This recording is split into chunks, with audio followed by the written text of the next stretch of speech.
What is good, YouTube? Today we're going to be talking about the astral plane and how the cosmology fits into the astral plane. Okay, so first let's go over the astral plane and go over the different layers of reality so that you can understand reality more.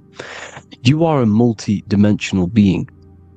You are not in these, you are in all of these realities at the same time. They all interweave into one big reality. But there are different planes. They are different vibrational dimensions. There are different dimensions of reality. The mind is the root cause of reality. We're living in the mind of God. Everything is being thought into existence from the root cause, from the universal mind.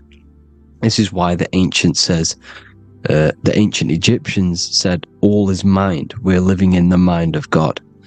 And we are a microcosm of this mind. This is why we all have the same mind. This mind is the world of thoughts. Now, this world of thoughts is just the thought alone. For example, it is the thought of a chair. But then when you start to imagine this chair and you start to mentally see the chair, you're now manifesting the thought, the singular thought, into some sort of form. So now you're imagining the chair. You're imagining the form of this chair, which is then manifesting into the astral plane. The astral plane is the world of thought forms manifesting. So when you are imagining something, you are seeing into the astral plane. Okay? Your third eye, it is an eye because it sees the astral plane. It is seeing the other side through imagination, through dreaming. Well, we'll go over dreaming later. So, the thought of a chair is a singular thought. The imagination of the chair is the manifestation of the chair. And in the astral plane, it's basically the world of all the chairs that could ever exist. So you're thinking of the chair as a singular thought, which is the mental plane. The astral plane is the imagination of that chair, is the thought, the manifestation of it. Depending on the vibrational state of the thought will depend what level of the astral plane it will go to. For example, if you're thinking about a chair to torture someone on it, it's going to go on the lower astral plane. Or if you're thinking and imagining happy things, it's going to go to the higher astral plane. So wherever your mindset is, that we call it a mindset because your mind is setting frequencies to certain things. Thoughts are frequencies. And a mindset is setting your frequency, setting your mind to a certain frequency. So when you set your mind to a certain frequency and you imagine something in that frequency, you're going to match everything in the astral plane that are on that similar frequency, just like you would in the physical world. Because we're all in these worlds right now as we speak, but we can't see them with the two physical eyes. We can feel it though. When you're around someone and you've just met a new person, for example, you can feel their vibration, and if you're not on a similar vibrational match, you will not get along with that person, or you just won't not get along, but you won't connect with that person because you're on two opposing frequencies, not matching. And this is something you can't see, you can only feel, because it's the astral plane. It exists within the astral plane. Everything in the astral plane is made out of vibrations. So if you do astral project, and if you already know how to astral project, you will see beings and people and things that are on the same frequency as you. This is why before you astral project, you need to sort your vibration out before you astral project, because you are projecting your consciousness into this. It's the mind. The mind is the bridge. It can move between realities. You are a observer. You are a observing soul which observes different realities. And the mind is the bridge between all of these different realities. The mind can choose. If you want to project into the astral, you set your mind to it, you can. Okay? So, let's not get off track. The lower astral plane is where demons are. The higher astral plane is where heavenly beings are. Heaven and hell are kind of a real thing. The etheric plane is a powerful substance, the ether, the fifth element that they don't tell us about. They if you type in on Google the 5 elements, they will try to remove it with wood or metal, because they don't want you knowing about the ether. Ether is the energy double behind all physical objects. So the ether is very important. It is the 5th element. It is part of the physical world, but it's also part of the astral world. It is on either side. You see how they're showing you the truth in the language? Ether and either are the same word. The ether has 1 foot in the astral and 1 foot in the physical world. It's a substance that connects the physical to the astral world. It is the either. It's on either side of reality. It's on the other side. Other, either, same word. Ether is connecting the physical to the astral plane. It's the world of frequency. Frequencies, EMFs, torus fields are in the etheric plane. It is the energy plane. It's where energy moves through the ether. Okay? So then you have the physical world, the world of effect. Everything you see in the physical world is the effect of the higher planes. Each plane is a product of the plane above. So, and it melts into each plane. The physical plane is the lowest plane, it's the most densest, and the highest is the most fluid. This is the most fluid, this is the most dense. This is where we get the saying, as above, so below from. As above, so below comes from the different planes of reality. And magicians understand this. This is why magicians always say as above, so below. Because they understand if you manipulate the higher planes of reality, you manipulate the lower planes. Because the astral plane is a direct copy of the physical world, but in the astral plane. It is mirrored. The physical world is mirrored in the astral plane. They are both the same world, but just different vibrational states of the world. Kind of. It's hard to put this in words, people. So just try and understand. The astral plane is the double. It is whatever happens in the astral plane happens in the physical plane. This is why magic works. This is why demons work. This is why spirit communication works. Because if you manipulate the higher planes, you manipulate the lower planes. As above in the astral, so below. Leonardo da Vinci showing you to look up, pointing up. You gotta look up. He's telling you to change the mind, you change the physical world. You change your emotions, you're on the astral plane, you change the physical world. You change your reality by changing the higher planes. This is the Masonic 11. The 2 pillars. This is the 11, also symbolizing the 2 hemispheres of the brain here. But the 11 symbolizes the 2 mirrors. 11. 11. 9, 11. 9, 11 adds to 11. 9 plus 1 plus 1 equals 11. The Twin Towers were an 11. Flight 11 was hijacked. Because it's a mass ritual within the astral plane. Now, we're going to go deep into that later, and I'll show you these rituals they do in order to manipulate the astral plane. So, this is what the 11 is. It's the mirroring of reality. If you contact spirits and conjure spirits, you can either summon or attract demons and spirits. Summoning is creating a spirit. You create demons. Okay? like I said here, the mind is the root cause of reality. If you think of if you think of a traumatic event that happened in your life over and over and over and over again for years and years and years, where attention goes, energy flows. The mind is the director of energy. If you are directing energy into the specific emotion, the specific thing that is torturing you in your mind, that will manifest as some sort of being in the astral plane, which is called an elemental. And this elemental being that you have created through your thought forms and emotions will latch onto you and feed off this energy. So it's important that you get your mind right.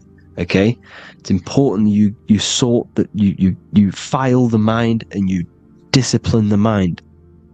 Make sure it's only entertaining positive things, because you are quite literally creating your own demons. Creating the word demon has the word mon in it, and if you've watched my videos to know mon means moon. The moon is your mind, the sun is your soul, the earth is your physical body. Demon is mon means mind, moon is mind. You create demons with your mind. Summoning. Now this is where the rituals come in. 9/11 was a ritual because everyone was thinking about this big fearing, the death of 9/11. Everyone was thinking about it. And all of their minds thinking about this horrific thing will manifest and summon a negative energy spirit elemental within the astral plane. That's how all of this works. This is why it was a mass ritual. Okay, Chris Brown, new album name 11/11, release date on the 11/11. This will be my 11th album and contain 11 songs. All of these people know the occult. This is Hermes Trismegistus with the star of Saturn, the six-pointed star, as above, so below. The mirroring of reality, physical and astral, the two Masonic pillars. So as above, so below. What's above us? The stars. The stars are connected to the astral plane. This is why we call them stargates. When we dream, we are experiencing these different realities. And what are stars? They tell in the Bible, it says Genesis 1:14. And God said, "Let there be lights in the firmament of the heaven to divide the day from the night, and let them be for signs." Signs translates to things to come. Why things to come? The stars tell the future. Why? And why do we say as above, so below? As above us is the astral plane and the etheric plane. As above, so below. Whatever happens in the stars happens on Earth. The stars are connected to the astral plane. Above us is the astral plane. We are a star in a physical body. This is why we say Mr., Sister, stir equals star. The E and the A are interchangeable. We are stars, and the stars are the start of our incarnation. We start in the stars, same root word, and we descend through the seven energies, which are our seven chakras. Then we enter the heart of the soul system. The heart rearranged spells Earth. And this is the true cosmology. Here's the Masonic cosmology. This is Masonic now. Here's the firmament. Let there be a firmament in the midst of the waters to divide the waters from above from the waters that below. Genesis 1:6. The firmament, firmament comes from the word firma, Latin, I'm pretty sure, which means firm. When something is firm, meaning it's stable, it does not move, it is firm. The firmament is firm. So is the firmament. Genesis 1:6. What does he say? Genesis 1:3, sorry. Let there be light. This is before the sun and the moon was created. Let there be light.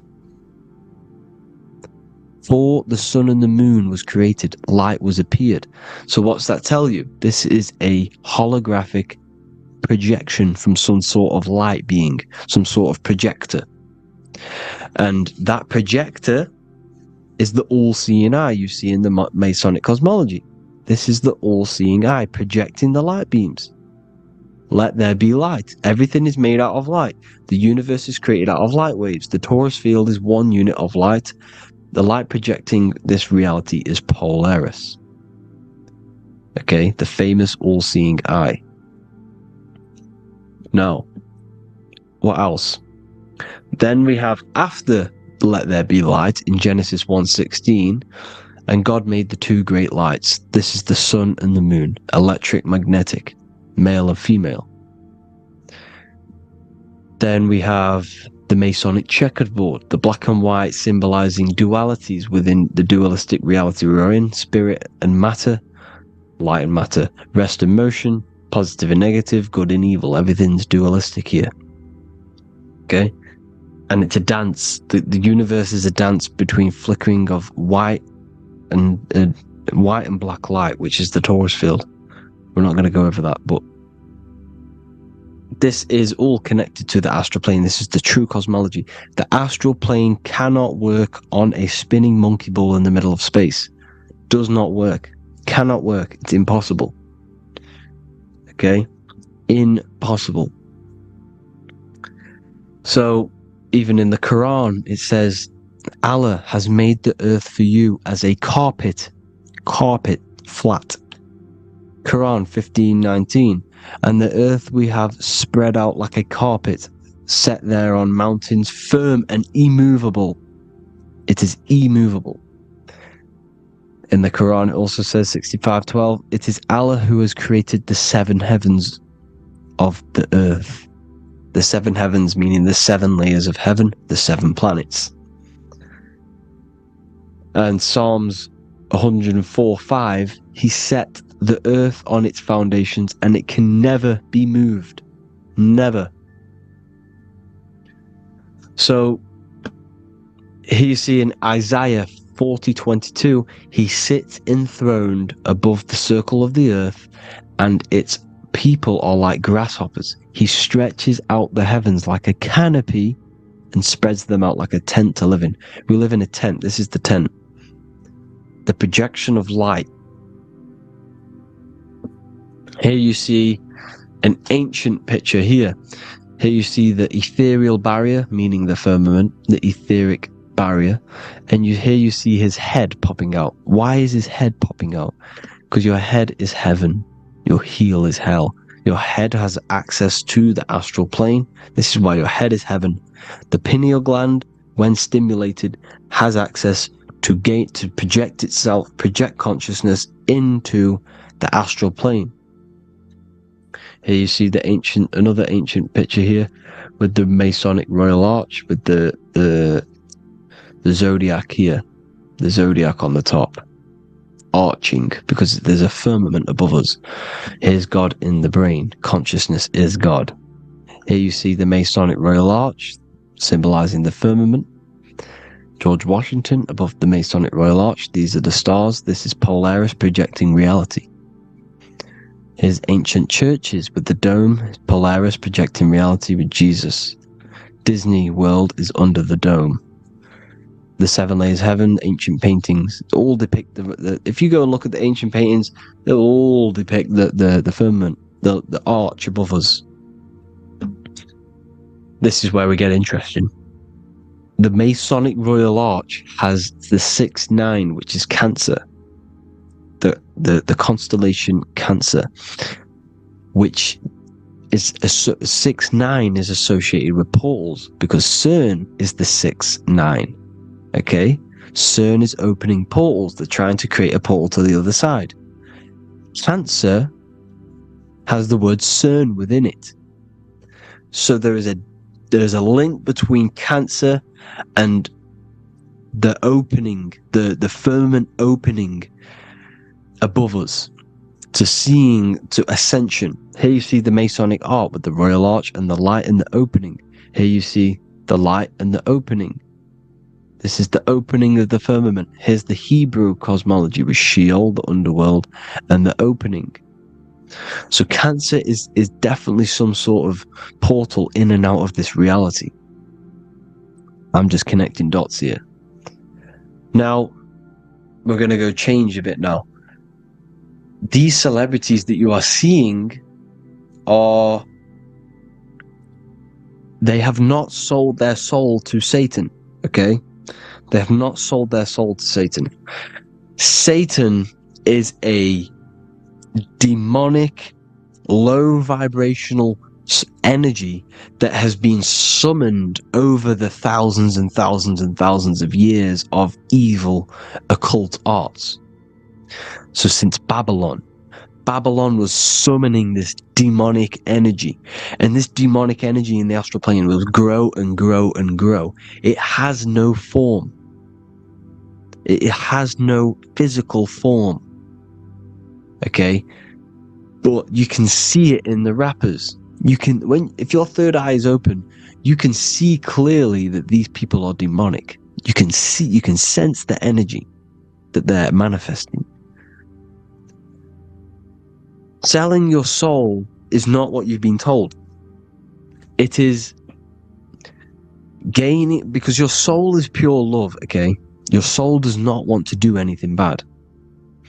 So when you sell your soul, you're gaining physical gain. You're gaining physical wealth, for example. Like for these rappers, they will be given millions of pounds because the people in control of the music industry, which is the dark occultists trying to brainwash the masses, the people in charge, they're dark occultists. They understand Satan and the energy.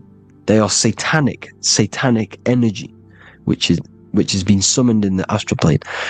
They see that they have influence over the masses, so they will go to them and say, I will give you this amount of money forever if you manifest this satanic, demonic energy through the music and through social media to blind the masses, to brainwash the masses into this demonic energy. Because when you listen to music is frequency. Whatever you listen to, you become that frequency.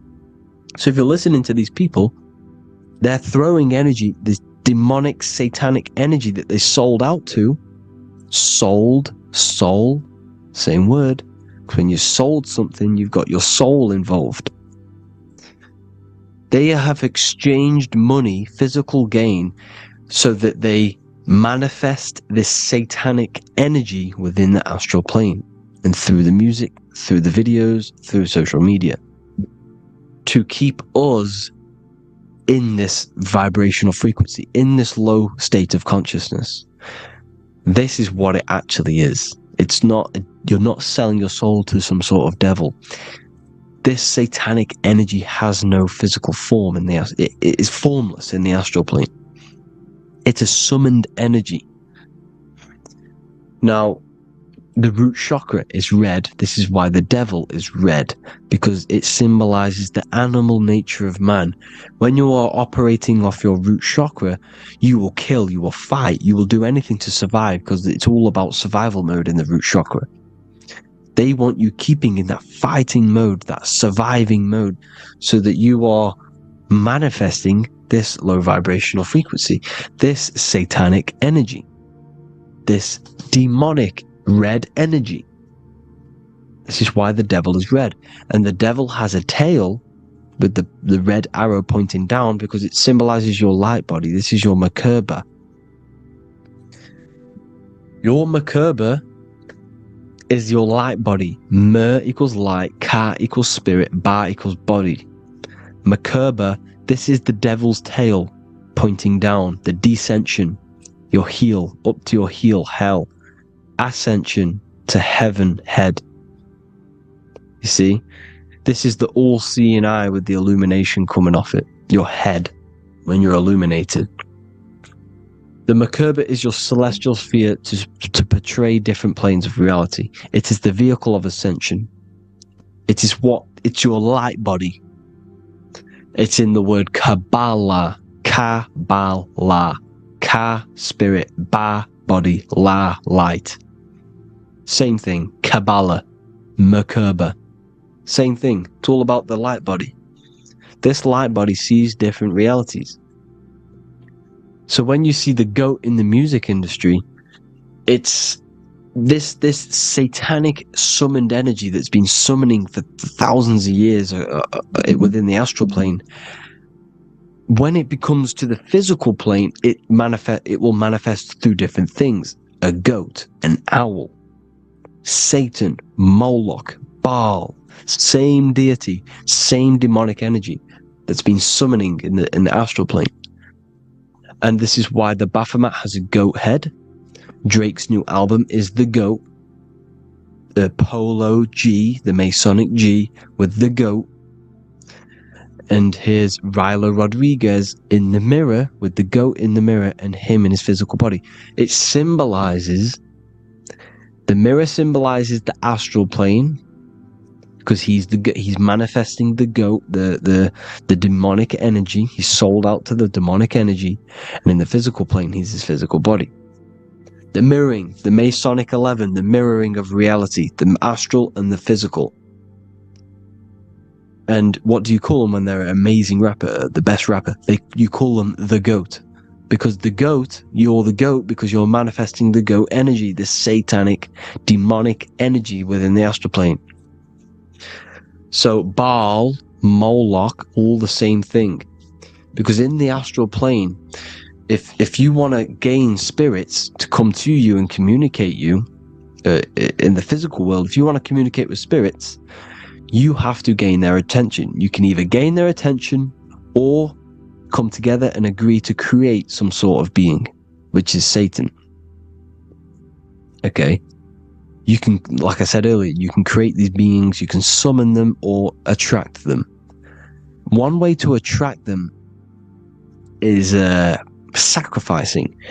In order for you to become God, man, to turn to God, you have to sacrifice your life. You have to sacrifice, not drinking, not doing things, not doing anything demonic, not doing anything bad, not eating meat. You have to sacrifice yourself to become the light. However, if you want quick, instant gains in the physical world, you can sacrifice something else to communicate with these spirits, because these demonic energies feed off demonic energy, your demonic energy. So these dark occultists will give away babies, they'll sacrifice, torture babies so that they gain, so that they can communicate with these spirits for physical exchange. Yes, you can do this. These powerful spirits, these powerful demons can give you powers. They can give you certain things. And this is what they are doing. They're summoning and attracting these demonic energy. This is why, trafficking is one of the most, Balenciaga. Baal is the demonic energy in the astral plane, which requires child sacrifice for his presence. Balenciaga, and they were trafficking children. They were trafficking, killing them, and offering them to the spirits. This is what they are doing. Balenciaga. It's in the name. Here you can see here a stick man with two horns. The goat, obviously, it's all the same deity. Baal, the goat. Moloch, here's Moloch, the owl, the Egyptian owl, because it comes from the owl of Moloch, which is Baal, which is Satan, all the same demonic energy. And it's on the dollar bill, a tiny dollar bill, on the $1 bill. All the same thing. Bohemian Grove, they worship the big owl, Moloch.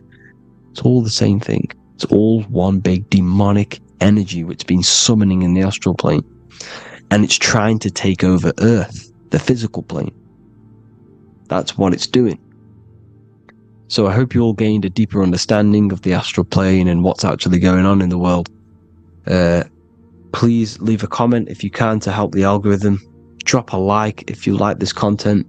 And hope you all learned something today. And God bless you all. Thank you all.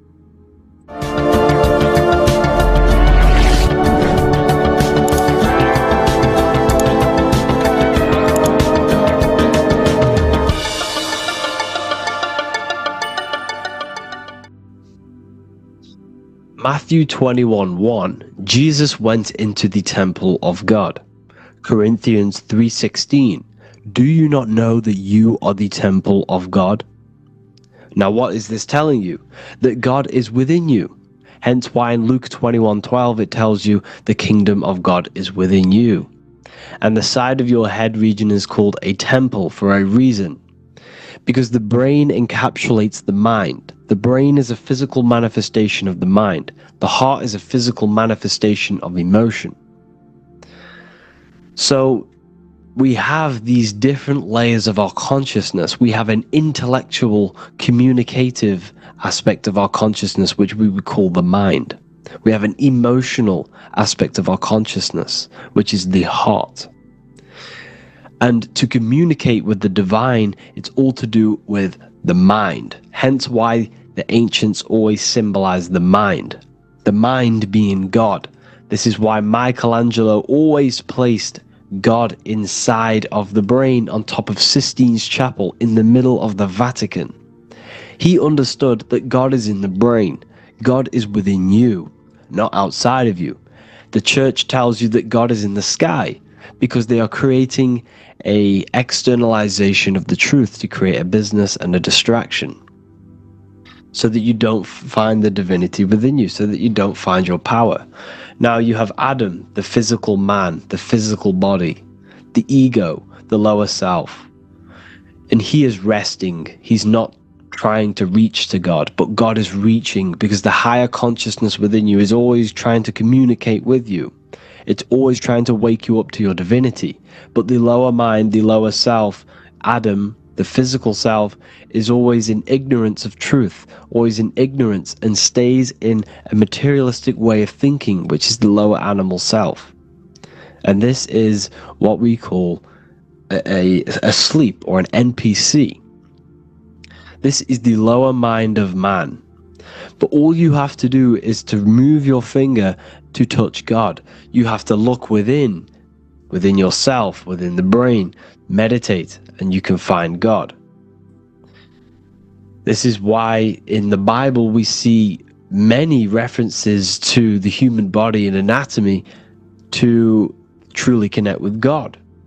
Kings 6:8, the door to the middle chamber was in the right side of the house, which is the right hemisphere of the brain. The middle chamber is the pineal gland, where the seat of your consciousness is, where the seat of your higher consciousness is, the mind.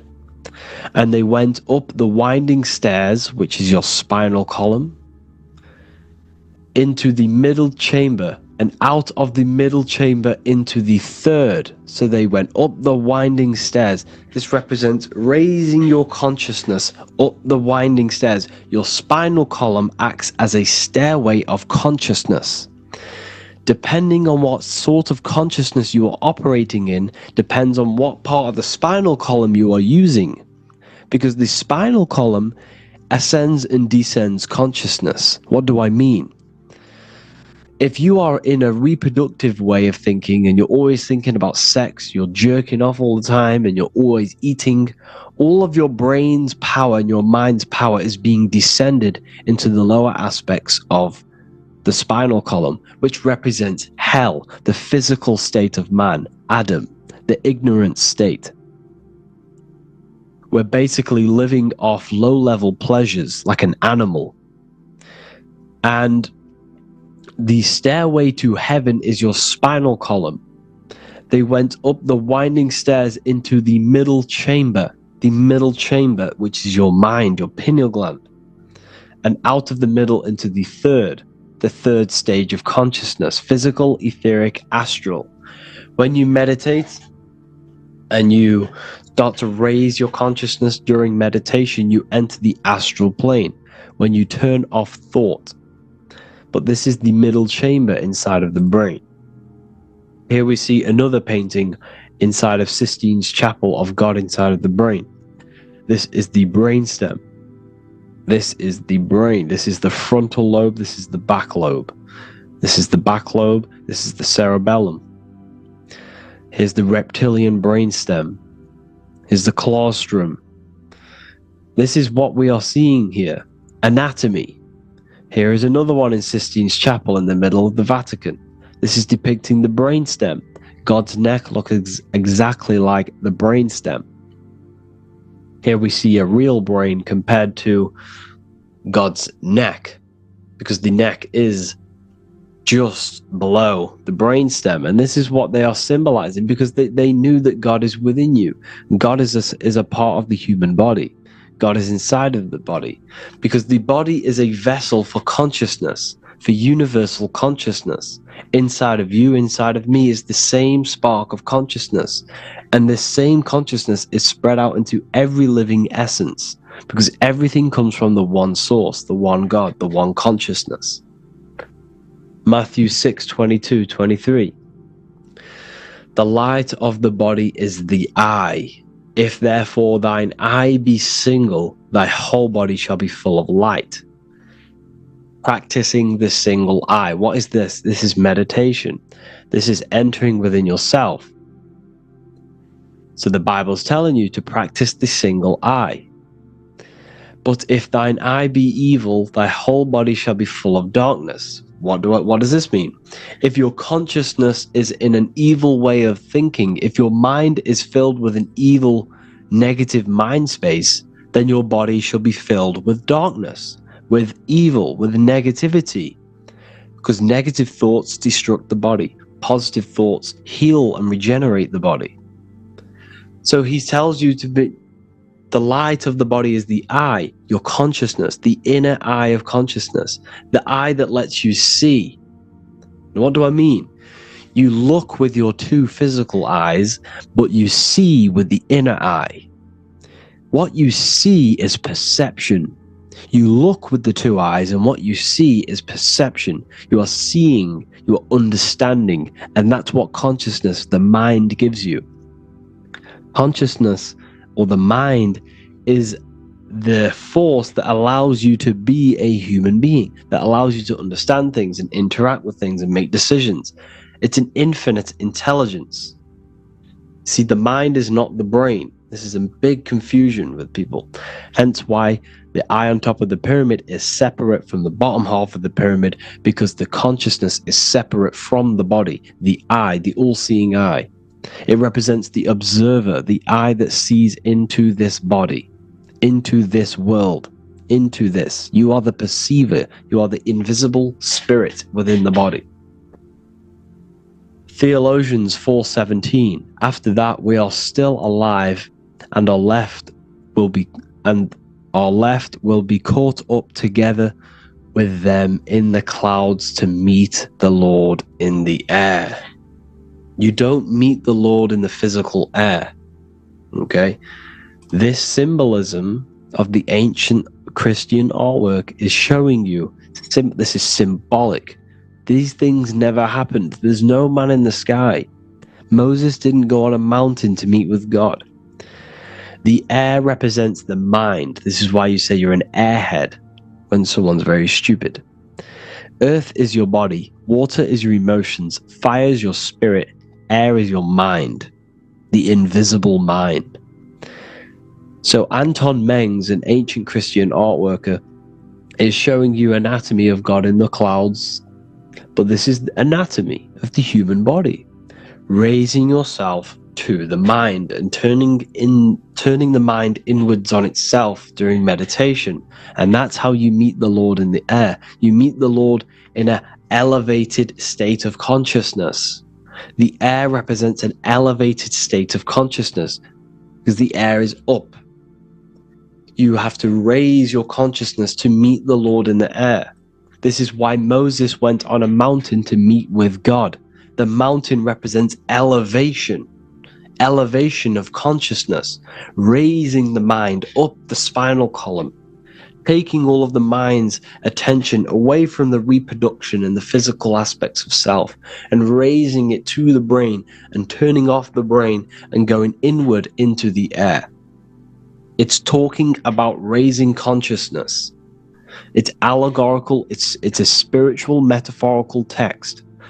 The side of your head's called a temple because inside that where that temple is, right in the middle of where you call the temple is the inner chamber, the open room, the holies of holies in the Bible, or the land flowing with milk and honey, or Mount Zion. There's so many different names for the brain, or the upper room where Jesus meets his 12 disciples, the 12 cranial nerves in your brain. This is the temple of God.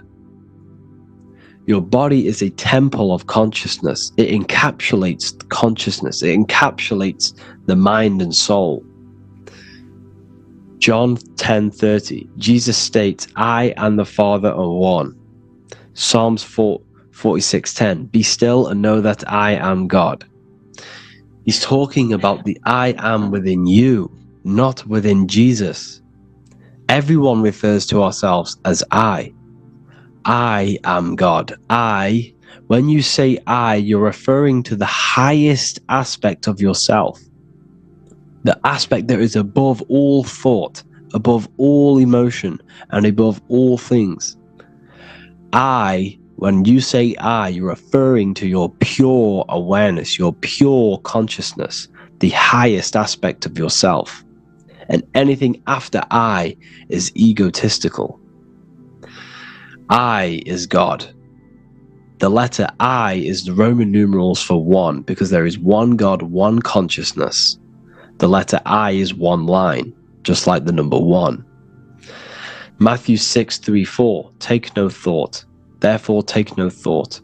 Take no thought. He says this 5 times because you must turn off the 5 senses and take no thought to connect with God. Be still. This is telling you to meditate and know that I am God. The I am within you. I and the Father are one. I and God are one. You, who you think you are, is completely wrong. The body is matter.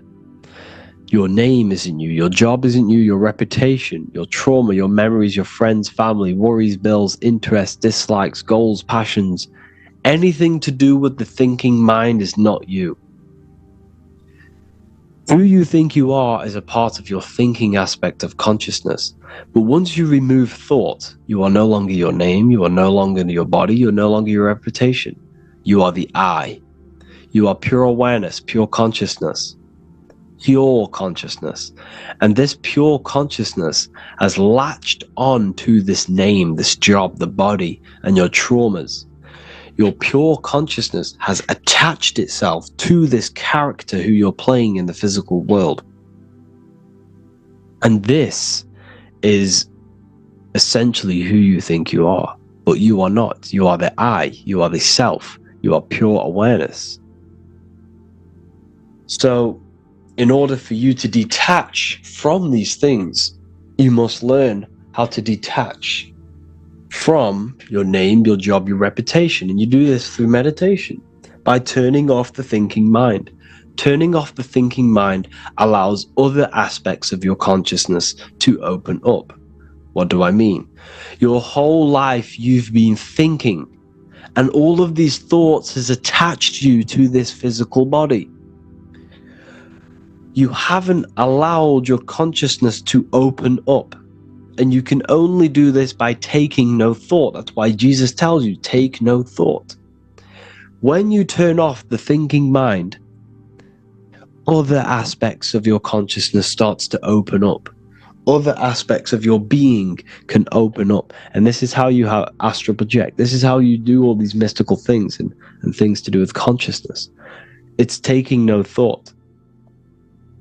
Imagination, emotions, thought, and memory are all to do with consciousness. These things are not physical. You can't touch thought. You can't touch emotions. You can't touch these things because they are not a physical thing.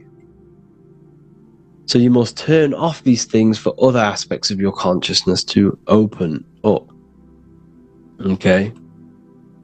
So essentially, the Bible is a metaphorical, astrological, numerological, metaphysical, spiritual, encoded text that talks about human anatomy, spirituality, and the true nature of the human experience.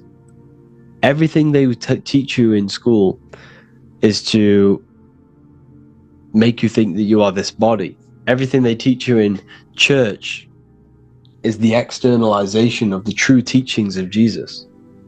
Jesus was telling you to meditate. Jesus was telling you to practice the single eye. Jesus was telling you to look within yourself and find God. He wasn't telling you to pray to him. Mark 16:19, he was taken up to heaven and sat at the right hand of God, the right hemisphere of your brain. John 21:6, cast the net onto the right hand side of the boat and ye shall find fish. Fish is understanding. The boat is your body, your brain. Cast your awareness into the right side of your brain and you will find understanding, because the right side of your brain is all to do with the creative aspect and the intuition and the spiritual sides of your consciousness. This is why God is here. This is why Michelangelo depicted God in the right hemisphere of your brain, because this is all human anatomy. And I speak about all of this in the brand new Book of Wisdom, Volume 2, which is now available. The start of the revolution has begun. This book is truly going to change the way people see the world. It's got so many more topics than the last one. It's truly a revolution. It's written in so much detail. It's very practical. I cannot wait to share this one with you. I just want to say thank you for the opportunity for me to create this book, because without you, I couldn't have created this. And I just love sharing my work with you. And I thank every single one of you for the support, the watch, like the views and the likes, everything. Especially the people who have joined the university and stuff like that. And for people who have joined the university, you do get a free Book of Wisdom paperback if you just go to the general chat and follow the description, follow what the instructions that I gave you in the chat, and you'll be able to order a free Book of Wisdom if you are inside of the university. Plus you get all of my other books, 2 books, and over 45 occult books on occult and esoteric things. You get lectures, live calls, a community, a manifestation mastery course, and a whole library and reoccurring updates every month, every week. So yeah, I hope you all enjoyed this video. Thank you all. Please leave a comment to help the algorithm, and leave a comment on what videos I should make. And yeah, I'll get to uploading on the YouTube a lot more now the second book is now released. I have a lot more time on my hands. No longer using my energy to create the book. I'm now going to redirect this mental energy into the YouTube. So there will be a lot more content coming. So I need some content ideas. So feel free to comment some ideas, some YouTube videos that I can create. Thank you all, people. Have an amazing day. Welcome to Revival of Wisdom. Welcome people, we're back with another video. In this video we're talking about how Jesus Christ and Christianity is all sun worship. The Holy Bible of Christianity is not meant to be taken literal for history. It is a story and has lots of metaphors. Starting with the symbol of the cross of Jesus. This cross originates from this ancient cross of the sun. This symbol has been used for thousands of years, way before Jesus was a thing, in Europe, America, Asia, and all around the world. In fact, this symbol is still being used by Christians today, not knowing it represents the sun. This is a 4,500-year-old artifact, a golden plate with an equal-armed cross found in England. The gold to symbolize the sun, and the equal-armed cross for the 4 equal seasons of the year. So this is why in the Bible you have Matthew, Mark, Luke, and John, symbolizing the yearly cycle of the sun and the 4 equal seasons. Also in the Bible, Jesus is referred to as the light of the world. So yes, Jesus represents the sun. He is a metaphor for the sun. Hence why in all of these pictures and images and paintings of Jesus, there's always a sun behind his head, and some even with the sun cross behind his head. Jesus also has 12 disciples, which represent the 12 zodiac signs and the 12 months of the year. This is the Last Supper by Leonardo da Vinci. As you can see, the sun, being Jesus, is in the center, because the sun is in the center of the zodiac signs. There are 4 groups which symbolize the 4 equal seasons.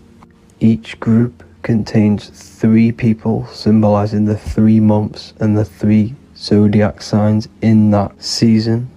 There is only 1 female in the painting, which is Virgin Mary, who symbolizes Virgo, the astrological sign. So yes, Jesus symbolizes the sun with his 12 zodiac signs and 4 gospels for the 4 seasons of the year. However, there is another phenomenon. The 25th of December is known as the birth of Jesus Christ, which is known as Christmas today.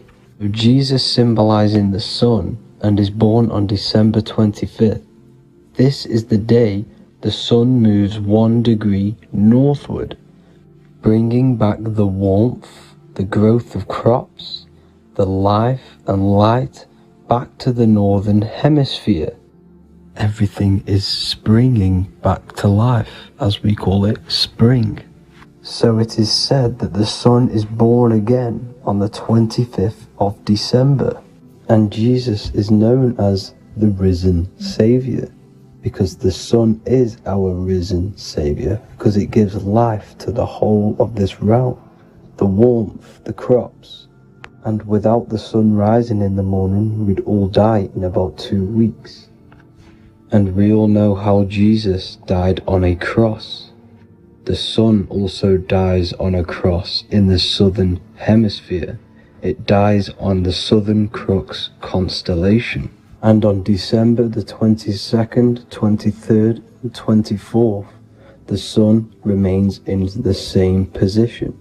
So the sun dies for 3 days and it is born again on December 25th, when it moves 1 degree northward. And this is when the sun is born again, or resurrected, just like Jesus. Constellation Virgo is prominent in the spring sky in the northern hemisphere. So therefore, the sun is born a virgin, Virgo. And as you see in this image, you see Virgin Mary holding the sun. Us as humans do not own the sun, so therefore God owns the sun. So yes, the sun is the Son of God, and this is what Jesus is symbolizing. And just how Jesus sacrifices himself for humanity, that's what the sun does. The sun gives out all of its energy so we can live. There are many other Bible verses which represent Jesus as the sun. Now in Matthew 8:23-27, his disciples are in a boat and there is a massive storm. Jesus is asleep, meaning the sun has not arose. And the disciples say, "Save us, Lord, we are perishing." Quote, "Then he rose and rebuked the winds and the sea, and there was a great calm." End quote. Now this is a metaphor for the sun rising and calming the storm, because in the ocean, when the sun is down, that's when there are great storms. The worship of celestial bodies go back thousands of years, and it's called astrotheology, and it can pretty much be traced back to all ancient civilizations. Now going back to the ancient Egyptians, the god Horus, the god of war, and he symbolized the sun in the morning. Ancients used to say that he walked over the sky in 12 steps. Yes, this could symbolize the 12 zodiac signs. It also symbolizes the 12 hours of daylight. So we have 12 hours of Horus, but now they've rearranged the word to hours. Horus and hours. And when the sun rises, Horus rises, we say horizon. which is Horus, is rising. That's the etymology of horizon. Another Egyptian god called Amun-Ra was known as the god of all creation. He was the first god of them all. Amun was also a sun god. Therefore, after every Christian's prayer, they say Amen, sending their prayer through the sun to God. So this all goes back to the worshipping of the sun. Sun worship was around way before the Romans. However, in the Roman times, their sun god was called Mithra. Mithraism was the main religion before Christianity came into play. Mithra was the son of God. He died on a cross, and he was dead for 3 days and resurrected, just like Jesus. So the Catholic Church was not made in heaven. It was made by the Roman Empire. They mixed all the sun religions of Judaism, Mithraism, and other Arabic religions and combined it into one, so Caesar, the Roman emperor, could gain his own religion. So yes, Christianity was a political move to gain more control over the masses, because it was a worldwide government at this point in time. So here is a Sumerian helmet with the rising sun symbol. And then the Romans also used this rising sun symbol on their armor. So sun worship has been going on for thousands of years, and it still goes on today. However, with all the programming and the low IQs, today we do not get the full interpretation of the Bible and these stories from the past. And Christians and other religions are all brainwashed to not question their religion and not realize their true origins and where they come from. I do advise you all to do your own research and come to your own conclusions. However, I'm just pointing out the facts and connecting dots for you all to see. That's it for this video, guys and girls. Thank you all for tapping in. God bless.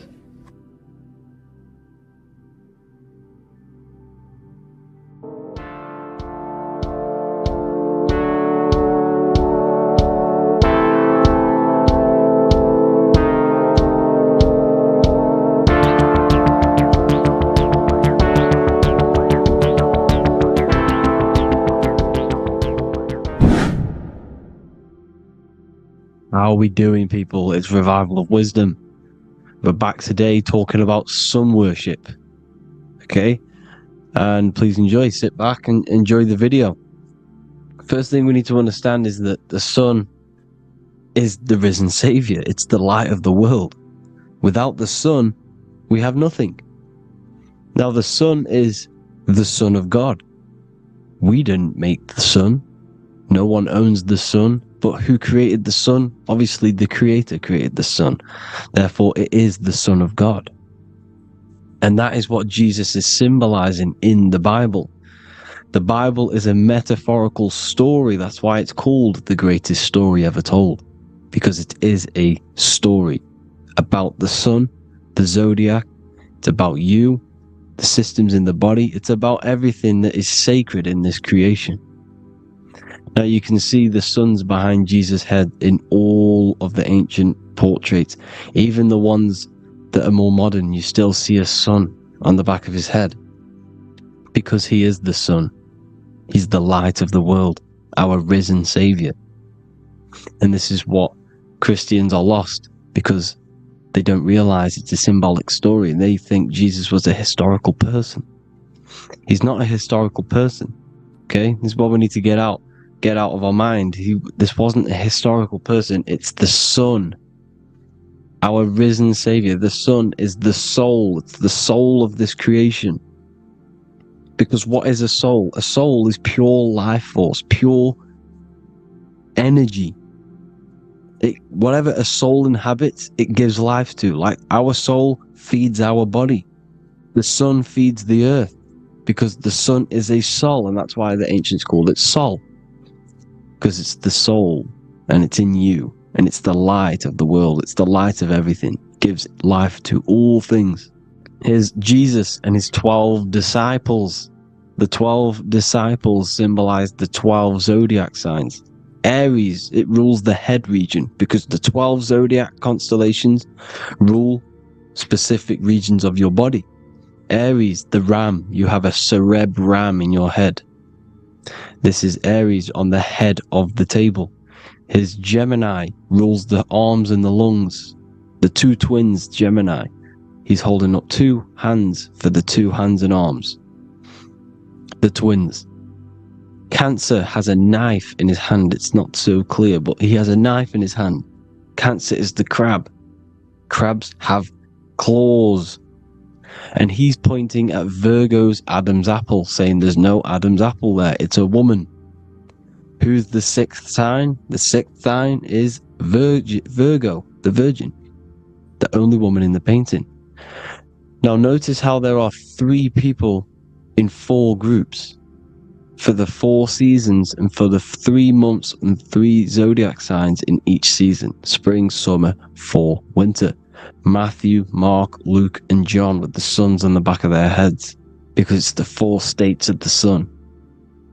The 4 states of the sun.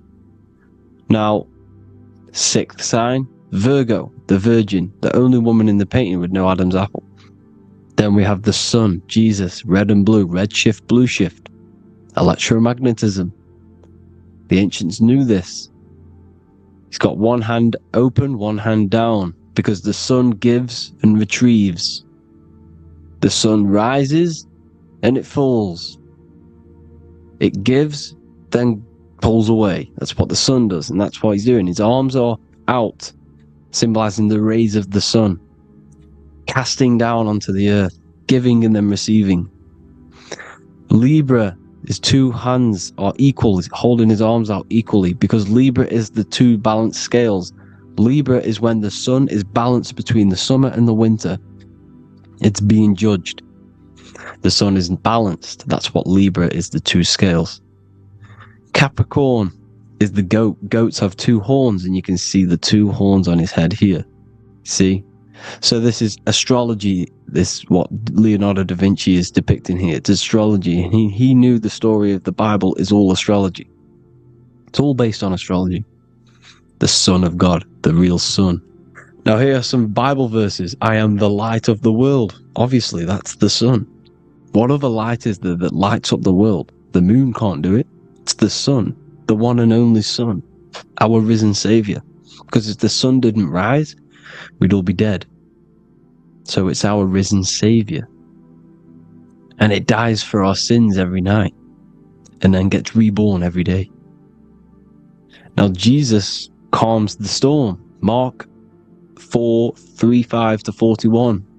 The disciples are all on a boat and there's a heavy storm. But Jesus is asleep. The disciple says, Jesus is asleep. We need to awake him.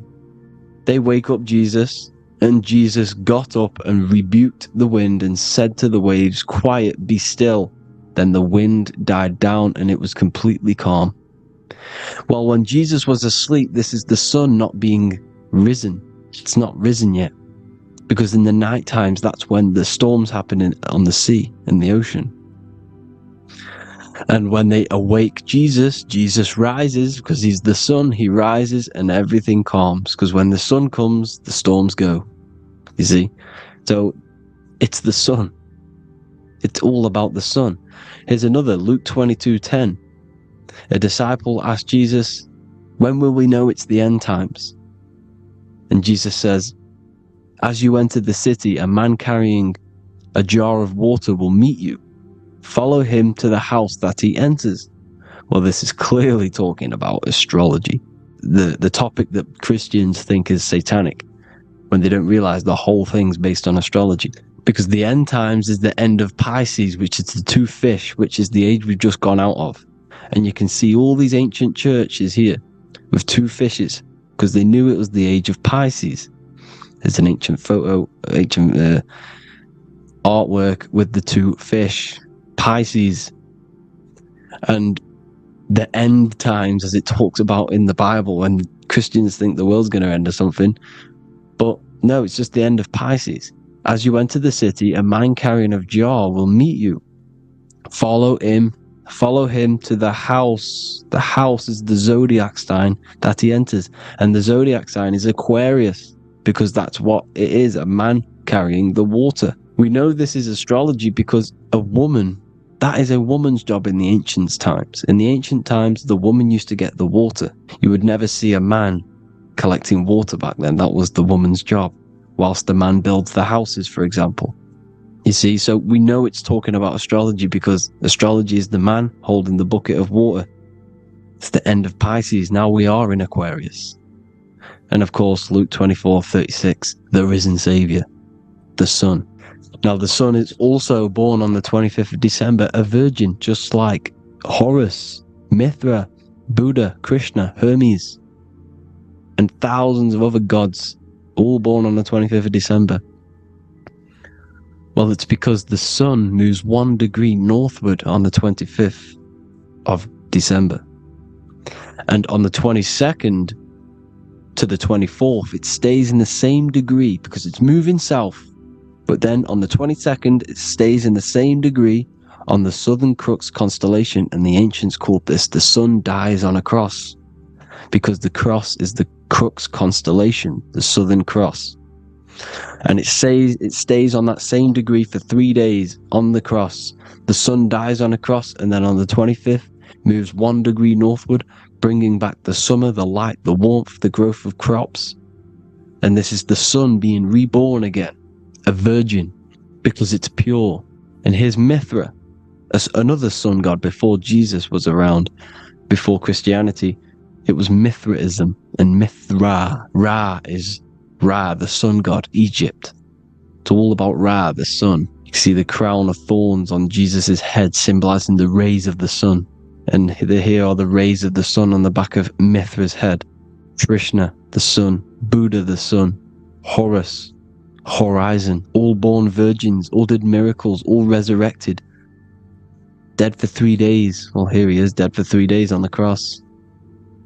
And resurrected, because it's the most ancient religion ever been on the face of the earth, the worship of the sun. And we should worship the sun, because without the sun we are nothing. The sun feeds us, feeds the earth, feeds everything. Without the sun we are nothing. It's been reversed, and now we're worshipping man. When we're worshipping a man called Jesus, was never real. It's all about the sun, the most high, the most powerful, potent, celestial body in the sky, the orb that feeds us every day. It dies for our sins and rises every day. It's the sun. Now on the Holy Communion Day, it's the worship of the sun. They give out mini suns. It's Jesus holding a sun. And they raise the sun on Sunday, because they go to worship their sun god on Sunday. Not Saturn Day, not Moon Day, Monday, but on Sunday when the sun is exalting. And they hold suns up above their heads because the sun rises. They're symbolizing the sun rising above their heads. A savior. It's the sun. It's the Holy Communion Day. And here's Jesus giving a piece of himself to the children. It's the sun, the light. Judas was known as a backbiter, a backstabber, because he stabbed Jesus in the back. He betrayed Jesus. Well, this is just another astrological story about the constellation Scorpio, because the Scorpio is the J. Looks like a J. J for Judas, the scorpion, the backbiter. Scorpions backbite. They bite with their back. And what does Judas do? He betrays Jesus by kissing him to let the warriors know who they need to get. So he kisses Jesus, and Jesus gets stabbed in the back. Well, when you get stung or bit by a scorpion, they leave like a kiss. So Judas kisses him and gets betrayed. Well, this is because the sun, when it hits Libra, it's balanced. The sun is balanced because it comes through summer. Now the sun's starting to die. The sun's starting to die. It hits Libra. And then as soon as it hits the Scorpio, it gets betrayed because now the sun has to fall to winter And Saturn is there waiting to take over the darkness of the winter. So he gets stabbed in the back by Scorpio, Judas, the Scorpion, the backstabber. You see, it's an astrological story. Here's Mary. Mary means marry, which means pure. The sun is pure. No one gave birth to the sun but the God. And it's born every day. It's born every day on every year.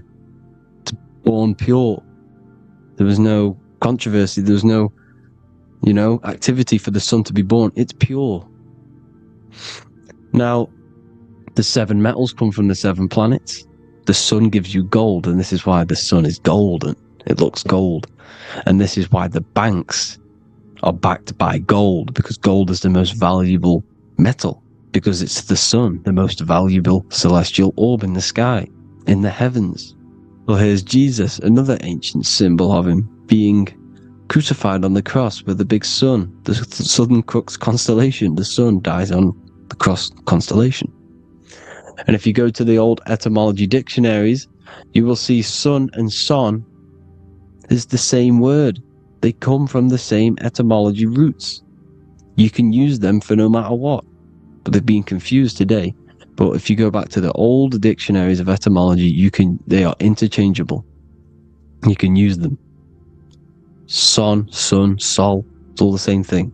The 12 disciples, 12 brothers of Joseph, 12 tribes of Israel, 12 breastplates on the stones, because it's all the 12 astrological signs. They could have used any other number, but there's 12. Because 12 is the mind, which is God. 7 is the number of matter, which is man.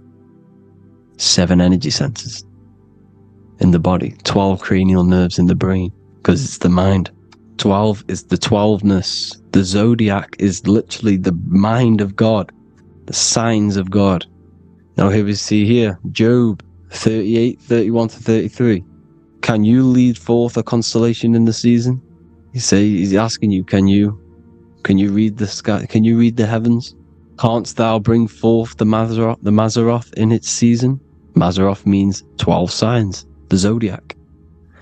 Why did they translated every single Hebrew word in the Bible into English, but they decided to leave out Mazzaroth? Why? It's because if that said zodiac, Christians would have a different view on the Bible, but they leave that out. But Mazzaroth actually means the 12 signs, the zodiac, and the stars means sign. The word stars means sign because the stars are signs, things to come, which is off in Hebrew, which means sign, things to come. You see a sign on the road, it's something coming. But God is saying, what does he say? To qualify as a director, a judge of man's life on earth, one must be able to govern the heavenly bodies that rule the earth. It's telling you to read the heavens. We need to read the heavens. Astrology, the 12 zodiac signs, the mind of God.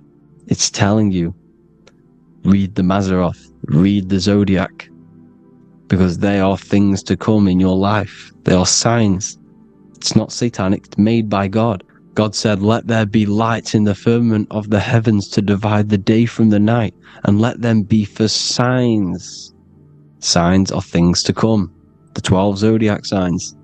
It's all about astrology. Here's Mary holding the sun. His son, her son. It's the sun in the sky. The one and only, the most high. The soul, the solo because it's on its own. The most powerful, Ra, radiance. Here's the Pope holding the sun. All 3 popes holding the sun, because they're sun worshippers and they know the true meaning and origins behind Christianity. Sun worship. Here's the Vatican is a sundial. Yes, this is literally a clock. Your watch is a sundial. It's got 12 sections on it for the 12 zodiac signs. 12 hours, 12 Horuses. Now here you see Jesus walking on water. Well, it's the sun, and here's the beard of the sun. Here's the pyramid of the sun, the illuminated one, the all-seeing eye, the sun. Here's the Ankh. The sun creates these symbols. The ancients knew this. Now, when you see these headdresses, These are actually the days of precession of the sun. Aries, Cancer, Libra. It's all about the sun. Here's some more sun worship going back to Egypt. Ra, Horus, Osiris, and Set. Jesus and Satan is Horus and Set. The sun and Saturn. Saturn rules the winter, Satan. Jesus, the sun, the light of the world, rules the summer, rules the day. Satan's the night, Saturn's the night, the sun is the day. The evil brother, Satan. Well, Horus comes, well, this is where we get the word hours from. There are 12 Horuses. The sun moves in 12 Horuses, 12 hours. Where's Horus? What hour is it? Where's Horus? His Ra, 12 noon, Ra, radiates, powerful, the most high sun. That's why he has a sun on the top of his head. These are the 4 states of the sun. Set, sunset. This is why we say sunset, because the sun is setting. His sunset, his Horus, horizon. The Horus is rising, Ra radiating, and the sunset. Then midnight is Osiris. Here's another ancient symbol for the sun, the scarab. Ra, the sun, scarab. It's got the word Ra in it because it's the sun. And here's the sun on top of the scarab with the wings. Because scarabs roll dung up hills, and then they'll let it fall down the hill to gain more matter. To gain more, bigger, like a snowball effect. And this is, the ancients saw this as a process of the sun, because the sun climbs up the hill and then it falls. So they used the scarab to symbolize the process of the sun. The sun climbs and falls. Here's an ancient Egyptian cat cutting off the head of the serpent. Well, the cat is cutting off the head of the serpent, symbolizes the sun cutting off the nighttime. When the sun rises, it cuts off the nighttime. It cuts off the serpent. The serpents represent darkness or evil. And there's some more symbology of the sun and the heavens, the arch, the royal arch, the firmament, the sun inside the firmament. These are all ancient churches, and they all depict the firmament with the sun inside. Is the ancient cosmology, you see, because it's all about the sun. Everything's about the sun, because the sun is our orb made for us to sustain life and this inside of this creation, inside of this firmament, the royal arch of heaven. Here's the Freemasons depicting it. Here's the Masonic royal arch, but you can even see the zodiac signs. Here's Cancer, the checkered board. It's the royal arch of the firmament. Obviously, they don't want to tell you that. You live in space, apparently. Some more sun worship. Here's the beard of the sun on the water. They all have this long beard. And why do they say amen? Amen at the end of every prayer. Amen is a sun god, a creator god. It's all about the sun. So thank you all, people. Hope you all enjoyed. Hope you all gained some knowledge and insight. Please give me a follow, drop a comment, drop a like. Have a good day. Love you all.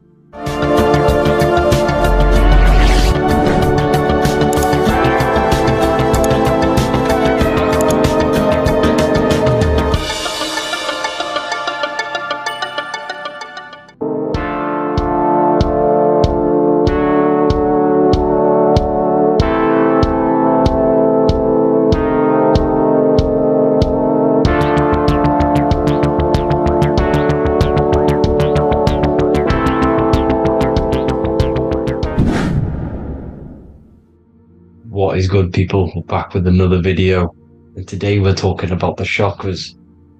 Let's jump straight into this, because I know there's been a lot of requests for this video. So let's jump straight into this. So you have 7 chakras, right? 7 chakras, and these chakras are feeding off your electromagnetic field, known as your aura. This is both positive and a negative pole, male and female, right? This electromagnetic field is made out of electric and magnetism, and together they come as electromagnetic. Now, your chakras, the word chakra just means wheel, spinning wheel, because that's what they are. They're spinning wheels of energy. They do not exist on this physical plane. They exist on the etheric plane. Okay.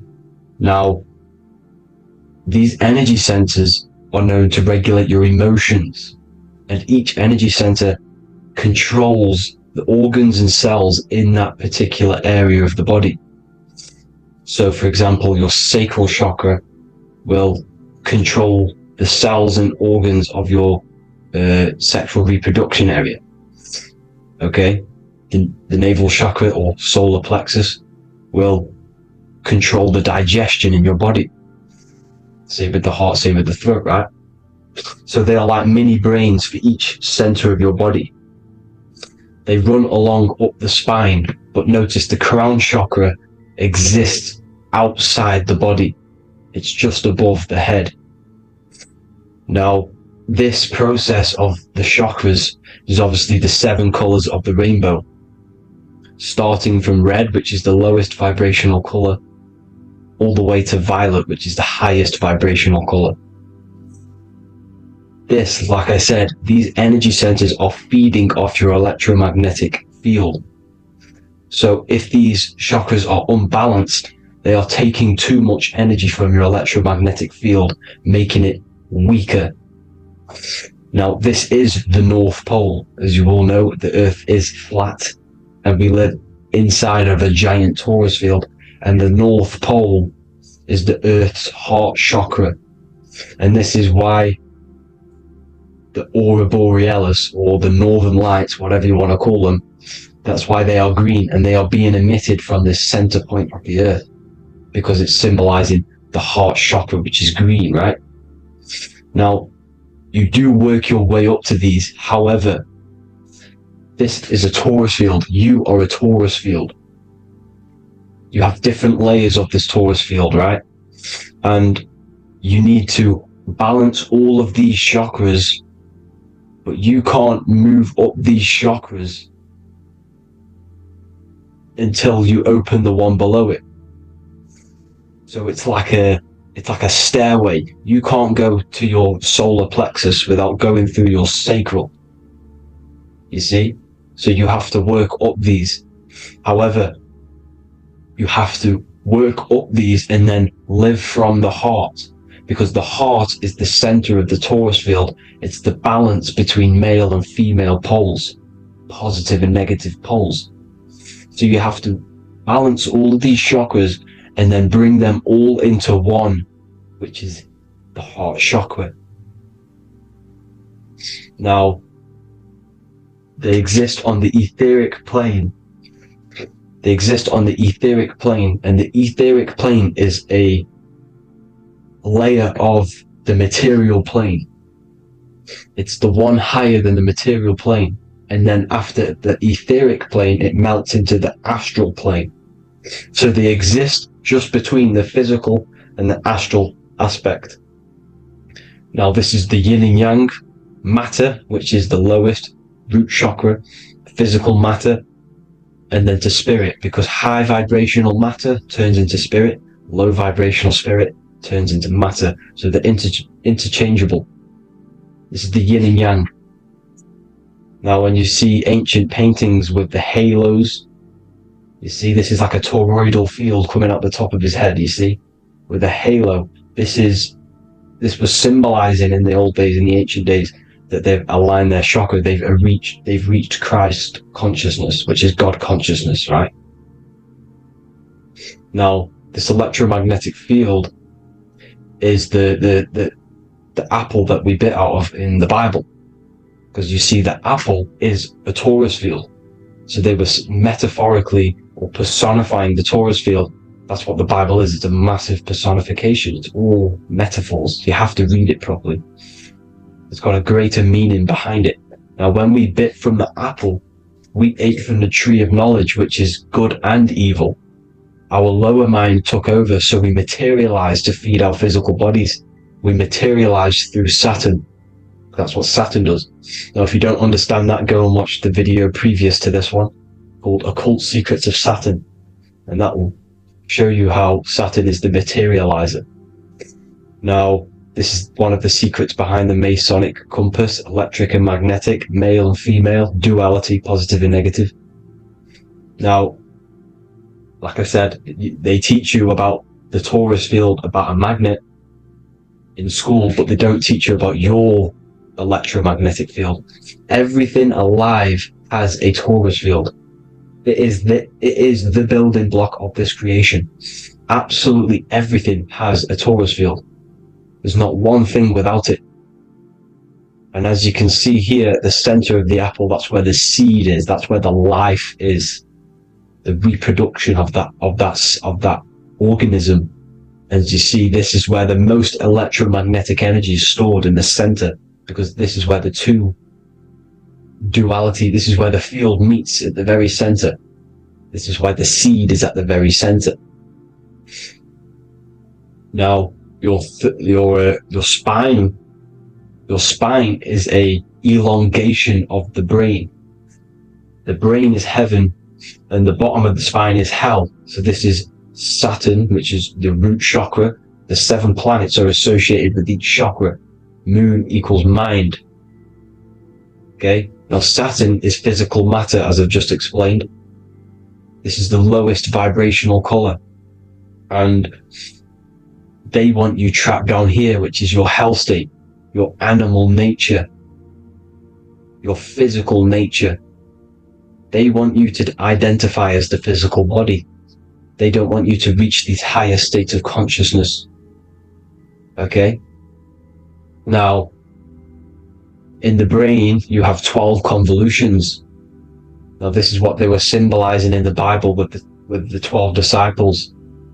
And obviously in the Bible, it says the upper room where Jesus met with his disciples. This is heaven, the brain, the higher states of consciousness. Now, this is your North Pole. This is Jacob's ladder. Okay? This is why you have 33 levels of Freemasonry, because it's symbolizing the 33 vertebrae, which are these little things here on the back of your spine. Because once the Kundalini energy from the bottom of your spine rises to the top, this is when you get enlightenment and opens your third eye. Spiritual enlightenment. As you can see here, this is Jacob's ladder. This is the Kundalini symbol, right? And they're even showing you this in the medical symbol. They're putting it in your face. But the serpents are wrapped around the spine. Now, the serpents symbolize how the energy moves around the spine, because it's a torus field, you see? At the center of the torus field, it wraps around the center pole. It wraps around it, and this is how the energy moves up. So they're symbolizing it with the serpents. Okay? Now, every religion has a sacred river. For the Egyptians, it's the River Nile. For Christianity, it's the Jordan River, right? This river is the canal, the energy canal at the center of your spine, all the way leading to heaven, to the Holy Land. This is the chamber which the energy rises up, right? Now, they used to say the gods descended from heaven to man. This is just heaven. This is the mind state. And they said the gods were connected by a rainbow bridge. That's the chakra system, the rainbow bridge. Okay, now the ancients called this place Midgard, Earth, where both evil and good live, right? Midgard. But you can go to heaven, which is a pure mind state, because once you're in heaven, nothing negative can ever bother you. That's completeness, pure Christ consciousness. Now, this is why Jesus dies at 33. He didn't actually die, but it's symbolizing the death of the physical body. Not the death of the physical body, but his consciousness rising above the physical body to, as I said here, matter to spirit. Matter died off and he came spirit consciousness. this is symbolized by the 33 vertebrae, which is obviously the 33 levels of Freemasonry. And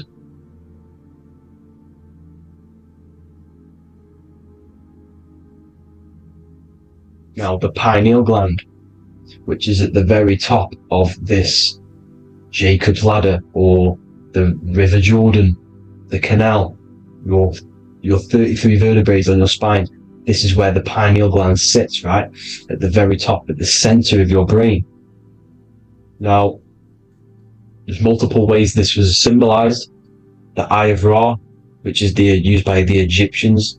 Now, this pineal gland is the seat of consciousness. This is where your consciousness is stored, right? And the ancient Sumerians used the pine cone, hence why it's got the word pineal gland, the seat of the soul consciousness. It produces DMT, dimethyltryptamine, which is known as the spirit molecule. And the pineal gland is wrapped in microcrystals, and we all know crystals transfer frequency and energy. Now, radios use crystals. A radio is a frequency transmitter, turning a frequency into a frequency that we can hear with our ears, right? Because all the radios are actually playing right now in your ears. However, our ears can't pick it up, so the radio transmits it into a frequency that we can hear using crystals. So this is the power of crystals, and this is what our third eye is wrapped in, crystals. Now, this third eye is not actually your third eye, it's your first eye. When you're being materialized in your mother's womb, this is the first gland that is produced, and everything's built around it, because it is the consciousness. It is your consciousness. Your consciousness never dies, ever. It's an eternal essence. It lives forever. You never actually die. Only the mortal body dies. Now that's what we call life. Life is abided by time, and time is change. And change is what we call life, because everything's constantly moving and transforming into different things, right? Now let's not get off track. The pine cone is obviously, this is in the Vatican here. The pine cone is symbolized as the pineal gland, pine. And this is the opened pine cone. The opened pine cone means, or symbolizes, the awakened man, the awakened third eye. But the ones here, which the Sumerian gods are holding, these are shut pine cones, symbolizing the unawakened man. But let's not get confused, people. These gods were not gods. They are human beings just like you. They reached Christ consciousness. They are nothing more special than you. They just had the ability to reach Christ consciousness. And obviously their knowledge was far more intelligent than ours, far more advanced than ours. They knew the truth about this reality to the depths. Now, the ancient Hindus had a goddess called Kundalini, which is said that she descended by the means of a ladder or a cord from heaven, which is symbolizing the spinal cord. Now, this is what Hickory Hickory Dock, the mouse went up the clock and came back down. This is all these stories, like Santa as well. Santa comes up and then down the chimney. This is symbolizing the Christ oil. There's an oil which is produced in your pineal gland, right? And this oil travels down the spine. And once it's down on the spine, you must have to raise your consciousness, just like I said, with the chakras. You have to raise your consciousness, raise your vibration to heat up this oil and turn it into a gas. And it travels back up the spine through like the serpents up the spine, and this awakens the third eye once it's coming back up the spine and hits the pineal gland. This is the secret behind Santa and Hickory Hickory Dock, because Santa comes down and feeds the presents and goes back up the chimney, and he lives in the North Pole, the positive pole. This is the North Pole, people, and the presence is your sacred oil. This oil Your physical body is the furnace. It's the spiritual furnace, which you have to heat up this oil by raising your frequency and turning it into a gas to rise up this chamber, the River Jordan, to your third eye, right? Now, this is an alchemical process. Your body is the alchemical furnace. It says in the Bible, if therefore thine eye be single, thy whole body shall be filled with light. I shouldn't have cut that out, but that's what it says. The light of the body is thine eye. If therefore thine eye be single, thy eye shall be filled, their body shall be filled with light. This is symbolizing the pineal gland, enlightening the body, the spiritual body, filled with light. Now, as I said, they want you kept down here, which is the root chakra, which is your animal nature, which is obviously mind, matter over mind. This is the symbol of Saturn, right? As you say, we're built of body, mind, and spirit, the Holy Trinity. That is the sun, moon, and earth. The sun's your soul, solar. Moon is your mind. Earth, which is the cross, which is your physical body, the 5 elements, right? So body, mind, and spirit. So the Saturn symbol is actually made out of the cross on top, which is the earth, and the moon on the bottom, which is symbolizing matter over mind, because earth is physical matter. You don't want to be matter over mind. You need to be mind over matter. See, they want you identifying as your physical body. They don't want you to realize you're an eternal consciousness. You're an eternal essence of consciousness which never dies. They want you trapped in your animal nature. And this is why the Baphomet has a goat head, because it's symbolizing your animal nature, which is evil. Not evil, but you're more likely to do evil things, right? Which brings bad karma. That's your animal side. This is why the Baphomet has an animal goat head. As you can see here, he's got the Kundalini energy here. So when you see the inverted cross, the cross is your body, as you can see here. The inverted cross means your chakras downwards, down here. Your head's down here. Your mind is down here. But your mind needs to be up here, which is the upwards cross, which is Christ consciousness. And as we all know, 7 colors of the rainbow, 7 planets, 7 chakras. Red light is low frequency and long range. This is why Saturn is the slowest moving celestial body. And it's the lowest chakra, because it's low frequency, long range. The moon being the crown chakra, which is high frequency. This is why the moon moves around the quickest. The moon is your crown chakra, which moon in mind. See, so there are multiple ways of your chakras becoming blocked.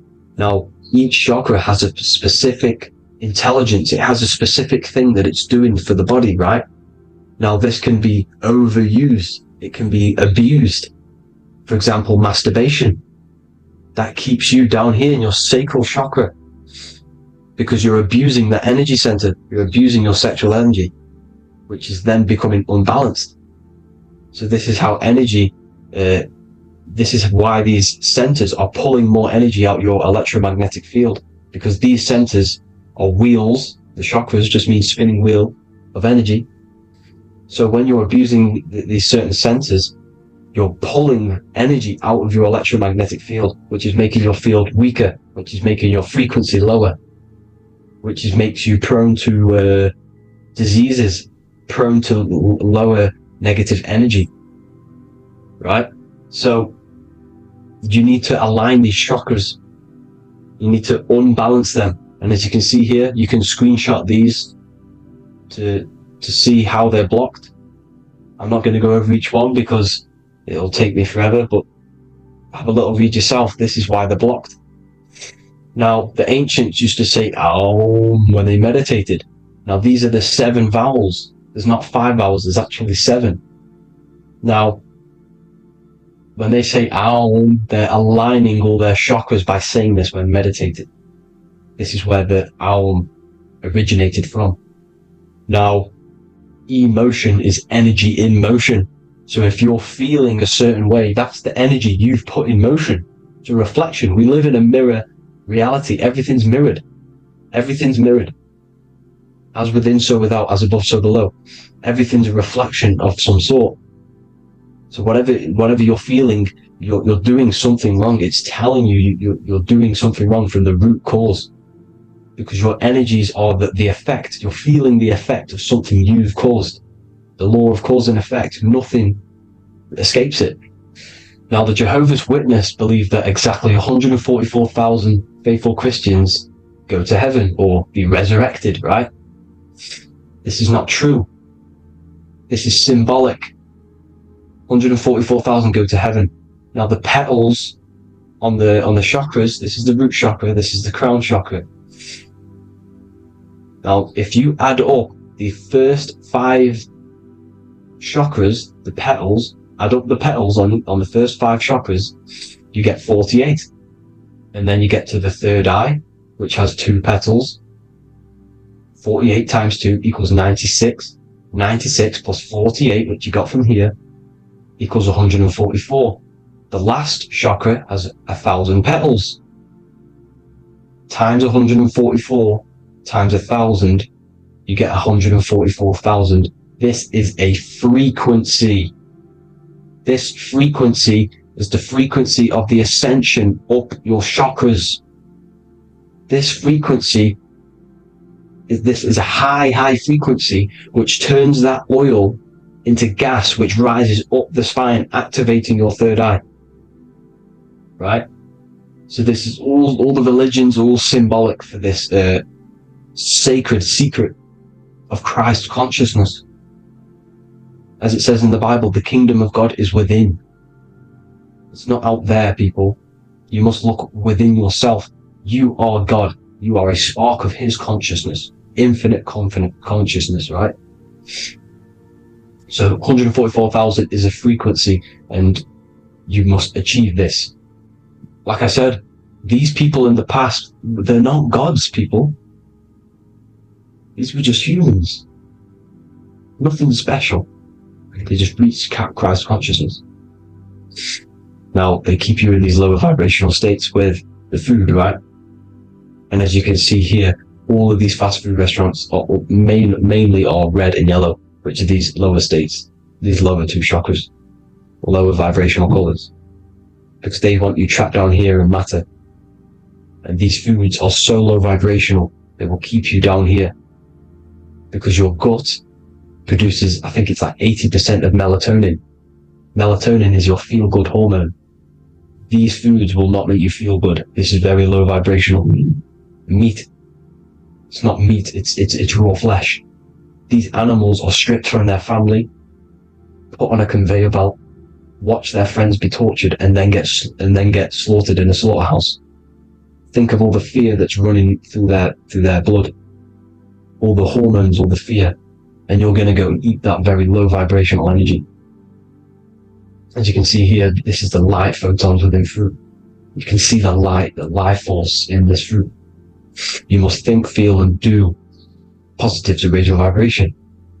As you can see, earth equals heart. If you rearrange it, everything in nature is green, right? The aurora borealis is green. You must align all these chakras and then live from the heart, because the heart's the center of the Taurus field. You must become the consciousness in the center. So that's it for this video, people. Thank you all. God bless.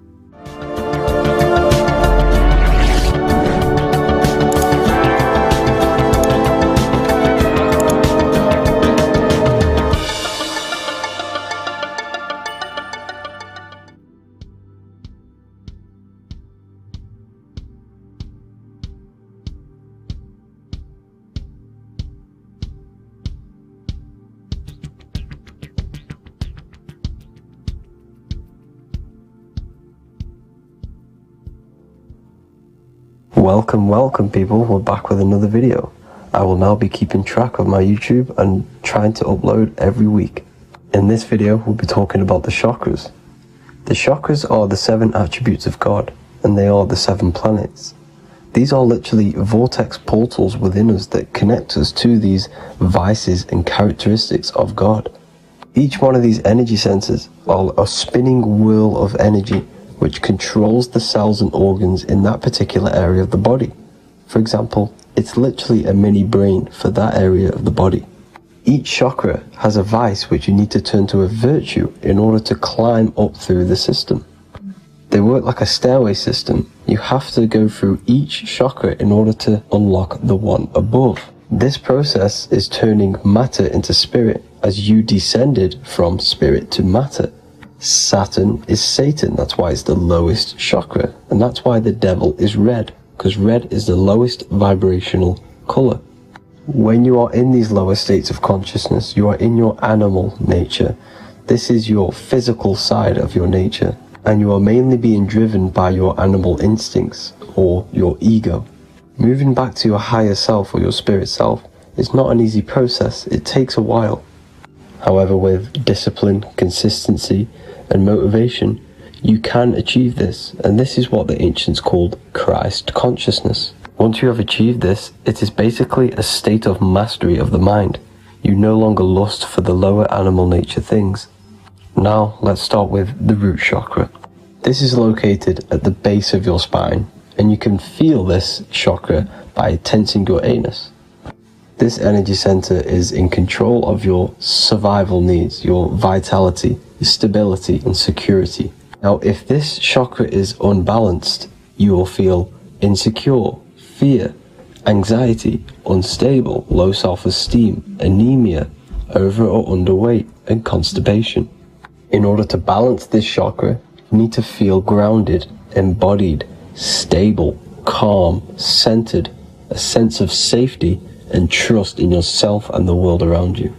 The next chakra is the sacral chakra, which is located around the belly button area.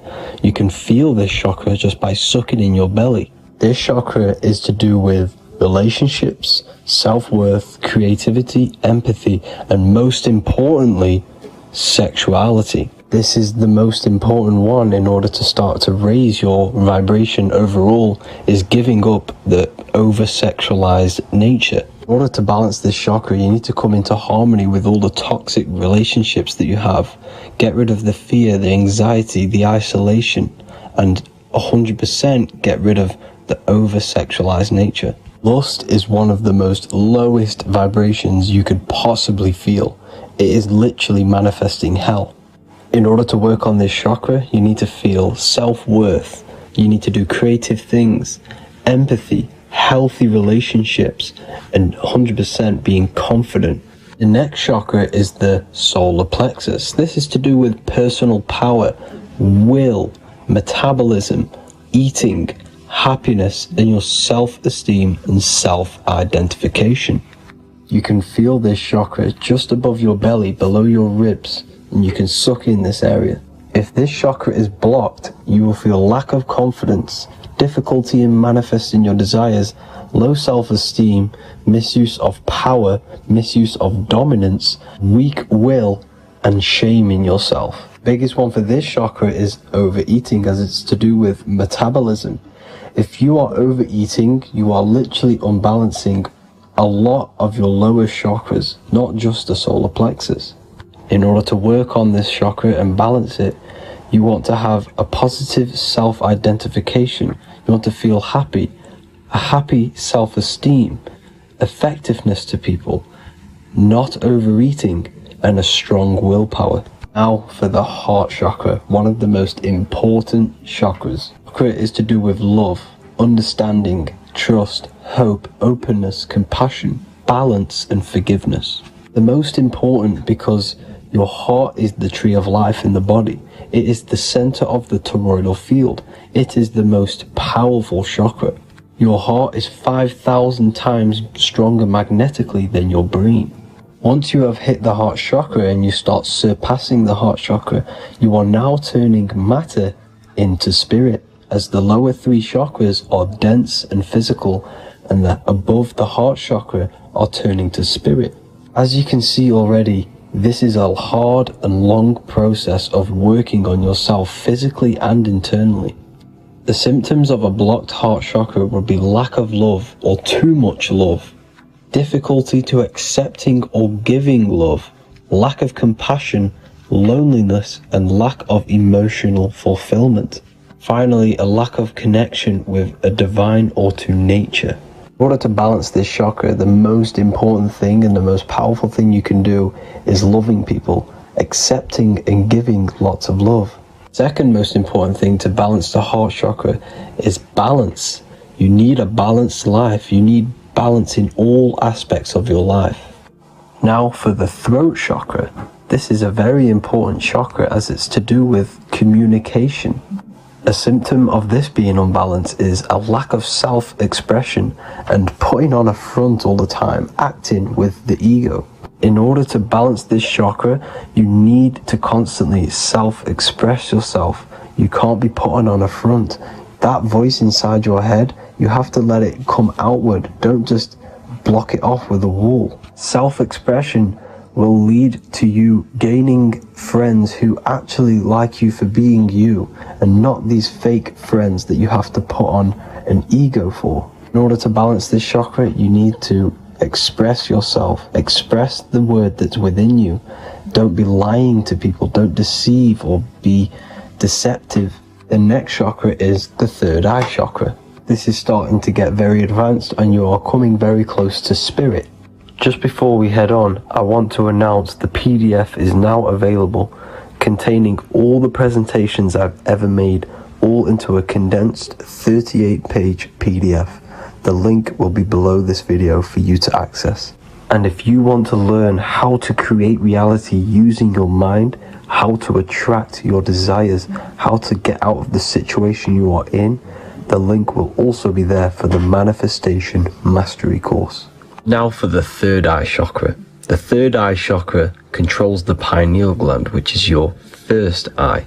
It's to do with your psychic abilities, channeling, telepathy, astral travel, visions, and connection to the higher self. You need all of the chakras aligned to get the full potential out of your third eye or pineal gland chakra. For example, if you're astral traveling and you fear something, you will be instantly shot back to your body. So you need to master all of the chakras before you go on and try and do these higher spiritual activities. Symptoms of the third eye chakra being blocked is lack of imagination, lack of vision, lack of concentration, blocked or clouded intuition, can't see the big picture, and especially overly reliant on logic and intellectual thinking. A good way to work on this chakra is imagining things, vision things, trust your intuition at all times, always follow that inner voice. Cut out the tap water which contains fluoride. Fluoride blocks the pineal gland. And cut out all junk food because all of this is affecting your pineal gland. When in meditation, you want to focus your eyes and your attention to the center of your head between the two eyebrows. This is where the pineal gland is located. This will help and awaken the pineal gland over time when you keep doing these meditations. Finally, for the crown chakra, this is to do with universal consciousness, all-knowing, enlightenment, cosmic connections, the God source. This chakra is blocked by being cut off from spirituality, plagued by the senses, being tricked into the five senses and being tricked into thinking you are the body. In order to work on this chakra, you need to feel grounded. You need to know yourself, your real self, the voice within you. Have common sense, have specific decisions that you're making, be very direct. Now we've got out of the way all of the chakras, I can now introduce methods and meditations which will help you unblock them spiritually. When meditating, you want to get into the present moment in a nice, comfortable position. Bring yourself to the present moment by saying, I am here right now, nothing else matters. Keep repeating this over and over with your eyes open or closed. After a couple minutes of bringing your attention to the present moment, you can now start to breathe in through the nose deeply and breathe out through the mouth slower than you breathed in. Place your attention on the chakra that you want to balance. Think of a high vibrational emotion like love and think of this while placing your attention on that chakra. You can do this exercise every day for 10 to 20 to 30 minutes. The longer the better. Another practice you can do is by chanting the Bijis for each chakra. They are here, starting from the root chakra all the way to the crown chakra. Or you can chant the 7 vowels. There are not 5, there are actually 7. A, E, A, O, U, M.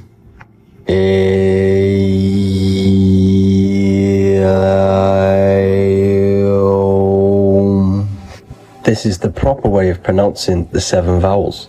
These are so powerful because these are the only things that exist. It is literally the sound of God.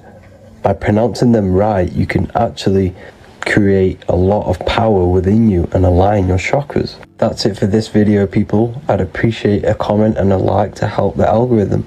I appreciate you all. Love and light.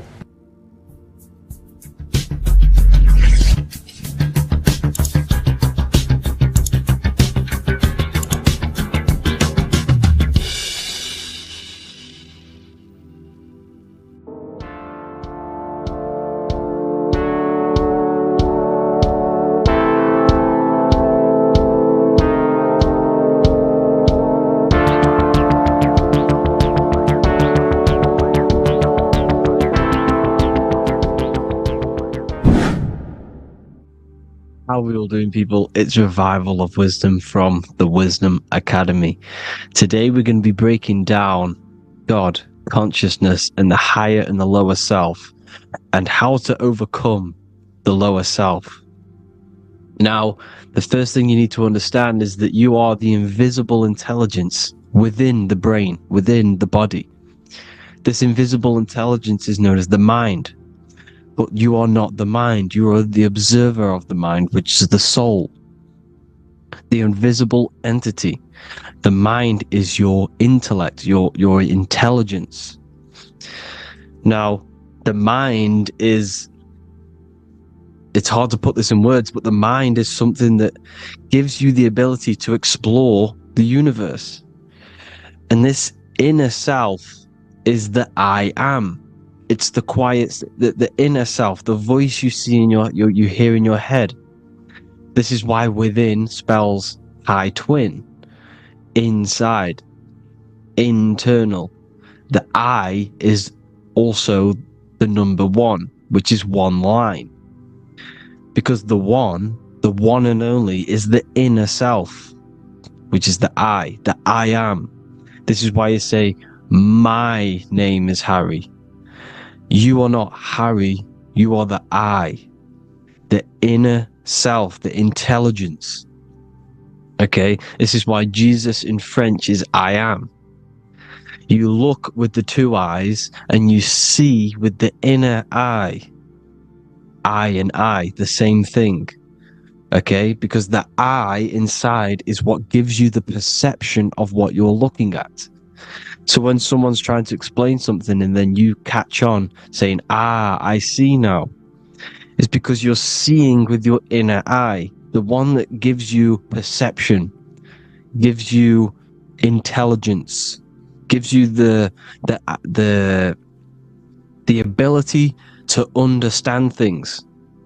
This is the internal I, the invisible self, which the physical body is nowhere near as complicated as this inner self. Is in infinite potential.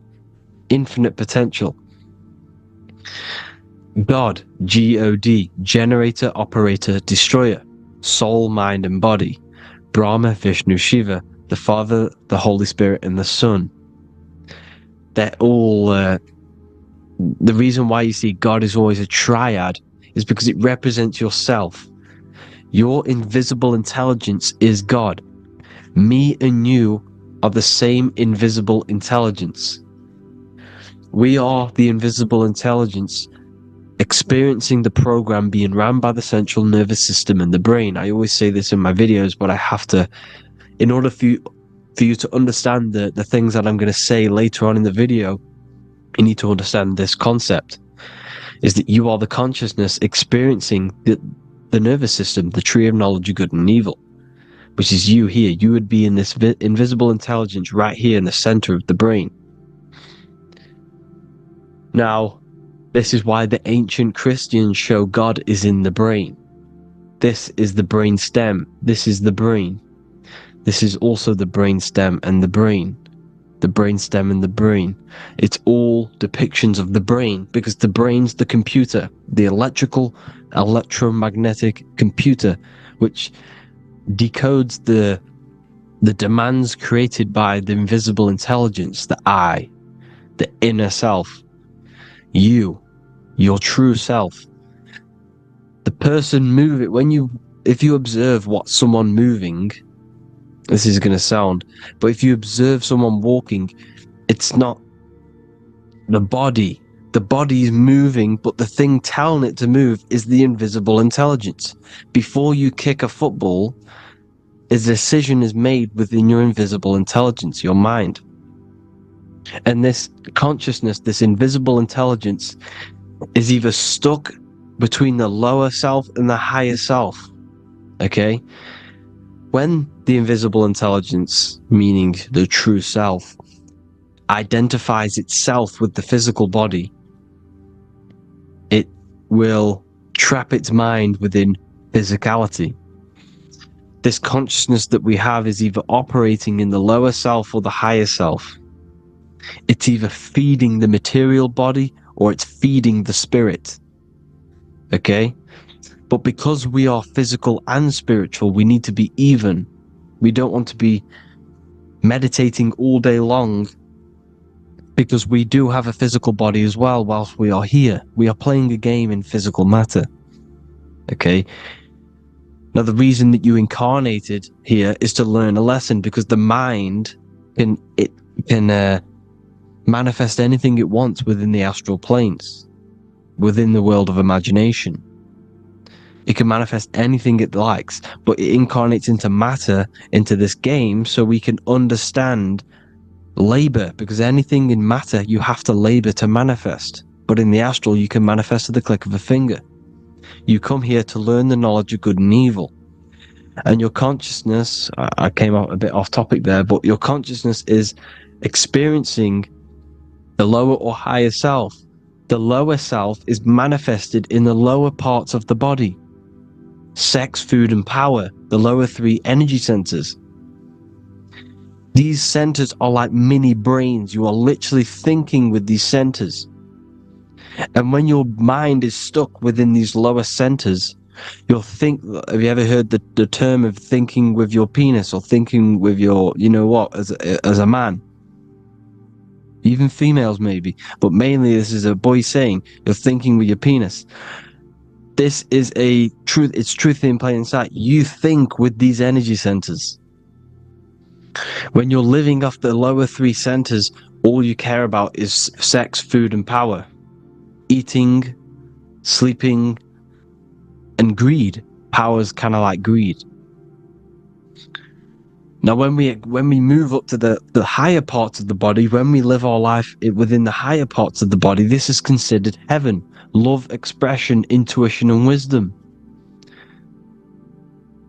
This is what we need to be aiming to do, moving out of the lower half of the body and living our life within the higher self, the higher parts of the body, thinking with the higher energy centers, thinking with love, expression, intuition, and wisdom, spreading love, expression, intuition, and wisdom to others. Heaven is even. This is why Jesus is pointing at the heart chakra, always pointing at the heart. Earth rearranged his heart, because in earth you're manifested as a physical being. You're in the heart, good and bad. You need to be balanced between the good and bad. Because love can be a demon too. That's a whole nother video, but love can be a demon. Now, the seven chakras are known as the seven seals in the Bible. When the Lamb opened the seventh seal, there was silence in the heaven for about half an hour. This is a verse from the Bible.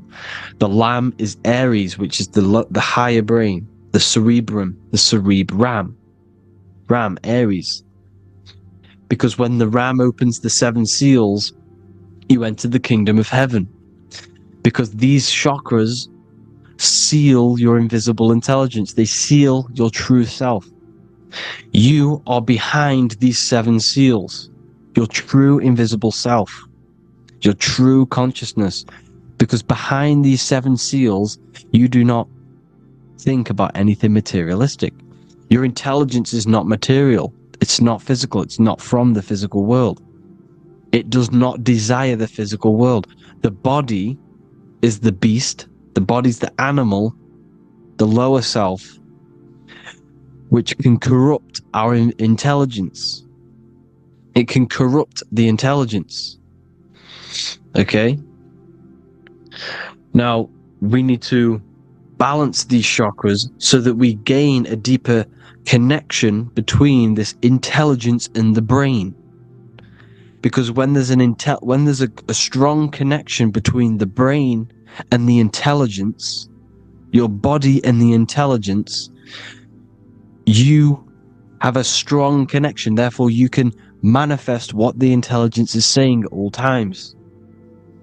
Meaning, when, for example, your higher self, this is intelligence, the higher intelligence is always speaking to you. It's always guiding you. It's always telling you the right thing to do. You can feel it when you're doing something wrong. You can feel that you're doing something wrong, because this higher self, this intelligence knows what it needs to do here. And when there's no connection between the body and this our intelligence, our true self, when we strip away, when you close your eyes for long periods of time, you will figure out you are this invisible, infinite, creative being. There's no words that I can't describe what it is, but it's the voice inside of your head that you can feel when you close your eyes. You are this being inside of the heaven, because this is heaven, this intelligence. And when there's a strong connection between the body, you can manifest everything it's saying. When everything is balanced, when you're no longer thinking with the lower centers, when they're all balanced, you're not thinking in particular with every center, you balance them all, you can manifest everything it says.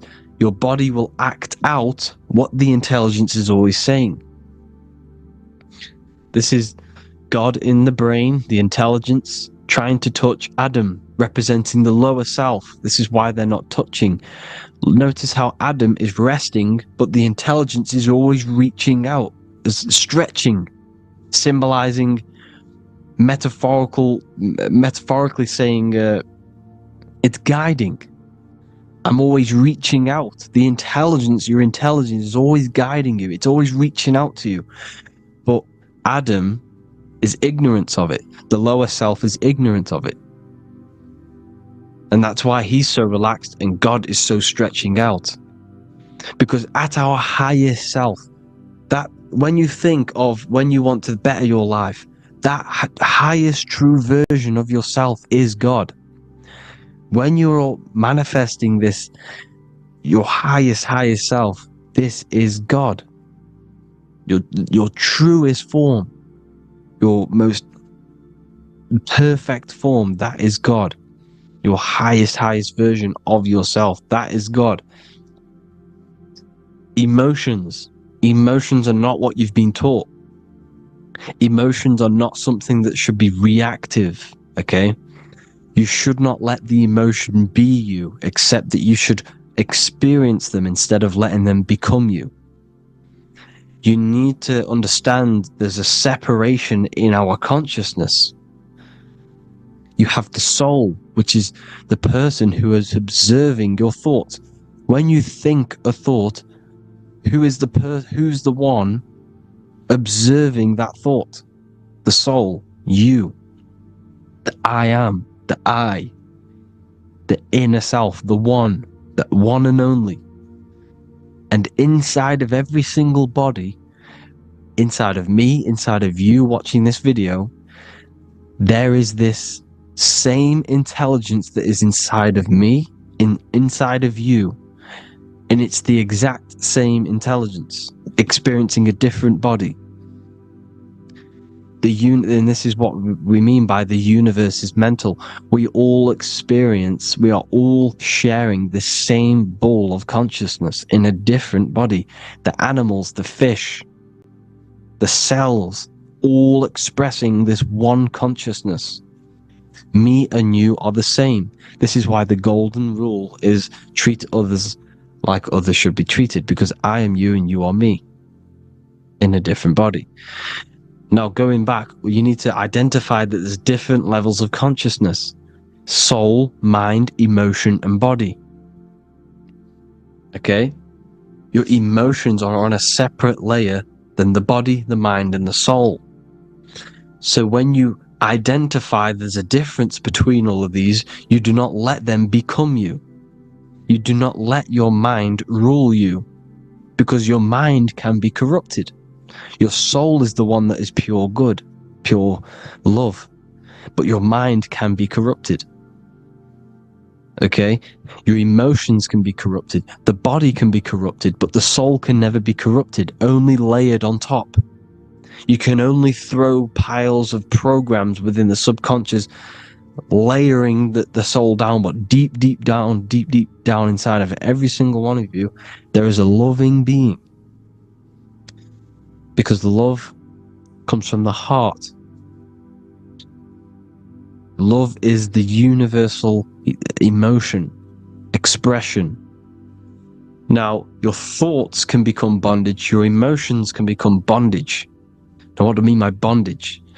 By conquering the lower self, we need to conquer our own mind, because the mind is what's manifesting the lower self.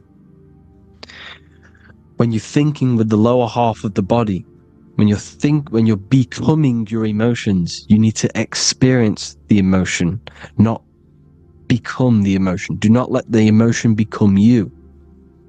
Do not let your thoughts become you, because your thoughts are tools that you can manifest. Your thoughts are the idea. Your emotion is the energy that you can use to manifest that thought. Your emotion is energy in motion, emotion. You use emotion to manifest, to feel as if you already have the thought. Therefore, you become that vibration. Therefore, your emotions are actually a creational force that is given to you to manifest things, because you're a human, a manifester. You're here to manifest things. You're a creator. You are a God. Your inner self, your intelligence, your I am, the one and only inside of you, the inner self, the quiet one, the one that's deep down, the invisible intelligence, is it's creating things all the time. All the time. Speak no evil, see no evil, hear no evil. This is the astronauts, they're Freemasons, but they understand this.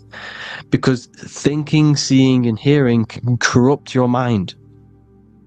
And when you have a corrupted mind, you'll have a corrupted subconscious. The subconscious will manifest into the body, because 90% of your behavior comes from the subconscious mind. So you got to speak, see, and hear no evil. But sin, what is a sin? To overcome our lower self, to overcome our lower self, the 7 deadly sins are not something that goes against an external God. A sin is something that goes against your inner guide, your inner conscience, the inner self that is always speaking to you. It's always telling you the right thing to do. A sin is something that goes against this inner guide.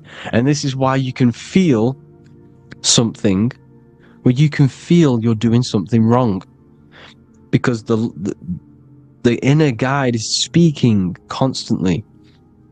And when you commit these 7 deadly sins, which are 7 internal states which keep your invisible intelligence bound to your physical body.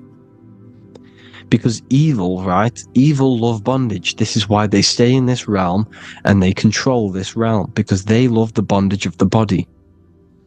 They like matter. They want to stay in matter for eternal life. They don't want to ascend back into the heavenly realms, where you do not have a physical body. You can explore the universe within the astral planes. They stay bounded to the body, bounded to the 3D construct of the physical world.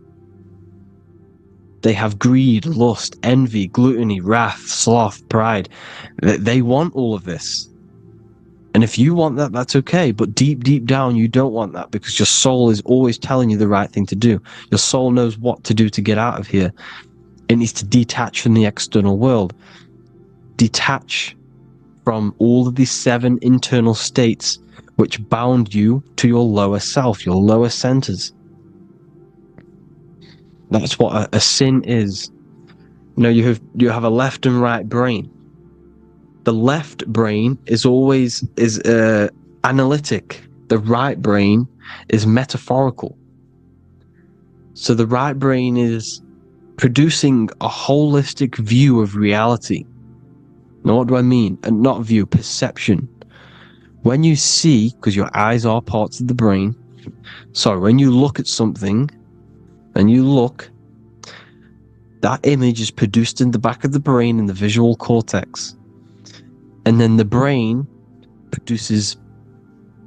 right brain produces a perception, a holistic, it breaks down what you're seeing into a holistic image, a holistic perception. So for example, if you're in a woods, the right brain sees the whole woods as one big woods.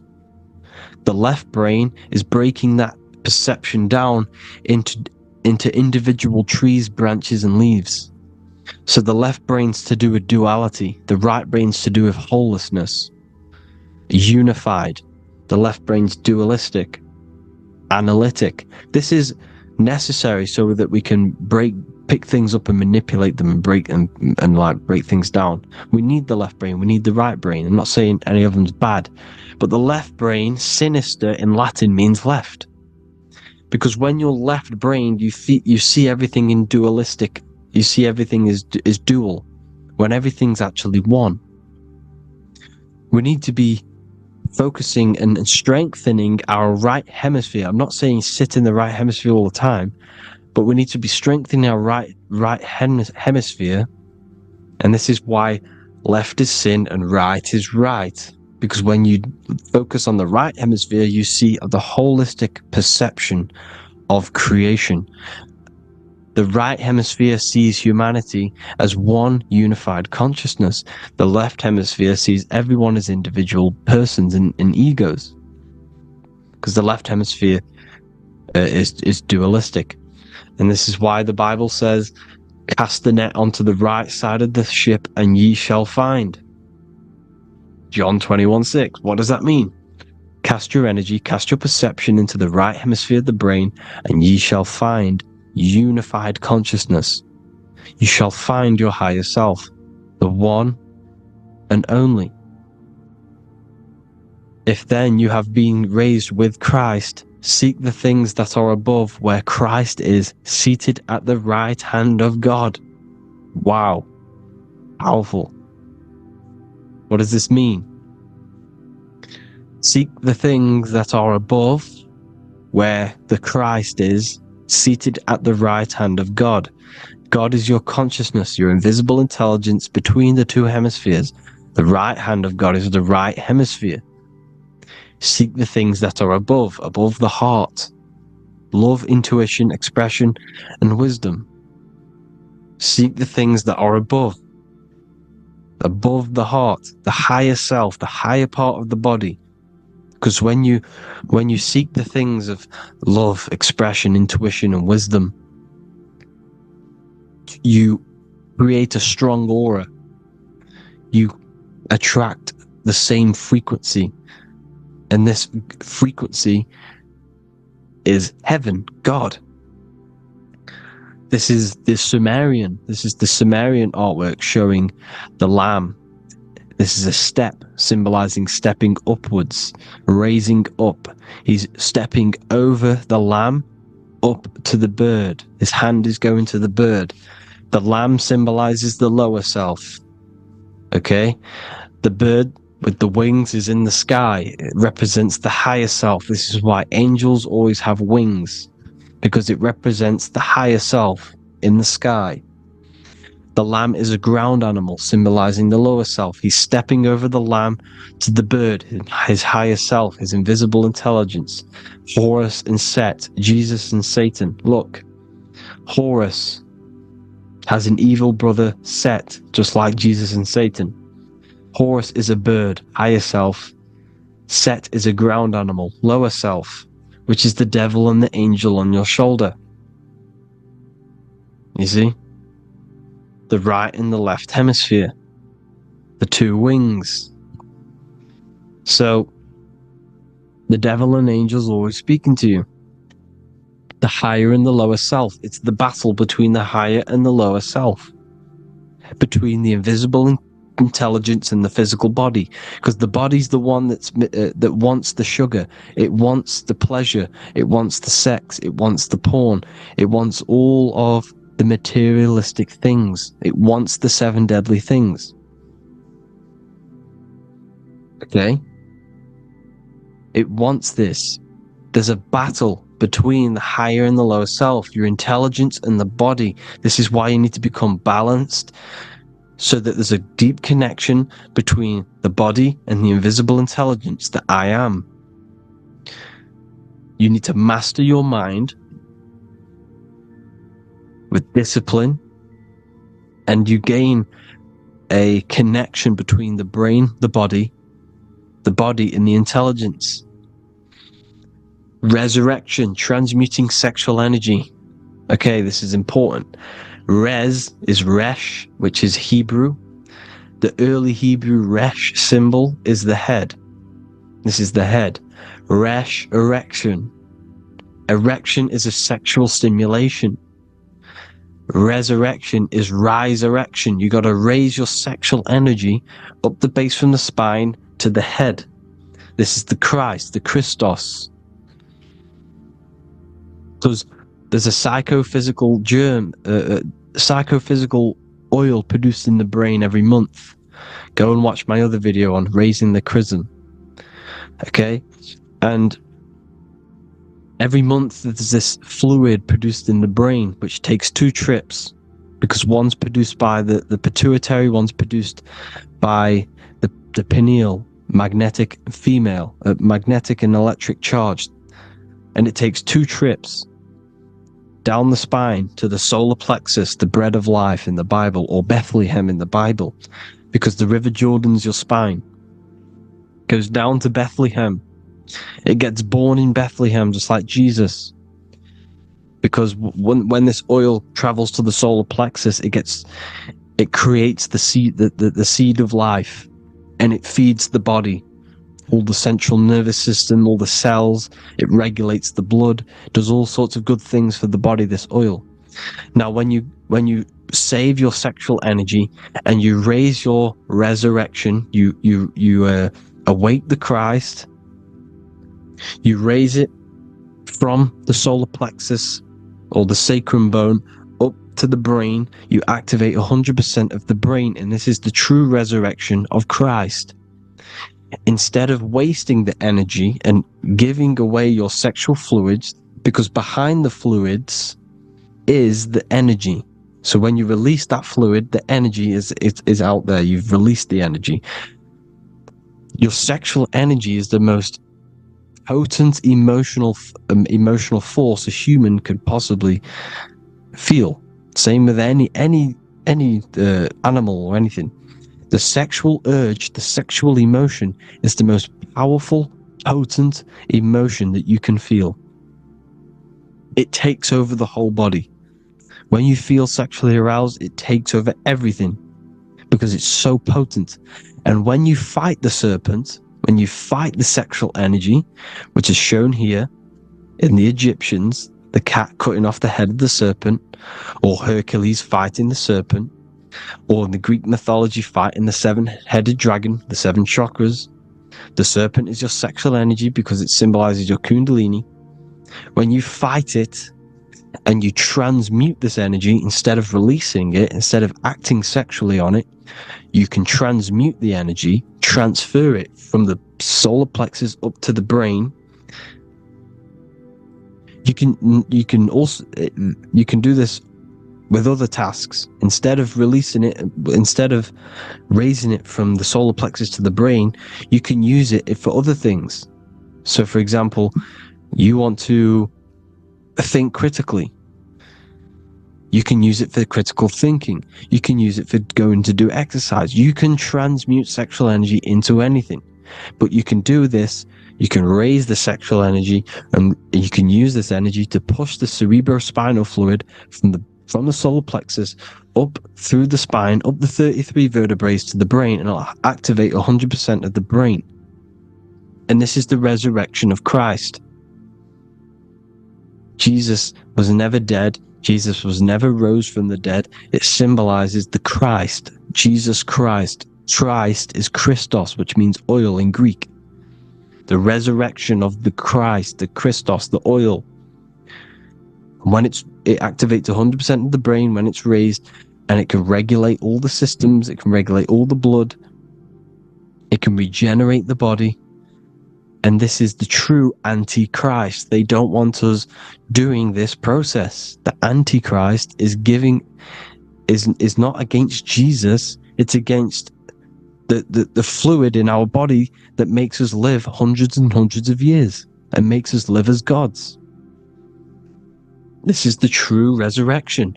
And when you fight the serpent, you fight your sexual urges, your sexual emotion, the most strong emotion that you could ever feel.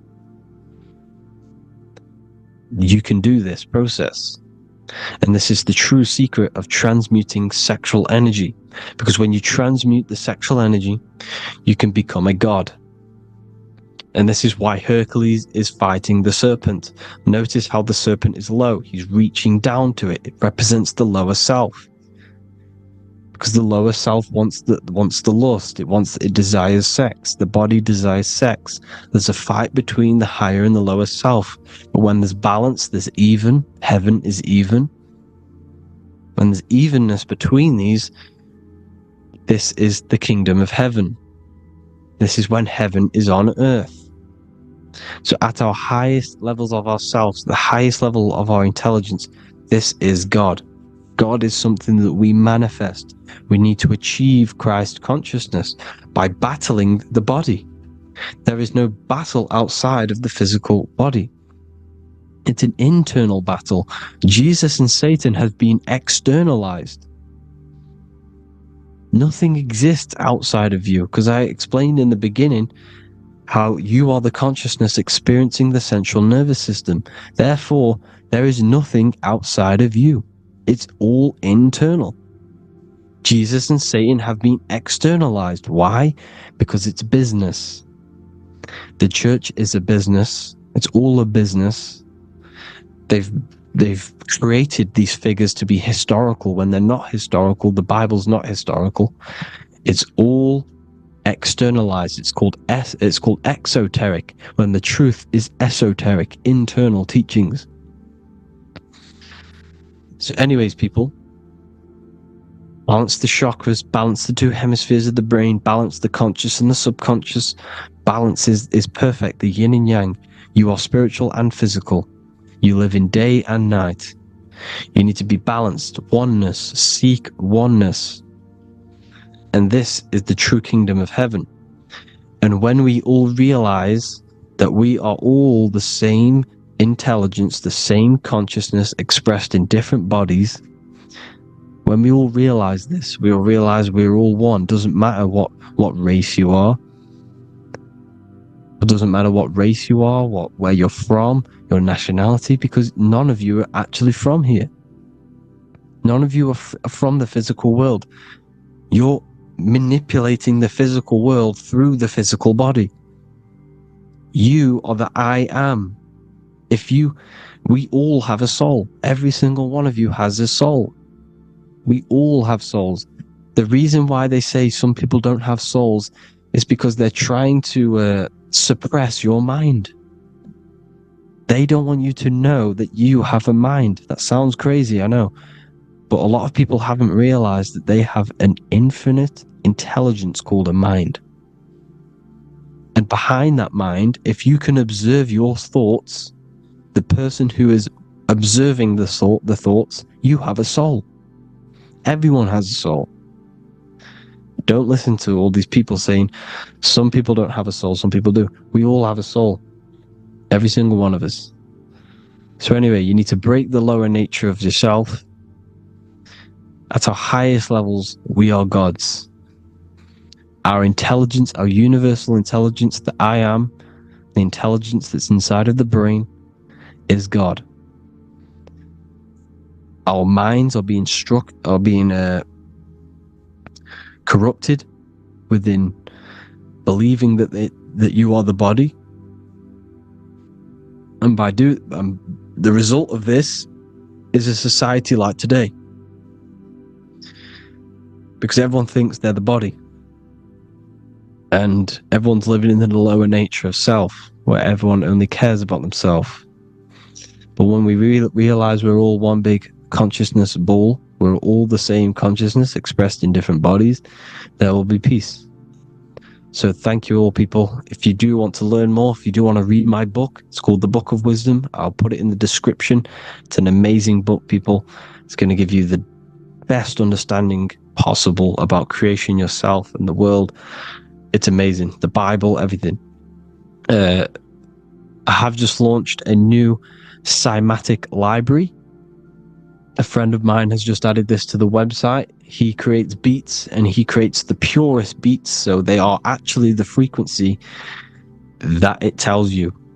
Most of the stuff on YouTube and Spotify and Apple Music it says it's a certain frequency, but we know these major platforms are all playing with the frequencies of the apps. So if you want a real binaural beats, solfeggio scale frequencies to meditate on or listen to throughout the day, join the Occult Library. You can get a 2-day free trial.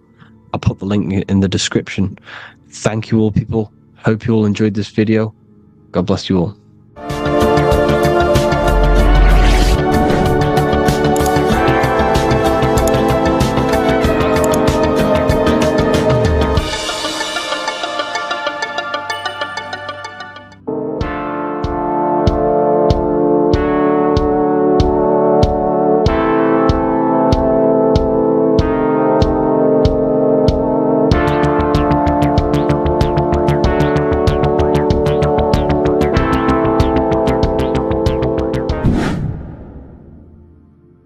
What is good, people? We're back with another video, and this is going to be talking about the connection between the micro and the macro. You know, you are the universe, everything is inside of you. So the first thing you need to understand is that the law of mentalism, we are a thought in the creator's mind, everything's being thought into existence. We have a spark of this mind, this same mind of the creator, and everything is a state of mind. Particles or atoms, whatever you want to call them, are a mental thing. They're a product of the mind. Everything's thought into existence. Thoughts influence everything. Thoughts are energetic effects which send out waves into the quantum field around you. And your consciousness is actually the universe experiencing itself, expressing itself, and viewing itself. So we are the creator, but viewing itself in separate bodies. And this is why they call the material world the world of illusions. Because everything's separate here, but we all forget that we are all one. We've all been brainwashed to think we're all separate, but we're all one. We're all the same mind, the same consciousness, everything. So everything's created out of toroidal fields. God created the toroidal field. That's the only thing that exists, because the atoms are toroidal fields. And it's the basis behind all creation. As you can see it in the owl's eyes. It creates the infinity symbol. And this is the apple. That apple is a toroidal field. And the toroidal field is made out of dielectricity, which is ether. Ether is black light, and this is counter space. This is another realm. This is what creates God to be omnipresent, to be everywhere at one place at all times. He is everywhere because ether is everywhere. And ether is infinite potential. It connects everything together, and that's what energy moves through. It moves through the ether. And that's black light. Everything is light, as it says in John 4:2. God is light. Everything's a vibrational state of light. So the torus field is made out of dielectricity, ether, black light, magnetism, which is white light, which is the center of the toroidal field. And magnetism radiates, it has no vibration. And then when white light splits, it turns into electricity. which is physical material, and that has a vibration. This is the Holy Trinity: the sun, the moon, and Saturn. Saturn, the god of materialism. If you've watched my videos on Saturn, you know that Saturn is crystallizing everything into physical matter. And that's why his old name was El. The ancients called him El. And this is why we get El electricity. This is where El electricity comes from. Because El electricity is only a product of the physical world, which is redshift, blueshift, Adam and Eve. And this is what creates the redshift, blueshift is what is a product of magnetism. When magnetism, white light splits, and this gives us vibration. And this what creates the toroidal field, which is the basis of all physical creation. The sine wave is created out of the magnetic wave and the electric wave. The electric wave is the blue wave, and the magnetic wave is the straight wave, which is radiation. This is vibration frequency. So the magnetic wave is straight, and then you have longitude and amplitude, which is depth, which is dimension. You see how the electric wave has depth and dimension. This is why you get the cross. This is the cross of Earth. This is the symbol of Earth, of bondage, of physical matter, because it consists of magnetic wave and depth, which is electric wave. And this is where you get the sun cross or the Earth cross, whatever you want to call it. It's the cross of physical matter, and the ancients knew this. This is why they used that symbol. Red shift, blue shift, which is the toroidal field, is the basis of all creation, physical creation. And this is why you have the police siren is red and blue. The Matrix movie, red pill, blue pill. You have red blood and blue blood in your body.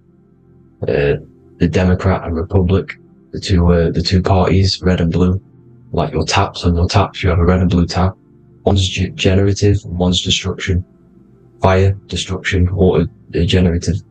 So this is the basis of all things. And electric wave has dimension, like I've already said, depth, material, and it's measured in hertz. It's measured in hertz because it hurts you. It decays because the electric wave has a vibration, and vibration always has to go back to a standstill point. This wave cannot go forever, but the magnetic wave will go forever. It's radiation. Magnetic is radiation. It radiates forever. It pulses.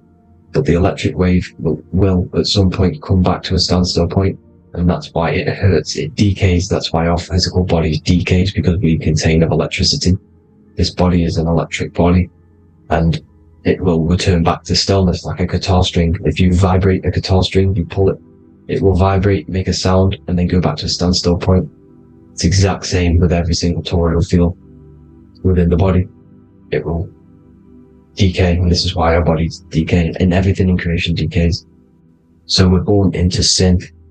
The sin of Eve. The sin of Eve is us biting into the tree of knowledge of good and evil, which is the systems in the body.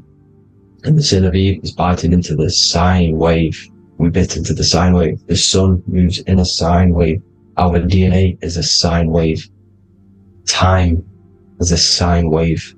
Everything in this creation is a sine wave. This is why the dollar bill is a sine wave. Magnetism and electric waves in one. And this is the sun doing its sine wave, which creates, when you go bowling, it kind of creates that pin that you hit over. That's the pin of the sun.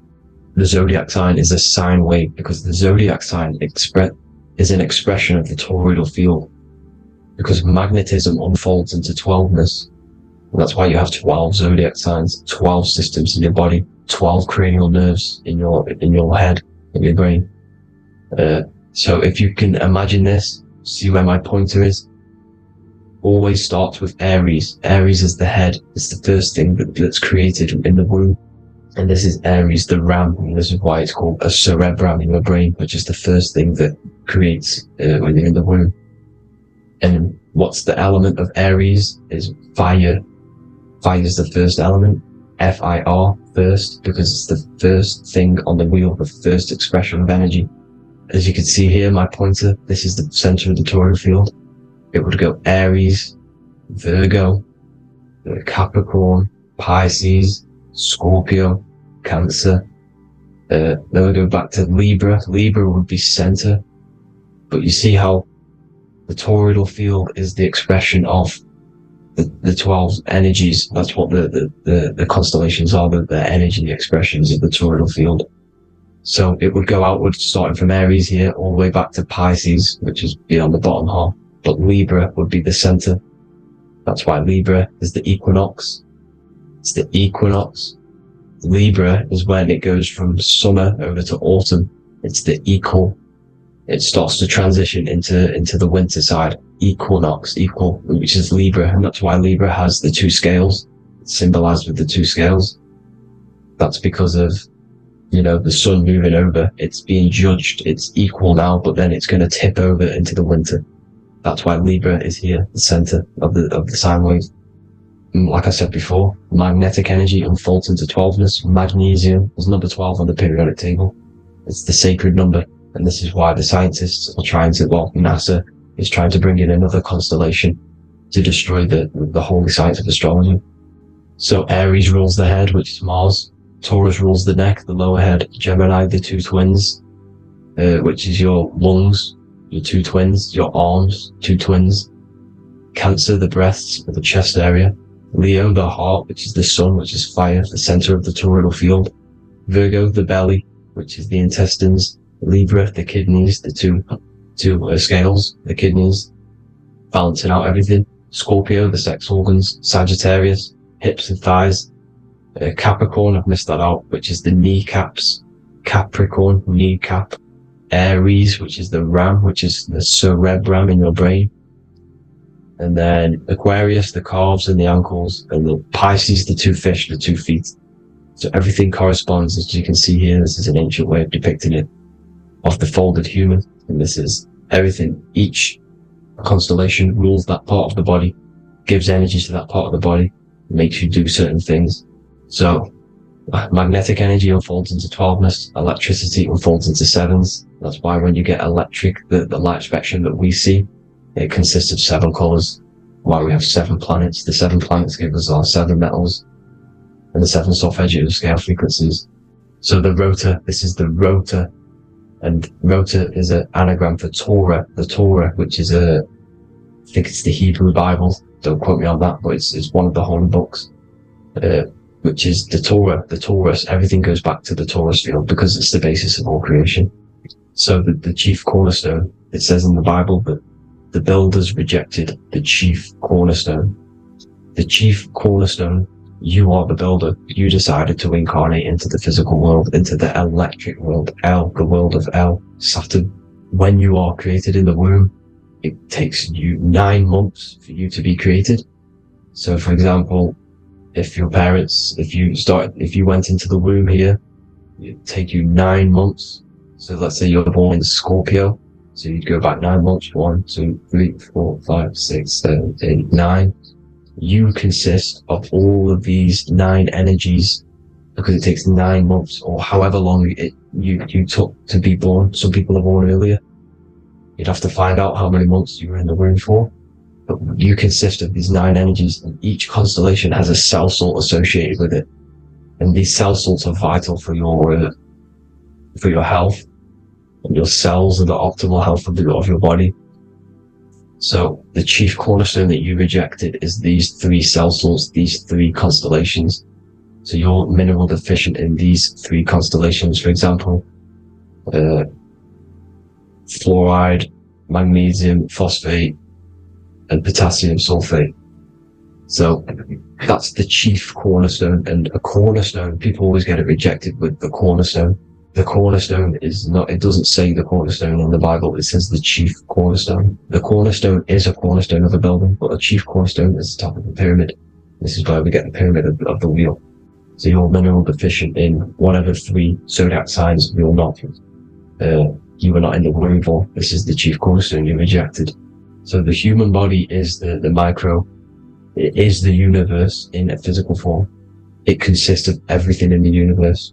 Just like your consciousness is the universe, watching itself, experiencing itself. Your body is the whole universe. 12 systems in the body, 12 zodiac signs, 7 chakras are the 7 planets. The Holy Trinity of you is your Temple of Solomon, the soul and the mind, the sun and the moon. You know, everything is in you. You consist of everything, all the energies, everything. Heaven and hell. Heaven and hell is a mind state. It's a state of the mind. head, H-E-A, which is heaven, and the heel, the bottom of your foot, is hell. And the bottom of your foot is the soul. So they're basically saying, well, it's wordplay, they're saying that your soul is in hell because, you know, with the elites being in control. So they call the bottom of your foot the soul, trying to say that you're in hell. The Christ is in you. And this Christ is Greek for what? Christos. And Christos is Greek for the oil. And this oil is produced in the cerebrum, the Aries, the ram, the cerebrum. It goes down the pineal. Well, the pineal and the pituitary are underneath the cerebrum. Goes down the pingala and the ida. The pingala being the positive charge connected to the pineal gland, pin, and the ida connected to the pituitary. And this is the two serpents going down the spinal column. And this is why Jesus goes from Nazareth to Bethlehem, and then Joseph and Mary are waiting for Jesus in Nazareth. Joseph and Mary are the pineal and the pituitary gland waiting for Jesus to come back up the River Jordan or the spinal column. So this is the oil. This is the story of Santa as well. Santa comes from the North Pole. Why? Because the North Pole of the Earth is the center of the toroidal field, and the North Pole of you is your spinal column, which is the North Pole of the toroidal field. The North Pole, he comes from the North Pole. This is the North Pole. This is the South Pole of the toroidal field. Comes from the North Pole, which is your mind. And he goes down the chimney and then back up the chimney. This is the chimney. And he drops off the present, which is the Christos, the oil. And this is why Jesus is crucified at 33, because he crosses over the vagus nerve at the top of your spine. When this oil comes back up the 33 vertebrae, these are your vertebrae here. When it goes up to the 33 vertebrae, it gets crucified at 33 because it crosses the vagus nerve, and he's crucified on the cross at 33. This is the story behind Jesus and Santa.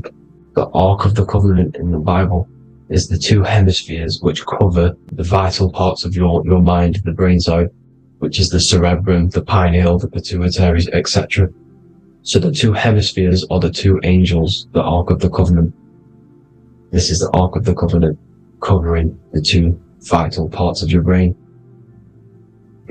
So these are the optic thalamus is another part, and it protects the Christ oil, which is inside at the center of the brain. See, the Bible is all a massive metaphor about yourself, because you are the universe. You are a microcosm of the universe. Your consciousness is experiencing itself, and the universe experiencing, and your body is the whole universe. Your head's heaven. So Moses crosses the Red Sea. These are the two hemispheres of your brain. This is the corpus callosum, the Red Sea.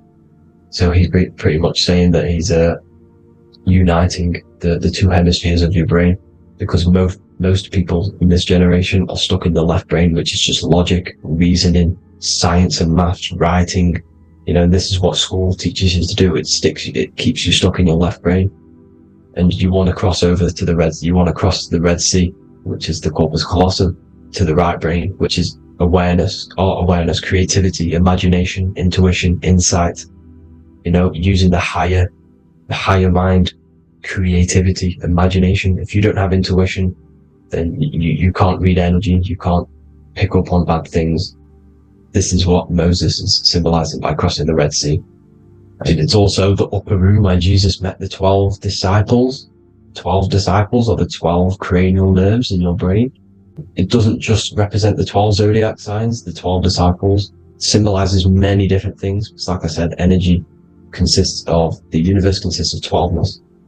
So you have 12 cranial nerves in your brain, and that's the 12 disciples as well. And they want you stuck in your left brain, which is the five senses, materialism.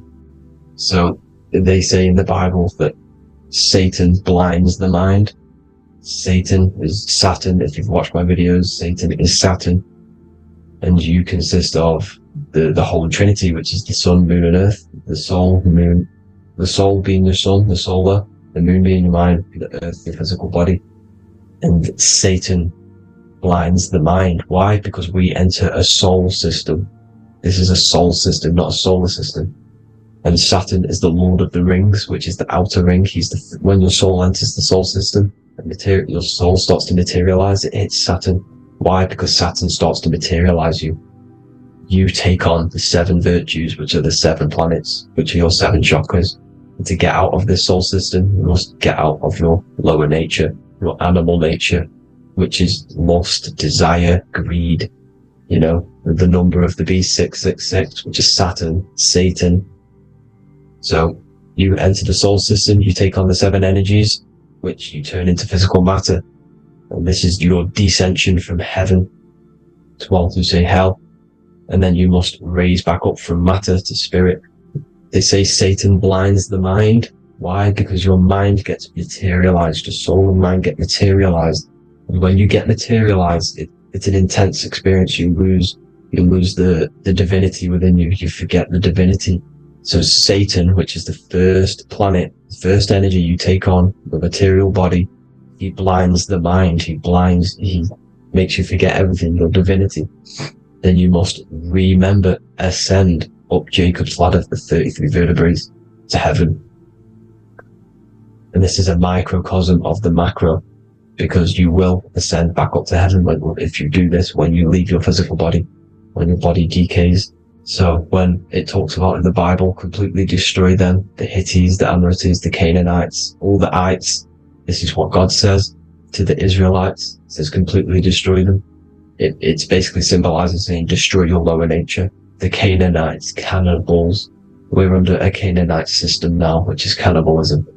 And this is flesh eating, lust, greed, all the demonic stuff, all the lower vibrational stuff, the lower nature, eating, sex and survival, the lower 3 chakras. You must get out of these lower 3 chakras and return back to spirit, which is heaven, which is spirit, love, being holy, being truthful, being passionate, going back to Satan blinding the mind. All of the planets are made out of these 3 symbols. Satan blinds the mind, and that's why Satan's symbol, this is the symbol for Saturn, Satan, the symbol for Saturn is the cross, which is physical matter, the earth, over the moon is your mind. So the Saturn symbol saying matter over mind, he blinds the mind, Satan blinds the mind once you enter the soul system. And you must remember, in the Bible it talks about the Genesis, which is Eve, the sin of Eve, which is biting of the tree of knowledge, with the serpent which wraps around the tree. It says the serpent placed himself on the tree. Well, the serpent is the spinal column. It's the serpent telling you eat from the tree of knowledge of good and evil, which is your nervous system. And eating from the tree of knowledge of good and evil is doing bad things. For example, over-sexualized, overeating, eating the wrong food. That's eating from your nervous system. It's decaying you, and it's preventing you from achieving the God self, the God consciousness. This is the symbolism of, the tree on the serpent, telling you to eat from the left brain, with the left brain being the sinister. Sinister is Latin for left. That's sin. Sin is left. And left is lefty Lucy, Lucifer, right, righteousness, right, God, godly. The tree of knowledge of good and evil, which is your nervous system, because it determines good or bad. That's the only thing you experience in this world is your nervous system. And then the tree of life is the cardiovascular system, and the Garden of Eden is your body. So that's it for this video, people. Hope you've got a greater understanding of how you are the universe and everything is inside of you. Just keep in mind you are the universe experience in itself, and your body is a reflection of everything. The 12 constellations, the 7 planets, everything's inside of you. This world is an expression from the inside outwards. You can't affect the outside world to manipulate reality. Everything's inside of you. I hope you got a greater understanding of this. God bless.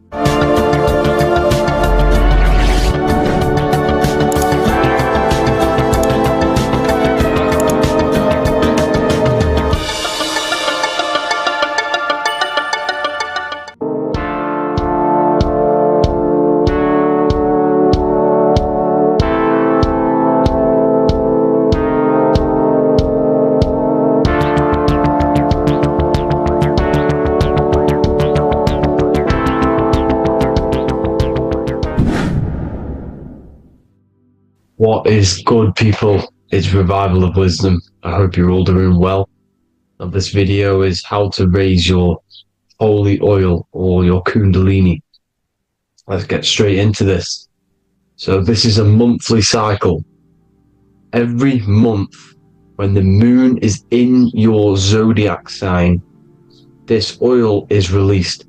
Now, the moon is in control of monthly cycles. For women, it's the menstrual cycle, and as well, this holy oil cycle. The moon changes sign every 2.5 days and passes through the zodiac signs in 27 days. So the moon tells the day, the sun tells the time, the stars tell the month. This reality is a massive clock, if you like to say. It's a cycle. Okay? The moon controls the night, emotions, water, fluids, and the mind. Okay? So this oil is produced in the claustrum. It's produced in the claustrum, which is here, right? This is where you get Santa Claus from. Now, the claustrum is at the center of the brain, and it is next to the pineal gland and the pituitary gland. Once it starts in the claustrum, this is the holy present. This is the present that Santa gives to us, Santa Claus. And it goes to the pituitary gland and the pineal gland. And what's connected to the pituitary gland and the pineal gland is the Ida and the Pingala. The Pingala is the pineal gland's nerve, which is the honey, which is the positive charge, electric. And the pituitary is the Ida nerve, which is the magnetic charge. This is the milk, the land flowing with milk and honey. This is the brain, the heaven, okay? And it travels down the spine using these two nerves, these electromagnetic charge. And this is what the ancients symbolized with the two serpents wrapped around the spinal cord, the Ida and the Pingala. And this travels down to the sacrum or the solar plexus. Okay, so once it's here, okay, the spine is an elongation of the brain. So the spine is pretty much the brain. It's an extension of it. And it's kind of a microcosm of how we descended from heaven to physical reality, to physical matter, which is our consciousness has done. Our consciousness has descended from heaven into physical matter, and this is a microcosm of it. Okay, so once we're in the sacrum bone, this holy oil, like I've just explained, this holy oil starts in the Santa Claustrum, goes down the chimney to the sacrum. This is the sacrum, the solar plexus, and drops the present off at the sacrum. Now, once we're at the sacrum, we need to raise our vibration to take this oil back up the spine. Okay, and the River Jordan symbolizes this in the Bible. King Herod wants to kill Jesus in Nazareth, which is here, this is the River Jordan, is Nazareth. He goes to be born in Bethlehem and then goes back up to Nazareth to Joseph and Mary. Joseph and Mary, the pineal gland and the pituitary gland. The Bible is huge symbolism. It's all metaphors for this sacred process which goes on inside of your body. You are the Temple of Solomon. You are the Holy Land. The Holy Land is your brain. Once this oil is at the sacrum, you need to raise your vibration in order to take it back up. Once this oil has gone back up to the pineal gland, it activates the crystals which are wrapped around your pineal gland. Your pineal gland is this tiny little beam here. This is the claustrum. This is the pineal gland. And it's wrapped in crystals. And when this oil travels back up the spine by raising your vibration, back to the upper room where Jesus met the 12 disciples, or the 12 cranial nerves in the brain, and it activates and it turns on this pineal gland. And once it's turned on, it illuminates all the cells and the nerves in your brain and turns them all on and activates the higher God man, the God consciousness, Christ consciousness. And it regenerates the whole body. This is the secret to regeneration. It regenerates all the cells in the body. And this is how the ancients lived for thousands and thousands of years, as talked about in ancient texts. They lived for hundreds and thousands of years because they knew this secret. And this fluid, this brain fluid, the secretion, or the Christos in Greek, which means gold, because this is the alchemical process from turning lead to gold. Your body is the alchemical furnace. Now the ancients knew about this center of the brain because they symboled it. This is the eye of Ra, and it's the brain, and this is what's wrapped around our consciousness. Our consciousness isn't wrapped around the brain. The brain is built around the consciousness. We are the consciousness. You don't have a soul, you are the soul. Okay? Now, the head, heaven, hell, heel at the bottom of your foot, that's hell. Head is heaven and hell. Simple. Now, the pineal gland produces DMT, which is dimethyltryptamine, which is known as the spirit molecule. So, let's move on. Now, when this oil travels up, back, the spine, the chimney, it crucifies at the top, which is called the vagus nerve. So when it reaches here, the optic thalamus, it crosses and crucifies once it's raised back up. And this is why Jesus dies at 33. He was crucified at 33. Because you have 33 vertebrae on the back of your spine. And then it's crucified by the cross of the vagus nerve. When this oil crosses the vagus nerve. This is the crucifixion at 33. And it symbolizes the death of the physical consciousness. You then become spirit. You then become God consciousness. Activating the Kundalini. Regenerating the body and the mind. Okay? The Garden of Eden. You are the Garden of Eden. The land of milk and honey is upstairs. The pituitary, which is the milk, the pineal gland, which is the honey, which is DMT. It even says this in the Bible. As he brought us into the place, and he has given us this land, a land flowing with milk and honey, which is also symbolized as the sun and the moon. The Bible also says, the light of the body is the eye, not the eyes, the eye. If therefore thine eye be single, thy whole body shall be full of light. This is the activation of the pineal gland by raising this oil back up to the pineal gland, to the center of the brain. Neither shall they say, see that here, or see there, for behold, the kingdom of God is within you. So he's saying, don't look out there. Nothing is out there. It's all inside of you. Everything's inside of you. You're the universe. Now, how to raise this oil back up to the pineal gland? Every month, like I said. The moon controls the cycle. The moon controls monthly cycles. When the moon is going into your zodiac sign every month, this oil goes down the spine, and you must raise your frequency to get it back up. You must retain your seed. This is the most important. Your fluid, your secret, your holy fluid, your life force. You can't let that go. That life force is the reason you're alive. This holy oil is the reason you're alive, because it feeds all of the systems in your body. It feeds all the systems in your body. You have to retain your seed. Alkaline diet, positive thinking, and meditation. Okay? When you retain your seed, you will live longer. The moment you release it, you're killing yourself. You're killing a piece of yourself every time you release your seed. Every single time. You're killing a part of yourself. Okay?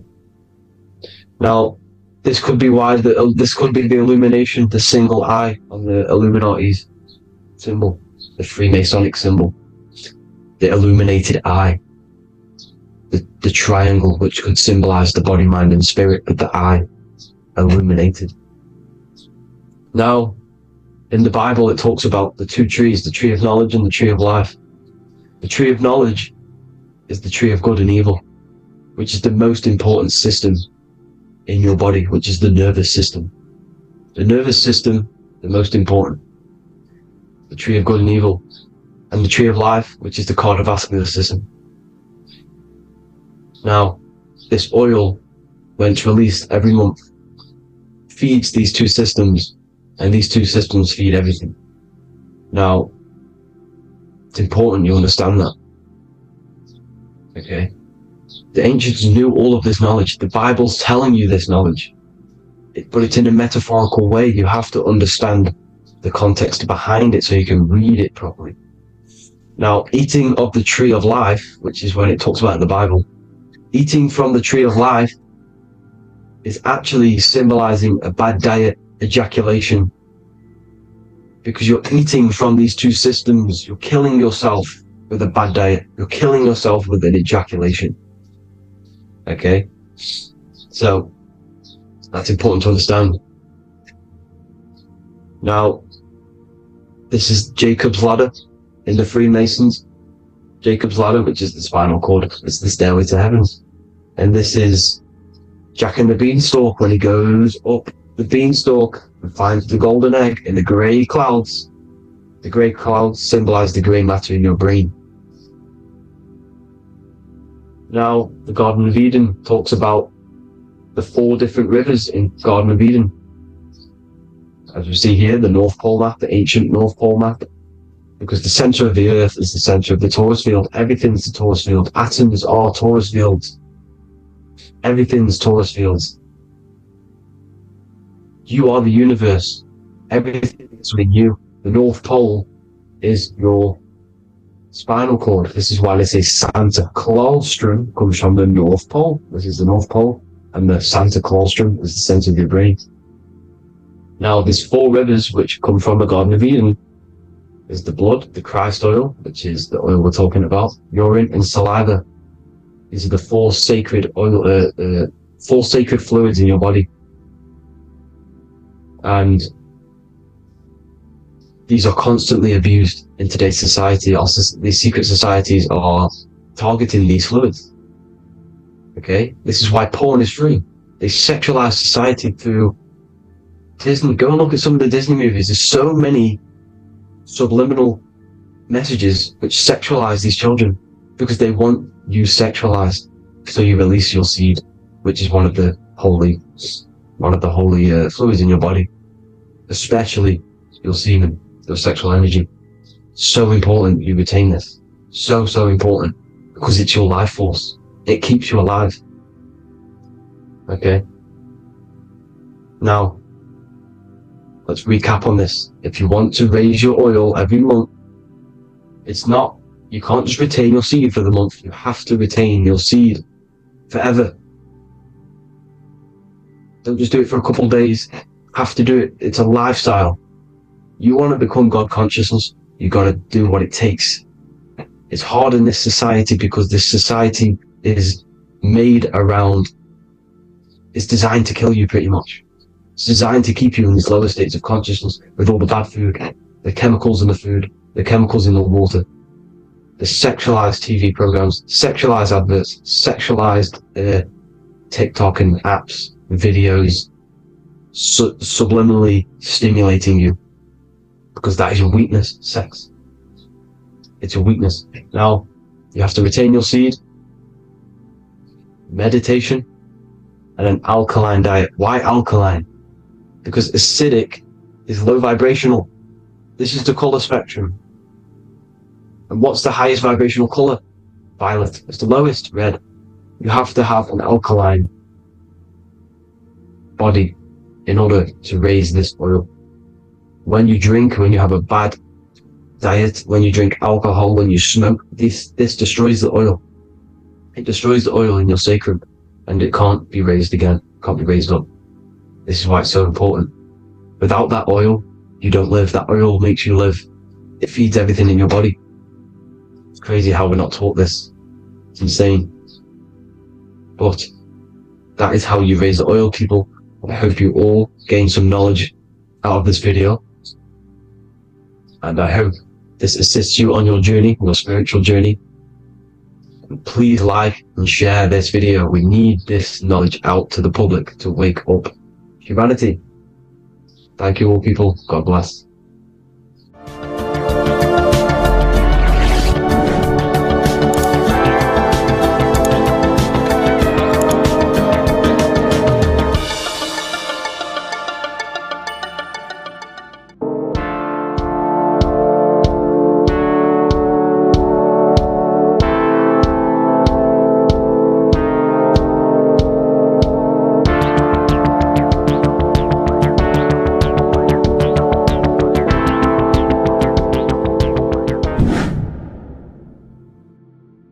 What's good, people? We're back with another video. This is going to just be a quick video. Manifestation, magic, bending reality. So let's jump straight into this. So you have a conscious and a subconscious part of your mind. The conscious is what you're conscious of, what you're actually doing, where you can choose or not. However, the subconscious is the part of your brain which is automatic. So all of the systems in your body, like the digestive system, your heartbeat, these are automatically being ran. And you do not have to tell these systems to do anything. You do not have to consciously tell your heart to beat. It's automatically doing it. And this is what the subconscious mind is controlling. It's like the dark aspect of your brain or your mind. It is the way bigger aspect of your mind. Okay, it controls all the systems in your body. Okay, and this is where all of your programs are. So when you're in it, from your childhood, what you've learned in school, all of these things are being kept in your subconscious. Maybe traumas and stuff like that. So the subconscious is the female aspect, and the conscious is the male aspect, because the male is all about action and doing, and the female is more about creation, creativity, intuition. So you have a right and a left hemisphere of your brain, and these are obviously male and female. The right side of your brain is your female. It's to do with creativity, imagination, intuition, insight. Okay, and this is one of the most important sides of the brain. This side of the brain is the most attacked by the elites, whatever you want to call them. This side is one of the most important, because obviously your intuition is a massive part of reality. And if you don't have intuition, then you lose track of the things around you. You can't consciously feel if things are wrong or right. They don't want you to have intuition or creativity or imagination.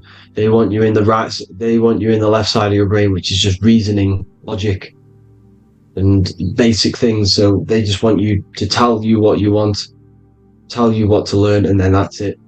They don't want you thinking for yourself, which is the right side of the brain.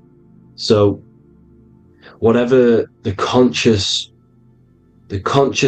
side of your mind impresses the subconscious side of your mind. So if you do affirmations, for example, if you consciously do affirmations every day, you're reprogramming your subconscious mind. You're impressing a vibration and a word into your subconscious mind, and therefore it will reprogram it. So the male and female aspect are symbolized by the Star of David as well. The male being the upside triangle, the female being the downside, connected all in one, because we both have male and female energy. So every thoughts are electric, which is the male aspect. Emotions are magnetic, which is the female. Each thought creates a wave of vibration in all directions. So think of it like a water drop in a pool, but it going out in every single direction. It's not just flat. And these thoughts have a certain frequency, has a certain vibration. That vibration has a certain frequency. And this affects your aura. Every thought, every emotion directly impacts your aura and the strength of your aura. So if you're angry all the time, your aura in the astral plane will look red. However, if you're happy, it'll be more like blue and green. So it's very important. Your electromagnetic field is created out of your emotions and thoughts, and that affects reality, because you're 60% water, and frequency and vibration create certain patterns and has a certain effect on water. We'll get into that after this slide. So each thought that people are thinking around you, you are actually subconsciously picking up these thoughts, because it's emitting this vibration in all directions. So this is why you can pick up thoughts of other people on the odd occasion. However, when you're more in tune with your intuition, your right side of your brain, you can start to pick up on vibrations, thoughts, and other people's auras. You can pick up on the energy once your third eye is open, and you know whether you should be in that environment or not. This is what we call an atmosphere. When we go into a room and you can feel the tension, if someone's been arguing, for example, this is the atmosphere, this is the vibrations, these are people's auras emitting these certain frequencies and vibrations. Okay, so our aura is contained of multiple layers. Obviously we have the physical body. This is the electromagnetic layer. However, you have the different planes of existence: the spirit, mental, astral, etheric, and then physical. The physical is the lowest plane of existence, and the physical plane is a product of all of the planes above. So the mental impresses on the astral impresses into the etheric, and then the etheric creates the physical object. So the mind is the root cause of reality. The mind is the cause of everything. Your consciousness is pure cause. There's no effect. Everything you see in this reality is the effect. Everything that you experience is the effect, because the root cause was the mind. The decisions you made you experience that certain experience, and that decision was created on the mental plane. And this is just pure thoughts. And thoughts are things. If it exists in your mind, it is a thing. It's a certain frequency. So if you have a certain level of thoughts, if you're thinking positive, for example, you're going to have a strong aura, you're going to have a higher vibration, and that attracts like. Like attracts like when it comes to thoughts and vibrations and electromagnetism.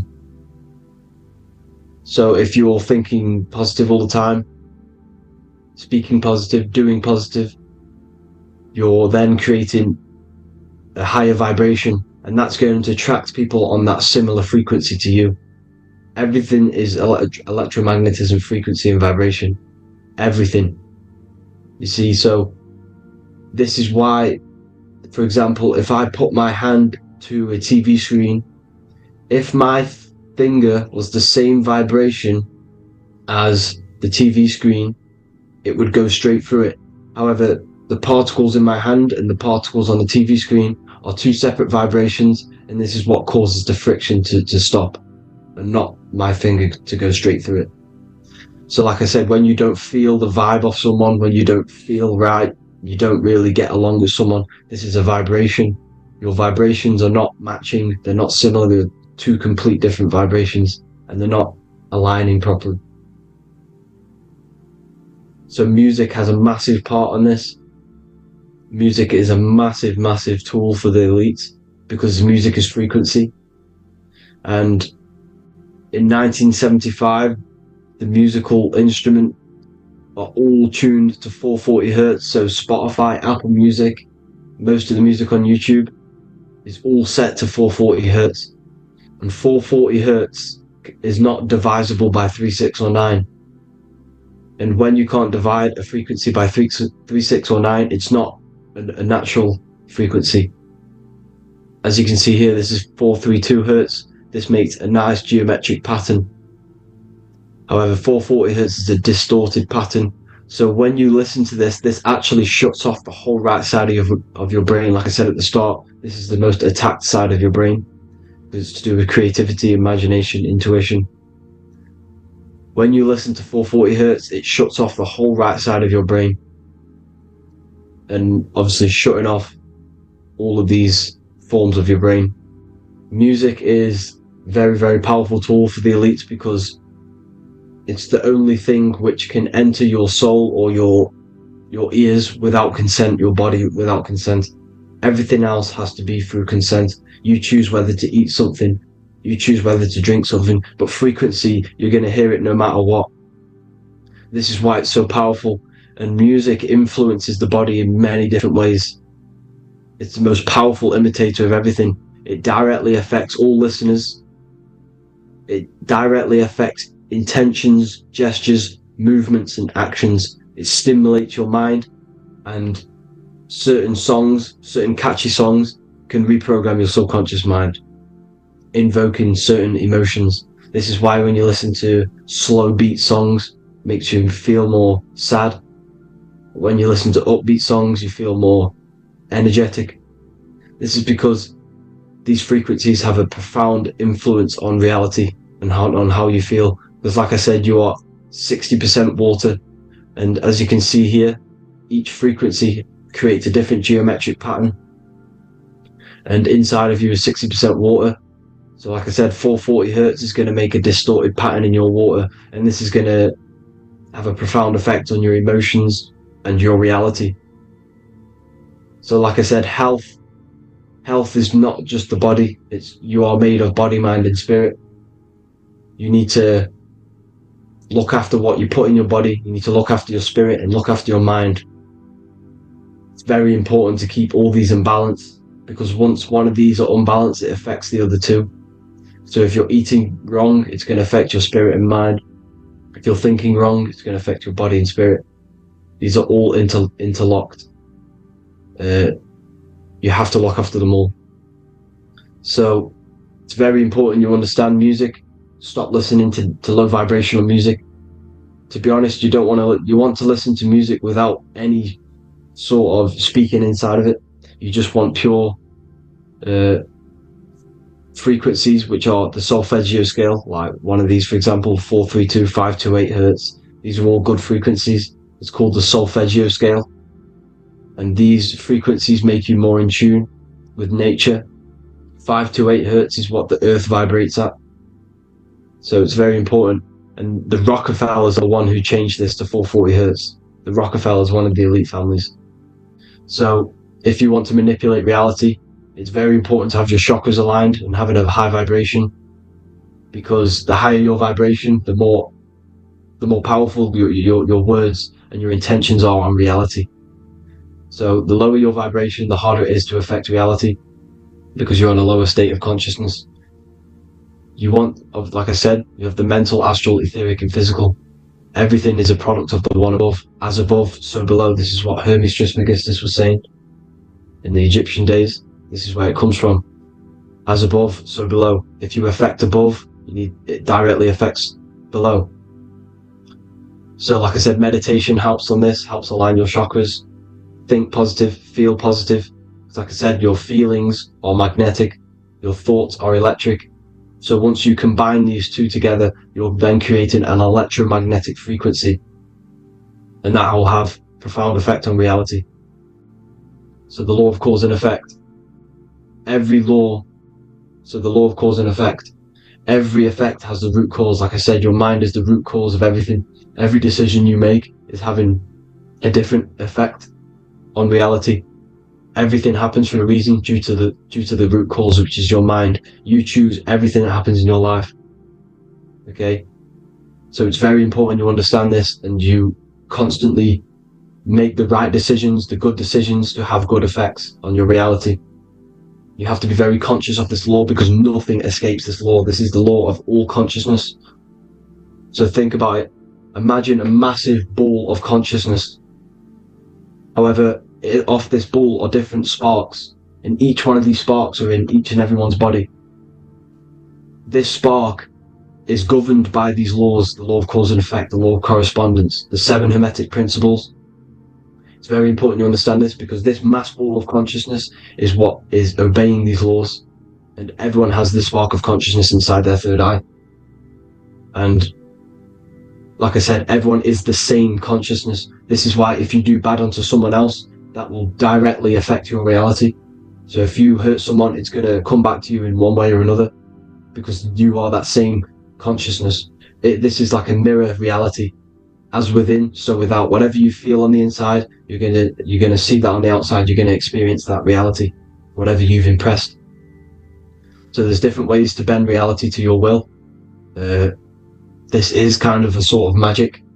So obviously you have black magic, which is manipulating reality to harm and influence others, or to be very selfish. And then you have white magic, which is manipulating reality for the good of humanity. So you do have to be very careful with your intentions, people, when you're trying to manipulate reality, because this is nothing to be played with. If you are manipulating reality for the wrong reason, it's going to come and bite you in the ass in some way or another. Because everything is balanced. Everything balances out in this reality. Nothing escapes the laws. Not one thing escapes the laws. So if you're stealing from yourself, because it's just going to come back in one way or another. Inside of everyone's heart, you know whether you're doing good or wrong. You know, you can feel it when you do something wrong. You can feel it when you do something good. The heart is the center of the torus field. It's balance. And this is why you say follow your heart, because it's the center of the torus field. It's very important to listen to this inner voice inside of you, because that is telling you the right things to do, the good decisions to make. And when you keep following that voice, that good voice inside of you, it takes you to your life path. Very important to follow that voice. However, don't let the ego get in the way of it. Don't care what your friends are going to say. It's very important to understand this. So, you have different ways of manipulating reality. You have sigil magic. This is where you create your own sigil or symbol. You create your own sigil and symbol, and then you charge it. You behind that symbol, you have an intention. So for example, if you want to manifest wealth, you create a sigil which represents what you want. You create that sigil, you draw it out, you charge it, because wherever your attention goes, energy flows. So whatever your attention is, you're sending energy that way. So what you do with your eyes and your hands, you place attention on the sigil. Imagine that it's glowing. Imagine that you're sending energy to this sigil. And then you burn the piece of paper once you've done this. And then after this, you meditate on that symbol. You constantly think about that symbol, because that symbol is the frequency, is the thing that you want to manifest. So that's one way. Or you can just meditate on your reality. So imagine yourself having already what you have. This is what they call a mindset. You must set your mind to the frequency what you want to manifest. Okay? So if you want to manifest wealth, for example, imagine yourself being wealthy. What would it feel like? What would you be doing? Imagine a scene in your mind. Constantly do this, and you're putting out that frequency. Like I said, you must think, because the thoughts are electric, and then you must feel, which is magnetic. Together, this creates an electromagnetic frequency, and this is how you attract things to you. You will attract the certain people to come in your life to bend reality to your will. Okay? Or you've got mirror magic. Stare yourself in the mirror, because a mirror reflects light. It also reflects energy. So you've got to be very careful with what you say to a mirror. You've got to be very, very, very careful, because whatever you send into that mirror is directly sent straight back to you. So if you're thinking negative, you're sending negative energy back straight to you, and that's going to have an effect on your reality. Affirmations are very important, because your words are frequency, your words are vibrations, and each word you say has a certain frequency. If it's if it's positively charged, it's going to affect you positively. If it's negatively charged, because like I say, your brain and your mind is like the director of energy. That's what your brain is. And it directs energy into certain things. You can either positively charge it or negatively charge it. And this brain is creating your reality constantly. It's manifesting your reality constantly in the present moment. So this is what the government knows. The government know Your mind is the root cause of reality. This is why they call themselves a government. Government. The New World Order is not being manifested by them. They are controlling the information. They are controlling your perception of this reality. And they know the mind is the root cause of reality. Therefore, if they control your perception of reality and your information, what you believe, you're going to manifest that information, that perception. So we, the people as a collective consciousness, are the ones manifesting this New World Order. You see, so this isn't black magic. They're actually tricking us into manifesting their own their plans, this New World Order. You see, this is how smart these people are. They know how to get around the laws of reality. They know how to bend reality to their will without facing the consequences. They're getting humanity to do it. You see, there is a collective consciousness. As like I said, we all have that same spark of consciousness, right? So, as a collective consciousness, we are on a very low vibration at the moment. However, we are waking up rapidly. There are more and more people waking up at the moment, and light always chases away the shadow.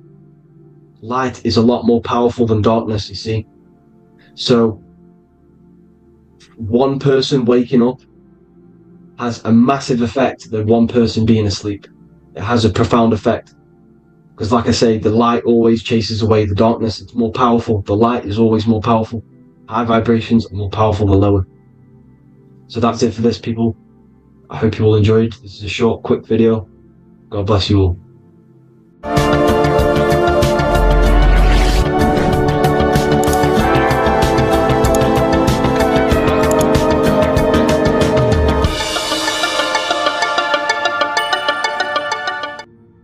You are not breathing correctly. 98% of people only use a third of their lungs capacity, which is shallow breathing, which ages you, lowers your brain capacity, and also lowers your state of consciousness. So it's essential that you breathe consciously on a day-to-day basis, because this is what truly elevates your consciousness. I am going to give you the key for you to raise your consciousness just through breathing alone. Such a simple thing, but yet the most effective way for raising your state of consciousness and becoming more spiritually and mentally advanced. So tune in for this video, and I'm going to show you exactly how to do it and the symbolism behind breathing.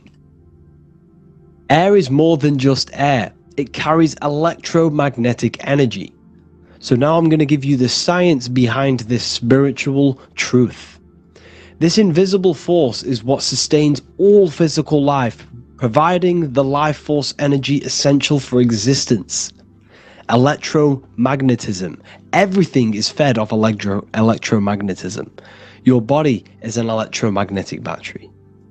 Now, we can prove that air carries electromagnetism just by doing a simple test, a simple scientific experiment, by getting liquid oxygen and pouring it between a north and south magnetic pole, two polar opposite magnets. We see that the liquid does not fall straight through it. It is sucked, it is magnetically attracted to these two opposing forces, opposing magnets. This is proof that air, liquid oxygen carries electromagnetism.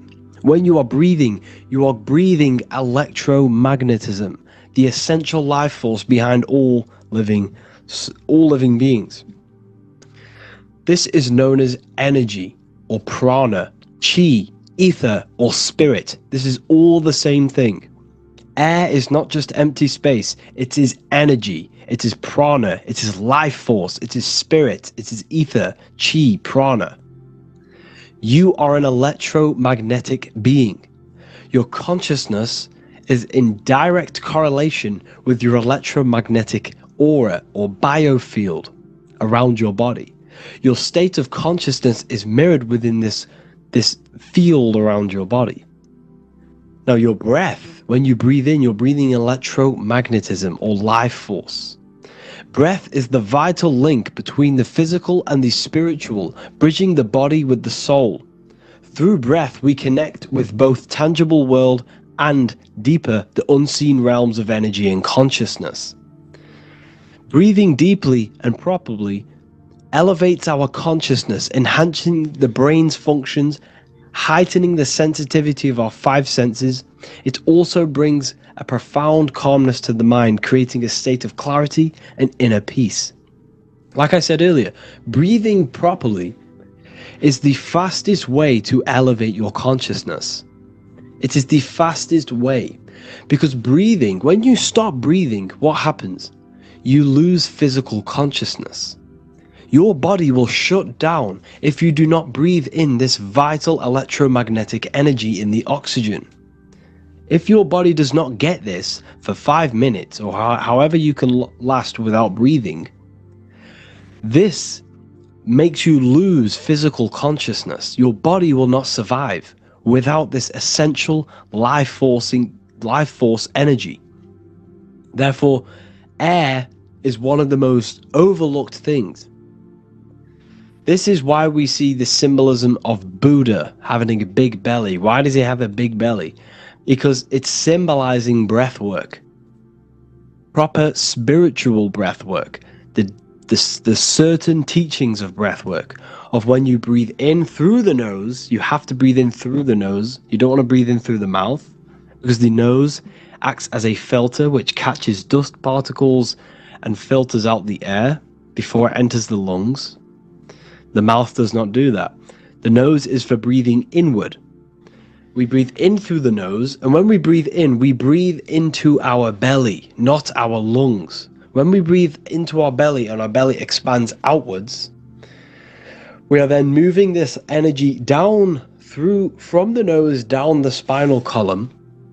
And when we breathe back out, the belly goes in, which is raising the energy up the spinal column, back out through the mouth.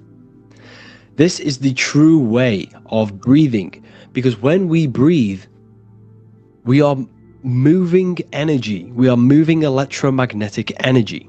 When we breathe in through the nose, the energy travels down the spinal column. And when we breathe out, we are raising this energy back up the spine, some of it going out the mouth and some of it reaching the brain, activating dormant brain cells in the brain.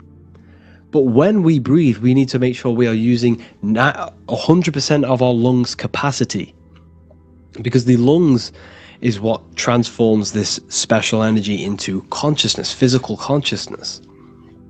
So this is why Buddha has a big belly. It's not because he was fat. It's not because he was overweight. It's symbolism. It's symbolism of breath work. So try this. Do this for 2 minutes while you watch this video. Breathe in through the mouth as hard as you can until you no longer can fill any more air into your lungs and belly. Breathe it into your belly, not your lungs. And breathe out through the mouth. Do this for 5 minutes or 2 minutes, however long. I promise you, breath affects your consciousness. You will notice the difference. If you do it quicker, the quicker it'll affect your consciousness, and you might go lightheaded. But that lightheaded is you activating your spirit, your energy body. So try this just when watching this video. When you breathe consciously, you are renewing both your energy body and astral body, aligning your consciousness with a higher state. This practice feeds new life force energy into the body, revitalizing and enhancing your overall well-being. Like I said, your brain requires the most amount of oxygen. When we have shallow breathing, this is reducing the brain's capacity. Because when we are not breathing properly, which 98% of people are only using a third of their lungs capacity, we are essentially only using a third of our consciousness, because your breath is directly correlated to your consciousness, your state of consciousness. When you breathe in through the mouth, out through the mouth, out in through the nose, out through the mouth, consciously and deeply for 5 minutes, you will notice that your senses are more powerful and sensitive. Your brain is quicker.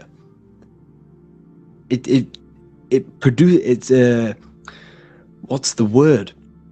It's processes information quicker. You become quicker, you become a superhuman, and you feel more spiritual because it activates your spirit, your astral and energy body. So when we meditate, it's definitely important to breathe in through the nose and out through the mouth as deeply as possible to align with a higher state of consciousness. And this is the easiest way to separate your consciousness from the body. When you breathe in deeply for long periods of time, while meditating, while taking no thought, when no thought is present and you gain a rhythm of deep breathing, this is the gateway to opening your consciousness. Because when you stop thinking, other aspects of your consciousness can open up. All of our lives we've been thinking, which has blocked off the higher states of consciousness. So breathing is very, very important. It affects our overall well-being. And this is Yahweh, the in and the out of breathing. When we breathe in, this is Yah. You can hear it. It sounds like Yah. And when we breathe out, that is Way. This is the name of God, apparently. But God is within you. You can connect with God. You can connect with source consciousness within you by breathing, by raising your state of consciousness through breathing and meditation. This is why the Bible tells you the Spirit of God has made me, and the breath of the Almighty gives me life. You are consciousness. You are God. You're an extension of God's consciousness. Job 27:3. As long as my breath is in me and the Spirit of God is in my nostrils. The Spirit of God is through breath. John 20:22. And when he said this, he breathed on them and said to them, receive the Holy Spirit. The word spirit means breath. In Greek, Hebrew, Latin, it all means breath or wind or air. The Holy Spirit is a certain way of breathing, a breathing technique that elevates your consciousness, that syncs you up to a holy consciousness, an elevated state. That is the Holy Spirit. That's why it tells you in the Bible, when he said this, he breathed onto them. He breathed onto them and said, receive the Holy Spirit. You must breathe to receive the Holy Spirit.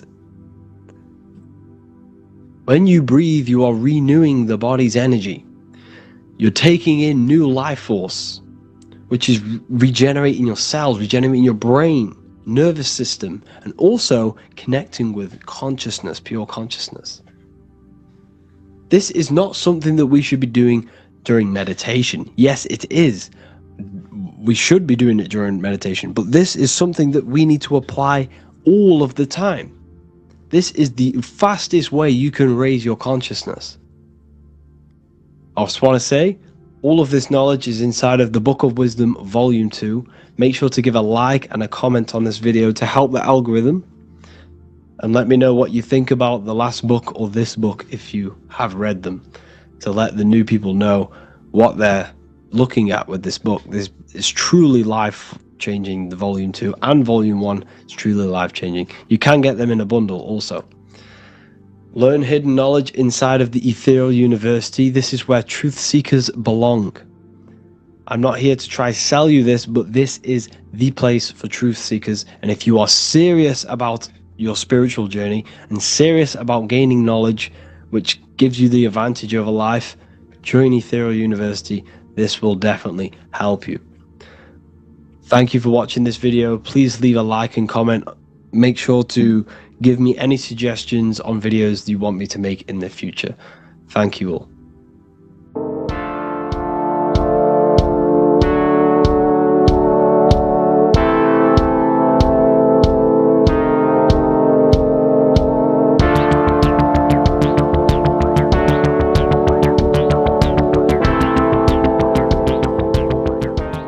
Welcome back everyone to another video. Today we're going to cover everything that you need to know about the mind, starting with the two aspects of the mind, the conscious and the subconscious. The male aspect of your mind is the conscious. This is the 10% of your mind. The conscious part of your mind is only aware of everything around you, your vision, your sight, your smell, your taste, your hearing, and your current state of emotion and thought. Every thought that you consciously think about has an emotion directly attached to it. That emotion is then impressed onto the subconscious part of the mind. The subconscious part of the mind is the female aspect of your mind. It is also a whopping 90% of your mind. Subconscious mind is controlling all of the subconscious processes which happen within your body. For example, your subconscious mind is controlling your heartbeat, your digestion of food, and all of the things that you do not have to tell the body to do. It is the hidden part of our mind which is controlling all of the hidden things. The subconscious mind is like a recording supercomputer. Everything that you have experienced in your life is all recorded and stored within the subconscious mind. One of the most important things about your subconscious mind is that it stores your mental programs. Everything in the subconscious mind manifests into behavior and actions within the body. Your daily basis routine and habits are all mental programs within your subconscious mind. These mental programs are created by mainly two ways. 1. Repetition, and 2. Emotional impact. The repetition is fairly simple to understand. The more you do something, the more it impresses onto your subconscious mind and becomes a program. That program will then manifest into your behavior. However, with the emotional programs, they work a bit different. The stronger that you feel an emotion, the stronger it is impressed onto the subconscious mind. And then that emotion becomes a program. For example, you had a very traumatic moment happen when you were a young child. The emotion that you felt was so strong in that moment that it impressed into your subconscious mind so hard that you can recall that moment like it was yesterday. That traumatic event that happened to you when you were young will still manifest into your daily basis behavior even to this day. However, it manifests subconsciously. For example, if you were in a car crash, you will be wary to enter cars with certain people. All because of that traumatic emotion that you felt and impressed onto your subconscious mind. Another example of the subconscious manifesting into our behavior is posting on Instagram. Most of the time, the reason why you post is because your subconscious mind is seeking gratification. So before you actually do something, question yourself and find out the root cause of why you are doing this. Another thing that you need to understand about the subconscious mind is that it takes everything you say and hear literally. So for example, if you go and say, "You are an idiot" to someone, your subconscious mind will only pick up the word idiot. It only knows yourself. It doesn't know anyone else. You are casting a spell on yourself just by saying that to someone else. This is why the golden rule is to treat others like you'd like to be treated. Now, you can rewrite these programs which are already in your subconscious mind. However, it does take consistency. You have to change these programs which have been running for years. And by changing these programs, you change your behavior, because these programs manifest into your behavior. The best way to do this, personally, is to listen to affirmations first thing when you wake up in the morning, and do this for 10 minutes every single morning. Then at night time, you want to think and feel that you are becoming the reality that you desire. The more that you feel this reality, the more it will become a program and impress your subconscious mind. For example, you're trying to gain financial freedom. If you trick your subconscious mind into creating a program saying that you are financially free, this will manifest into your behavior. You will start doing more work. You will start looking for ways to make money. Your mind will be set on the frequency of money and financial freedom. Therefore, you will receive thoughts based around this program. If you take enough action, your life will dramatically change because of this program that you created in the mind. This is why we call it a mindset, because your mind is a frequency tuner which sets its frequency onto different thoughts, because thoughts are frequency. If you fill your mind with a specific frequency, you will gain thoughts and ideas based around that frequency. To create a stable mind, you need to master your emotions. You need to change your mindset. Everything that you experience is neutral.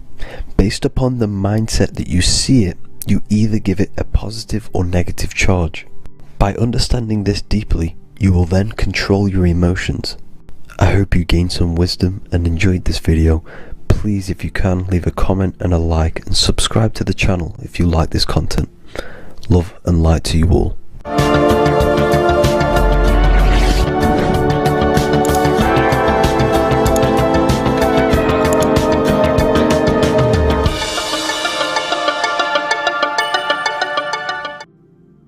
As above, so below. This is one of the most crucial teachings within esotericism, occultism, or what we like to call it today, spirituality. I don't like calling it spirituality because it's not spirituality. I teach human consciousness. I teach the science of you and your consciousness alone and your being. And in order to fully understand you and this world around you, you must understand this number one principle of as above, so below. There is many misconceptions of this, and there is many simple teachings of this, but I'm going to break it down today from the most simplest to the most complex, and you will see the connections between all things. This is the most important lesson you could ever learn, and I'm going to teach it you today. So what you must understand is, with the term as above, so below, it applies with everything you see in this world and about yourself. We have something called the macro, which means the bigger scale. On the bigger scale, we have the whole earth. If we look down from the sky on top of rivers, this is what we see. We see this tree pattern. Then on a smaller scale, we see trees have the same pattern. Then we look even closer. We're going smaller and smaller into the leaves of the tree. We see the same pattern. Then we go even more micro into the human brain and look at the human brain cells, and we see the same pattern. This is proof this is a fractal universe, and everything is in the micro is reflected in the macro. As above, so below. As within, so without. On the macro is a reflection of the micro. So now that you understand this, we can go a bit further. A yearly cycle of spring, summer, fall, winter is a macro. A micro is a daily cycle. So a day is a mini year. The summer is the midday. Autumn is the evening. Night is the winter, and spring is the morning. This is a macro, a reflection.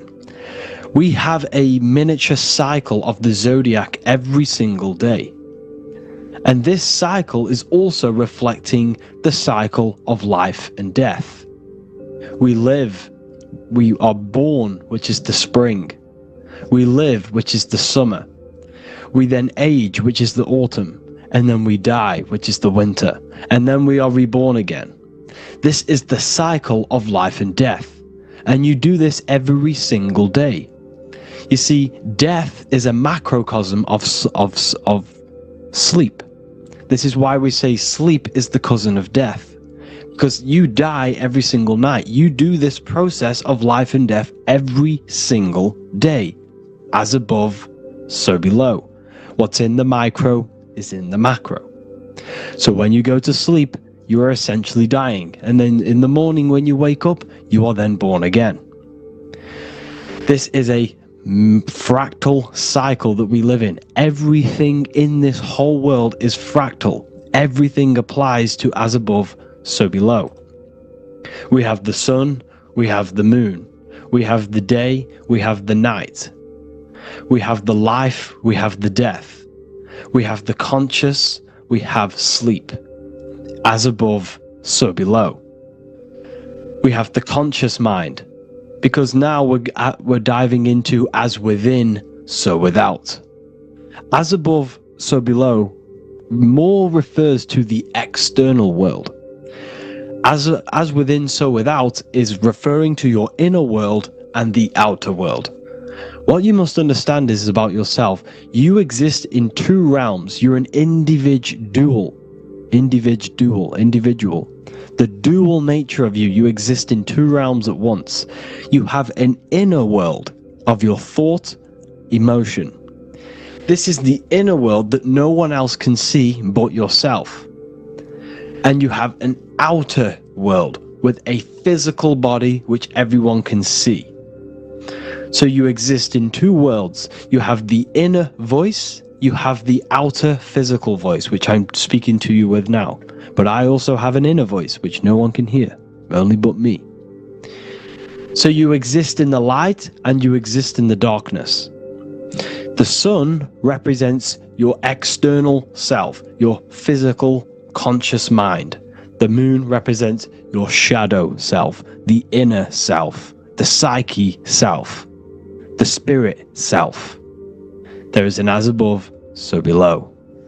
The sun is within you. The moon is within you. Everything is within you.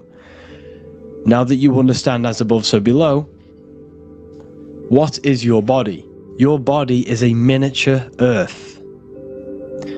Let me repeat, your body is an earth. Your body is the earth. Okay?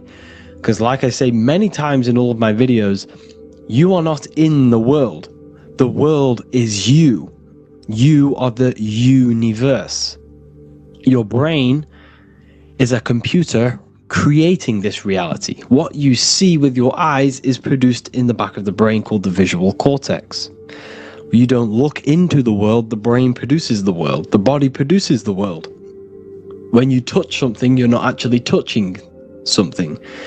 This is the electrical nervous system. When you touch something, what you feel is actually electrical signals on your nervous system reporting back to your brain. Therefore, when this body dies, you leave the earth because this body is the earth. Okay? As above, so below. You have the mental plane, the astral plane, the etheric plane, and the physical plane. This is essential for understanding reality and the teaching of as above, so below. Everything in this material plane began in the thinking mind. For example, the microphone I'm speaking into, the phone you're watching this video off, or the laptop or iPad. Where did this begin? It didn't begin in the factory. The first ever place this item begun was in the mind of an individual. The invisible realms of mind is where all physical things and physical items begun. Essentially, this physical plane is the effect of the thinking mind. This world is the world of effect. It's the world of outcomes. When you see something, it is already manifest. It is already being manifested. It is an effect. And in the effect of the cause, which is the thinking mind. Therefore, the mind creates thoughts, which is the mental plane. Then after thoughts creates imagination, which is the astral plane. These two are spiritual. They are non-physical. So spirit kind of means non-physical. Then you have the physical planes, the etheric and the physical plane. As above, so below. What happens in the mind is manifest on the physical plane. Like I said, the phone that you are holding, it was a thought, and then it brought down into a physical reality. As above, so below. You change the mind, you change your reality. Your environment, the word environment has ment in it because your environment is mental. So now that you understand this, so what is the world around you? The world around you was created by the mind of God. It was manifested through God's thought. So you are living in the mind of God. You are a thought in the mind of God. God thought you into existence. But like I said, we are all fractals. Everything is fractal. If God exists, this means that you are God. As above, so below. God created you through the thinking mind, and he gave you a thinking mind.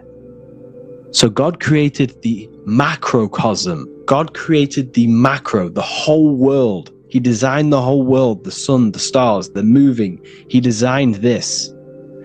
But then he gave you the thinking mind to design your own life and create your own life in his world. You are a microcosm of God's macrocosm. Just like God thought you into existence and the whole world into existence, you are a microcosm thinking your world, your reality into existence. You see this now? Everything is a reflection, everything is a mirror, everything is fractal.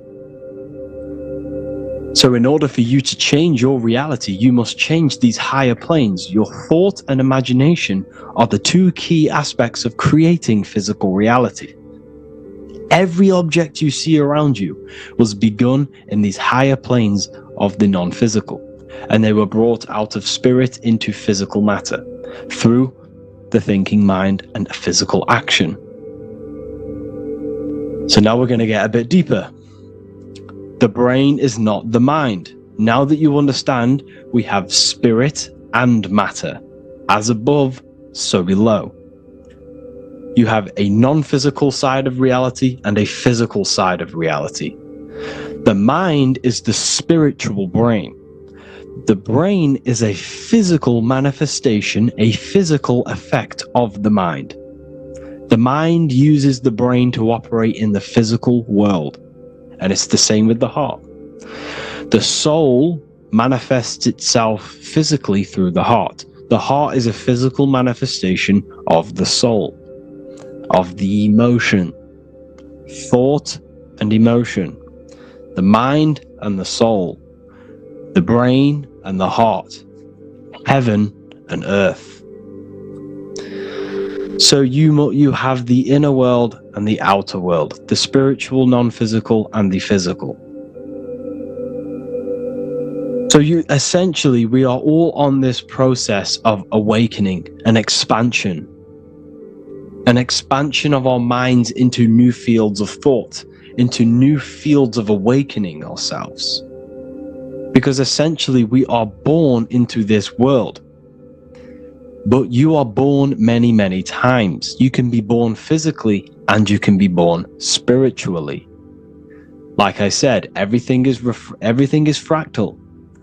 So just like when the baby finds out that there is a world outside of its mother, what does the baby do? The baby seeks a way out of its mother, and then the baby is now born into a new world, a world outside of its mother's womb. It's the same with you and your spiritual process.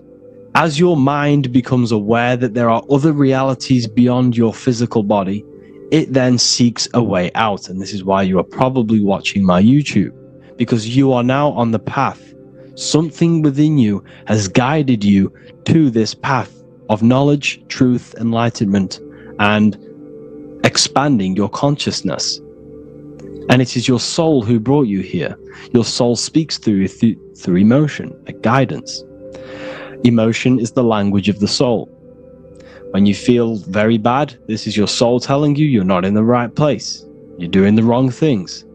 Because the soul is always unfolding its purpose, which is expansion and learning.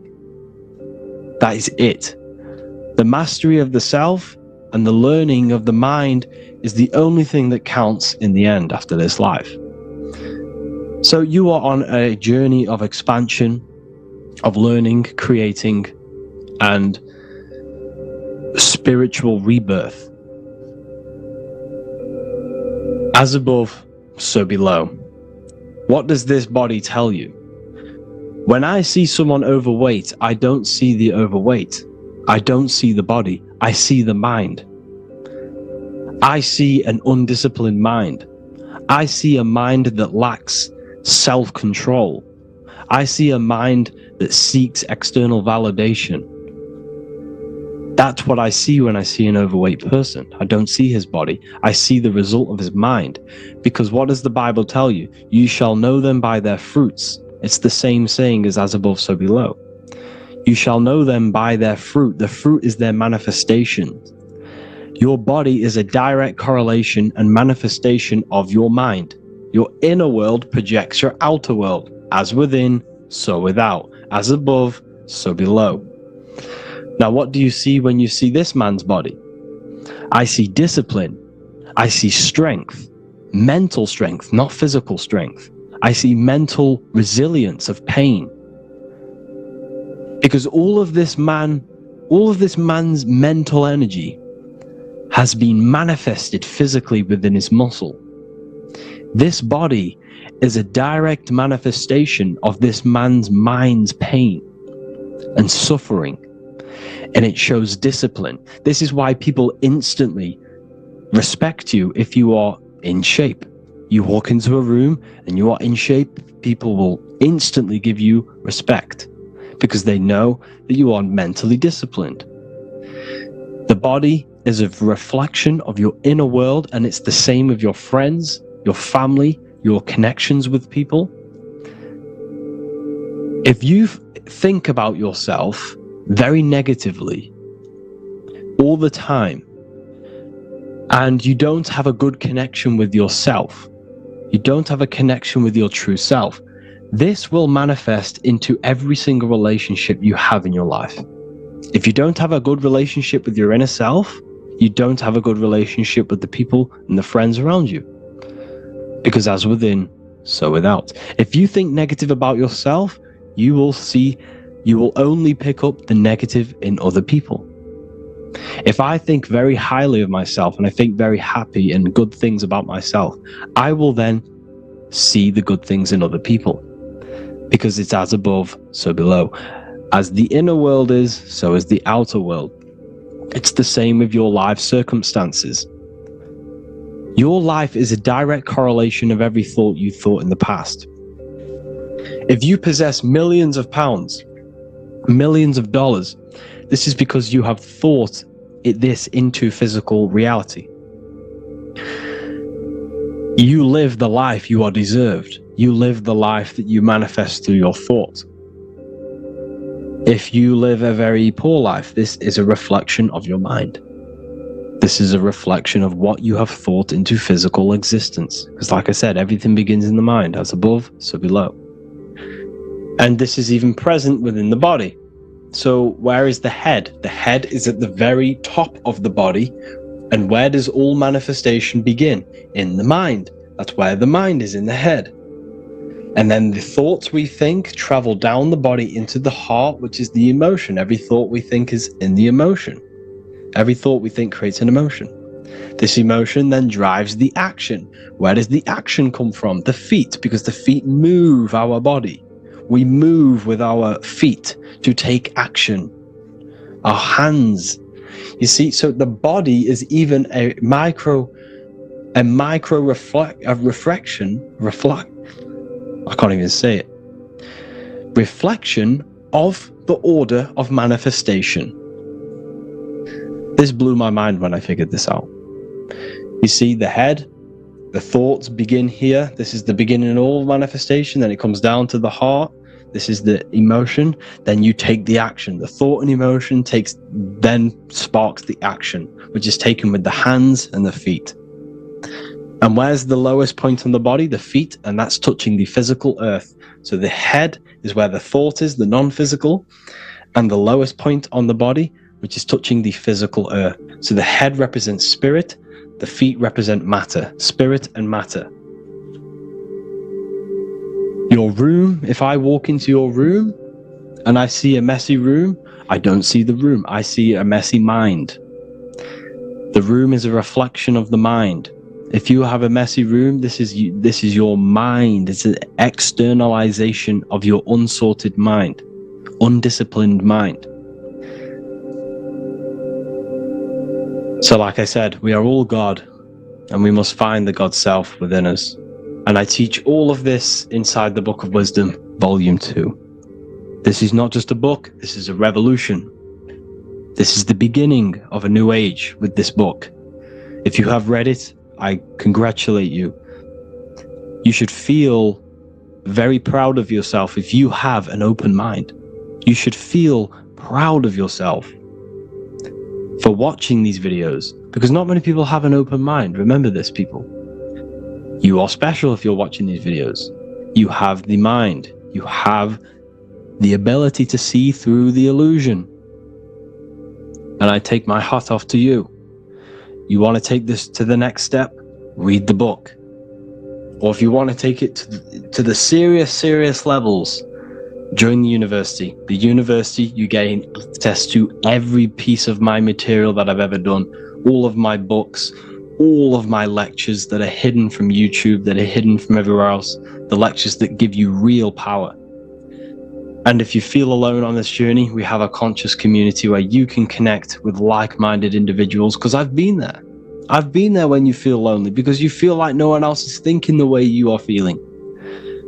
You can't talk to people about these things because people just think you're crazy.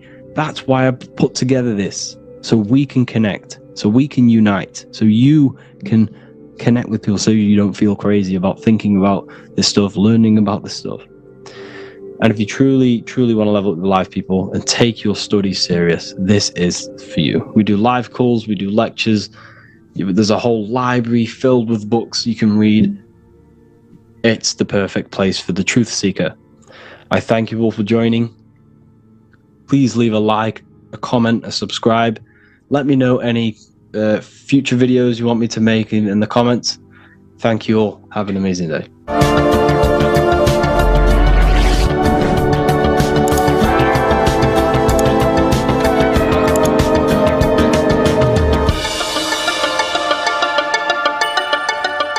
Welcome to Revival of Wisdom. This video is going to be about the flat earth and the breakdown of the whole cosmology. We're going to be digging very deep. I've got a lot of pictures and images to show you, and a lot of dots to connect. So let's start with the Freemasonry art. So this artwork we have here is the Freemasonic cosmology, as they know and believe. So what is it symbolizing?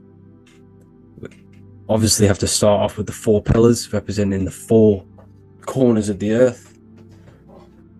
The 4 corners with duality. You see, there's everything on earth. There's good and evil. Good, evil, positive, negative. Good, bad. This is the checkerboard. This is what it symbolizes. Okay. Obviously, we have the sun, the moon. The sun gives you energy. It's the anode. The moon is the cathode. It's the opposite. It takes your energy. So therefore, you become sleepy when the moon comes out. You see, everything on Earth, everything in the universe is balanced. There's complete balance, symbolized by duality. There's always 2 opposites. We have the all-seeing eye, and obviously 7 stars representing the 7 planets, but not planets as in we know planets. They're not physical spinning balls of gas. They are energies. They are lights emitting from the realm above this realm. They are lights through the firmament, through the electromagnetic field. So let's go through that again. The 4 corners, duality, positive and negative, cold, dry. Everyone on Earth has an opposite. Everyone, there's 2. Okay, and then we have the sun, the moon, the 7 planets with a 5-pointed star. What's the 5-pointed star? Of course, it's the 5 elements: spirit, water, earth, fire, and air. Okay, that's what the 5-pointed star is symbolizing, the 5 elements of Earth. And then, most importantly, we have the compass. The compass is very, very important, hence why it's in the center. The compass is symbolizing many, many things. And one of the most important things, but we'll get into that after, We have a boat with water outside of the earth. So we have a boat on water, symbolizing the waters separated by the firmament, the waters above, separated by the firmament from the waters within the firmament, the earth. So this is what it's symbolizing. So the compass, what's the compass? This is where the compass comes from. The Polaris, the most important star there is, because it's in the center of Earth, the sun, the moon, and the black hole, black sun. Because all creation comes from center, the seed center. Okay, but we'll get into this after. But also, this is a very important Masonic symbol because they use this symbol a lot.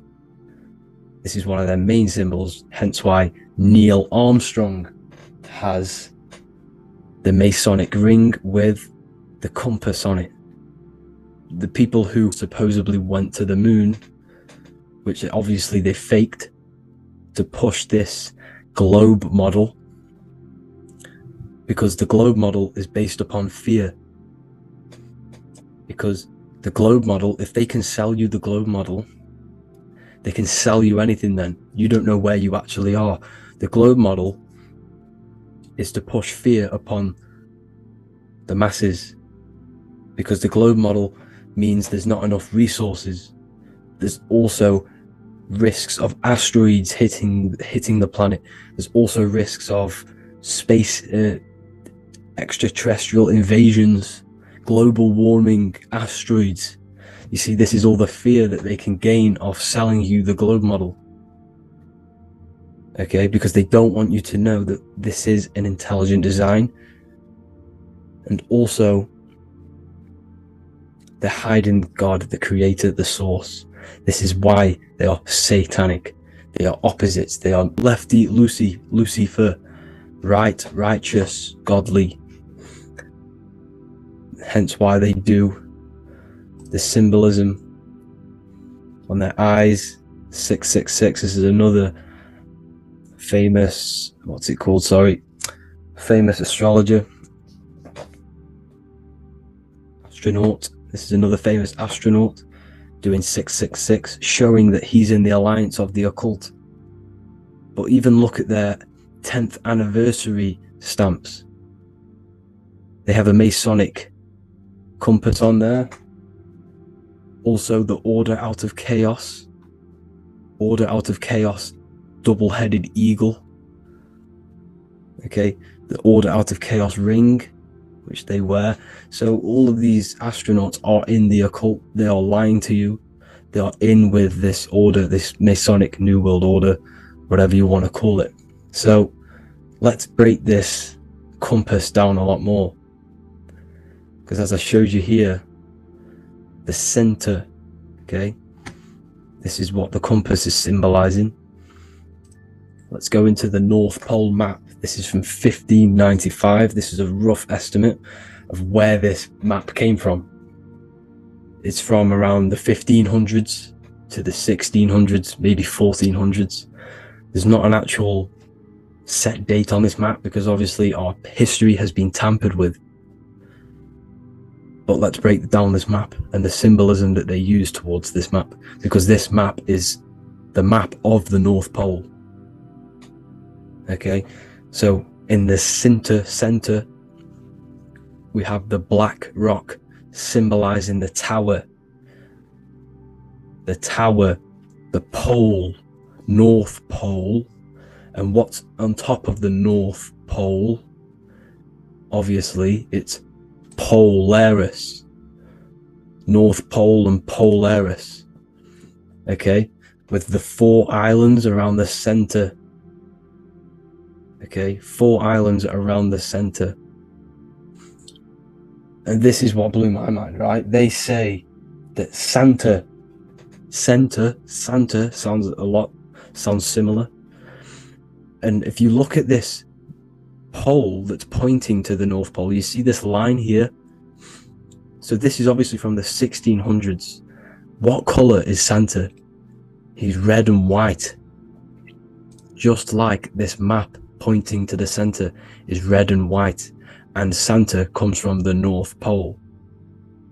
So it's not a coincidence that they use red and white. They're mocking this map because obviously they took over after the 1500s, 1600s. They took over around the 1800s.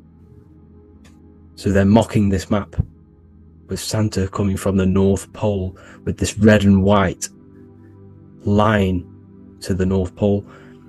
Notice the 4 islands, okay, like windows, their symbol. They obviously, in the occult, they're part of the New World Order, is symbolizing these 4 islands with the blue behind it for the water. Okay, so this is another occult logo. They're symbolizing this center because the center is so important. Okay, we'll get into that. Also, we have the Mayan cosmology. This is the Mayan cosmology. This is what they created. This is their artwork, with also 4 major lands around the center. You see this 4 with green in between them all. 4 major lands with the underworld. You see this underworld is also symbolized by the Masons with the coffin of the skull and bones, the deceased, the dead. Okay, so this is also mentioned in the book of Enoch. Okay, and it's called Sheol. Sheol, the underworld.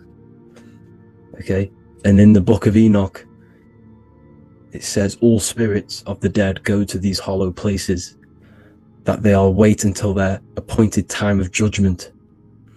And it also says in the book of Enoch, there are 4 hollow places underneath. 4 as above, so below, representing the 4 islands. As above, so below. That's where that could link in. Okay. The book of Enoch is very important because it was found in a cave thousands of years ago, and has a lot of truths about this realm and about this world we live in. So let's go back to the Mayan cosmology. So the ancient cosmology, they all must have had some sort of communication. They must all be at peace with each other, because all of their cosmologies link together. See the Greek, Babylonian, Indian, the Celtic. Okay, they're all linked in together. They all knew that they were in an enclosed system with an underworld and obviously a firmament. Okay, so this is what they all knew. They all must have had some sort of communication. They were a lot more advanced than us. They knew the center of the realm. Okay, and obviously the United Nations flag also symbolizes their center. You see how it has like a grid with a circle around the center. It's symbolizing that center of the realm, because that center of Earth is so important. The United Nations flag, all have it. See, some different ones all have that circle around the center. Because the center is the seed. All things come from a center. So the torus field is so important because it is the spark of life. It's the building blocks of the universe, this creation. Because all things have a torus field. Just like an apple with what's in the center of an apple, a seed. Because the center is where the energies hold, is where the energies meet, and it creates that spark of life. Just like your heart is the center of your body, and it has an electromagnetic field. Because the center, all things come from the center. So this is why the North Pole is so important, because this is why it's so important, because This is where the creation sparked from, the center.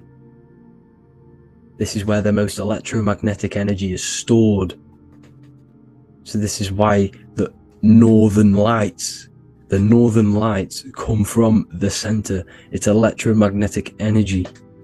This is what the northern lights are. It's being emitted from this black hole in the center. Okay?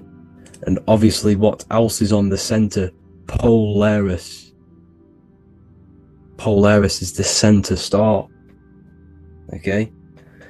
So the center star is what sits on top of this North Pole, Polaris, because it's a pole of electromagnetic energy, symbolized as a black rock, a black hole, pole. You see, because all creation comes from void. Light is born from darkness. Without light, darkness can't be born from light. You see, but light can be born from darkness.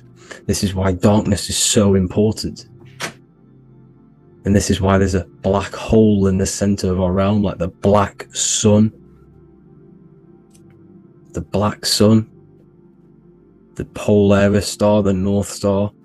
You see, so this is this North Pole, Polaris. This is what they're talking about. And this is why compasses are an 8-pointed star, because Polaris is symbolized as an 8-pointed star. This is where a compass will point you to. It will point you to that center. So notice how a compass has this black hole in the middle. You see?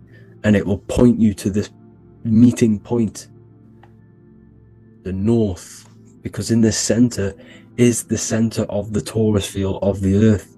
This is where the most electromagnetic energy is. You see, everything gets sucked into the black hole. Okay, this whole reality is being projected from that center point, just like your eyes suck in light. It's a black hole. Your eyes suck in the light of this light being emitted from this center place, this electromagnetic energy at the center, which is the seed of everything, of everyone. You see, just like an apple has the seed in the center in darkness, because in the center of the apple it's dark, it's black, it's pitch black, but that's where the seeds are. That's where the life is. But Polaris is so important because it's that center star which lines up. It is the pole, it's the top of the pole of the torus field. So Polaris would be here at the very, very top. And this is where the compasses point you to. And this is why the Star of Ishtar, the 8-pointed star of the Sumerians, also talked about this 8-pointed star, and it's called the Star of Ishtar. Okay, and who is Ishtar? Ishtar is the goddess. Okay, so she's not a male, she's a female, because every creation is brought through a female, a womb. Every single human on earth is brought through the womb, the sacred feminine energy, and the womb is pure darkness. There's no light in a womb, just like the center of our realm. It's a black hole.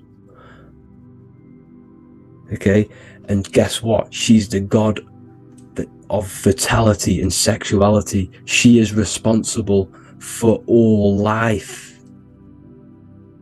Okay, so the Star of Ishtar is the Star of Polaris, which is symbolizing the responsibility for all life, the center of our realm, the black sun, the black hole. Okay, So this is what that god of Ishtar of the Sumerians is talking about. The goddess, the womb, the seed of creation. So this would be the portal, more than likely the portal in and out of our realm, because it's the top of the torus field. And what's above this realm is the heavens. So this is where you get sucked in from the heavens. Your soul gets sucked in and brought onto this plane of existence called Earth. These are some space NASA symbols. Look how much Polaris symbolism there is, and notice how it's at the center. You see this circle? This is like a half circle, and at the center is an 8-pointed star of Ishtar. It's the same thing. It's Polaris. It's at the center. And notice on some of these, look, this one is a bear holding the key and an arrow pointing to the Polaris star, so that they hold the key to Polaris. Another one with like a demon holding a key to the what? Polaris on top of him. Also an eagle, which is a Masonic symbol. The eagle holding a key on top of the center. You see, and notice how there's an arrow going up to the Polaris and an arrow down, as above, so below, to Earth. So you can go out to Earth, out of Earth, and into Earth through Polaris. And the eagle holds the key. You see? The eagle holds the key, just like this. This demon dragon holds the key to Polaris. And look at this one, Earth, with an arrow up to Polaris, an 8-pointed star. So Polaris is more than likely that portal which the Anunnaki used, the Sumerian gods used, because the Anunnaki symbol is also an 8-pointed star.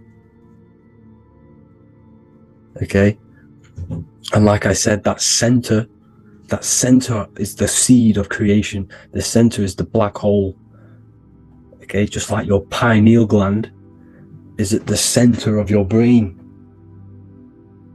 The pineal gland is at the center of your brain, and that's what connects you to that spirit realm, to the source. That's it for this video, guys. Thank you all for tuning in. I hope you all learned something today. Please leave a like, a comment, and please subscribe to the channel for more content. God bless you all.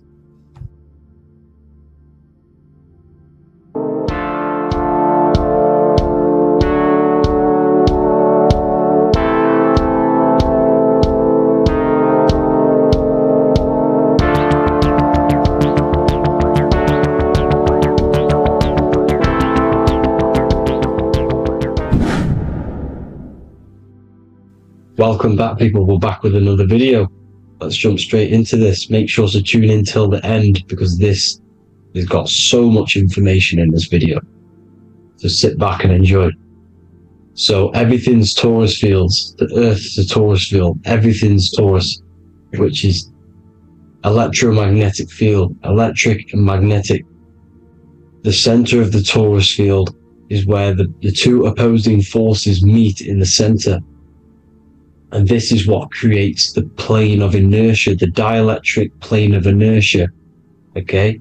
You got red shift, blue shift, positive, negative, south and north pole, right? This is what the ancients were showing with the tree of life. As you can see here, this is the plane of inertia, and this is the Taurus field. Everything consists of this. Everything is a Taurus field. A atom is a Taurus field. Okay, now the inertia is the 0 point. So this plane is a 0 point. It's the balance between two poles. Okay, now this creates matter, because matter is two opposing forces in motion equalized. So these two forces coming together is what creates matter on this physical plane. And this is why we can't see the electromagnetic field, because it consists of one of the elements, which is either electric or magnetic, but when they combine together, it's what creates this physical plane, which is physical matter, which is light in motion. Now, everything is one. Don't get confused by duality. Duality is two opposing forces, but them two opposing forces are created by the same substance. It's two aspects of the same substance. So, for example, water and ice are the same thing, you know what I'm trying to say, but it's two aspects of the same substance, because all is one. The whole universe is one. All goes back to the one, which is God, the creator, or magnetism, whatever you want to call it, because magnetism pulsates. Electricity has two poles, redshift, blue shift. Okay, so redshift, blue shift is electricity, and electricity vibrates, and all vibration always comes back to a standstill point. But magnetism is what pulsates. This is why your heart pulses. You breathe, which is a pulse. This is the breath of the universe, magnetism. Now, this is why the earth is green, okay? Earth can be spelt heart. If you just move the H to the beginning, it spells heart, okay? Because the heart is the center of the torus field, which is the heart chakra for us humans, okay? We consist of the same field, as you already know. Heart being the center, which is green, which is the center of the seven colors. The center of the seven colors. This is the most powerful chakra in your body.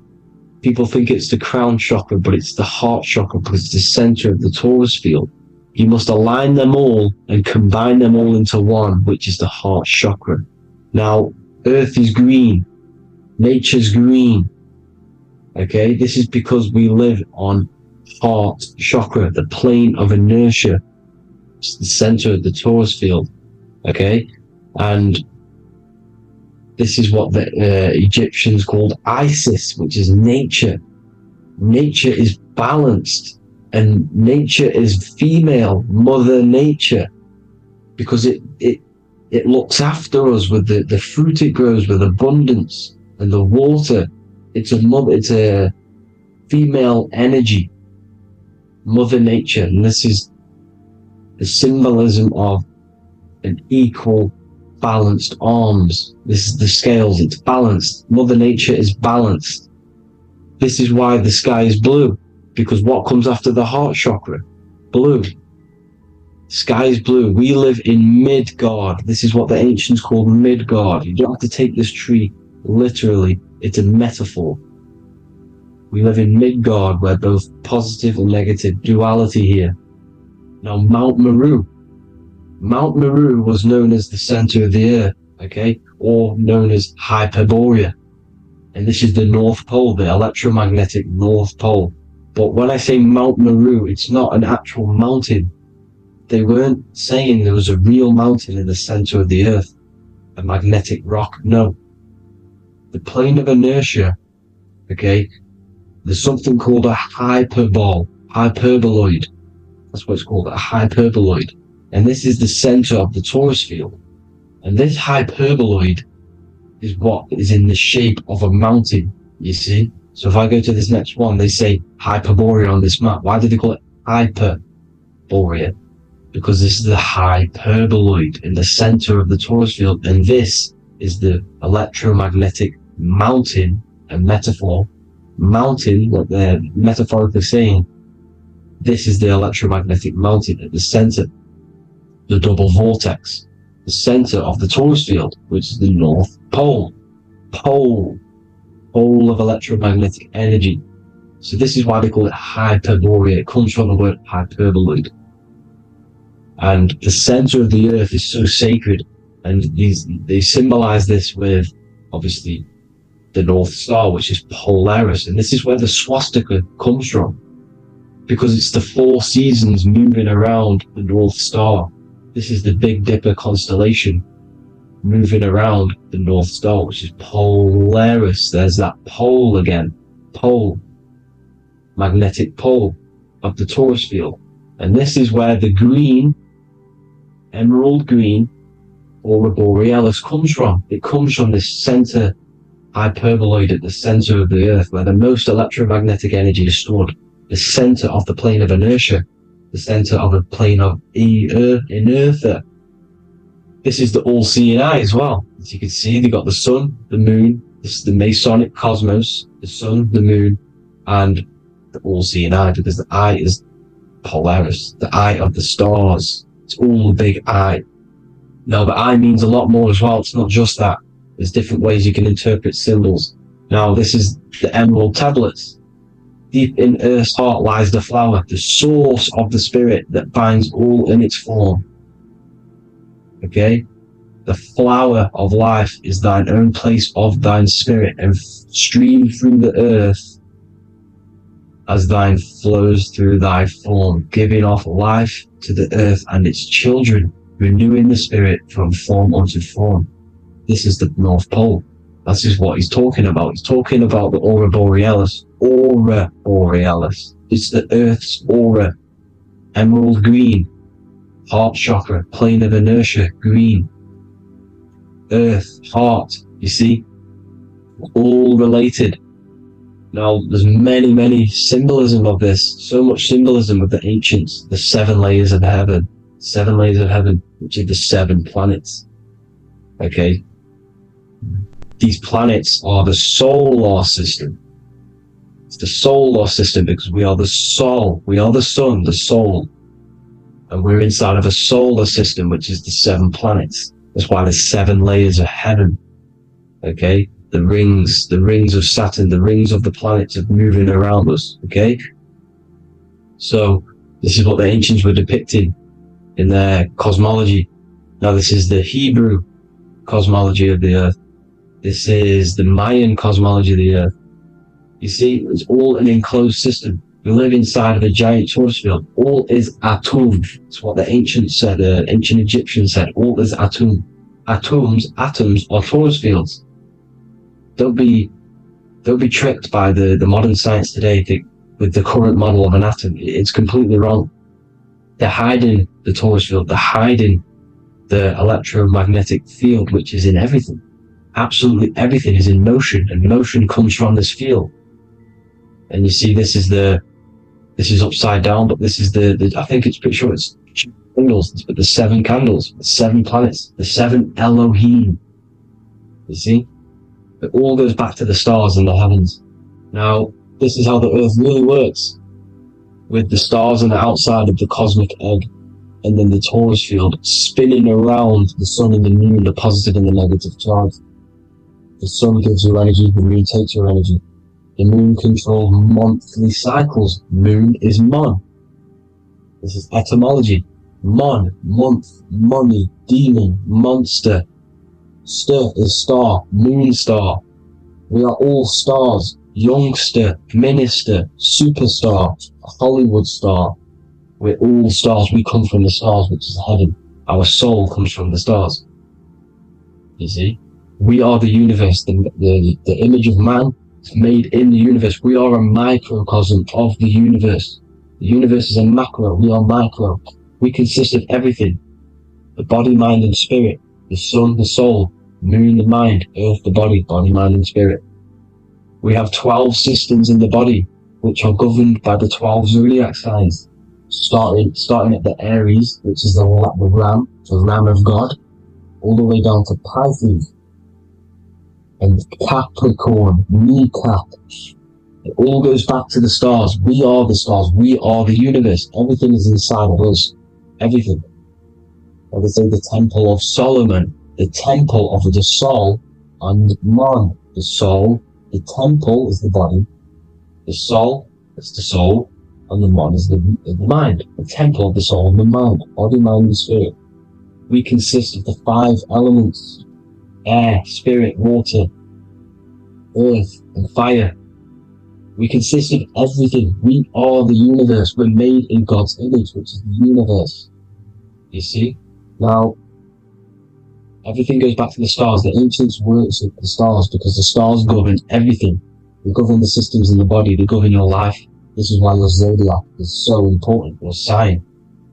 Each zodiac has a specific element associated with it as well. Aries, which is the first sign, the Ram of God, the Lamb of God, which is a fire sign. Fire, first. Fire, first. F-I-R, this is etymology. The cerebrum, ram, which is in the brain.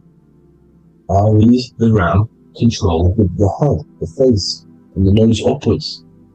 So it controls the cerebrum.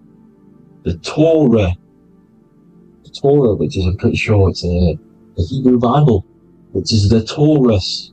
Tornado comes from the Taurus field. You see? Everything's inside of you. It all goes back to the Taurus field, and the Taurus field is everything.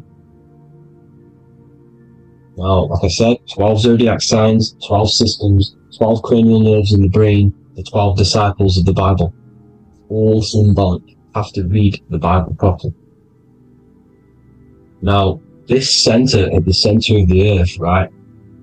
This is what's stirring the ether, and the ether consists of the four elements. Because there's 5 elements. Spirit can be called ether. People call it spirit or ether. Ether is pure potential, pure energy. It's what connects the astral to the physical.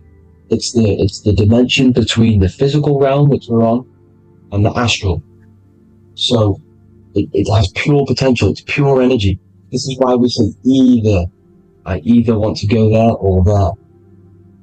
It's connecting 2 scenarios. That's what the ether is. It's connecting the 2 worlds, the astral and the physical. The center is like the cosmic womb. There's a black hole in the center. This is the center of the Taurus field. This is the womb of creation. This is the womb of creation. And inside of this black womb are the 5 elements, and everything's being stirred around. Everything's in motion. Light is motion. Everything's motion. Now, like I said earlier, light crystallizes into physical matter. They are the same substance. Spirit and matter are the same substance, but different variations, different aspects of the same substance. Low vibrational spirit turns into matter. High vibrational matter turns into spirit. Or light, whatever you want to call it. Matter is light crystallized. This is where we get the 7 metals from. The planets. The planets are light. Specific frequencies and vibration of light. When these lights, or the planets, materialize, material metals materialize, they turn into the 7 metals. Saturn turns into lead. That's why lead is red. Saturn is red. The sun turns into gold. That's why the gold is yellow and the sun is yellow. You see, Saturn is the time god. What happens in autumn? The leaves turn red and they die. This is why Satan, time god, the reaper, everything is crystallized till it's death and then reborn again. You see, rust. When things rust, it turns to red. Because it's Saturn. Saturn crystallizes everything. He's the reaper who comes around in winter. You see? He's Satan. Jesus and Satan, the sun and Saturn. They say we live in a solar system. The solar system. I think I've already just broke this down. The 7 planets are the 7 chakras. Everyone already knows this. But I'm going through it anyway. But this is where we get the 7 planets from. And the 7 metals. You see, all the ancients knew it was an enclosed electromagnetic system. It's not a spinning ball in the middle of space, people. They want you to believe this so you get stuck in this material world. Because if you believe everything's material, you can never affect this plane effectively. You can never create your life effectively if you don't understand the planes of existence. Because the mental plane is a higher plane. And it breaks down and it controls the planes below it. The mental plane, hold on, I've got it here for you.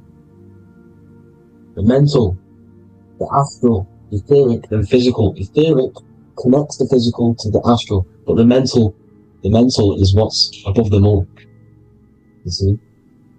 Now, it's important to understand this. It's important.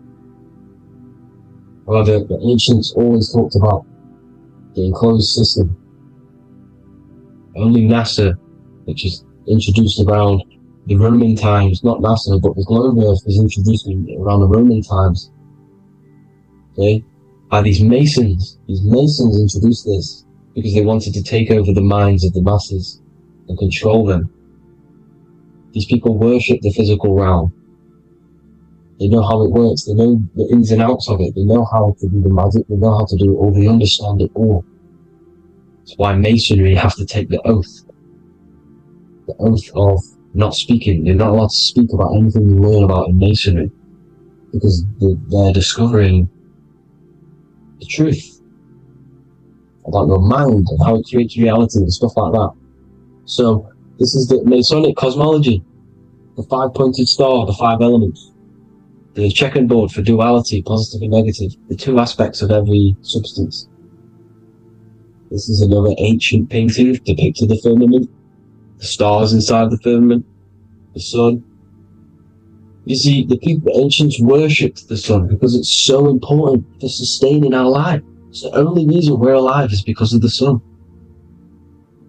But then people think it gives you cancer today.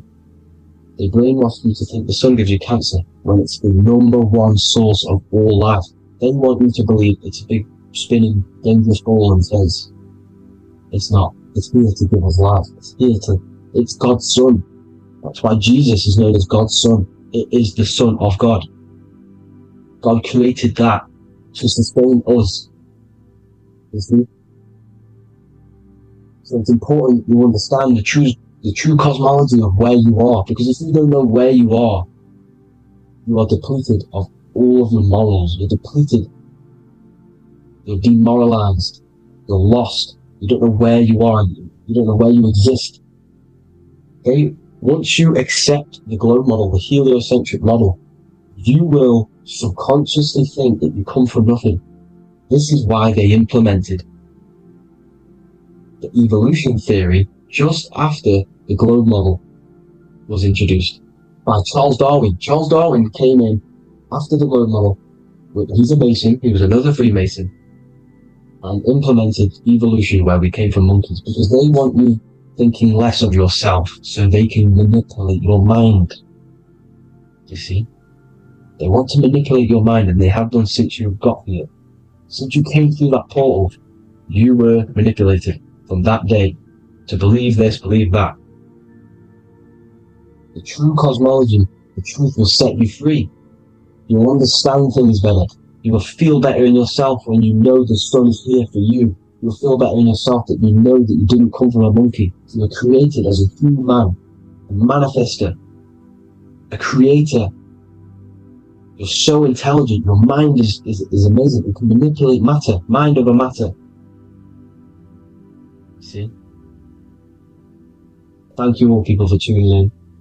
Tap in with yourself. Love yourself. Find the truth. Spread the truth. Nothing dies. Nothing in this creation dies. Everything's energy. Everything's light. Light can never die. You're a light being. That's why it says Hu. Hu man. Hu is light in Hebrew. Or Latin. Either one of the two. You are light. You're a light being. You never die. Ever, ever, ever die. Ever. Stop thinking you're going to die. This body will die because it contains electricity. And electricity always goes back to a standstill point because of vibration. Electricity vibrates. You are pure light. You will never ever die.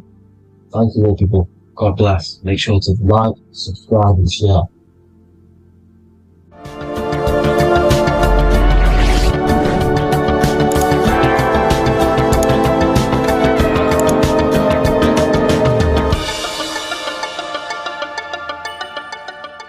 Welcome to Revival of Wisdom. Welcome people, we're back with another video.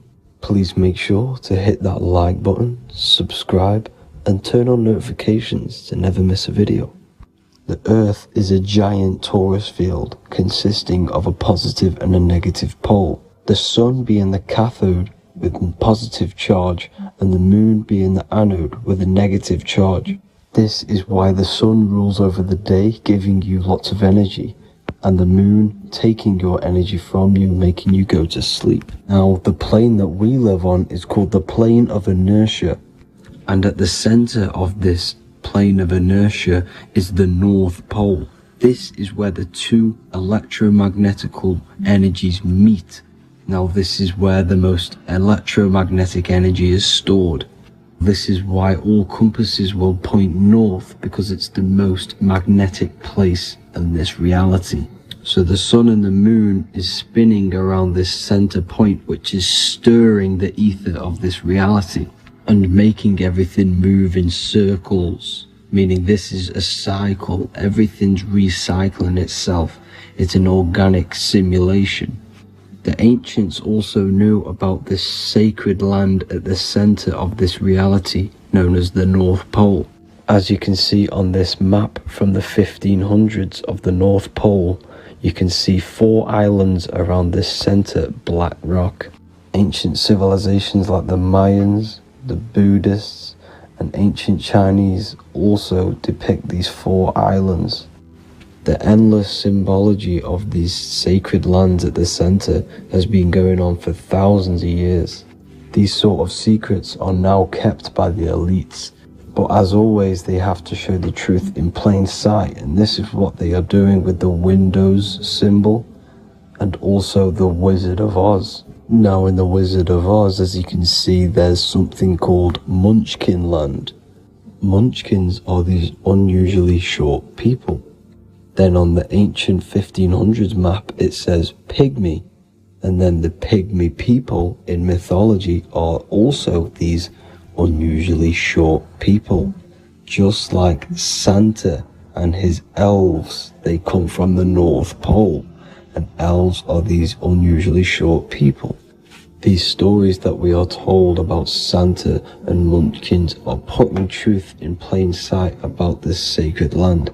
This sacred land at the center of the earth is where the aurora borealis comes from and is being emitted from this black hole in the center, also known as the black sun. The aurora borealis is the earth's aura, hence why it has the word aura inside of it. It is the life-giving essence to all life within this realm. As this dualistic reality we live in consists of both physical and spiritual, the black sun is like our sun for the spirit. It's our spiritual umbilical cord connecting us to the spirit realm. And the rising sun is the opposite. It's our sun for our physical 666 carbon suits, known as our human body, our physical aspect. As it states in the 40,000-year-old emerald tablets, deep in Earth's heart lies the flower, the source of the spirit. The flower of life is as thine own place of spirit, and streams through the earth as thine flows through thy form, giving off life to the earth and its children. So the North Pole is the core of this spiritual reality, and the closer you get to it, the more spiritual and lucid it becomes. So the elites have covered this up in order for us to forget the true nature of this reality. And they did this cover up by introducing the globe model. Nicholas Copernicus was around in the 1400s, and he introduced the globe model. As you can see, he is a Freemason. He depicts himself with a globe and a Masonic compass in all of his paintings and portraits.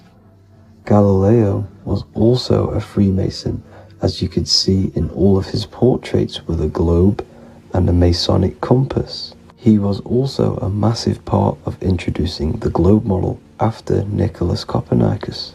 So yes, the globe model was a spiritual and political move to gain more control over the masses. After the globe model was then introduced, they introduced the theory of evolution by another Freemason, Charles Darwin. See how these two theories go hand in hand? They both degrade humanity and they make you confused of where we actually came from. By hiding the true form of this divine creation and hiding the true power of each and every one of us, they maintain control over the masses. Now this is order out of chaos, known to be the 33rd degree slogan of Freemasonry. Now this is the Masonic cosmology, and as you can see, you have the checkered board for the duality, the 5-pointed star for the 5 elements, the 4 corners for the 4 pillars, the all-seeing eye, which is Polaris, the sun, the moon, and the 7 stars. So even Freemasons are taught the flat earth cosmology and the true form of this reality. Now the true nature of the sun, the moon, and the earth is shown and reflected through the Masonic compass. The Masonic compass is the sun, the moon, Polaris at the top, and the black sun at the bottom. It makes sense why all the scientists who introduced the globe model all used the compass and the globe together, because it's truth in plain sight. As I explained in my other video, all Freemasons have to take the oath, so it goes to show, why are we all learning these theories from Freemasons who can't talk about certain topics that they learn about? Why should we believe their theories when they're holding back the real truth about this reality? Now going on to NASA. NASA means to deceive in Hebrew, and they are also funded by the government. They are not a private company. The old owner of NASA, Werner von Braun, on his grave has the Bible verse Psalms 91. The heavens declare the glory of God, and the firmament showeth his handiwork. Now why would the owner of NASA put this on his grave? Seems a bit suspicious to me, alongside with the NASA astronauts are all Freemasons. And not to mention the countless mistakes they've made on their live videos in space stations, the moon landing, and the CGI footage of the Earth, which is obviously photoshopped. Just by tricking the masses that they live on a spinning ball, the elites gain the perception of the masses. Not only does it hide the divine creation we're inside of, it hides the divine spark within you. It hides the creator, the source. And by believing in space and we live on a spinning ball, it makes people come to the interpretation of that we are a coincidence and we do not have any purpose. And of course this is false. When you come to realization that we are all a divine creation and we can create our own divine life in this reality, life becomes more sacred and you start to enjoy little things. The elites want you to believe everything exists only in the 5 senses. They want you constantly looking outside of yourself because they know that will keep you on lower states of consciousness. Now this brings me to our next point. By tricking the masses into the heliocentric model, the elites started to advertise aliens in the movies, in cartoons and magazines in the late 1940s. Now this is subconsciously programming us about aliens and extraterrestrial threats, which then they can use to their advantage. And this is something called Project Bluebeam. They are more than likely going to fake an alien invasion to push this 2040 agenda, which is for one government and one ruling currency. That's it for this video, guys and girls. Hope you all enjoyed. Please make sure to leave a like and a comment. God bless you all.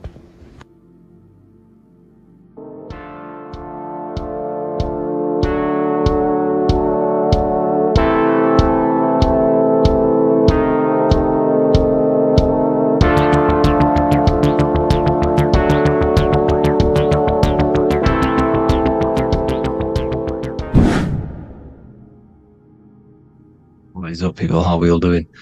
Today, we're talking about the flat earth cosmology.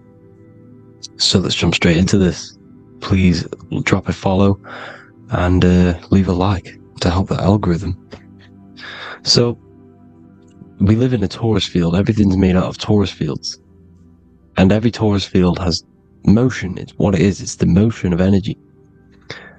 And every torus field has a center, which is the black hole. It's a womb of creation. It's counter space. Now, this is why the North Pole is magnetic, because the center of this torus field is the most magnetic part, the strongest part of the field. So this is why all compasses will point you to the center. And the Earth's magnetic field is spread across the whole of the Earth. And it's spinning, as you can see here. It's like a tornado at the center.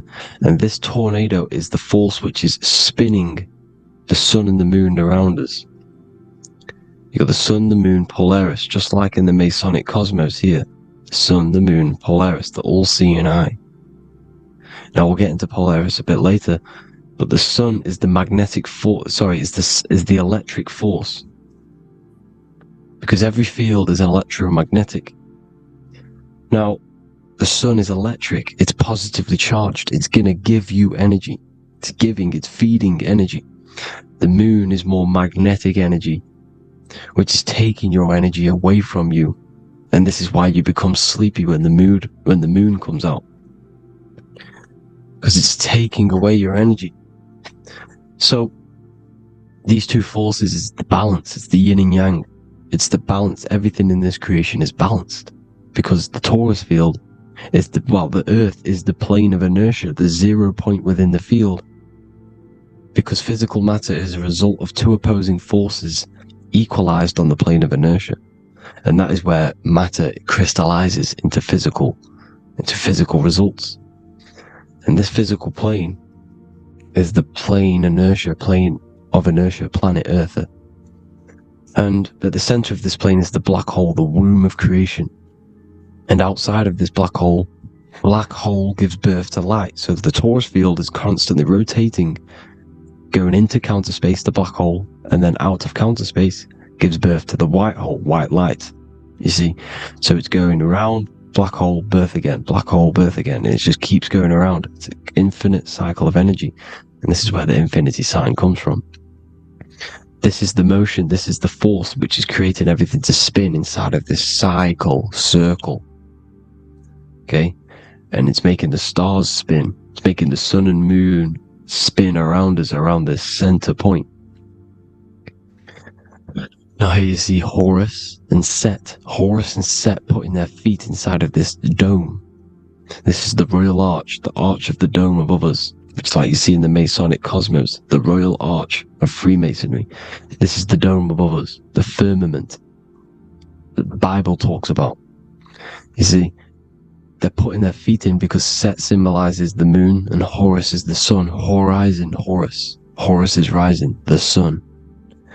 So they're both putting their feet around the center magnetic pole, which is the pole, North Pole.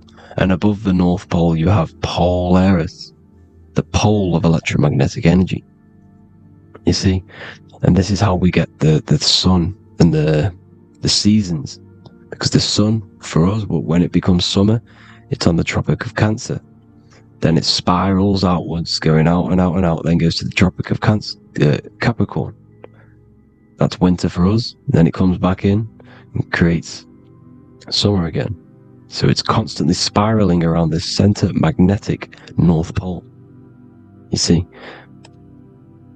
So this roof above our heads is the firmament, and this is what they've taken off of us. They haven't physically taken it, but mentally they have taken this away from you.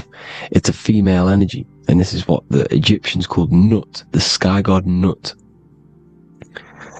And this is the womb. We are inside God's creation, God's womb, and the woman's womb when she has a baby is a microcosm of this, because everything inside of this creation is macro. It's a reflection of the bigger things, as above, so below. So the dome above our heads is the dome we are in when we are a baby. And you can see the sacred geometry of it is the exact same. It's the dome. And when we are inside of the womb, the woman, the sacred maker, which is the M, the Masonic M. This is the Gmail symbol. The Masonic M is maker, mason, matter, male. She delivers the male, you see. She delivers the male because it's the maker, the female, the magnetic. The woman is magnetic in nature, the male is electric in nature.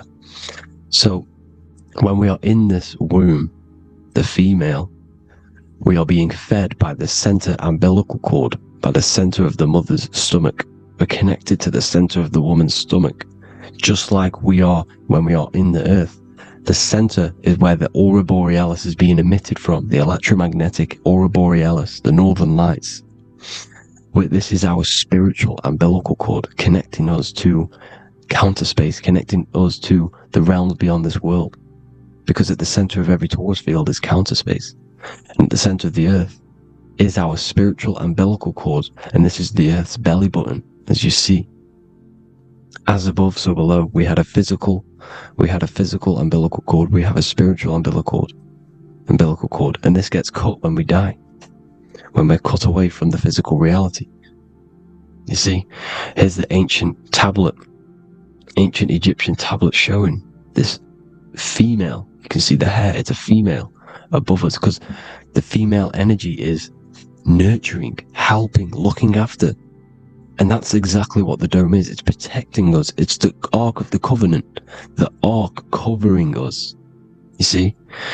And this is what they've taken away from us.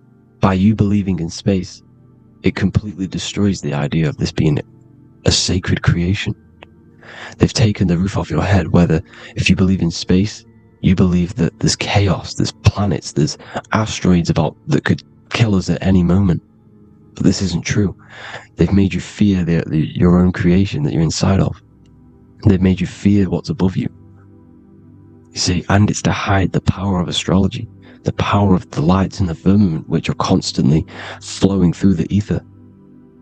These powers which are above us are sending rays down to the earth, which are influencing our psychology and how we behave. And this is what astrology is. It affects human consciousness. It interacts with our consciousness. And there's a different energy every day because the planets are in different houses, different alignments. And this is, we'll go into this a bit deeper later on. So the world tree, this magnetic north pole, the pole of electromagnetic energy, was symbolized as a tree. The great tree at the center of the earth. You see? And this tree is symbolized everywhere. You can see here how the center person, this Egyptian person, is holding up the sky. This is the North Pole, the hyperboloid, at the center of every torus field. And this tree was in the Mayan cosmology. This is an ancient depiction. This is the torus field. There's the plane of inertia. Here's the center tree. Here's the tree in the center, the magnetic North Pole, the woman holding the stars. Is the Hindu, with the two birds symbolizing the sun and the moon revolving around this center tree. The Mayan tree, his Horus and Set around the North Pole. They all knew this flat earth cosmology. They knew these secrets. It's so sacred you understand the creation that you're inside of. Because if you don't, you'll be led astray. You don't know where you are. You're lost. You see? And here's the Masonic art, with the rays of the stars coming down, with the tree in the center. So it was personified as a tree. And we are in Asgard, Midgard, the middle garden, where there's good and evil. So the 7 layers of heaven, which is talked about in the Quran. Each planet has a different layer of the firmament, and this is the 7 layers of heaven, and these are our 7 layers of the energy centers in our body. So we start in the stars. So we are stars in a physical body. And this is why we say Mr., Sister, Fraudster, Sinister. Stir is star, and we are in the stars. And our star descends into the soul system, not solar system. And as we descend into the soul system, we enter Satan's kingdom, Satan's world. As it says in the Bible, Satan is the god of this world. Well, if you've been into my research for a while, you know Satan is Saturn. Saturn's world, because Saturn's the outermost ring. He's the Lord of the Rings. And you enter his kingdom, the kingdom of time, and this is why Saturn's the time god. As soon as you go past the rings of Saturn, you're now in the soul system, you're now in time. You're now bound by space and time. And you're bound to the earth plane, the heart. Earth is heart. It's a rearrangement, it's an anagram for heart. And the heart of the electromagnetic color spectrum is green, and that's why the earth is green.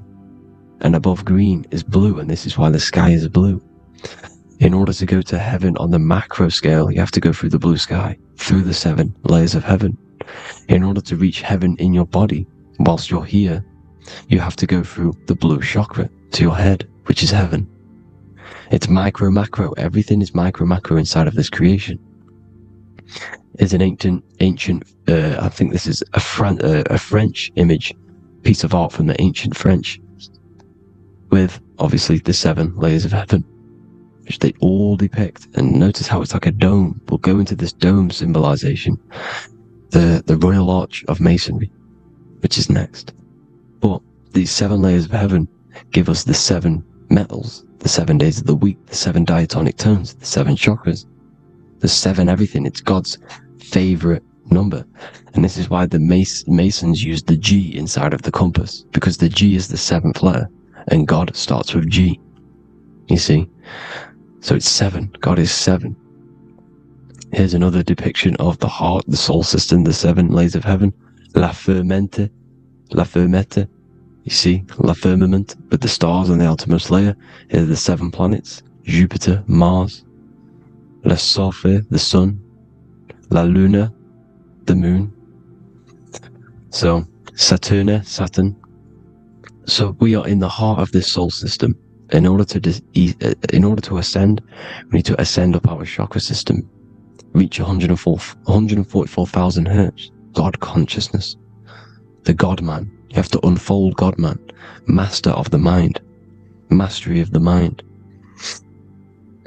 So what are the stars? The stars make everything unique. The stars are constantly rotating around the center, magnetic North Pole, the tornado at the center, which is stirring everything. It's stirring the ether. The center is the ether, and the 4 elements are born out of this ether. There's 5 elements: ether, spirit, water, air, and earth. The ether gives birth to the 4 other physical elements, which the whole of creation are made out of.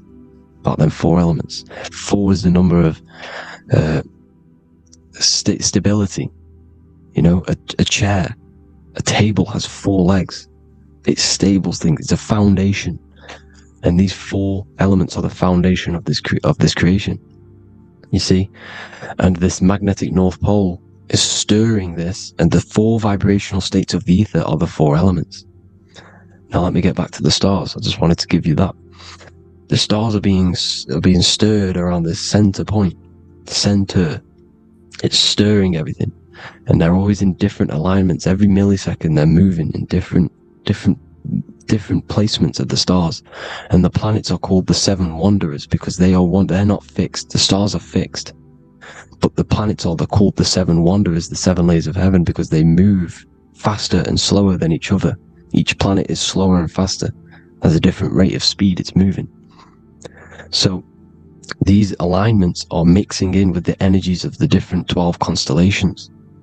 And this is why you have a unique characteristic. You have a unique look, a unique energy, a unique personality. This is because when you were born and you took your first breath, that energy which was in the ether, because the ether is all around you, and energy travels through the ether. The energy that the stars were casting down and the energy that the planets was mixing in with the 12 constellations was in the ether. So when you came out of the womb and your first breath, because breath is spirit, okay? So that first breath you took, that is the energy that is imprinted within your DNA, your soul. And you reflect that energy, you emit that energy. That's the energy that is with you forever. Until you die, till this physical body dies off. And that's what the stars are. The stars are giving a unique energy, characteristic, personality to every living thing. Every dog, every cat, every animal has a unique personality because it was born at a different time and place in the sky. Okay? The stars are your destiny. Now, the stars are constantly changing as well. If you look at stars through a telescope, they're constantly changing and forming different forms. You can see here, it looks like water. It looks like light through water because it's the ether above us, a sea of ether. And this light is being emitted through it, and it's just constantly changing, giving different energies, each star. So this is why this is what the zodiac is. It's the expression of energy. It's the expression of the stars. And each constellation has many different personality, different energies, different traits. Each planet has different traits, depending where your planets are, depending what energies you hold. No two person have the same energy. There's no one. It could be similar, but no one's the exact same. It's because of the stars. The stars are never in the exact same split place. The planet's always in different houses. So here's some Royal Arch symbolism. Here's the Royal Arch of Masonry, as it says here. The sun and the moon, the constellations. Here's Cancer, the 7 planets, the 7 stars. Here's the Royal Arch. This is the firmament. Here's the duality. Black and white, duality, good and evil, rest and motion, dielectricity, magnetism. See? So this is what the Royal Arch is. It's symbolizing the cosmic dome above us, the womb we're in. We're inside God's womb.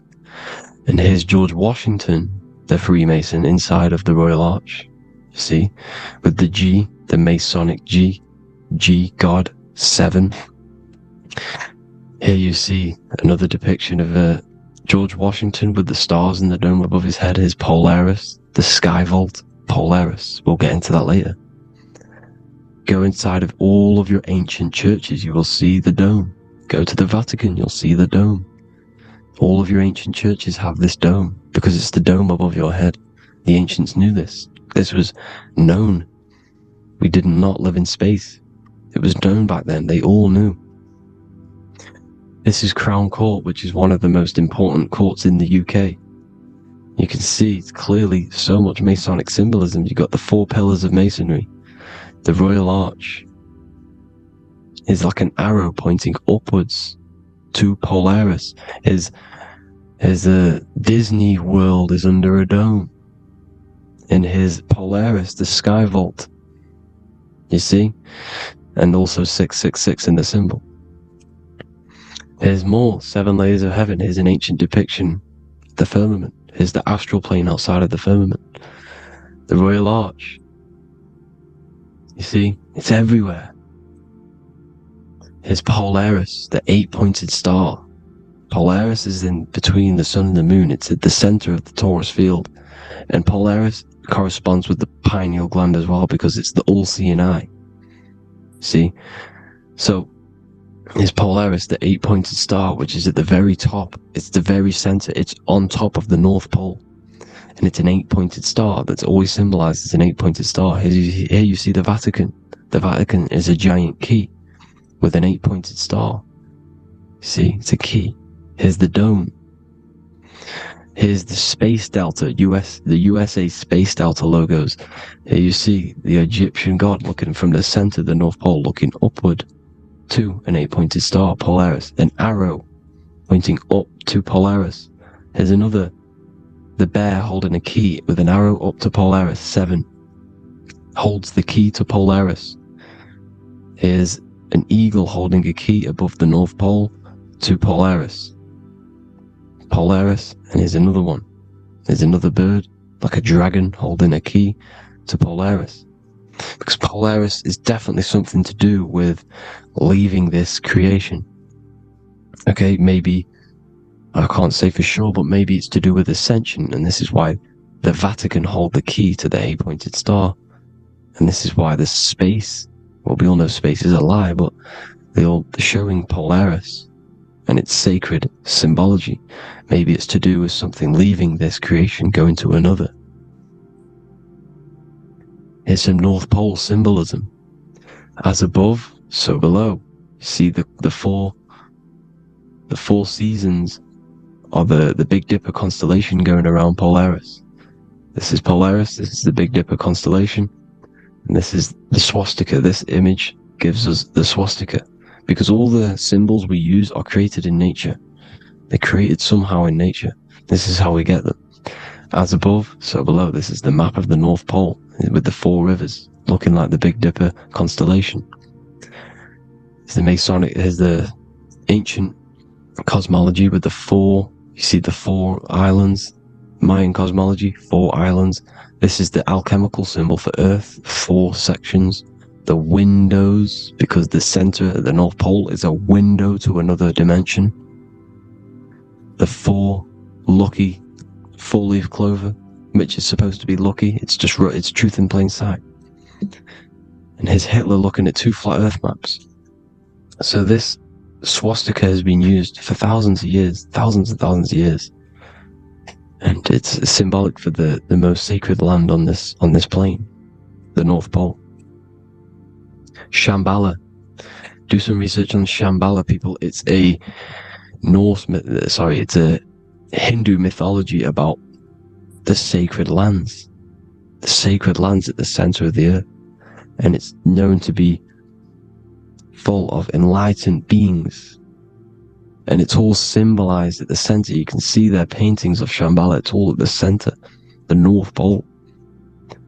And it's known to be the most godly place ever, because it takes you to a portal to the higher places. And maybe this is something to do with Polaris, connecting you to this sacred land at the very center. But anyways, people, thank you all for tapping in. Hope you all learned something. Have an amazing day.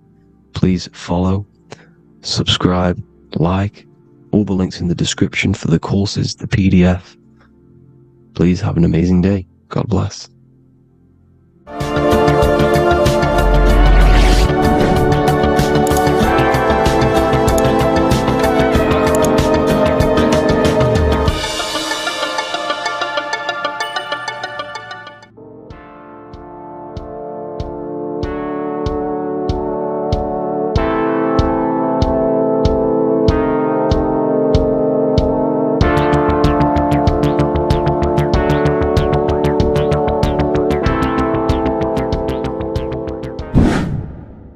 Hello and welcome to another video, people. Before we start, please like, comment and subscribe if you wish to see more content. Today we're going to be talking about the mental universe and how everything is mental. This is the #1 law on the Kabbalion. If you've never read that book, it's called The Kabbalion. A very good book. It's the first law, because this is the most important thing you need to understand. Is how everything exists within the mind. Behind every single one of these eyes is the same consciousness expressed in different bodies. The mind is what gives perception to what you're experiencing. Behind every single one of these eyes is the exact same consciousness, but the brain that they inhabit is giving them a different perception, a different being, a different body. Now, this is the difference between humans and animals. Humans possess a advanced consciousness, an advanced mind that gives us the ability to be aware of ourselves mentally, physically, and spiritually. We can reflect on ourselves. When a dog looks in the mirror or an animal looks in the mirror, it doesn't know what it's looking at. It doesn't realize it has a consciousness. It can't reflect on itself. It can't say, I want to improve in this area. It doesn't have that consciousness. We have a divine consciousness.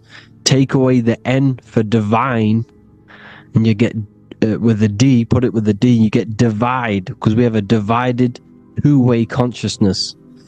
An animal only has one. However, it's still the same mind. We're all mind. We're all mental. We all exist within the mental plane. Look at this person walking.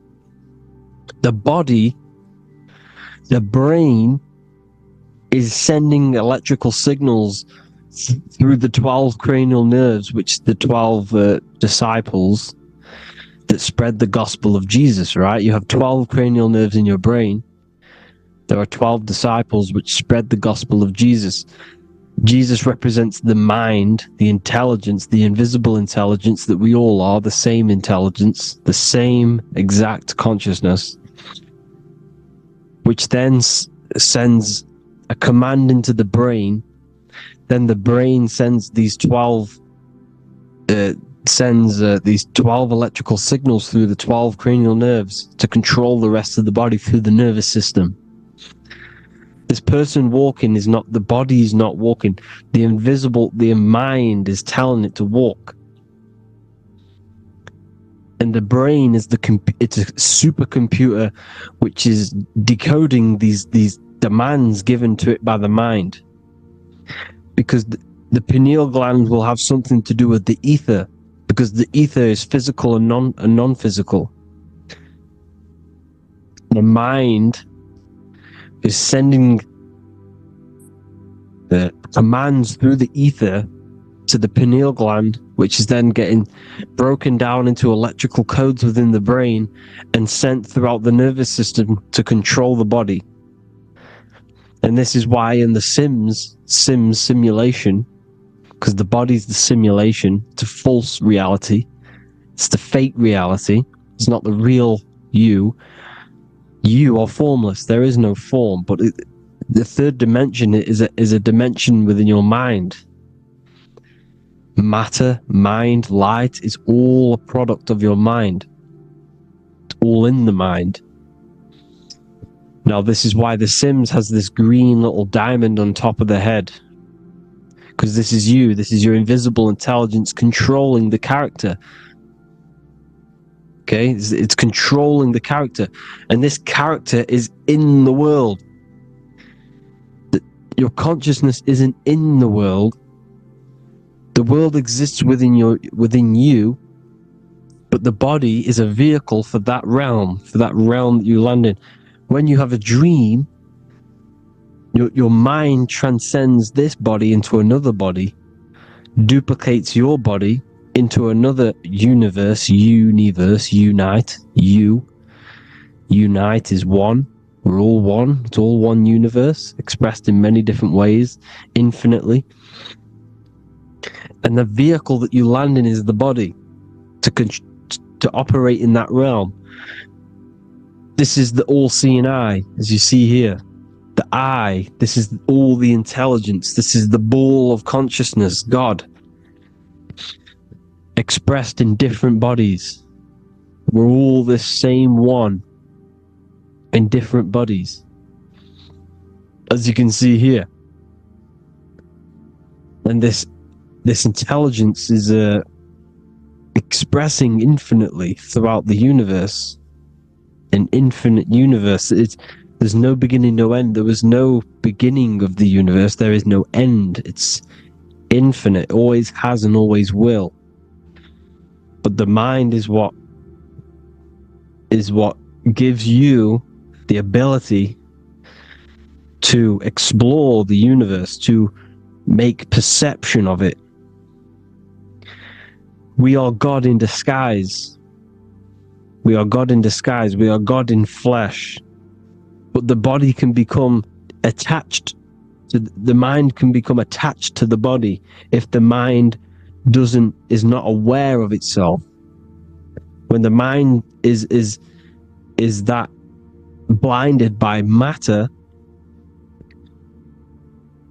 and we lack knowledge and understanding of what we truly are, a formless, infinite being, a traveler. This is why Freemasons are called Freemasons.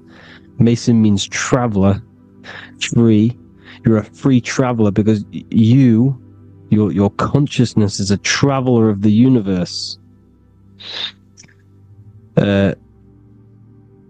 When we lack understanding, our mind bounds to the body because we don't separate the body with our different layers of consciousness.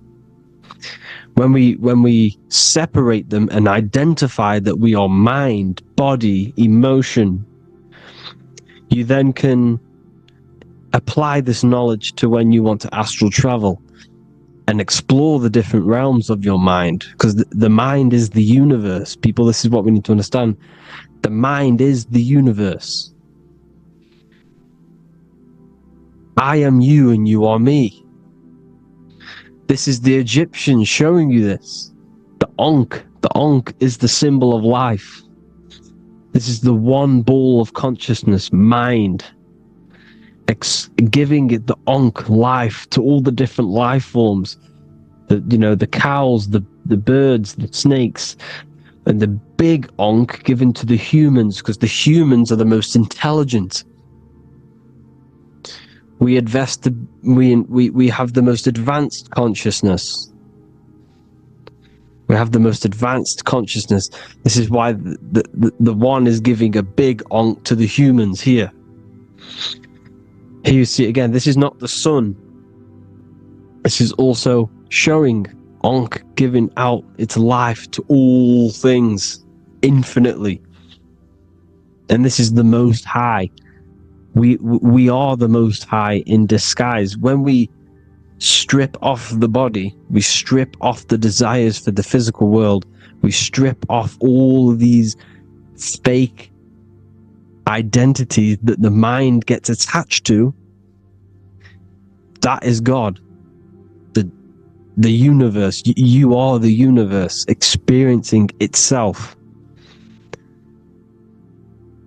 I and I. The letter I and the number 1 is just one line. The letter I is the number 1. Because your I am, when you refer to yourself as I, every single one of you who's watching this video refers to yourself as I, which is the one. We are all the one. We are all intelligence. We are all invisible. We are all the one. 1 is the only number. 1, 2, 3. Everything goes up in ones because there is only one. Doesn't matter how far you go down the line with numbers, all of their numbers are created by 1 because there is only one. So me and you are the exact same consciousness expressed in different bodies.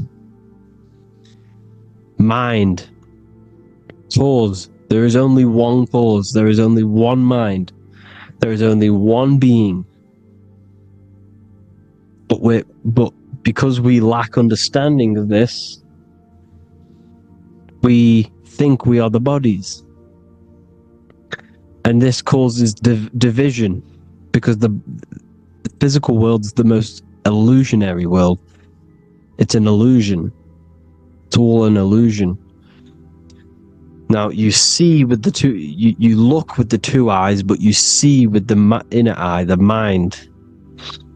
Okay, the mind is the mental plane is a shared plane, and it gives perception to what you're looking at. The mind. I'm affecting you when I speak, because the mental plane is shared. We all share mind. We all express mind. When I'm speaking to you, I'm affecting you because we are mind. So the words that I'm saying, which are being manifested from my mind, are being manifested through my body into vibration, is affecting you. I'm affecting you with what I'm saying. And these words are having an effect on your mind, because we're all mind. This is why you need to be careful what you're listening to, music and all sorts. Because music can also create thought loops within your mind. Because the chorus, we shouldn't be listening to choruses. Choruses are loops. And what they're saying in the chorus is being looped. And this can create thought loops within your mind. Go and listen to an old song that you used to listen to about 5 years ago, 10 years ago, 20 years ago. Go and listen to an old song, and you guess what? You will get nostalgia. Why will you get nostalgia? Because that song will trigger the thoughts that you were thinking in that time of listening to that song. So songs with choruses create thought loops, and they reprogram your subconscious mind. It's important why music is very powerful. Mind and mind, same word. See, language is the truth, people. This is why I use language in all of my presentations, especially the English language. It's riddled with occult truth. I is my me, I, you, and me, or I, one. We are not the name, we are I. Every single one of you is I, because we are all the one. All mind. Now, the only thing that is truly mine is my mind. When you say something is mine, it's an illusion. It's not yours. The only thing that is mine is mind. My mind. Okay?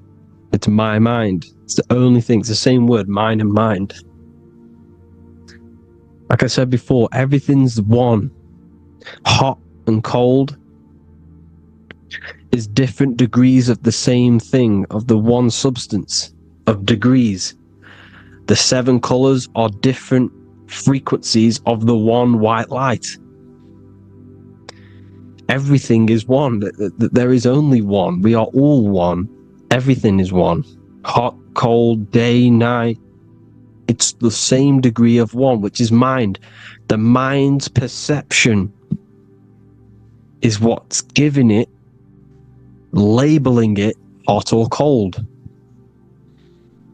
The mind's perception of colors is what is giving it red or purple, hot or cold. There is only mind. The mind gives things perception. There is only one, that is mind. The conscious and the subconscious mind. The male and the female, these are married. The subconscious mind is your hidden part of the mind. Okay, it's hidden. You can access it through different meditations and Reiki teachings, and dreams or manifestations of your subconscious. This is how you know mind and matter are one, because your mind creates matter in dreams. Your subconscious manifests everything in a dream, in the astral realms. The conscious is what you're conscious of, what you're consciously thinking of. So me, I am conscious that I am speaking into this mic and creating this video. My subconscious mind is the hidden part of the mind, which is speaking to my heart, telling it to beat. It's telling my food to digest. It's regulating all my blood. It's doing everything in my body without me being conscious of it. Without me being conscious. The subconscious is the feminine. The conscious is the male. The Bible, of course. Proverbs 12:4. Helpful, not helpful, an excellent wife is the crown of her husband, but she who brings shame is like rottenness in his bones. In the same way, husbands should love their wives as their own bodies. He who loves his wife loves himself. You can take that physically, you can take that literally, or you can take it metaphysically. See, the Bible's written in such a way where you can take it as your level of realization. He who loves his wife loves himself. If you love your subconscious, if you love yourself, you speak good about yourself, because your subconscious takes everything literally. If you say, I hate you to someone, your subconscious does not know the difference between me and someone else. It only thinks me, me, me. Why? Because mind is the only thing that exists. You are mind, I am mind. If I say I hate you, You're saying that to yourself. Your subconscious picks that up and says, I hate myself. And that's telling your subconscious that's what you want. Because your subconscious manifests 90% of your behavior. The programs within your subconscious. Tying your shoelace is a program. You don't need to be conscious of it. You can just do it. Because it's a program. It's deeply interwoven in the subconscious. Driving your car. Texting on your phone. You don't have to think about what letter. You just do it because you know where the letters are. It's a program. Therefore, if you look after your subconscious, they are a married couple. It's your wife. Your subconscious is your wife. And it manifests 90% of your daily basis thought patterns, actions, behaviors, emotions, all the things that you all the trauma that you've experienced is stored within your subconscious, which is affecting you. So let's say you were in a car crash 10 years ago and you had a really traumatic event, you really hurt yourself, and you had a very, very, very strong emotion that you felt of pain. That will still affect you today. And why? Because it will manifest into your behavior. How? Well, you'll be cautious of what cars to go in and who. You'll be cautious because of that event that stored within your subconscious, because of that feeling you felt was so painful and so strong. It's still manifesting into your behavior today. For example, you won't go in certain cars, you won't go with certain drivers. The subconscious stores everything, all your memories, the programs and everything. So if you trick the subconscious, that's how you manifest your life. If you trick the subconscious, you already have something. And therefore it will manifest into your life and into your behavior, thoughts and actions. This is why the golden rule is to treat others like you want to be treated. Because I am you and you are me. We are all subconscious. We all have subconscious. Whatever I do to you, I do to me. Because my subconscious picks that up and thinks I'm speaking to me. Mind is very powerful. Whatever I do to you, I do to me. Treat others like you want to be treated. The golden rule. That is the only rule we need in this realm, in the universe. If everyone understood this rule and how the subconscious works and how karma works, we'd live in heaven on earth, the Garden of Eden, the golden age. As a man thinketh in his heart, so is he. Proverbs 23:7. Where your heart is, there will be your treasure. Your heart's the emotions. This is the storehouse of emotions. It is where you feel emotions. You have to let your emotions move through you, not become you. You can't let your emotions become you. Or except be like the sky and let them pass through you. Be like the clouds and the stars passing over. Let them pass through you. Do not let them become you.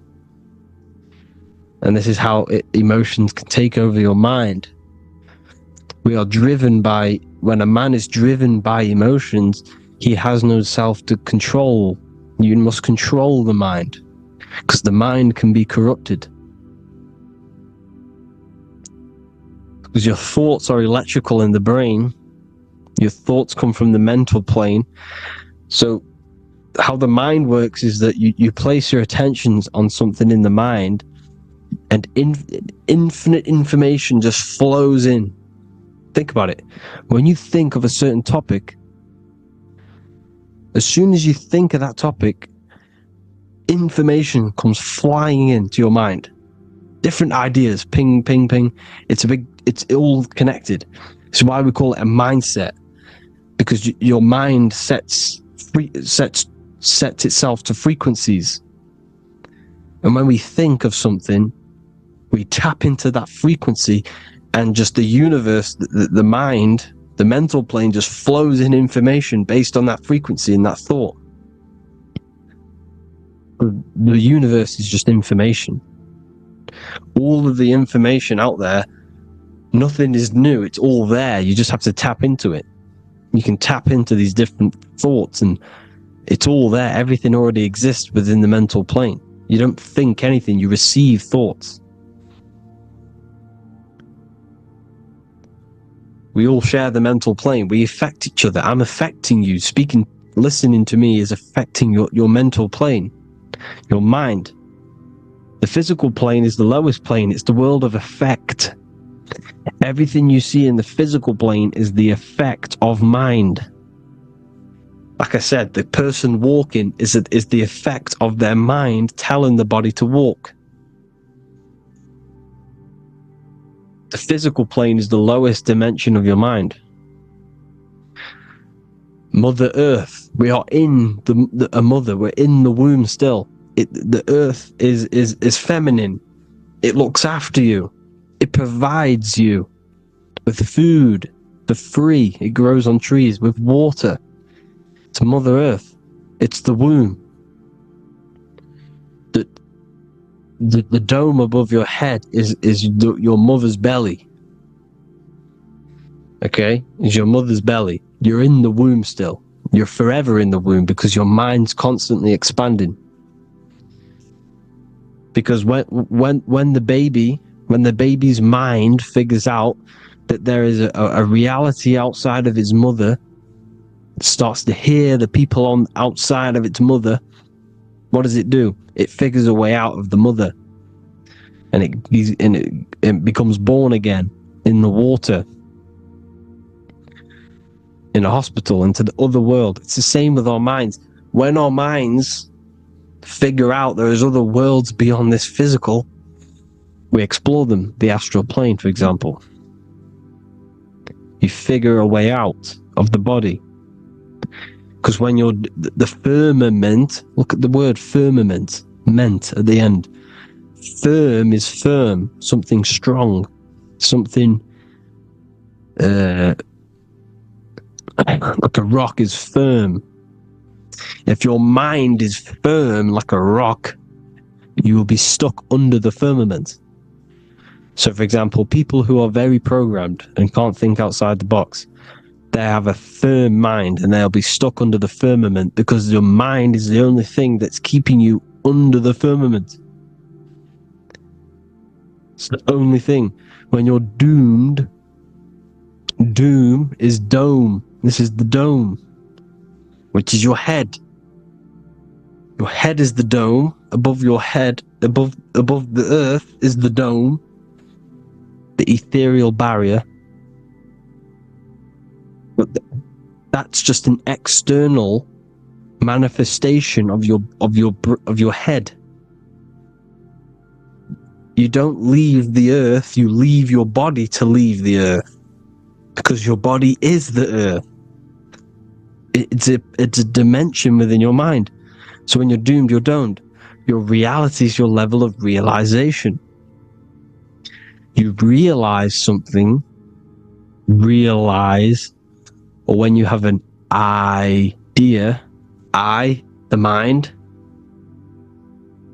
in the EYE or I, same thing, mind, it's all mind. Reality is your level of realization. You realize there's other worlds, that's your reality. Your perception's your reality. Mind in Latin is mens. Jesus was known as the fisher of men, which is the fisher of minds. He was fishing minds worthy of knowing the higher truth, the deeper occult knowledge. Jesus figured out that we are all God. And he got killed for it, because in that age they were trying to suppress this information. Jesus figured out he was God, because we are all God, every single one of you, and they killed him. Because we're all mind. We are not the body. We're the invisible intelligence, which is God.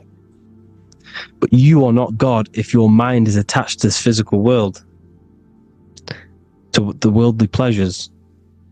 If you master your mind, and travel the depths of your mind, that is God. Mental and men. Look at the word mental. It has men in it. Men in the Bible means mind. Here you see Masonic. The Masonic symbol with the eye, the mind. Looking over, everything is the one. Everything comes from the one. All the lines coming off it. Giving its life to all of the life forms. Down here, on the bottom, you have duality, black and white. Up here, you have singularity. One and the two. Unification and division. The lower self is divided into the left and the right. So the Bible even says, I forgot what verse it is, but it says, it's better to go through life with one eye than to have two and be cast into the fiery abyss of hell. I'm not sure what verse it is, but you can research it yourself. It's better to go through life with one eye, to be unified. Unified consciousness. Dimension. No brainer. No brainer.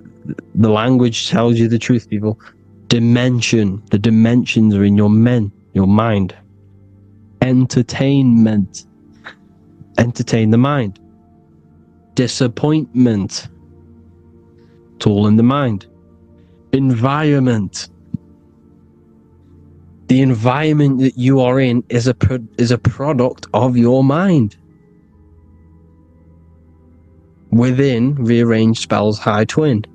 Within is your mind, and your external world is mirrored from the decisions you make in your mind. Advertisement, commitment, it's all meant, it's all mind, everything is mind. Everything. So, this is important.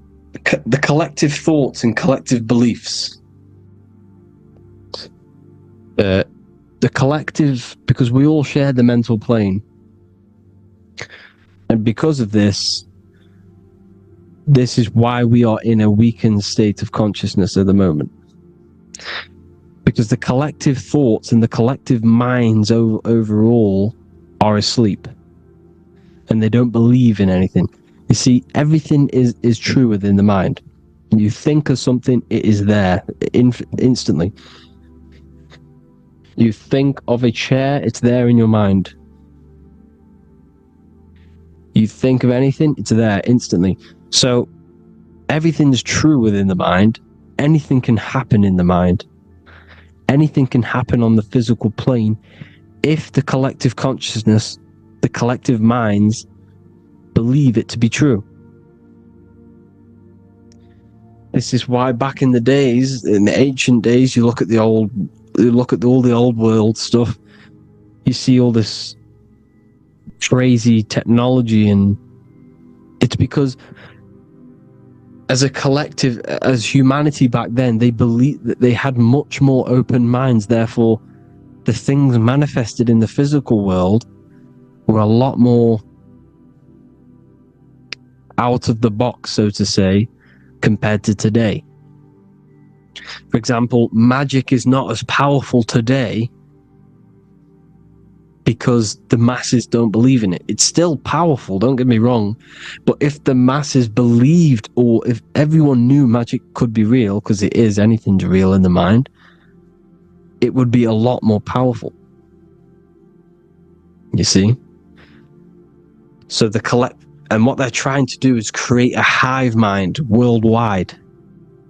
They're trying to make one religion, an external God.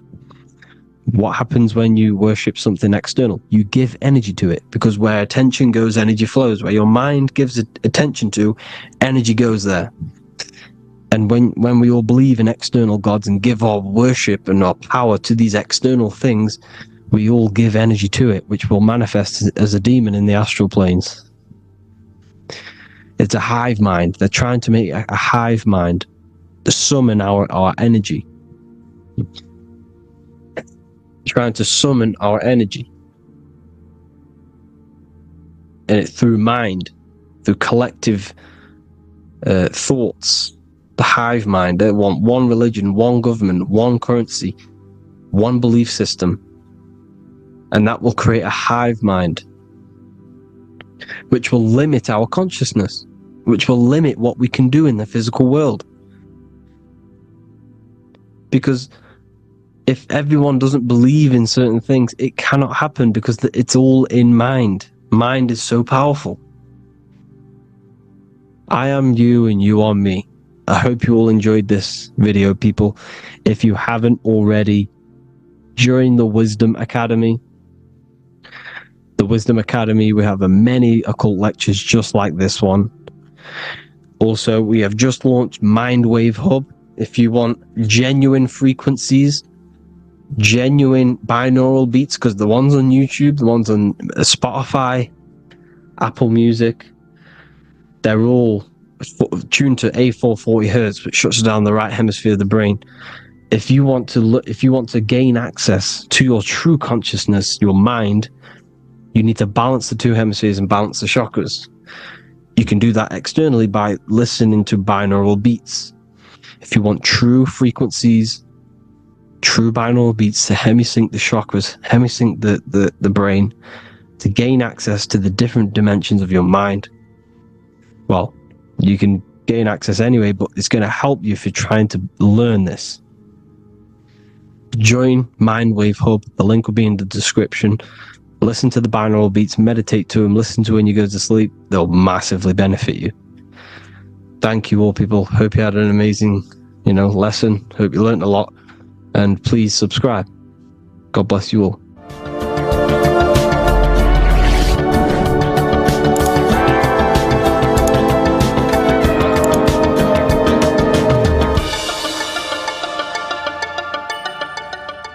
Welcome to Revival of Wisdom.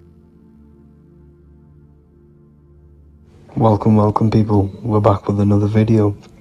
Please make sure to hit the like, the subscribe button, and turn on notifications to never miss a video.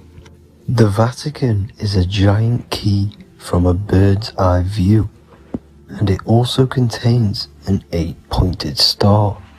The Anunnaki Sumerian gods also depicted this 8-pointed star. The sky god Anu from the Anunnaki also uses the 8-pointed star for his symbol. And even Freemasons depict an 8-pointed luminary with a ladder and a key. This is symbolizing the key to ascension up to the 8-pointed star, which is Polaris. Polaris is always depicted as an 8-pointed star. Polaris is the standstill star at the very center of our realm, which is perfectly aligned with the North Pole. The Earth is a giant torus field, and at the center is where the most electromagnetic energy is stored. This is why all compasses point to the north. Hence why a compass is an 8-pointed star, because it points you to Polaris, which is the North Pole, the center of this realm. The 8 points of the 8-pointed star symbolize the 8 points in space and time. So yes, Polaris is the portal which you ascend through if you outgrow this consciousness by aligning your chakras. Our earthly realm is a macrocosmic reflection of us, and we as humans are the micro reflection, with the earth containing its 7 chakras as well as us. The North Pole is the 7th chakra, which is the crown chakra. So the key to ascension is held by the Vatican, hence why it's a giant key, because they mislead the masses through their religions, which teaches the masses to look outside of themselves. As stated in the 20,000-year-old emerald tablets written by the Egyptian god Thoth. On earth man is in bondage, bound by space and time to the earth plane. Encircling each planet, a wave of vibration binds him to his plane of unfoldment. Yet within man is the key to releasement. Within man may freedom be found. So the 7 planets are associated with each 7 chakras. The lowest chakra being the root chakra, which is associated with Saturn. This is why the elites love Saturn and reflect it in all of their symbols. Because the chakras are an ascension of spiritual principles, starting from the material and ascending up to the spiritual, the crown chakra. However, evil love bondage, and they are trapping souls in the physical realm by stopping and provoking the ascension process. They do this by abusing the energy of Saturn, and Saturn is associated with the lowest chakra. The lower 3 chakras are associated with survival mode, which keeps the consciousness in a constant state of fear and only aware of its surroundings. Once you start to ascend up your chakras, you become more consciously aware of spiritual deeds. And this is the process of returning back to your true spiritual form. Going back to Polaris and its connection to ascension, Kanye West symbolizes this on his music video 24. As you see him rise up into the sky, you see an 8-pointed shape around him, which symbolizes the 8-pointed star, as you see the beam of light. And even NASA symbolize this in their Space Delta logos, a bear holding a key with an arrow up to Polaris, the 8-pointed star. Here's another NASA logo of an arrow from the Earth to Polaris. The series Lock and Key on Netflix is all about portals and doorways, and they have the Kundalini energy as one of their keys. Kundalini energy is the energy which rises up the spine, the 33 vertebrae, and activates the third eye. The third eye is the spiritual gland which connects humans to other spiritual realms. We are not the body. Our spirit, our soul inhabits the body. We exist physically, spiritually, and mentally. Therefore, we are multidimensional. The intellectual and spiritual inhabit the body. Therefore, this is just an avatar within this timeline. However, within each and every one of us, we all have the key to releasement, as says in the Emerald Tablets. This releasement is ascension up until higher states of consciousness. As stated in the Emerald Tablets, man is in process of changing to forms that are not of this world. Grows he in time to the formless, a plane on a cycle above, and another one saying, man is a flame bound to a mountain, but we in our cycle shall ever be free. Know ye, O man, that when ye have progressed into the cycle that lengthen above, life itself will pass to the darkness, and only the essence of the soul shall remain. That's it for this video. I hope you all enjoyed. Please feel free to leave a like, subscribe, and comment any subjects you want me to talk about. God bless you all.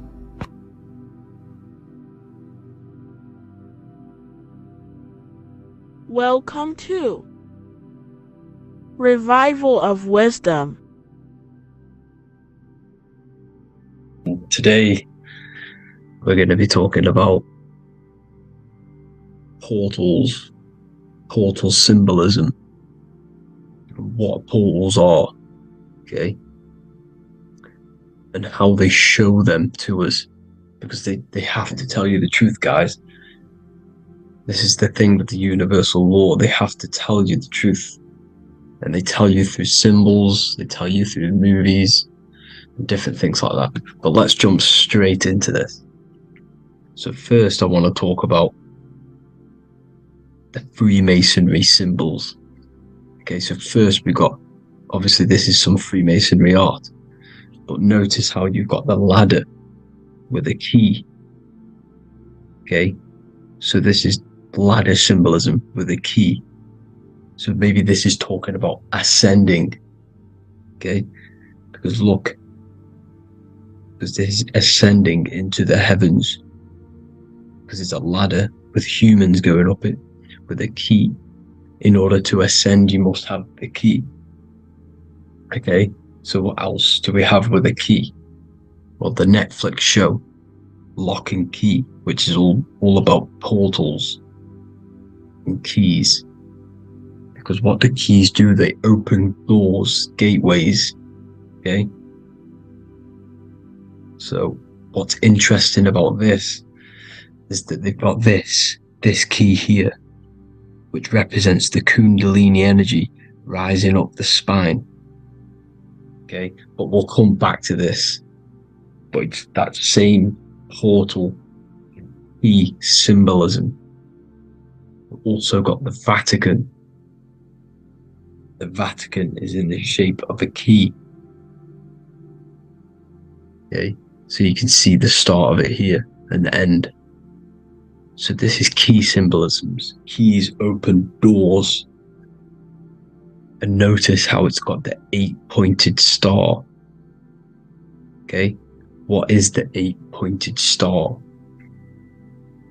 Okay, we'll come back to this.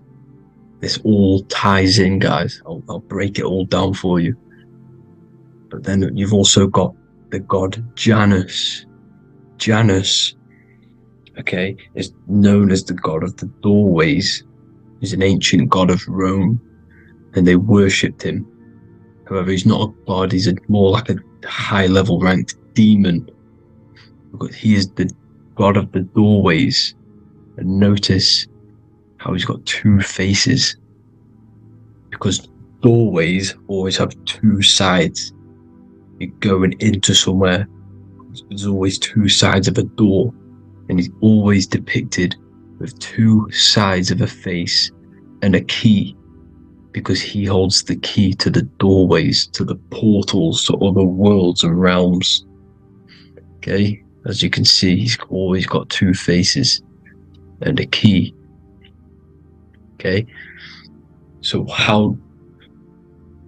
now we have the Sumerians, the Anunnaki, and they are always depicted with the two faces.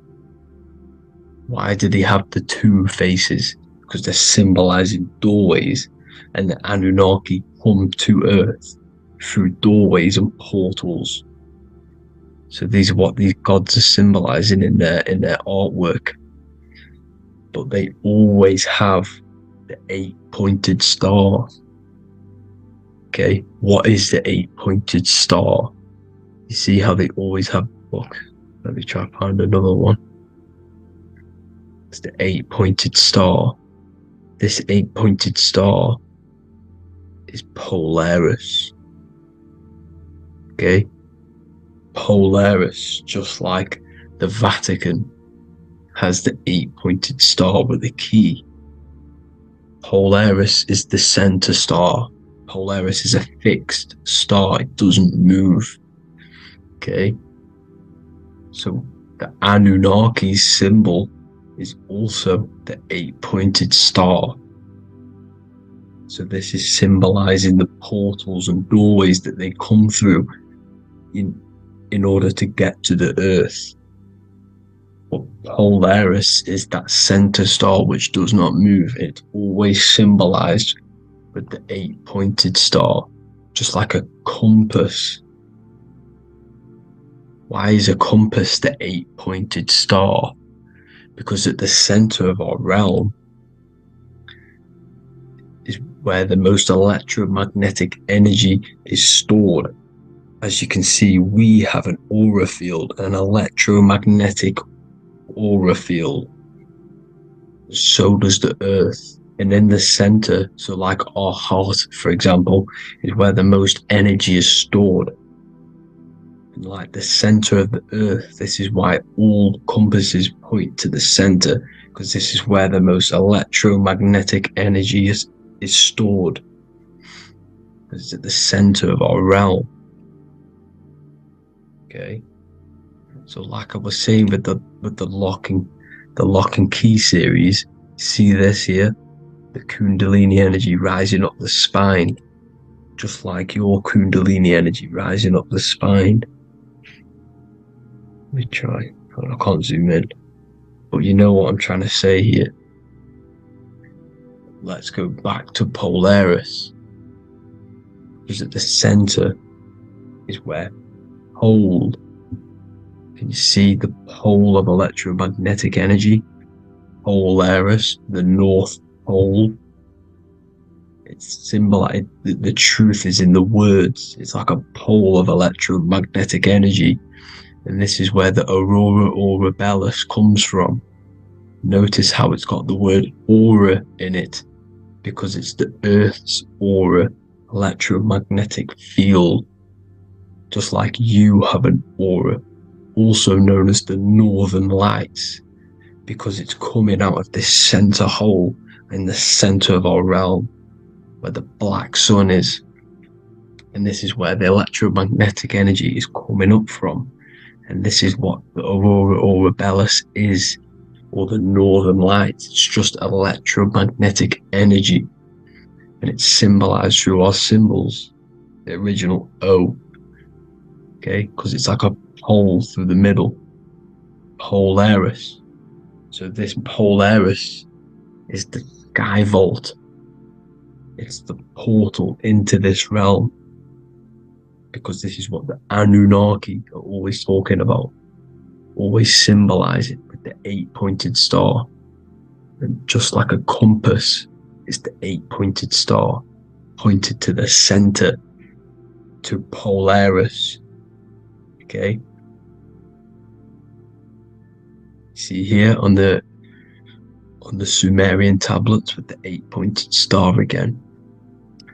And how we know it's talking about portals with this 8-pointed star is because CERN 666 are opening up portals to the underworld, letting in demonic entities into this realm.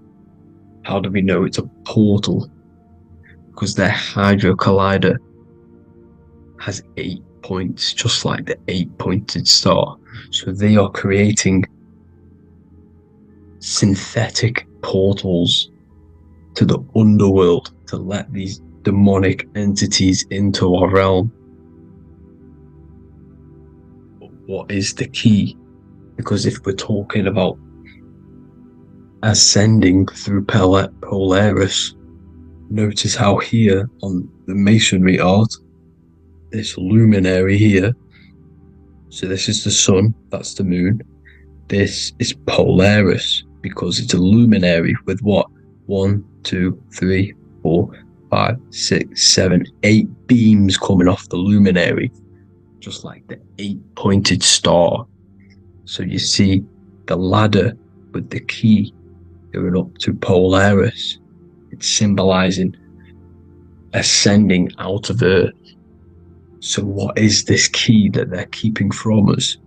Because it's a human holding a key going up the ladder to Polaris. Well, chakras. We have 7 chakras. Okay, so this is what they are telling us in the lock and key symbolism. The Kundalini energy rising up the spine. Okay, just like they have 33 vertebrae on the back of your spine. Okay, this represents the Kundalini energy going up your 33 vertebrae, just like in masonry has 33rd degrees. Okay, so what is the key? Your chakras. Your chakras have to be unlocked. Okay, you have to unlock your chakras, and you can't unlock this one without going through this one. You have to go through them all. It's like a ladder, just like Jacob's ladder. You can't go from the bottom to the top. You have to unlock each one. Okay, just like you have 7 chakras, you have 7 layers of your aura. Okay, You have to unlock your chakras to the highest point in order to reach Christ consciousness. And this is the key that they're talking about. They're symbolizing the organic portal within each and every one of us to ascend out of this realm. Okay, so this is the key that they're talking about, and they're holding back this knowledge to keep us trapped in this 3D realm.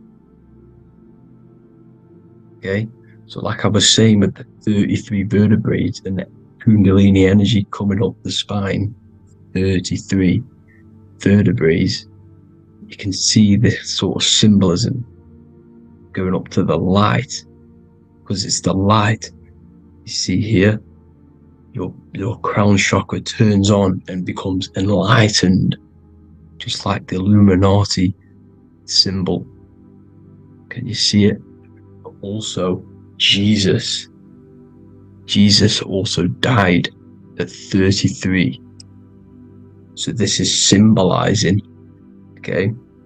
They're symbolizing the death of the ego, the body. So once you open up your chakras and reach Christ consciousness, which is your 33rd vertebrae, once your Kundalini energy goes up your 33rd vertebrae, your body technically, not physically, but spiritually dies, because you then become formless. You reach Christ consciousness.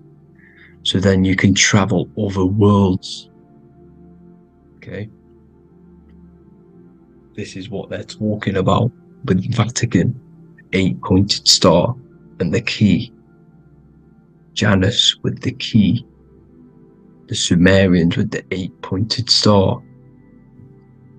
Anunnaki, the 8-pointed star. Polaris, 8-pointed star. So Polaris is the way out of this realm, which is at the center pole, North Pole. Okay, so the key is that they're hiding from us is the knowledge to unlock our chakras. Okay, and without this knowledge that they keep from us is trapping our souls in this reality to keep reincarnating. Okay, well, thank you all for tuning in. I'm going to leave you all there. Make sure to leave a like and a comment in the comment section. Let me know some topics to talk about so I can break it down for you. God bless you all.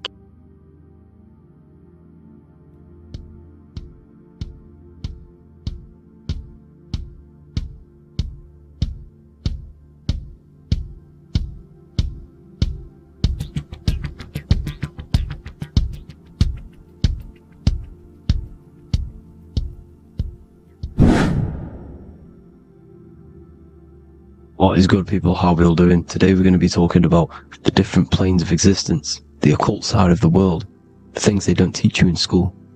And of course, you can only find that on this channel, so welcome.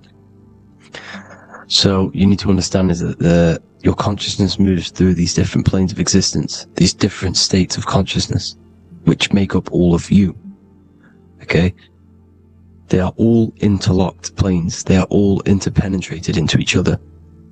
They are all one. They melt into the plane above and below. You see, each plane is a product of each plane. As above, so below. Now, the higher you go, the more fluid, the more dreamy, the less dense it becomes. The lower you go, the more denser it becomes, the more solid it becomes. The lowest plane is the physical plane, which you are obviously aware of. You are inside of the physical plane now. But while you are in this inside of this physical plane, you are indeed inside of all these other bodies which you have not awakened yet. You have to awaken these different bodies. You have these bodies. Okay? It's like a ripple effect. And the center is the most dense, the most solid. This is Earth, heart, the heart of the ripple. And the lower you, the further you go out from the center, the more dreamy, the less fluid, the more fluid, the more less dense it gets until you're one with the all. You see? And this is what it's like. This is what this system is. It's like a ripple effect. Now, let's jump straight into the planes. First, you have the physical plane, made out of 4 elements. Five elements. The ether is the mother of the elements. It's the womb of the elements. It's the 5th element. And it gives birth to the 4 other elements. 4 is stability. Tables have 4 legs, and this is why the ether gives birth to 4, because it's the foundation of the physical world. Fire, earth, water, air. They are not pure. Each one of the elements melts into the other one. For example, earth and water both share cold. Water and air both share wet. You see, they compose of each other. They melt, they mold into each other based off the vibrational state of the ether. That's what it is. The 4 elements are the vibrational states of the ether. Okay? So you have the 4 physical elements making this, physical world. It's the lowest world. It's the world of effect. This world, whatever you see, whatever you experience, it's the effect. You can't change anything by manipulating this world.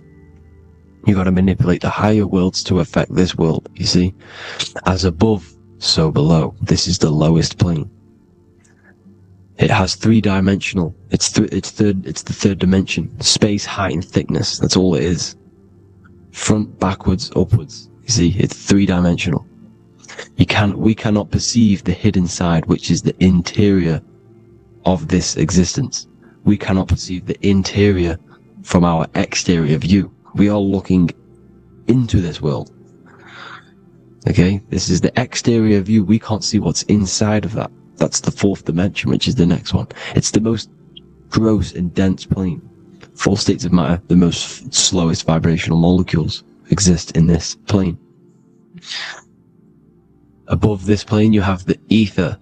Okay, the word ether and either are the same thing, because either connects 2 scenarios in languages. I either support Manchester United or Liverpool. Either is connecting them 2 scenarios. The ether is doing the exact same, as you can see here on the planes of existence. It connects the astral world, which is very important, to the physical world. It's connecting these 2 worlds. So it's the ether. It's the ether. The ether is pure potential. Energy flows through the ether. It is pure energy, pure potential. Okay? The physical body is an exact copy of the etheric counterpart body. So every physical object has an etheric energy double. It's like a blueprint of that object. Every single object has an energy double, and that's the etheric double. Okay? The etheric body determines the shape of our physical body through its lines of force. All through life, it rebuilds and restores the physical body. Physical problems show up first in the etheric body, because as above, so below. You manipulate the higher planes, it will manipulate this plane. And this is why sorcery works.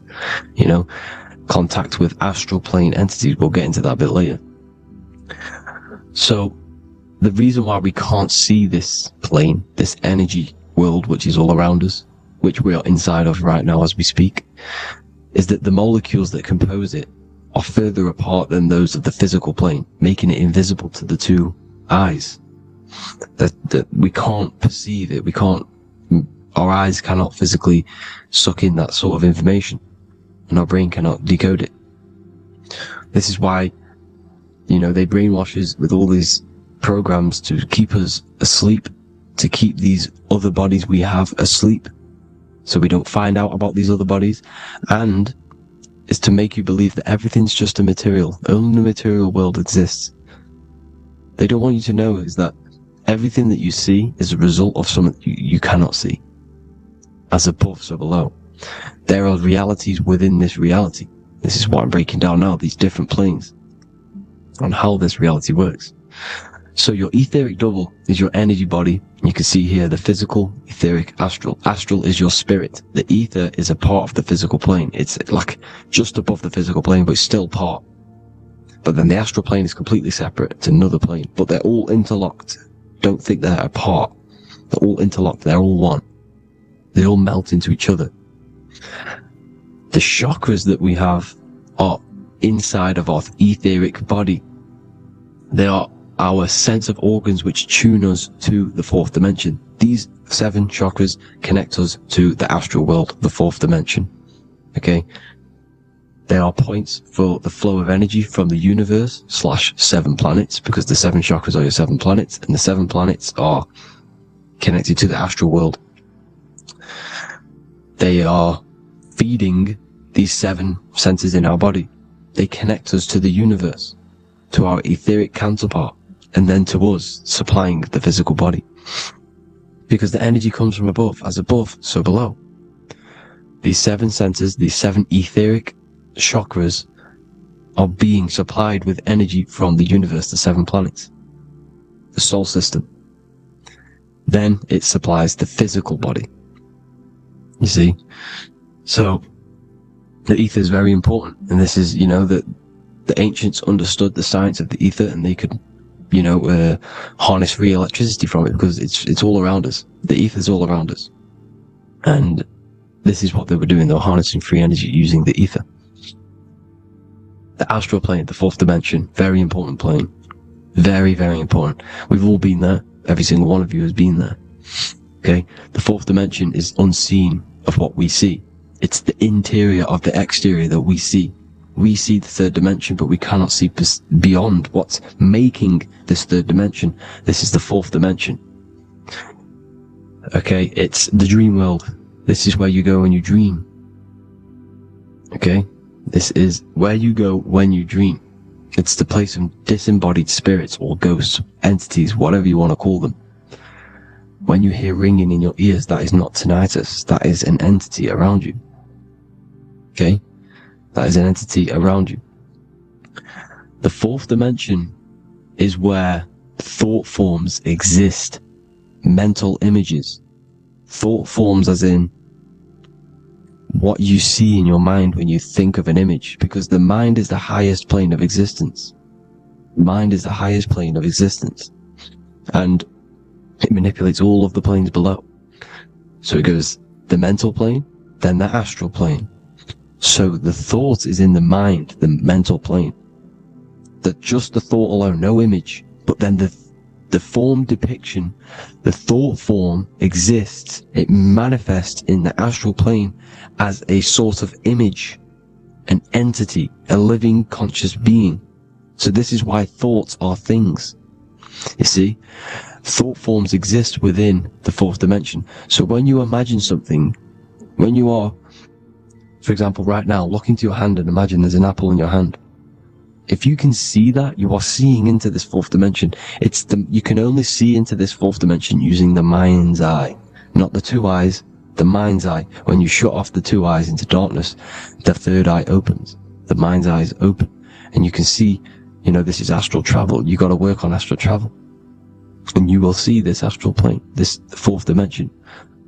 And there are 3 different sections to this astral plane. Higher, middle, or lower. So yes, there is a kind of a heaven and hell, and a mid-God. Heaven being the higher vibrational entities manifesting higher vibrational thought forms existing there, the lower vibrational thought forms existing in the astral plane. But these thought forms are beings. You can create these beings. They're called elementals. Okay? If you entertain specific thoughts for long enough, this will plant a seed and it will grow. If you keep, so for example, you have a bad feeling or whatever, what's a good example? Unforgiving someone. You keep that energy inside of you for long enough, it will manifest in the fourth dimension. You entertain that thought long enough, it will manifest. And it will create an etheric body, and it will be an entity which will harm you, that will feed off you, this low vibrational energy. Your mind is so powerful. It creates thought forms, and these thought forms can take consciousness, can take bodies, etheric bodies. Now, that's why it's very important that you master your mind, master your thought patterns. So this fourth dimension is the astral world. So when you have a nightmare, this is the lower astral plane. You're in the lower astral plane. Whilst this physical body rests at night, your consciousness, while you awaken this other body, your consciousness goes inside of this other body, whilst the physical body lays asleep. You see? So it's all inside of you. This is what you need to understand. You just haven't awakened these bodies yet. You can awaken them. You just got to awaken them. Okay? The next is the mental plane. This is the mind, the source, pure cause, pure motion, the most less dense, the most fluid. No form. There's no form to the mind. Astral plane is the first plane where a form takes existence, pretty much. The mental world has no form. It's pure mind, pure intelligence. Thoughts alone exist here without any images or manifestation. The most fluid, the most dreamy, the most causal plane. All of the rest take the effects of this plane. That's why it's mind over matter. Your thoughts they create vibrations. Each vibration is vibrating on a specific frequency, which creates mental images, creates effects down here on this physical plane. This is why it's so important to master your mind. Master what you think. Master your mind. It's the hardest thing to master. You could conquer the world, but it's probably harder to conquer your own mind than to conquer the whole world. I can promise you that, because the mind can play tricks on you. You got to listen to that inner guide within you that will constantly manifest the good things. So anyways, people, hope you learned a lot from this. Please work on trying to activate these other bodies. I will maybe do another video on trying to activate these bodies if you wish. Please comment down below if you would like to see that. And have an amazing day. Please like, subscribe, comment down below any video ideas you want me to do, any information you want me to spit. Thank you all. Have an amazing day.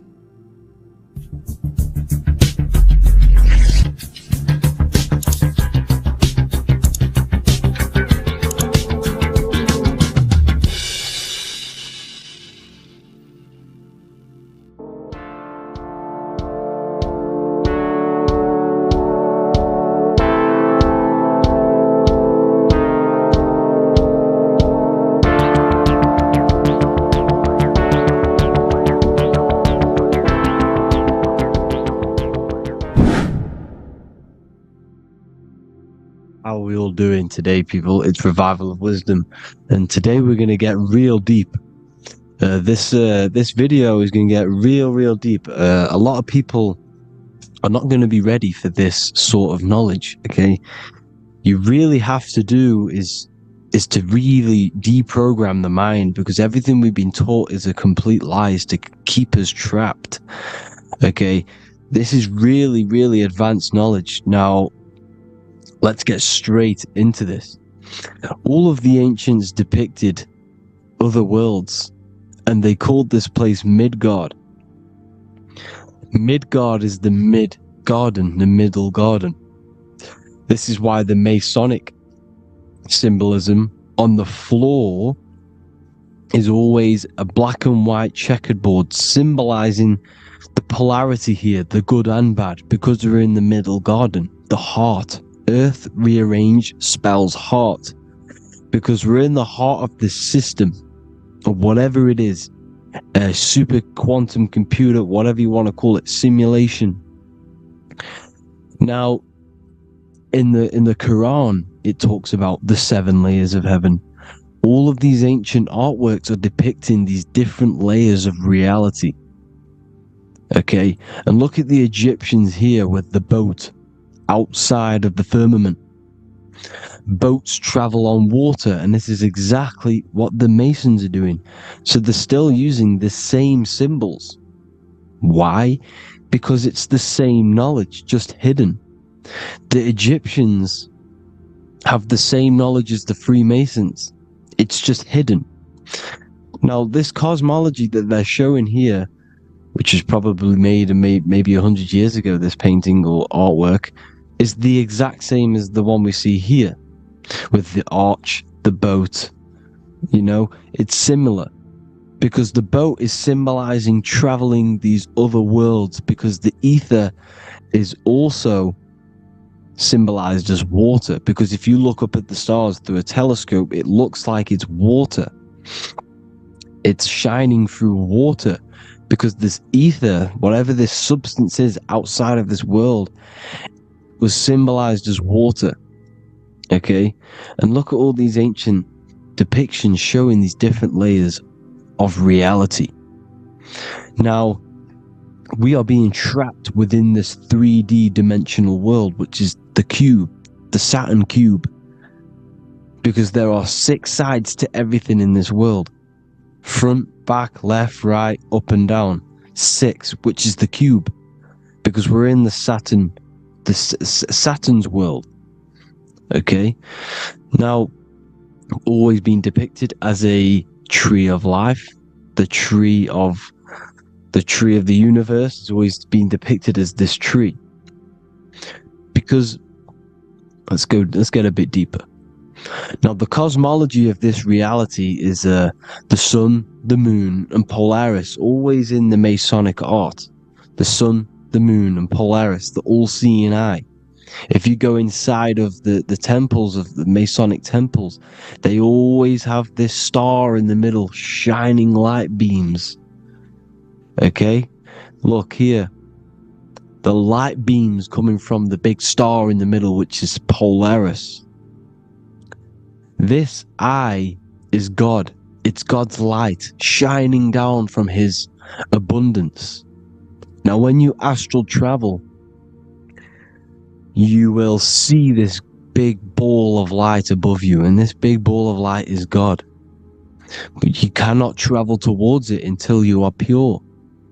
It doesn't work like that. You have to become formless. You have to become pure before you can become one with the light.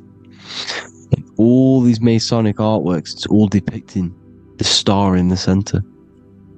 This star is Polaris, because Polaris is the way out of this place. And this is why you see the stairway to heaven all the way up to the light beam, the light source. What does it say in the Bible? God is light, because everything is made out of one substance, and that substance is light. And it symbolizes the eye, because God is an eye. All things that are alive have an eye. And we all say, I am. We all see these realities through eyes. God is an eye. He's the all-seeing eye. He sees all things at all times. And he is projecting this light. And this light comes down to create all the different levels of the worlds. And this is what the 2 pillars symbolize the number 11. 11, the number 1, is just a vertical line. It's the 1. It's a 1 point. 11 symbolizes the mirror nature of reality. Everything's mirrored. As above, so below. Now, the 11 also symbolizes openings, doorways. And as you can see here, an opening to the all-seeing eye. And you see here again, an opening to the stairway all the way up to the light. This light is the light of God in the astral worlds, beyond this world. Now, Polaris has also been symbolized as the UFO. They put the truth in plain sight. So you know in the films how the UFOs suck people up. That's what Polaris is doing. If you ascend beyond this world, if you do not ascend beyond this world, you will be reincarnated in this world. The whole thing is to outgrow this consciousness to the plane above. And I'm not just making this up. I'm going to be bringing in scriptures after this. But you can see with the Christmas tree, we always put a high, big star at the center, at the top, which is the star of Polaris, which is exactly what the Masons are doing here. The star at the top. And it's on top of our Christmas trees. And all of these symbolize the other stars, because Polaris is the most high star. And all the other stars are wrapped around the firmament lower than Polaris. And that's exactly what the Christmas tree is. And it's a triangle. It's a triangle, just like light beams travel from one point in the triangle, just like the all-seeing eye. It's a triangle. The light is coming from one point and sending its rays downward. You see, it's kind of like you see here with the water. And the lower you go, the darker it gets, the more evil it becomes. And this is what the ancients would call hell. Now, this all-seeing eye is Polaris. And below Polaris is Mount Meru, the North Pole, the magnetic North Pole. The Tower of Babel, which is in the Bible. The etymology of the word Babel, Ba meaning spirit, which gives the ability to move the soul through the worlds, which is that's the ancient Egyptian description of the word Ba, meaning of the word Ba. You have the Ka, the Ba, the Ak, but the Ba is the one that gives the ability for the soul to move through the worlds. Your soul can't speak into a world without incarnating into it. Now, the Tower of Babel symbolizes Mount Meru because it's the word Ba is the spirit which gives the ability for the soul to move through the worlds. The Tower of Babel is the magnetic North Pole, Mount Meru, which gives the ability to move through these different worlds. And you can see the ancient Tibetans always showing this depiction of these different worlds coming from the center. Because we have to ascend our consciousness. It's not about how good you are to reach heaven. It's about how you expand your consciousness, you expand your mind. So they teach now that you have to be good in order to reach to heaven. It's about expanding the mind, expanding your consciousness to these different planes, these different realms.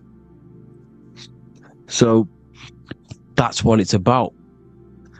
And Jesus was known as the fisher of man. Now, Jesus is a massive part of this. He was known as the fisher of man because he was fishing. He could have been fishing. He could have been one of these deities that had come down from these different higher realities and pull people up. So they called Jesus the fisher of man. And he says unto them, follow me and I will make you fishers of men. So these deities that we see in the past, like Buddha, Krishna, Hermes, Thoth, Jesus, could all be these entities who were coming down to pick up the minds that were worthy enough to see the higher planes of reality. And this is why they called him the fisher of man. Now, when Jesus walks on water, there is a parable with Paul. And he says, but Jesus immediately said unto them, take courage, it is I, don't be afraid. He's talking about astral travel here. He's talking about leaving the body. Because when you leave the body in astral travel to see these alternative realities, you can't be afraid because fear is a bondage, which is what the Emerald Tablets talks about. Lord, if it's you, Peter replied, tell me to come to you on the water. The water. Come, he said. And Peter got down from the boat, walked on the water, and came towards Jesus. But when he saw the wind, he was afraid and began to sink.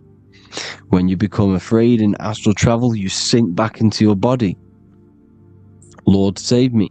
So this is talking about Jesus pulling people up into different realities. And you can see the fish is the symbol of Jesus. Is another symbol of Jesus, a fish.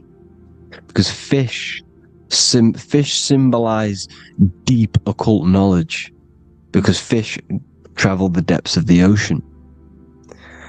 And they symbolize us because we are fish underneath the ethers. And Jesus was pulling people up. You see, so the Bible is a people today believe the Bible is a book telling you how to reach to heaven, how to become godly and reach heaven. But you've got to become the Jesus Christ to see these alternative realities. Now look at the emerald tablets is a massive part, and it speaks so much about these different realities. Look what it says here. This is in Emerald Tablet 3. Then in my heart grew a great longing to conquer the pathway that led to the stars, which is exactly what the Masons depict in all of their art. Look, the ladder to the stars. And then he goes on to say, years after years I sought after wisdom, seeking new knowledge, following the way, until at last my soul in great travail broke from its bondage and bounded away. Broke from the bondage of the body. Free was I from the bondage of earth men. Free from the body, I flashed through the night. The stars. The stars are a massive part in the astral world. Each star is a different reality. And the true astrology is the star that you came from. You came through a star to reach this, to reach here. There is a reason why you are here.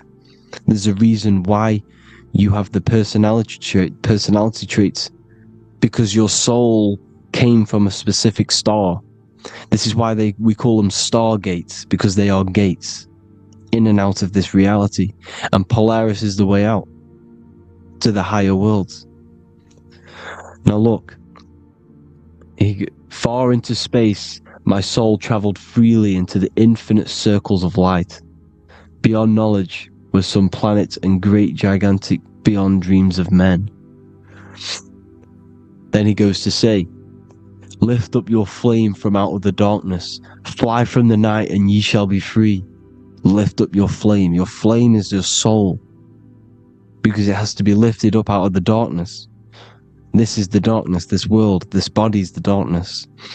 Because it's a bondage. You need to break free. You need to learn how to astral travel, people.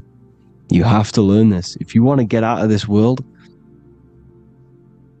you have to learn how to astral travel and see the other realities. Traveled I through space-time, knowing my soul at last was set free, knowing that now I must pursue wisdom until at last I pass to a plane hidden from knowledge, known not to wisdom, extension beyond all that we know. So he's talking about he went to a place where we cannot even comprehend here, a place that was not even known to earthmen. He's telling you he's ascended out of this world to the planes that are beyond. And it says here in the Emerald Tablets, man is in process of changing to forms that are not of this world. Grows he in time to the formless, a plane on the cycle above. Know ye must be one, ye must become formless before ye are one with the light. The light, the same light that I was talking about, the Masonic light, with the triangle, God, the one source. Ye must become formless before ye are with the light. Formless, you have to leave the body. You have to leave the body. You have to gain the ability to leave this body and travel to these other worlds. Now, it says here, not as man am I, for free have I become of dimensions and planes. In each I take on a new body. In each I change my form. Know I now that the formless is all there is of form. You see, all things created come from the things that, all things that you see come from the things that you cannot see. All of us have the same spark of consciousness, the same I am. Every dog, every animal, every human, has this same eye, this same thing which sees through the eye. It's formless. It takes this formless entity is the same entity of us. We are all the same entity in different bodies, and this entity it was represented as the flame, the cosmic flame, which is inside of all of us. And this is why the Masons depicted your spine as a candle or the Holy Grail. You would either see this or a candle with a flame on the top, because the Holy Grail is your consciousness, which is on top of your spine, which is the candle. Now, Jesus, Thoth, Buddha were all these deities which were coming down to lift people up because they were fishermen of men. And he would lift you up to the higher worlds, out of this world, to the ones above. Now Thoth, you can see him here, he's leading the way. He's holding someone and he's leading the way with knowledge and power. He was leading the way to other worlds, out of this world. There's no point trying to change this world. This world will stay the same. It will stay the same. You have to get out of this world, and that's what they're telling you. That's what they're keeping you from. They're keeping you stuck within this thin layer of reality. So what the Masons are doing, they have the ability to astral travel.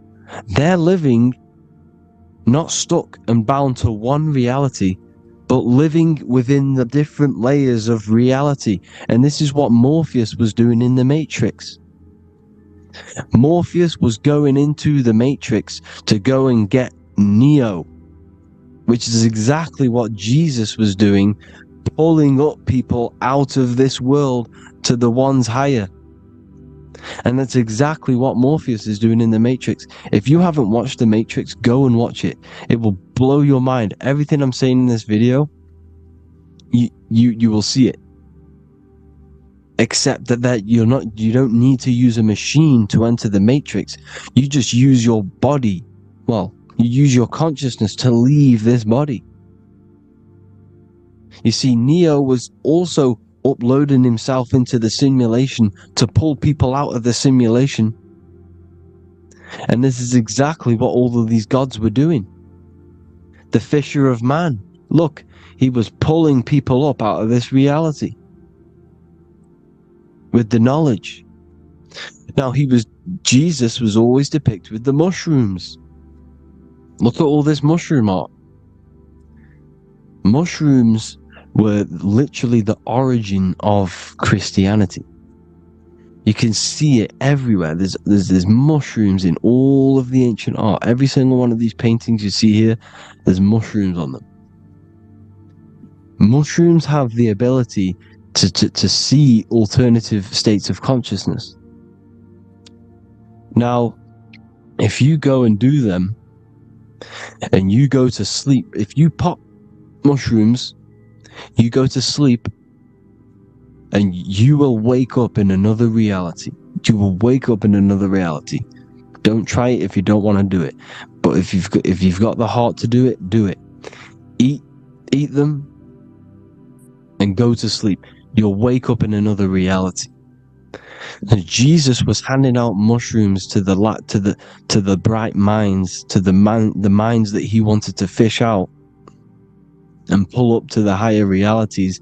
He was giving them mushrooms to see themselves in an alternative state, in an alternative reality.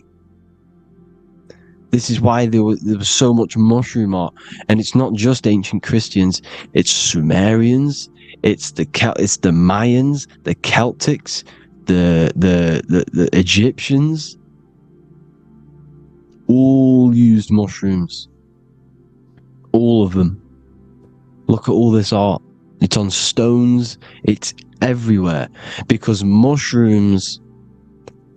See, everything in nature is a macro. Look at the form of a mushroom. It's literally your spine and brain. because they alter your consciousness. Your body is just a radio receiver.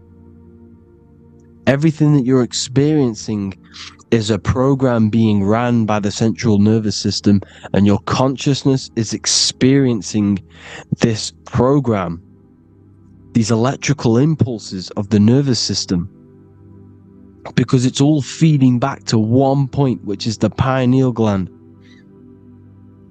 And this is the candle with the light on it. Type in Masonic candle and you'll see it. It's your spine with your spark of consciousness on top of the spine.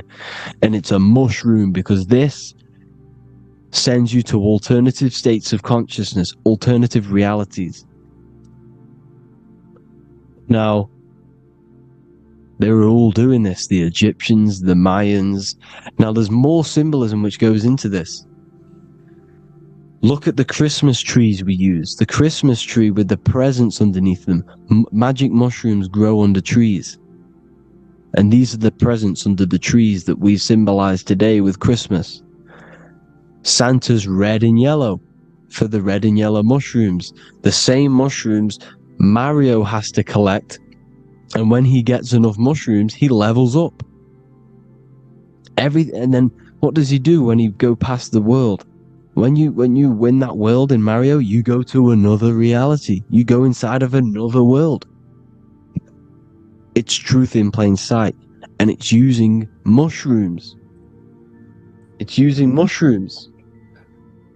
Everything, all of the characters in Mario, well, a lot of them are mushrooms. Look at this one. The presents, black, yellow, and red and white. Red and white mushrooms. And the bow on the top is the mushroom head. That's a bit of a reach, but, you know, the symbolism never lies, is what you need to understand. And it's as above, so below. Now look at the Sumerians. The Sumerians were also multi-dimensional beings. Okay, look at how they have the double faces. They had 1 foot in this reality and 1 foot in another reality. And look at this one, a double-headed god inside of like a portal. You see? Because and look at these with the wings, the astral travel. Birds, ancient birds symbolize the soul. Because the soul is a bird, it flies to different worlds. It flies around the cosmos. And mushrooms gave you the ability to see these alternative states of consciousness, these alternate realities. Because you exist in infinite realities. You exist in infinite realities. Now look at the 33rd degree Ordo Ab Chao badge. You get this badge when you become a 33rd degree Freemason. And it's a double-headed eagle. A double-headed eagle. And you can see this in Sumeria first. Sumeria have the same symbol. A double-headed, bird. You can see it here. Here as well. And the Masons are still using this symbol today. And when you become a 33rd degree, 33 vertebrae on the back of your spine, above the vertebrae is your consciousness, and it's a double-headed eagle. One reality in one. You become a multi-dimensional being in the 33rd degree. And I've heard many interviews of Masons say it becomes Luciferian. You see, they speak in code. These Masons can't tell you about what they learn about, but they will speak in code. They said it becomes Luciferian. The word Luciferian is lucid. The root word of Luciferian is lucid, and lucid is lucid dreaming, alternative realities, dream worlds. You become a god. Luciferian means you're becoming your own god, pretty much. Because you are becoming a multi-dimensional being living in between the different layers of reality at the 33rd degree of Freemasonry. And look at the double-headed eagle, because the birds symbolize the soul. And they reach high, they fly high, just like the soul wants to fly high to the light, to become one with the light, like the Emerald Tablet says. Now look at Janus. Janus was another god, and he's known as the god of doorways. Janus always depicted with a double head. Janus is why we say janitor or January. And January is entering a new year. Janus is known as the god of doorways with keys, always got a key. Because keys open doors. That's why the janitor holds all the keys. And Janus always has double heads, because he had one foot in this reality, one foot in another. He was a multi-dimensional being, a Luciferian, living between the different layers of reality, instead of being stuck in one like we are. Well, a lot of people. And that's the whole point. You see, all of this stuff is about like changing the world and stuff like that. This world will probably never ever change. It's probably been like this forever. Well, forever, for a long time. But it's about moving out of this reality to the higher states. And the Masons always depict the ladder to the luminaries, the stars, with a key, the same key of Janus. The Vatican is a key, and it's in charge of all the religions. Why is it a key? Because they're holding back the key. They're keeping you stuck within this reality, keeping you stuck as identifying yourself with the body, identifying yourself with this world. You are not in the world is within you. This is a program being ran by your central nervous system, and your consciousness is experiencing this reality. Now, this is going to be a mind-blowing video for some people. You have to have an open mind. You have to let go of all the programs. I'm repeating what the ancients are talking about and the ancient symbolism. Look at Janus with the double-headed god. He was just another god coming down, giving keys to people who had the worthy mind to be pulled up out of this reality, to be pulled up to heaven, just like Jesus was teaching how to reach heaven. But really, it's an encoded scripture. But anyways, hope you all gained some insight on this video. Have an amazing day. Please like, share, comment. All the links are in the bio for the PDF, for the Manifestation Mastery course, and all the other amazing stuff. And if you want to support the channel, I'd greatly appreciate if you became a Patreon member. Hope you'll have an amazing day, people. God bless.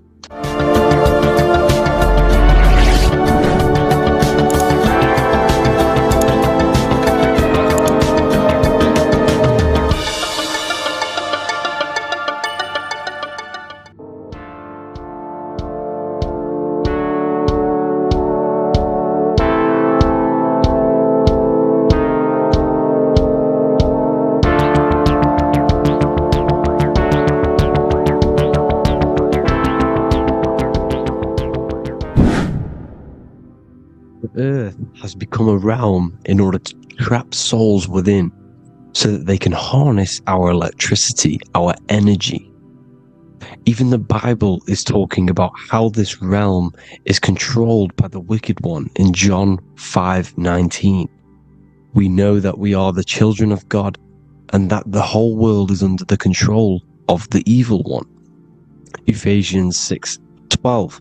For our struggle is not against flesh and blood, but against the rulers, against the authorities, against the powers of this dark world, and against the spiritual forces of evil in the heavenly realms.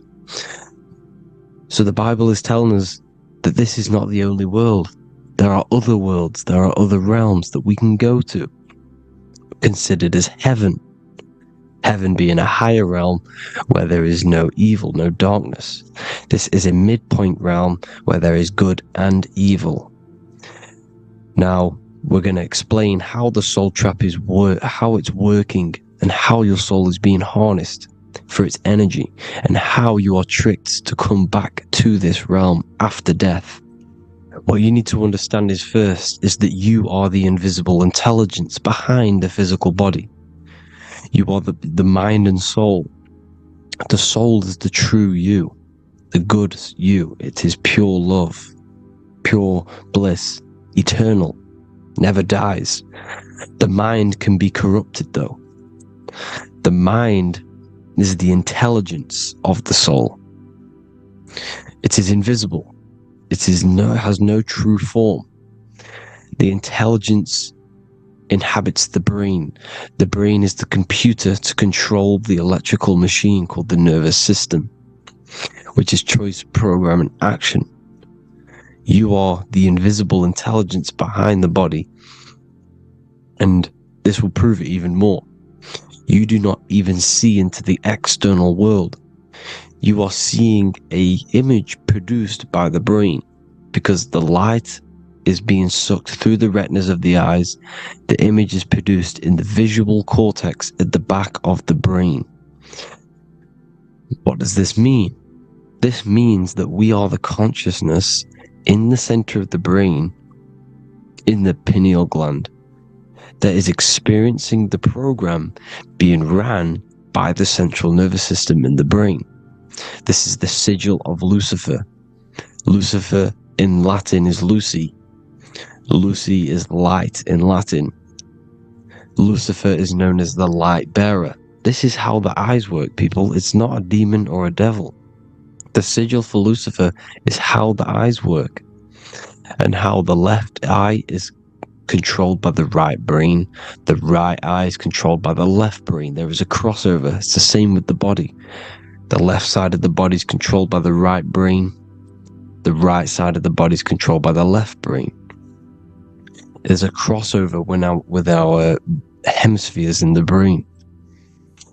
Now, this empty chamber in the center of the brain is where this universal cosmic intelligence is held, known as the most holy place in the Bible, the throne of God.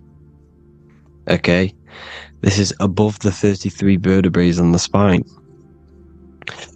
As you can see here, you are the being in the center of this point. All of the nerves are being sent back to this one particular point, which is the seat of our invisible intelligence.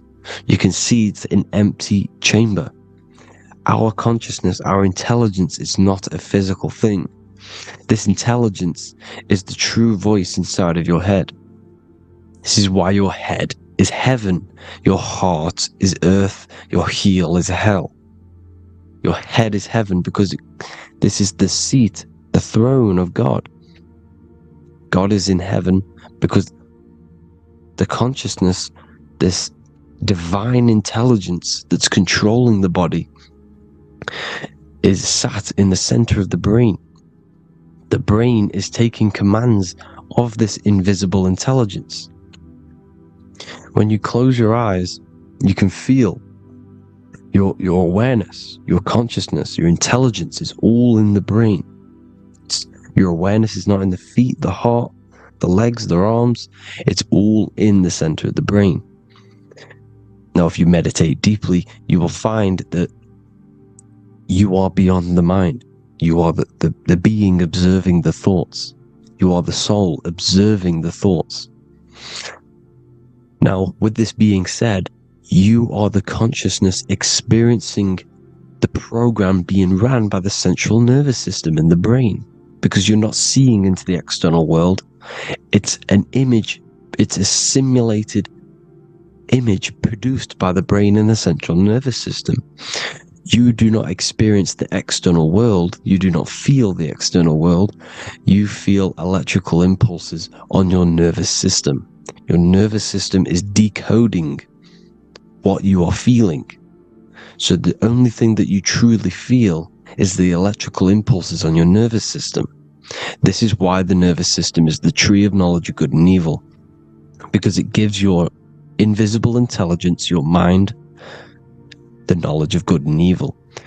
It can detect good things, it can detect bad things. If it's hot, if it's warm, if I need to go, the nervous system is doing this. It is the tree of knowledge of good and evil. Okay?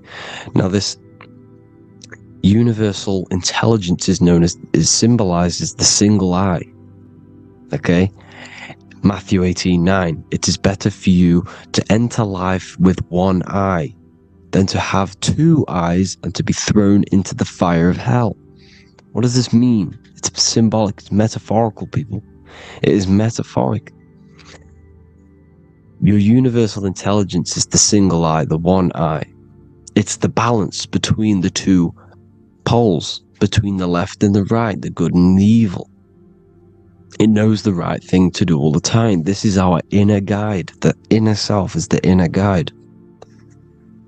And when you are operating your life off duality, using your two eyes, you'll be thrown into the fire of hell, lower states of consciousness. Because you're split. You need to live in oneness, even, balance. Matthew 6:22, the light of the body is the eye. The light of the whole body is the eye. You are a light being. Human. Hue means an attribute of a color. Man is the word manifested. We are light manifested into physical form. Depending on your vibration is depending on what color that you are vibrating on, which is a hue, a human. If therefore thine eye be single, thy whole body should be full of light. Again, it's talking about the single eye, oneness, completeness. When you balance the hemispheres of the brain, we'll go over that later. But anyways, the body is the earth. This is what we need to understand, people. The body is running the simulation, the program that our consciousness is experiencing. So when we leave the body during death and astral projection, we leave the earth. This is how it works. The body is the vehicle for the earth, for this realm. Everything exists within our mind. You have the soul, mind, and body. The soul is the observer, the watcher, the true being. This is why she has many different heads, because the soul inhabits different bodies. This is the serpent, which means knowledge, which is the mind, wisdom. And this is the body. Soul, mind, and body. Brahma, Vishnu, Shiva. The mind is the bridge between the soul and the body. So what do I mean? When you astral project, you are using your mind to project your awareness, your observing consciousness outside of the physical body. The mind is the projector, projecting consciousness. By using your mind, you can project your consciousness outside of the body, which is known as the astral realms, which is known as walking on water. Jesus was never walking on physical water, people. It's metaphorical. Leaving the physical body. The water is the ether, which is the veil between the physical and the astral realm.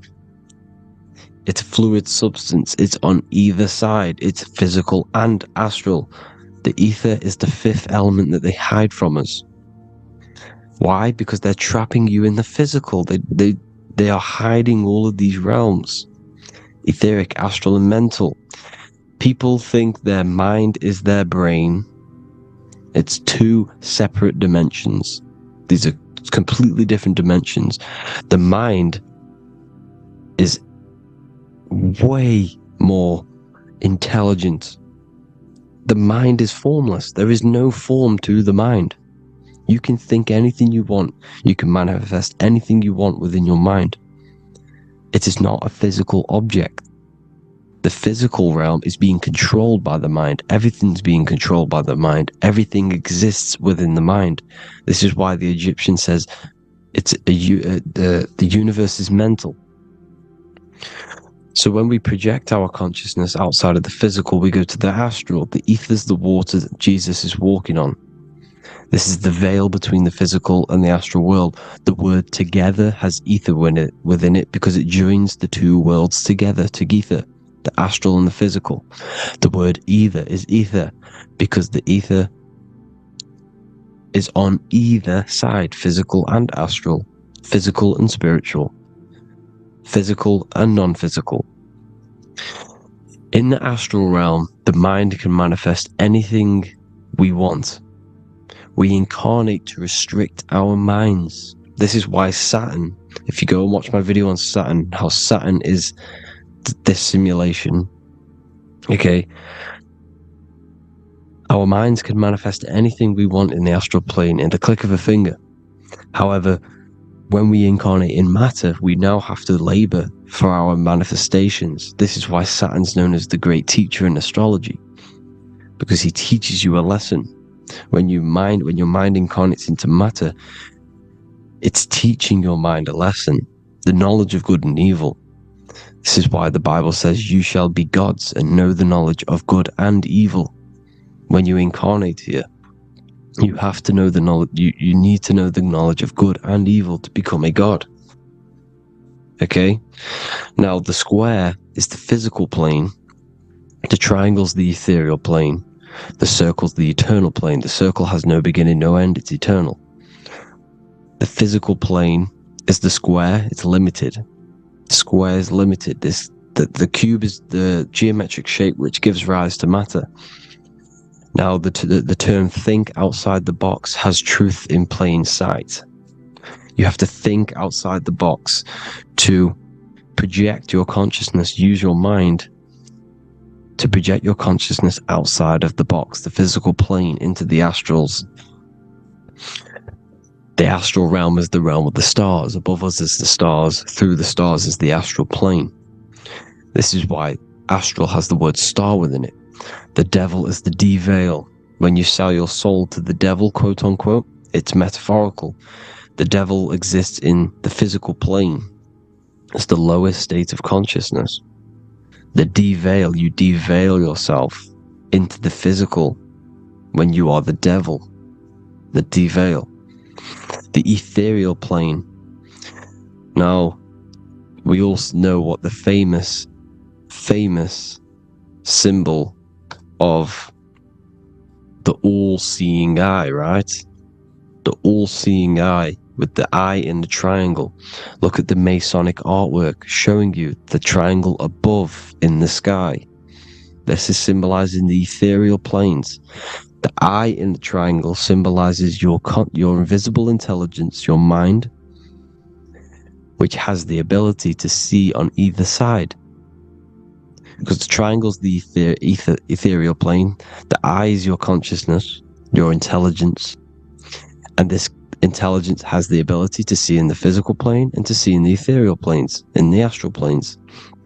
This is why it's above the earth. It's above the ground. Because it can see here, it can see in the heavenly realms. Now, the stars are, well, this is known as heaven, the realms of the astral planes. This is some quotes from the Emerald Tablets of Thoth. Out of the darkness ye must rise upwards, one with the light and one with the stars.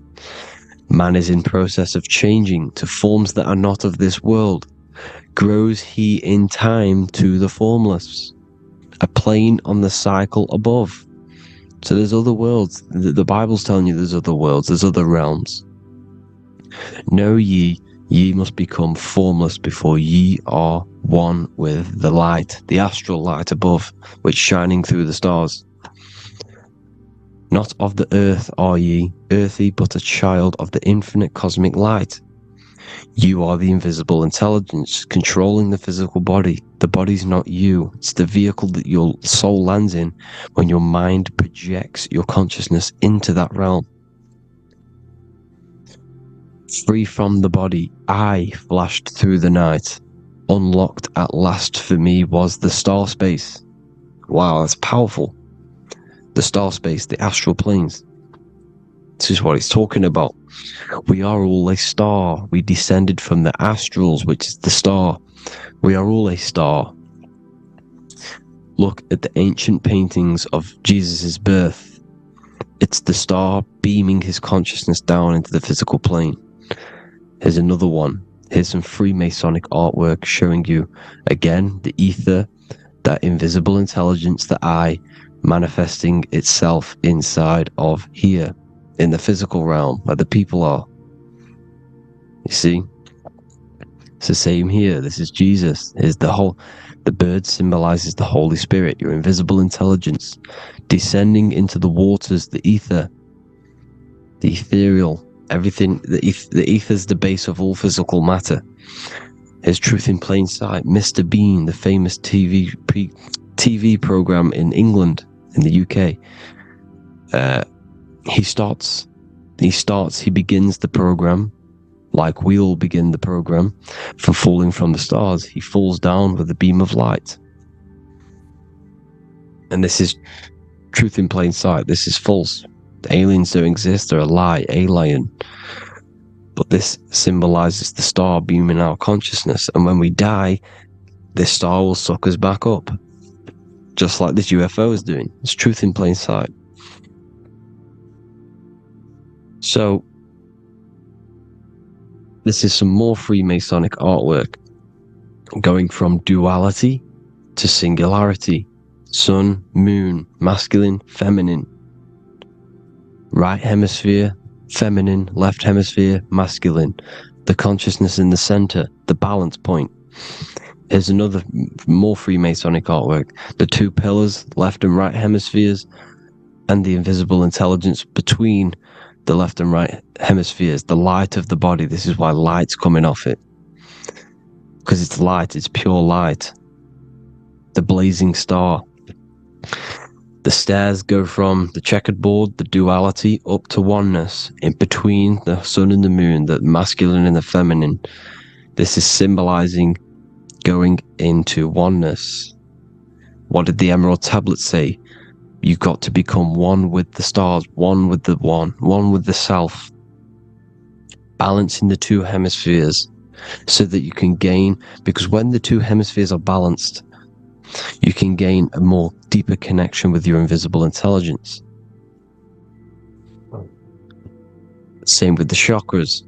When the chakras, the 7 seals in the Bible, these are 7 seals because when you conquer the 7 chakras, when you balance the 7 chakras, you then gain a more deeper connection with your internal self.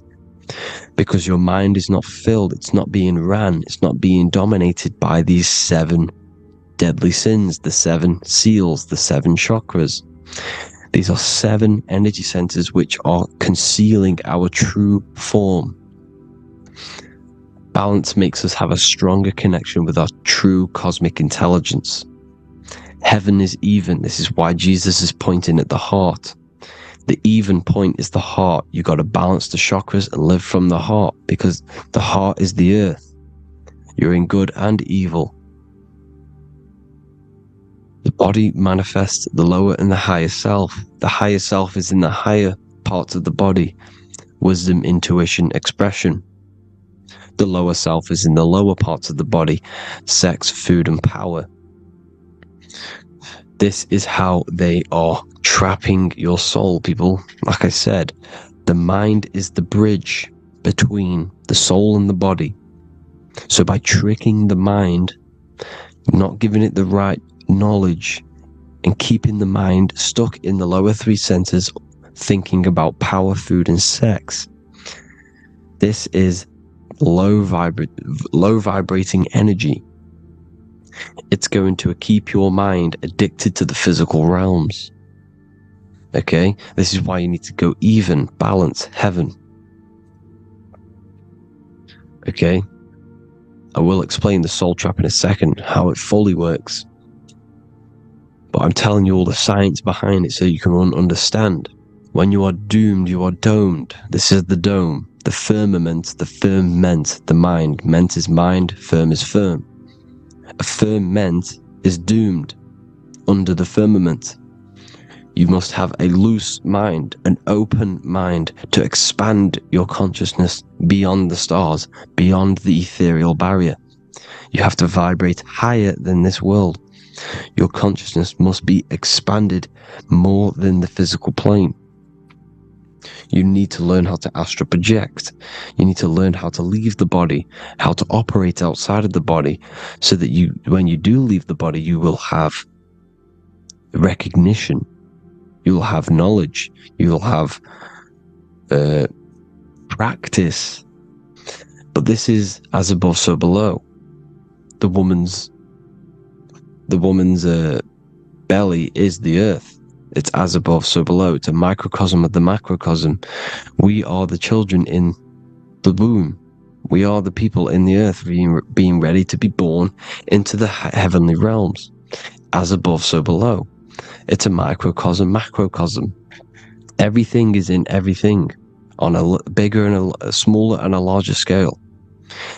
Now, when the baby figures out that there is a world beyond its mother, what happens? The baby starts to move around and tries to get out of the mother.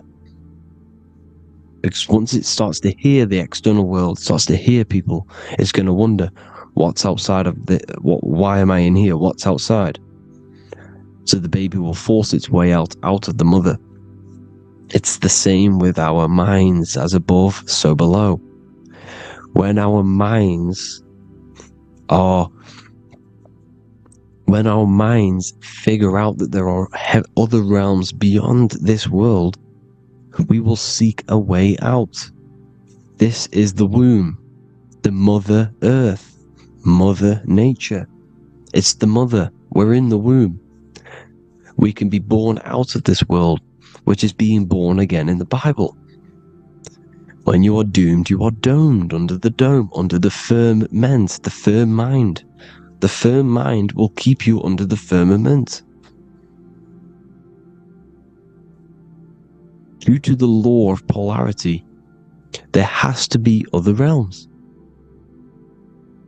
There has to be. Because the law of polarity works in this world, and it will work on every scale possible. It's universal laws. These are universal laws. The law of polarity means that there are other realms polarizing this realm. There is a hell, there is a heaven. There is a midpoint, which is Midgard, which is the one we are in now. Earth, heart. Earth is the heart.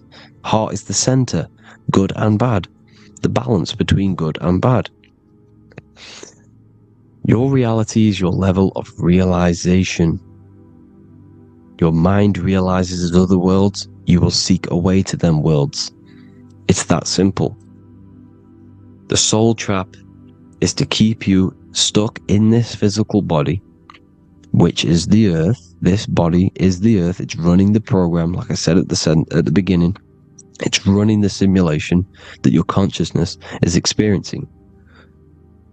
You are an electromagnetic being, and you're hidden in a cage, your rib cage, and you're stuck in cells, a prison cells. Look, you're in cells. We produce electromagnetic energy. Your soul produces this energy. And by trapping your consciousness inside of this physical realm, they harness this energy within the astral realms. They're using you to manifest demons, because your mind creates demons through emotions and mental thought energy, which is a whole nother video. I can make a video on that. You're manifesting everything for them because they're trying to create a hive mind. This is why they want everyone to believe in one belief system, one government, one belief system, one religion, because they're creating a hive mind. This hive mind will manifest and be summoned within the astral planes, because the mind manifests the astral plane. The astral plane is the realm of imagination. The mental plane is the realm of just thought alone. The etheric plane is the energy. The physical plane is the matter. So all of our minds together are manifesting these demons within these subconscious realms, the astral. Now, how are they keeping you stuck to this realm? Well, when you die and you're stuck in your lower 3 chakras, okay, when your mind and soul detaches from the body, which is the earth, when you leave the earth, you're still going to have these mental addictions to the food, the sex, the materialism, the phone, the cigarettes, everything. This is why they get you addicted to everything possible. The TikTok, the YouTube, they get you addicted to as many things possible. Because when your mind is addicted to these things, and when this mind leaves the physical body, you're still going to have these addictions. Okay? You're still going to have these thoughts. And you will be manifested into the lower astral realms because you're thinking materialistic, you're thinking negative. Because your level of realization was your reality. You were manifesting hell on the earth. When you leave the body, you're going to manifest hell in the astral planes, which means you'll be vibrating on the very low, which will put you in the lower astral realms. So guess what? You're going to come back. You're going to come back into materialism. You're going to reincarnate. Because you haven't prepared for life after death. You must detach from the external world. Okay? Moon is mind. The sun is the soul. The earth is the body. The moon is the mind. This is why we say lunatic. In your mind, you have a specific mood. Moon. Money, M-O-N, is the moon. Money exists in the mind. They get you addicted to the money. The Bible's telling you this. Do not conform to the pattern of this world, but be transformed by the renewing of your mind. It's telling you. Of this world, but be transformed by the renewing of your mind. Who knew that the Bible was this deep? Matthew 16:26, what good will it be for someone to gain the whole world yet forfeit their soul? James 4:4, don't you know that friendship with this world means enmity against God? Therefore, anyone who chooses to be a friend of this world, of the world, becomes an enemy of God. John 4:4, dear children, are from God and have overcome them, because the one who is in you is greater than the one who is in the world. It's talking about the invisible intelligence. It's greater than the physical world. John 2:15, do not love this world, nor the things it offers you. Because this world will create you to, if your mind has attachments to what this world offers, sex, money, and power, pretty much, you will reincarnate here. You will come back here. Because when you leave the body, your mind will still have these addictions. Do not love the world, nor the things it has to offer you. All of this is in my newly published book. The paperback versions are now available. Finally, for all the people who have been waiting, the Book of Wisdom. All of this knowledge is inside of the Book of Wisdom. The paperbacks are available. There's worldwide shipping. You can get it anywhere, pretty much, any country. My new website, it's amazing. There's going to be some amazing products coming on the new website. But I thank you all for the support. Before I leave, I need to explain what is going on with the soul trap. Like I said at the beginning, the mind's the bridge between the soul and the body. The body's the realm. By tricking your mind with false knowledge, they are keeping your soul stuck to this realm. They get you addicted to all the physical things, and that is it. As soon as you're addicted and you die, you're going to come back. So by tricking your mind, which is the bridge between the realms, they keep your mind stuck within this body. They keep you in physicality. They deveil you. The devil, the deveil. Thank you all for the support, people. If you do want to join the Academy, all the links will be posted below this video for the book, The Academy. Thank you all for the support, and have an amazing day.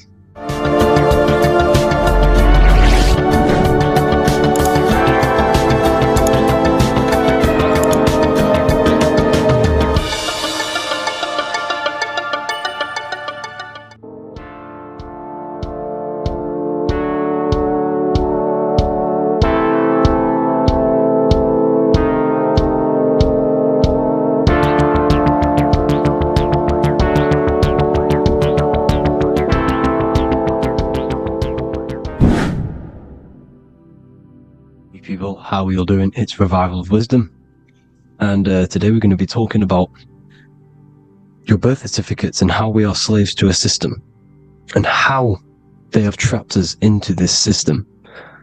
Okay, so the first thing you need to understand about this system is there are two types of laws.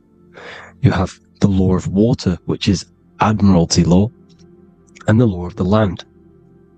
So the Admiralty law is the law of water, and this is what money is. Money is water. This is why we say liquidity, currency, the current. A current is water, something moving through something. Cash flow. And this is why banks are called banks, because a river bank is on either side of the water, and it directs the currency. You see? So money is water. And as you can see here, Ripple, the cryptocurrency, Ripple, water Ripple, and they're building a bridge over water, overseas, international banking with cryptocurrency. So money is water, and this has specific laws about water, but water is the same everywhere, you see. What the difference is with the law of the land is that you can have different laws in different lands. I can't do certain things in the UK that people can do in America, for example. You see, that's the law of the land. But the law of water is the same, because water is everywhere. Now, this is very important to understand when it comes to, you know, these birth certificates. So, Pope Gregory, this is where we're going to start off. Pope Gregory in 1582 took the Orthodox Eastern sunrise calendar and changed it to his own Gregorian timeline, not a calendar, a timeline. This timeline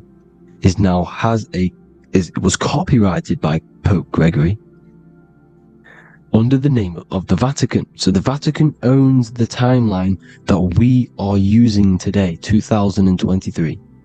They own it. They own the title of this Gregorian calendar. Okay? Therefore, anyone who is born under this copyrighted timeline, not calendar, they are subjected to Rome, because Rome owns the timeline. They have a patent, a copyright for that timeline. What is on our birth certificates? That timeline. We are born underneath, we are subjected to the Vatican. This is why all birth certificates go to the Vatican. They own every single birth certificate. Okay? So when we use this timeline, we are subjecting ourselves to this timeline. Okay? Which the Vatican has a claim over. This calendar or timeline is set to sunset, not the sunrise, which is associated with death, darkness, and the moon, lunatics. You see, so this is a sunset calendar timeline. Okay, this is now, they've changed a couple things, right? They say that the new year is January the 1st. Okay, when we know this is in winter. January is winter, which is associated with darkness, death, the death of nature. So this is a death cult, people. These people are evil. They're so evil. The Vatican. And this is why we use April Fool's Day, because April is in Aries, and Aries is always the start of the zodiac. This is why Aries rules the head region. 12 zodiacs, 12 systems of the body. Each zodiac is associated with each part of the body, and this is why Aries is the head, cerebrum. But we're not going to talk about it in this video. But yes, that is what April Fool's Day is. They're putting it in your face. April Fool's Day is the real start of the year, when the sun starts to rise again, when the risen Savior is resurrected, when it's born again. This is when the Jews celebrate the Passover. This is when the Christians celebrate the resurrection of Jesus, and they eat lamb. The Jews eat lamb because we're in Aries, the new year. The sun is now born again, our risen Savior, the light of the world. So yes, this is what April Fool's Day is. It's the first day of the year, which they changed. Pope Gregory changed. So you need to understand is that you are in the womb. You are inside of a ship, because every ship, literally a ship, every ship is female. This is why they say she delivers the product, because she does deliver the product, you, the baby. Same thing with a ship, they deliver products. They are a she. And when they pull up to the bay, like you can see on this picture, they're pulling up to the bay. This is now called the birth canal. The ship is now in birth. On paper. Okay, this is law. And when they pull up, they tie up to the bay, and now they get a certificate of manifest certifying all of the products which are on the ship and what they are bringing into that nation. Okay, so you're bringing in this many of that, everything's on the certificate of manifest. And this certificate of manifest is also your birth certificate, because you are traveling through water when you are in the birth canal of your mother, because you are in water when you are in the womb, and you travel through the birth canal, and when you arrive, you get a certificate of manifest with the name, how many, the quantity, that's your birth certificate. Okay? And this is what it is. We are a we're not a corporation, but we represent a corporation, which is your name in full capital letters. That is your corporation. You cannot physically tax a body, but you can tax a corporation. This is why we get charged. This is why we get taxed, because it all goes down to the corporation which our name represents, which we are subjecting ourselves to. We are my name, I am subjecting myself to this name, and that name has a corporation which I represent, which I subject myself to. You see, this is how we are attached to this straw man, this character that they have built on paper. So it's a character which is on paper. This is what we represent. So when the woman gives birth, she delivers the baby, and then she has another substance. Now I'm going to break down how they attach this name to us, how they do it. Okay, our mother is carrying us the product in the womb, the water, and it goes, for example, it goes from the United Kingdom into a state-owned, corporate, federal-owned hospital, which is government-owned. She does not declare the package when she enters the building. Aha, so keep that in mind. When she delivers the package in the federal territory, she does not declare the package either when she leaves. Therefore, there is no evidence that we exist when we arrive. On paper. On paper, there is no evidence that we came into the building or left the building. We have not been declared.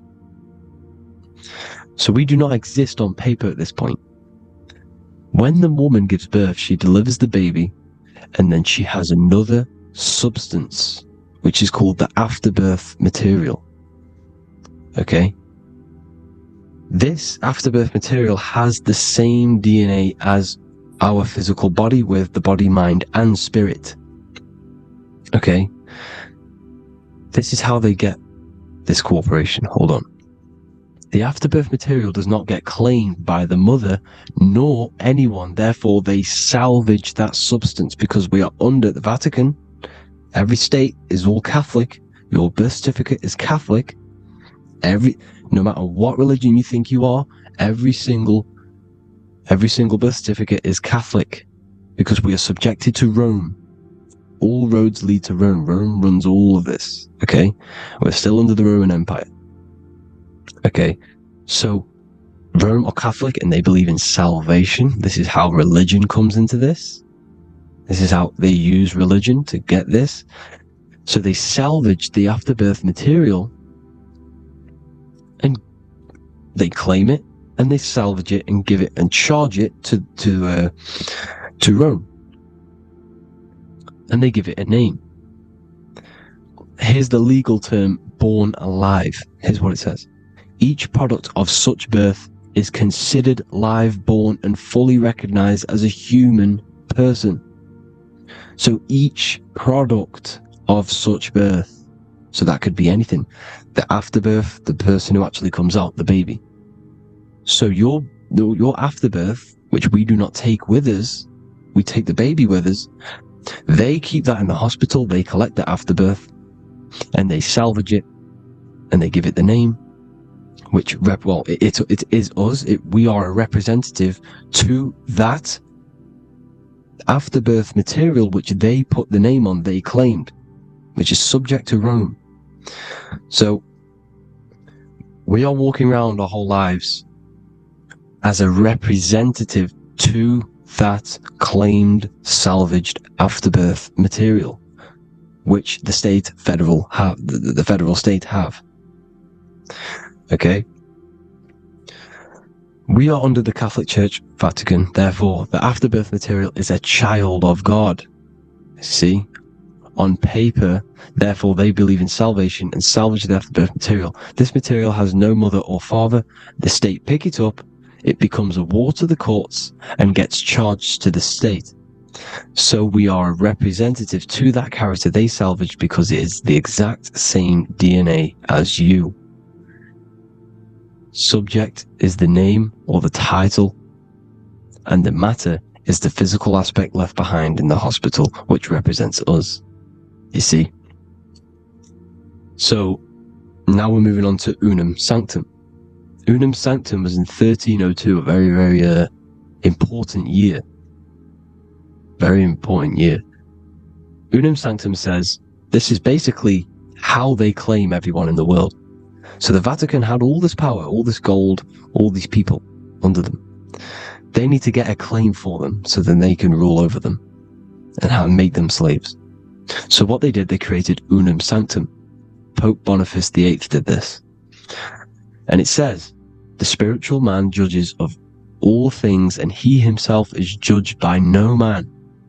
The spiritual man, keep that in mind, unless he invent like Manichaeus, two beginnings, which is false and judged by heretical, since according to the testimony of Moses, it is not in the beginnings, but in the beginning that God created heaven and earth. Furthermore, we declare, we proclaim, we define that it is absolutely necessary for salvation that every human creature to be subjected to the Roman pontiff. So they are claiming us in Unum Sanctum, and it's in the vaults in the Vatican. They will put a spell on it because they are sorcerers, they are magicians. They put a spell on it, they lock it up, and whatever goes on that piece of paper goes. And this Unum Sanctum is claiming all of us. So what does it say in the beginning? The spiritual man judges of all things, and he himself is judged by no man. The spiritual man, the man with the body, mind, and soul, the first baby that comes out the birth canal. That's you, your body, you, body, mind, and soul. You have the Christ, which is I am, which is grace. Grace means here, now, in the present. You have the Christ, which means I am. Therefore, you have a soul.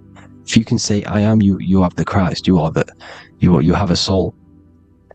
But a creature can be anything with no soul. You see, so no man can judge the man with the soul. However, as it says in the second part, we proclaim, we define that it's absolutely necessary for salvation that every human creature to be subject to the Roman pontiff. So they are subjecting the afterbirth, not the man with the body, mind, and soul, but the afterbirth to the Roman pontiff, to the Roman Catholic Church. We are the ones who are claiming to be the afterbirth material, which is our birth certificate, which is our representative. We represent that because it is our DNA. This is how we are stuck. We are stuck because we represent this DNA, which is on paper, recorded. You see? So we,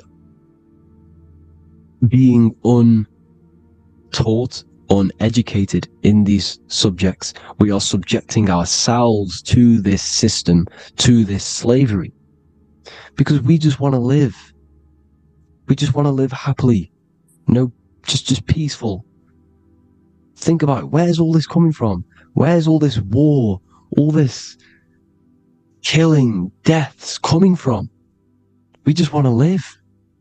It's coming from the Catholic Church, these evil death cult, which has subjected us, which has used us as slaves, and we are still slaves, and it's just going to get worse and worse and worse.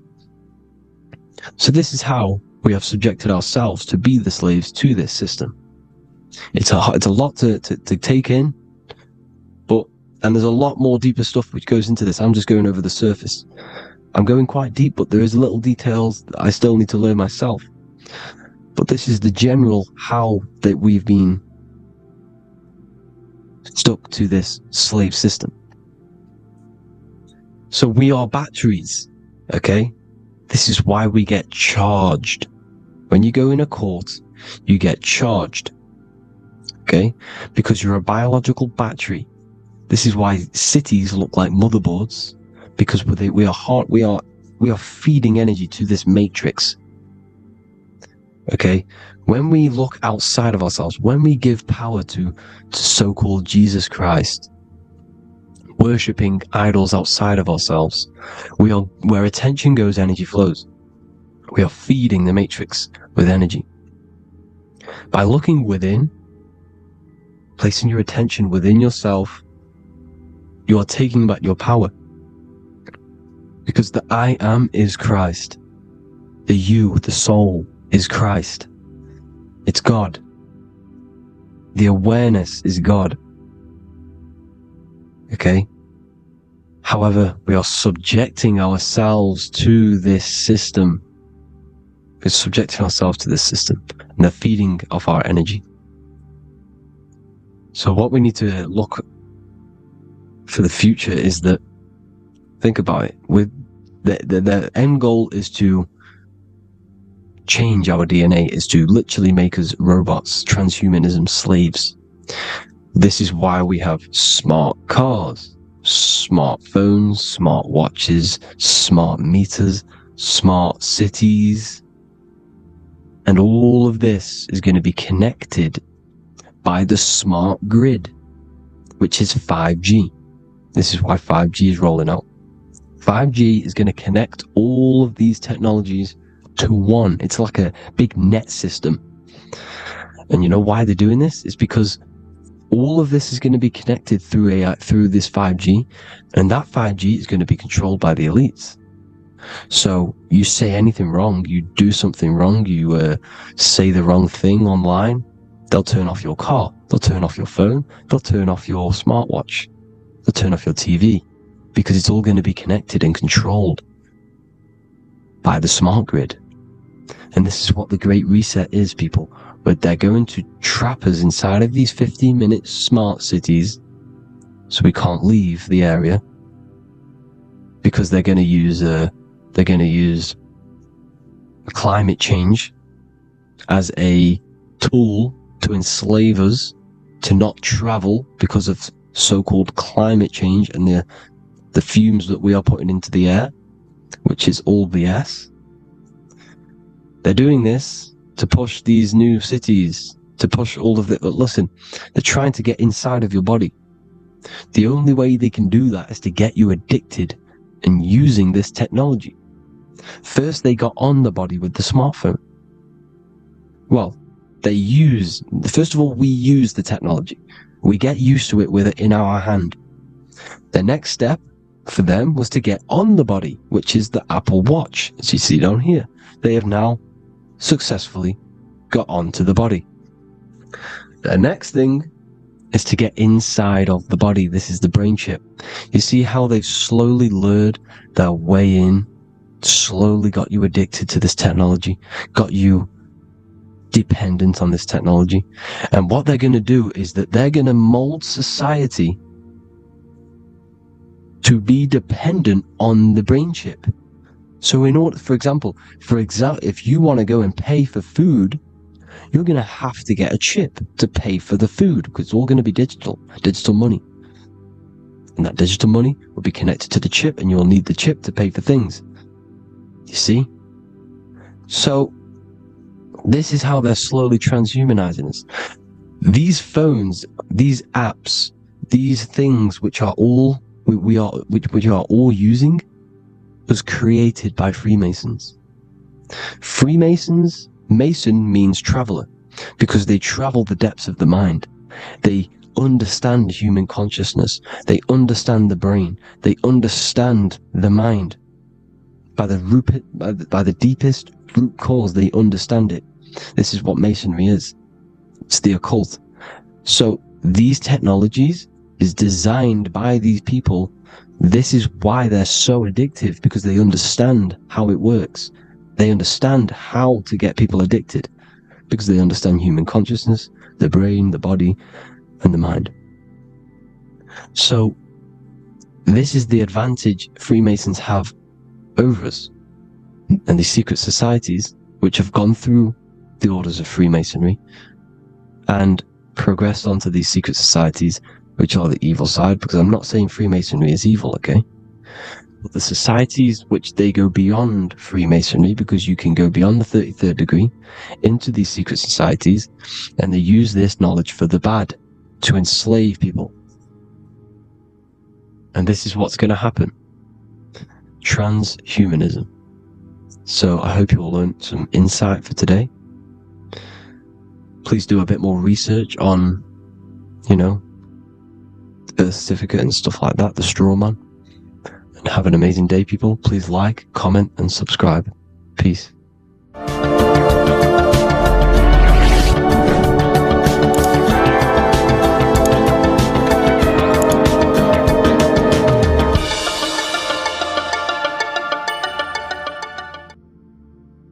You don't just have a physical body. You have a physical, mental, spiritual, and emotional body. Each one of these aspects are a body of its own. Body does not just refer to a physical substance. You have a mental body for thinking, an emotional body for your emotions, a spiritual body for your energy in your astral form, and a physical body to encapsulate all of these. Each four of these aspects are essential for the human experience and essential to balance.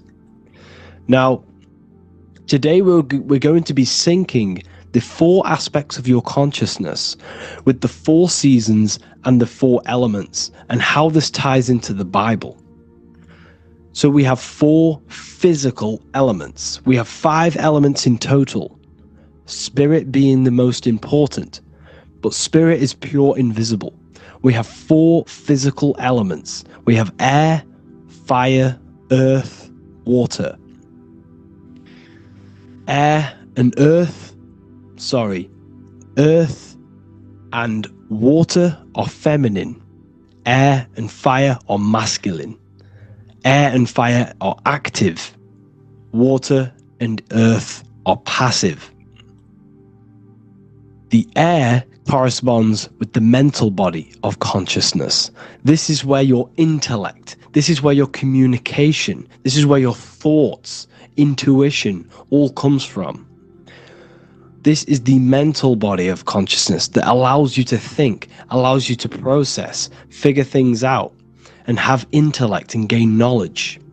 This is your intellectual aspect of your consciousness, located in the head region.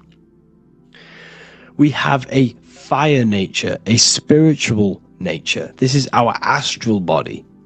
Our astral body is all to do with the subconscious realms, the higher realms of consciousness. This is the body that allows us to be free from the physical body. Our spirit is more of our energy. Water is our emotional body. This is what allows us to feel things, that allows us to gain intuitive feelings of conscience. So emotion allows us to understand what is right and what is wrong. When we feel something bad, we know that this is wrong. When we feel something good, we know that we are doing good. Emotions are a creational force that allows us to feel certain things to bring them into existence. Our emotional body is a creational force and should not be reactive, and they should be controlled. Most actions are stemmed from emotions. Actions bring thought into physical existence. Emotions are the driving power. They are what drives your actions. The thought, then the emotion, then the action. Earth is your physical body. This is your physical state that allows you to take mind and emotion into action, into fruition, into physical matter. This is what your physical body allows your consciousness, your soul, to interact with the physical world and bring things into physical existence. The physical body, the physical world, is an outcome and an effect of the thinking mind. All physical substance comes from the thinking mind. The pen, the phone you're holding, the microphone I'm speaking into, all began as a thought in the thinking mind, then it was brought into physical reality. Earth is the most dense. So it goes in this order: body, emotions, spirit, mind. The higher you go up, the more lucid and fluidic it becomes. The lower you go down, the more dense and dull it becomes. Air is the mind, fire is the spirit, water is the emotion, earth is the physical body. So this is why you are a microcosm. You have these four things within you. You contain of these four elements, which correspond to the four bodies of your consciousness, the four bodies of the soul. You are the soul. You are the spirit. So this is why in Theologians 4:17 it says, "Caught up together with them in the clouds to meet the Lord in the air." You don't meet God or the Lord in the physical air, in the clouds. This is clearly a parable. A human being cannot go up to the clouds and meet a mystical man in the clouds. This is obviously a parable, a metaphor. The air is your mind. You must raise your consciousness beyond the body, beyond the emotions, beyond the spirit, and enter in the mind during meditation, turning the mind inward to connect with the Lord. The Lord is the highest aspect of your consciousness, the one that exists beyond the physical body, beyond your emotions, beyond the thought. So you meet the Lord in the air, in the mind. The mind represents the air. This is why in America there's a saying called an airhead. You're an airhead. This means that you are stupid, or you don't think, or you have nothing in your mind. You have nothing in your head. When someone's very stupid, you call them an airhead, because air represents the mind. The air is elevated. The air is invisible. The mind is totally invisible to the human eyes. It is a metaphysical substance. In fact, it's not a substance at all. It's so fluidic. It's everywhere. The mind can be everywhere at all times. It can be anything. Nothing is impossible within the mind. Now, this is synced with the four seasons.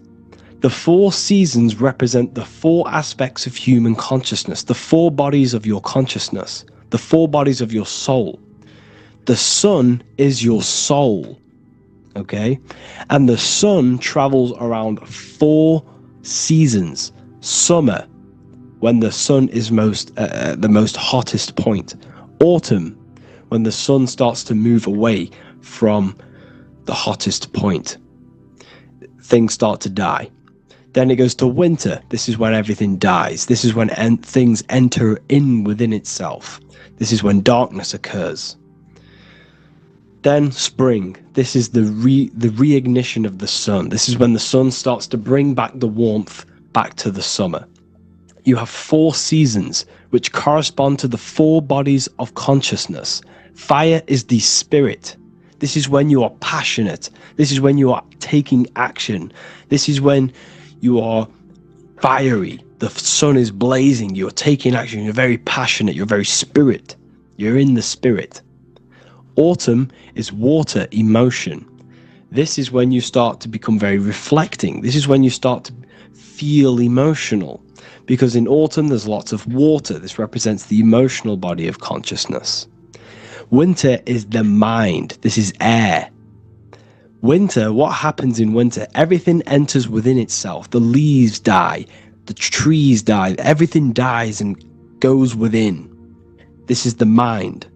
The mind is the darkness, remember. You close your eyes to enter within the mind. The winter represents meditation. In the winter, what do people do? They stay inside of their house. They research more. They read more books. They become more intellectual. They think more in the winter because we are so we're stuck inside. So we're more reflective. We're thinking more. We're more communicative. We're more intellectual. In the spring, this represents the earth, the body. This is when we start to come out of the mind and we awaken to the body. And things start to grow again. The plants start to grow. The earth is growing again and reborn again. This is the body. This is when you become more active in the spring. And then the summer, back to the summer, we then take action on these thoughts and these thoughts that we gained over the winter. Essentially, this is just a massive cycle. And this is a daily cycle also. The nighttime is the winter. The morning is the spring. The midday is the summer. And the evening time is the autumn. This is a microcosm. We have 4 bodies of consciousness. You are the sun, you are the soul, and the soul has 4 bodies: summer, autumn, winter, spring. Emotion, air, body, spirit. Sorry, emotion, mind, body, spirit. So you are the soul. You are the pure essence of consciousness. The sun is your soul in the heart. And the seasons are inside of you because you are a microcosm. Okay? You are a microcosm. The word sun is son. The Latin word for sun is sol, which is soul or solo, because the sun is solo. It's on its own. You are the soul, and the soul has the 4 different bodies of consciousness. So, before we move on any further, if I've blown your mind, please, if you can, leave a like, a comment, a share, and a subscribe. Let me know what videos you want me to make in the future. Please drop a like, it definitely will help me. You are a microcosm of the macrocosm. Man is a miniature universe that goes through its own cycles. The seasons of the summer, winter, spring, and autumn do not occur merely outside of him, but within him as well. The summer is within you. You feel different in the summer. You feel different in the winter. You feel, depending on the body of consciousness, it's your soul's interacting with. So the sun in the sky is your soul inside, and the sun goes through these cycles, which is affecting your bodies of consciousness, because the cycles represent your bodies of consciousness. Now this ties in with the Bible. This is why we have 4 Gospels. This is why Matthew, Mark, Luke, and John are always seen with the 4 different zodiac sign animals or symbols. So you always see each one of the Gospels. If you just type in on Google Matthew, Mark, Luke, and John, type in ancient paintings or pictures of them, and you will find these 4 zodiac signs are always standing with each one. Taurus, the bull; Leo, the lion; Scorpio, the eagle. An old symbol for Scorpio was the eagle, and a man for Aquarius. Here you see very, very ancient paintings and artwork. Here we see Matthew, the man, Aquarius. Here we see John, the Scorpio. Same here. We also see it on the tarot cards, on the world card. We see the 4 fixed zodiac signs. Here we see it as well. These are called the 4 fixed zodiac signs. Now, when we look at the zodiac, we're no longer looking at the sky. Because what you must understand is, as above, so below. What is above you is inside of you. What is above is what is below. What is outside of you is within you. The zodiac is inside of you. The zodiac revolves around the sun. The sun is your soul. These are different energies of your soul. Like I said earlier, the 4 seasons are the 4 bodies of your consciousness. And in each body of consciousness, you have these different energetic energies that you can work with. Okay, so this is the true astrology. This is the true astrology, the internal esoteric astrology. You can't find much information on this at all. Very hard to find. So what we're looking at are the 4 bodies of consciousness. Obviously, when you look in the middle of each, when we look in the middle of each season, spring, the middle of spring is Taurus. The middle of winter is Aquarius. The middle of autumn is Scorpio. The middle of summer is Leo. These 4 signs are known as the 4 fixed signs. Okay? Scorpio is fixed. It's the middle of autumn. Scorpio is a water sign, emotion. Aquarius is the air sign, the mind. Taurus is an earth sign, the body. Leo is a fire sign, the spirit. This is why we see Matthew, Mark, Luke, and John with the 4 fixed signs of the zodiac, which represent the 4 bodies of consciousness. Leo, the spirit, fire. Luke, Taurus, earth, body. Matthew, Aquarius, air, mind. John, Scorpio, water, emotion.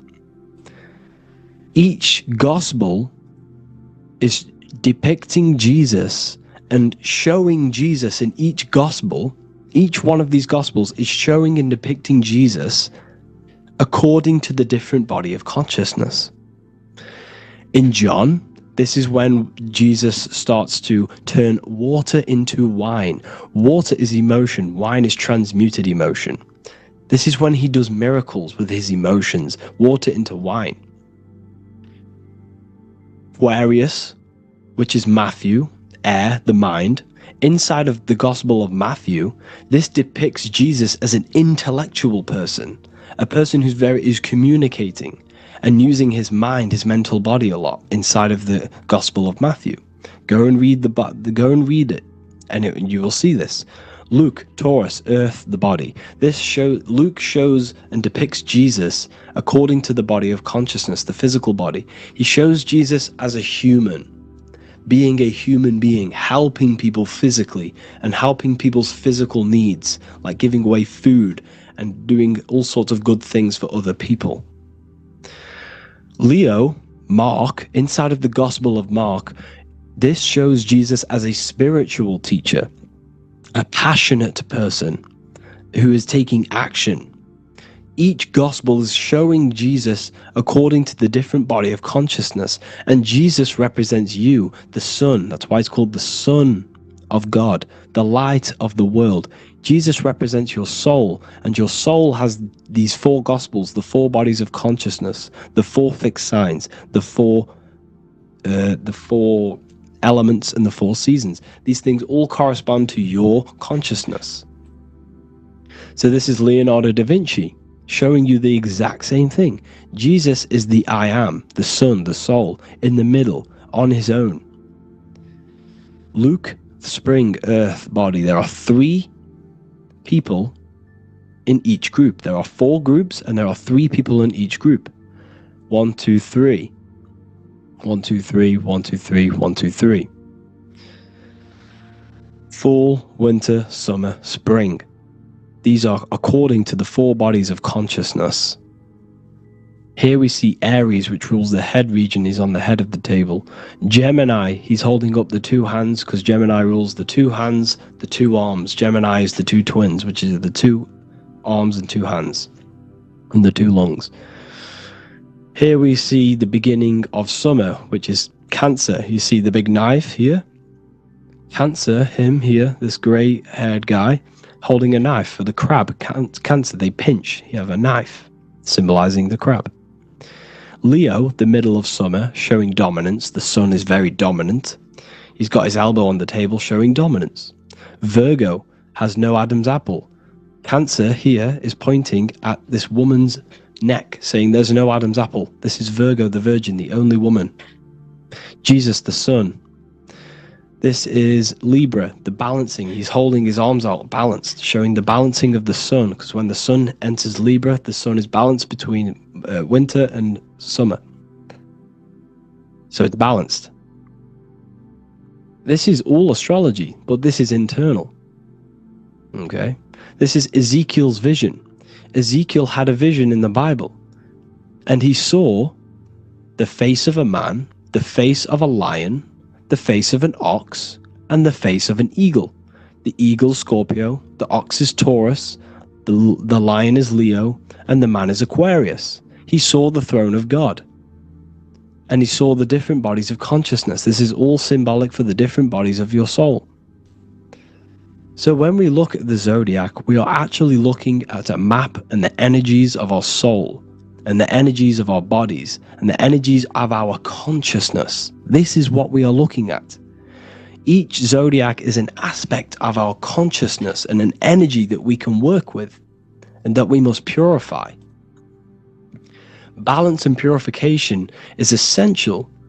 Imagine playing a brand new video game. Let's say a brand new video game came out and you had to play it. What happens when you play that game?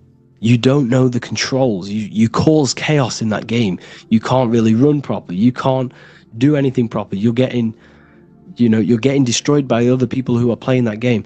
It's the same with your physical body. When you are born, you must learn how to play the game. You must learn how to balance the mind, learn how to balance the spirit, the emotions, and the physical body. We must balance and purify each body of our consciousness. We must look after our physical body with our physical health by eating physical, electrical food like fruits and veg. We must look after our minds by being conscious of what enters our eyes, enters our ears, enters everything. Whatever enters our 5 senses is affecting our mind, our mental health, our environment, mental. We need to look after our thoughts. Control our thoughts by purifying our thoughts, only positive thoughts. Then we must purify our emotions, feeling only gratitude and love and not feeling these negative, dull emotions. Then we must look after our spiritual body through meditation and looking after our spirit. But remember, when we look after our mind, it all begins in the mind. Each body of consciousness is interlocked with the other. If you have an unhealthy body, you have an unhealthy mind, spirit, and emotions. If you have an unhealthy mind, you have an unhealthy body, spirit, and emotions. If you have an unhealthy emotions, you have an unhealthy spirit, mind, and physical body. They're all interlocked. You must balance each one of them. Look after your physical body, look after your thoughts, look after your emotions, look after your spirit. But remember, the mind is the most powerful one. It's mind over matter. Once we look after the mind, once we start to control our minds and control every thought we think, this will then turn into discipline in our physical body. Because once we learn how to discipline the mind, we learn how to discipline what we eat, we learn how to discipline what we feel, we learn how to discipline our spirit. This is all interlocked, but work on the mind first. Work on the mind first. All of this knowledge is inside of the brand new Book of Wisdom, Volume 2. This is a revolution of human consciousness. If you've read it, please leave a review down below. If you've read Volume 1, leave a review down below. This is the next revolution. I don't see this information anywhere. This is the next revolution of human consciousness. And of course, if you are serious about this and you truly want to gain enlightenment and join an amazing community where you can connect with me on live calls, lectures, the Manifestation Mastery course, you can gain access to my library with over 45 PDFs plus my books. And if you do join the university, you can order a Volume 2 free of charge. All you have to do is to pay for shipping. If you truly take your knowledge serious and you want to take advantage of life, join the university. This is where truth seekers belong. Just want to say thank you all. Please leave a comment. Please leave a like. It's going to help me a lot spread this knowledge to the world. And yeah, share this with a friend and subscribe. Thank you all.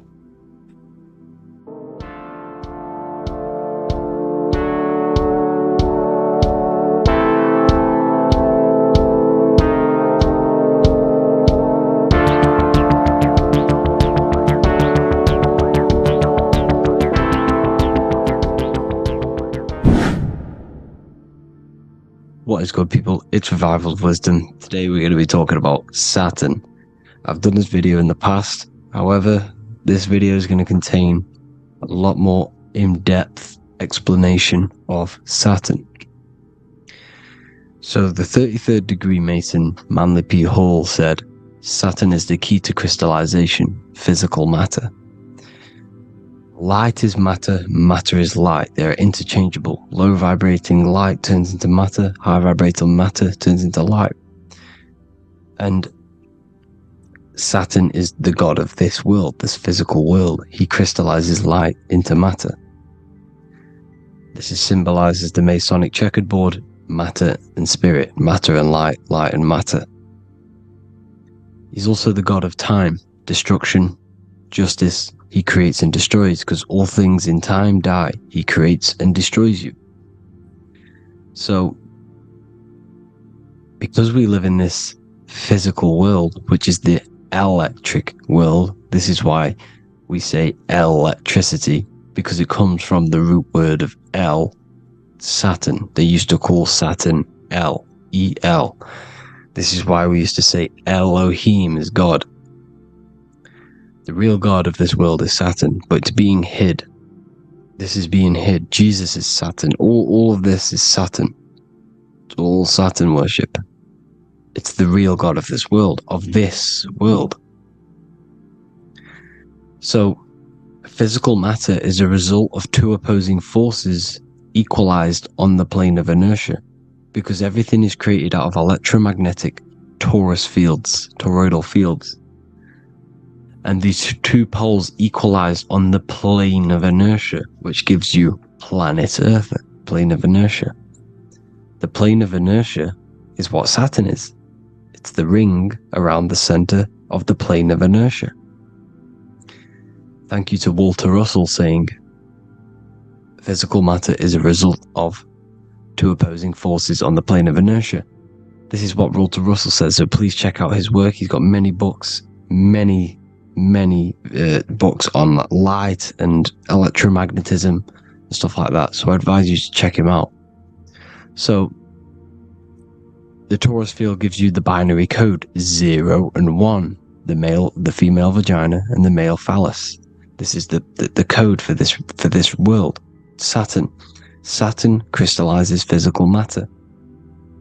Now Saturn is the most outermost layer of the 7 layers of heaven, where it says in the Quran, it says, Allah, it is He who created the 7 layers of heaven. Saturn is the outermost layer. He's the top. He's the most high. So when we say the most high, we're referring to Saturn. He's the most high before the firmament, before the stars. So Saturn is the god of this world. He's the Lord of the Rings. He wears the crown. The crown is the rings. Crown, Chronos. So the planets are luminaries, they are lights, they are beings, they are energy, conscious energy. And We're in the heart of the solar system. Saturn is the outermost layer. He is the one of this world. He's the god of this world. Now, on the north pole of Saturn, you have the hexagon. Add up all the sides, it creates the six-pointed star. Or it can be created as a cube. The cube is very important. The six-pointed star is very important. 6 points, 6 triangles, 6 side, 6, 6, 6. Black cube adds up to 6 in gematria.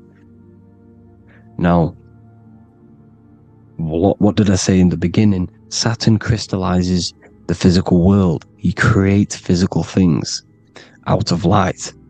You are a light being. This is why we say human. Hue means the light spectrum. Hue, man, we are light manifested into physical forms. Human. And we are incarnated through Saturn. Satan, same thing.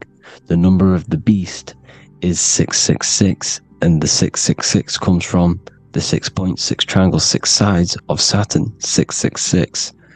We are all known as carbon-based life forms. Carbon, the atomic structure of carbon, is 666, 6 protons, 6 electrons, 6 neutrons. We are materialized into our physical bodies through Saturn, through the number of the beast. These bodies are the beast, it's the animal. The divine, the Christ, is the consciousness within, because you are a physical, spiritual being combined into one, hexed into one. Hexagram. This is a hexagram. You're hexed into physical matter, spirit and matter, light and dark, combined into one. Now you contain of the mark of the beast, the mark of your body. Your body's the beast. It says in the Bible, Satan, who is the god of this world. This world. There are many different worlds, but this world is run by Saturn, and it says that in the Bible. Saturn is Satan. It's the same thing. And look at the crown of thorns are wrapped around the heart. The soul is in the heart. The mind is in the brain. The soul is wrapped around the rings of Saturn. You're wrapped in physical matter. This is what it's showing you. This is symbolizing the rings of Saturn wrapping you. And the cross on top is the cross of the cube. The cube, the black cube of Saturn, unfolds into a cross. So Satan, who is the god of this world, Corinthians 4:4 in the Bible, Satan, who is the god of this world, has blinded the minds of those who don't believe. Saturn blinds your mind, because the god of this world materializes you, and he blinds your mind when you incarnate into physical matter. When you enter this soul system, not the solar system, you hit Saturn first. He materializes you. And look at the symbol for Saturn. This is the symbol for Saturn. All of the planet symbols are created out of the Holy Trinity. The Earth, Moon, and Sun. Body, mind, and soul. The sun is your soul, the moon is your mind, the earth is your body. Your body's made out of the 5 elements. The sun is your soul, because the sun is life force. Gives life to everything. Your sun is a soul. Your soul is the sun of your body. The moon is the mind. The moon is the moon of your body, the mind of your body. Intelligence. So all of the symbols of the planets are created out of these. The Saturn symbol is created out of the Earth cross, matter, and the moon crescent, moon, mind, matter over mind. This is why Satan, who is the god of this world, has blinded the minds of those who don't believe. He blinds your mind. Look at the symbol, it's showing you. The Saturn symbol is matter over mind, when it should be mind over matter. So we descend into a soul system, into our 666 Saturn carbon suit bodies, and we are matter over mind. Then we have to move up the spine to go back up to spirit, to mind over matter, where you manipulate your own reality. Now look at this. It creates the number 5. 5 is the number of change. You're moving from this side of the number sequence over to the right side. You're moving from the spiritual into the physical world. You're incarnating into the 5 elements, the 5 senses. So the cube, the black cube of Saturn, is another major symbol. Very important symbol. Here you see the cube, and the color black is associated with Saturn because Saturn's associated with death. He creates and destroys. Light and dark.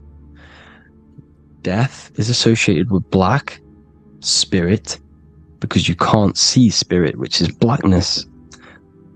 So the black cube is black because Saturn rules the nighttime, which is dark, blackness, and he rules the winter, which is death, blackness. So Saturn is the black cube. Cubes have 6 sides: up, down, right, left, back, and forward. Cubes are 6-sided.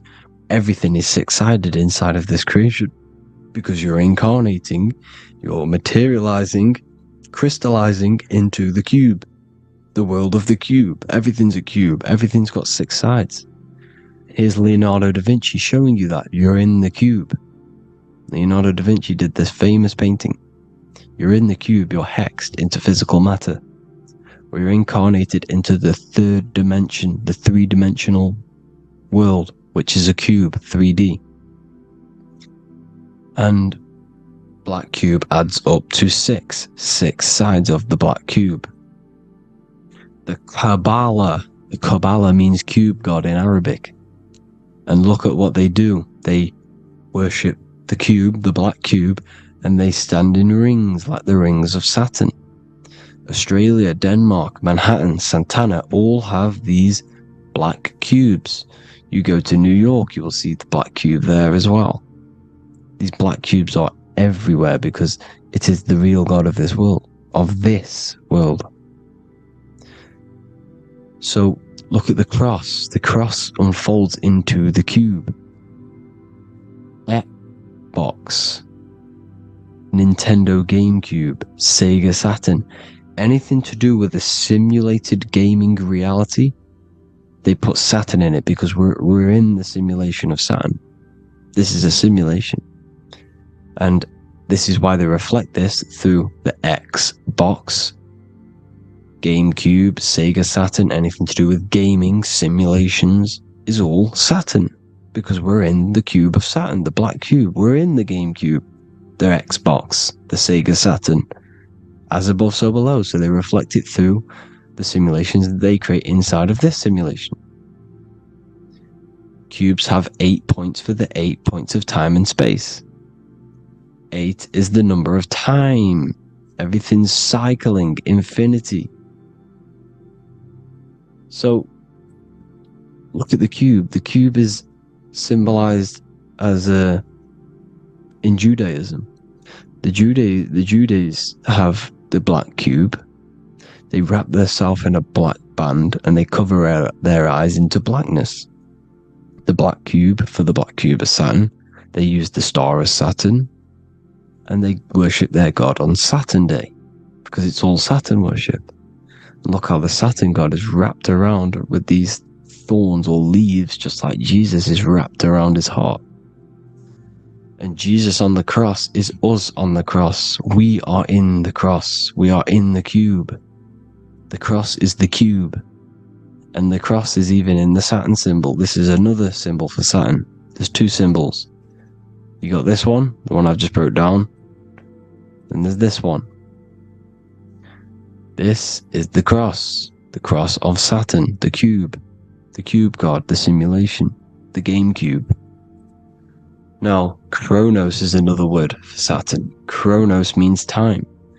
When you clock into work, you go to the Chronos machine. Well, I did anyway. And I tap my card on the Chronos, because Chronos is time. Anything to do with time is Saturn. He creates and destroys. Look at the artwork of Saturn with the sand, the time. Look at this, how he's cutting off the baby's wings. He's crystallizing the spirit into matter. He's cutting off your wings. Satan, in the Bible, he falls from heaven into earth and he loses his wings, he becomes a serpent. See, it's all symbolic for us. We are the fallen angels, fallen angles of light. We're fallen angles of light. We are light beings. Now we're fallen into physical matter. Saturn's chopped off our wings. He's chopped off our spirit wings, because when you astral project, you can fly. You will fly around. He's got the Reaper staff here, always depicted with the Reaper staff. Now look at the clock. Saturn day is the 6th day. The number of the beast, 666. Look at the clock. 6 take away 12. 12 take away 6 equals 6. 7 take away 1 equals 6. 8 take away 2 equals 6.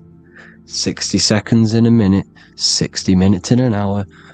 24 hours in a day. 2 plus 4 equals 6. That's 666. Everything's 666 because it's time. Saturn. All goes to Saturn. He's the god of time. We're in time now. We're in time. We're in the time, which is God. The god of this world. The god of time. Now look at this. The Reaper is also depicted as the Reaper. With the staff. The black cloak. Black symbolizing death. Spirit. Judges wear black. Because Saturn is the law. He's the god of this world. He's the law. This is why they wear black cloaks. When you graduate from university, you wear a black cloak and a black cube on your head. You've been hexed. Funerals, you wear black because it's all to do with Saturn, Father Time, Father Crystallization. Now Saturn, here's another one of him cutting off the wings of a child. Because he cuts off the wings. He creates and destroys your body.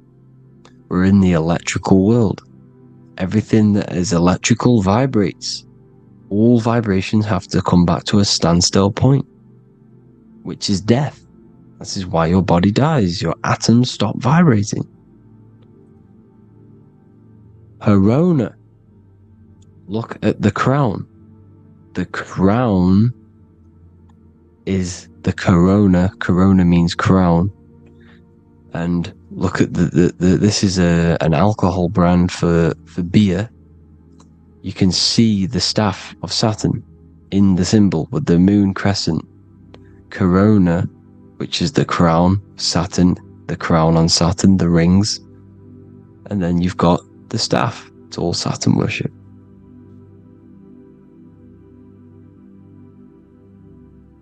Is the black cubes of 9/11. 2 black cubes. This was a ritual for Saturn. It's all ritualistic. And look at the Star of David, the Star of Saturn. It's not the Star of David. Creates IXXI, the sigil of Saturn. IXXI means 9/11 in Roman numerals. 9/11. It's all a ritual for Saturn, and they have the 2 black cubes of Saturn. Now look, XX. There's more symbolism of Saturn now. We're going deeper. XX is more symbolism for Saturn. The sigil of Saturn is XX. As above, so below. Same with the Star of David. You split it in the middle. As above, so below. As above, so below. XX. This is a Knights Templar Cross of Lorraine. XX. Knights Templar. High Order of Masonry. They all worship Saturn. Well, Saturn's the real god of this world. X Eon with the XX. XXL magazines, which is all to do with famous rappers and stuff like that. When you die, you put XX on the eyes because it's Saturn. He's the Reaper. Is Jesus with the XX crown with the thorns around his heart, around his soul, with the cube on the top, the cross cube. Le Lucifer with the XX Cross of Lorraine. Jay-Z with his alcohol brand, XX Cross of Lorraine. The X Factor with the rings of Saturn. All Saturn worship.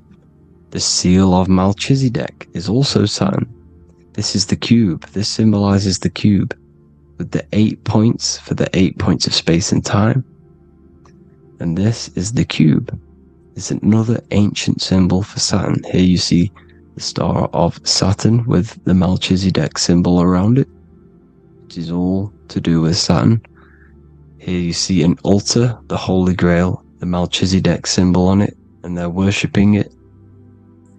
This is why we wear rings, wedding rings for the rings of Saturn. It all goes back to Saturn. Earrings. The 8-pointed star of the ancient Sumerians is all Saturn. It's all Saturn. So the ancients, the symbols of Saturn goes on forever. It's in all of the major corporations. You can see it everywhere, the rings of Saturn. Toyota is an obvious one. Internet, Nike, Target, Sega, Saturn. It's all Saturn worship. All Saturn worship. Because he is the real God of this world. Here's Kanye West's album with a Saturn here. Here's Michael Jackson's album saying escape. There's the X again. The X, escape. You have to escape this reality. Maybe that's what he's pointing at. Here you see it on the dollar bill. The star of Saturn. Here you see it again on the dollar bill. So that is it for today's people. I hope you all gain some insight on Saturn. Please like, comment, and share if you can. Subscribe if you like the channel. Please have an amazing day. God bless.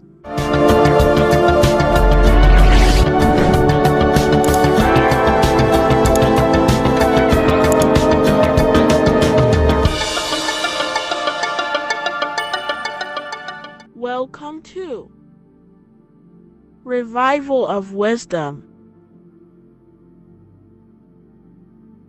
What is good, people? Is Revival of Wisdom. We're back with another video. Today we're going to be talking about the importance of Saturn and the occult. Let's jump straight into this. So Saturn is the god of the earth, right? It's the time of God, change, destruction, physical matter. He creates and destroys, because the energy of Saturn is the key to crystallization. It wraps things in physical matter, right? He creates everything, all life forms, and he takes things back, because the day that you're born, that's the day that your expiry date is coming. The time is ticking until Saturn takes your life. This is why he's known as the Reaper. Okay? As he's personified as eating his child here in this ancient Roman painting. As you can see, he's eating the child. We are all children of Saturn, right? He creates physical matter, our physical bodies, right? He's the god of time because he's the slowest moving celestial body. He's the Lord of the Rings, as you can see here. He's the last one on the ring. He's the slowest one moving, okay? So, he is the Lord of time, of destruction and creation, okay? This is why his name is Saturn, Satan. He's the devil, okay? But I'm not saying Saturn's evil, guys.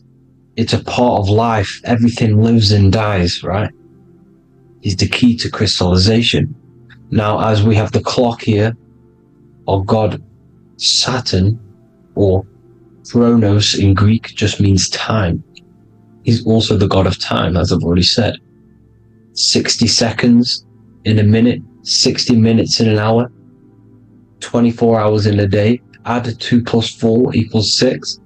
60 seconds, 60 minutes, 2 plus 4 equals 6. That's 666, okay? And as you see on the clock, 6 take away 12 equals 6. 7 take away 1 equals 6. 9 take away 3 equals 6. 6 is the number of Saturn. It's associated with Saturn, right? He's the god of time, of justice, everything. goes back to the Reaper in the end. Everything lives and dies. Now, the artwork of him, he's always got the Reaper staff. You see, it's personifying death. Now, when you see this, the Romans were not saying Saturn was a real person, a real god in human form. No, this is personification. This is what the ancients always did. They personified, just like the Bible.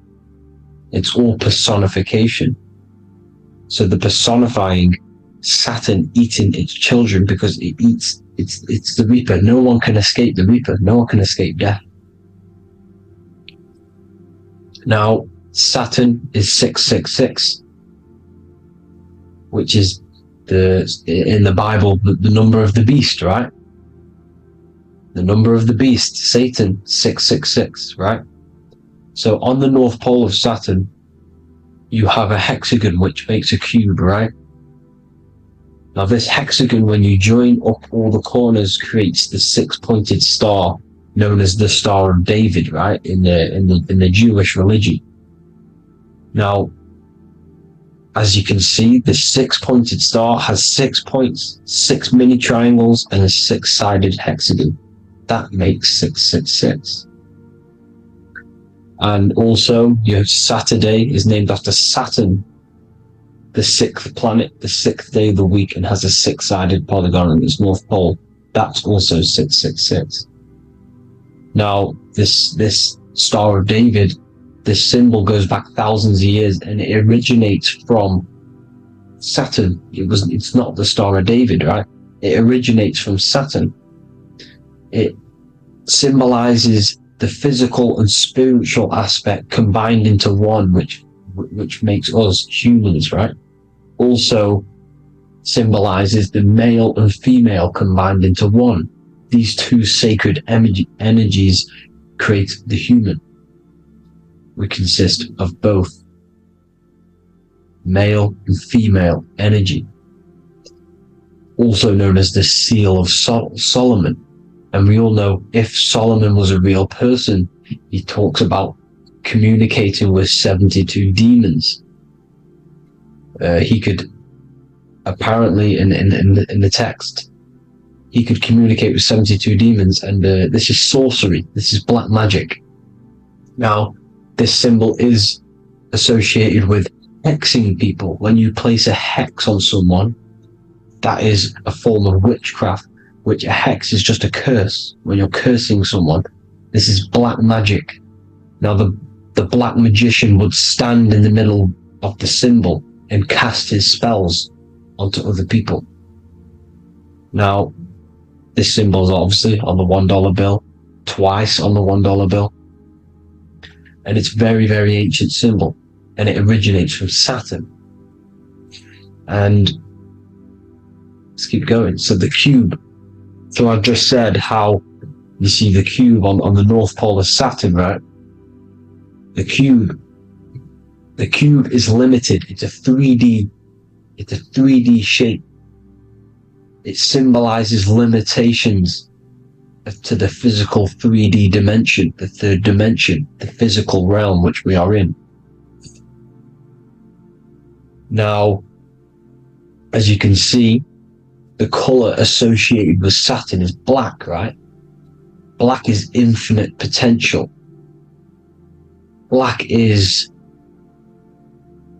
the creation of all things. Before there was light. Light is born out of blackness, darkness, okay?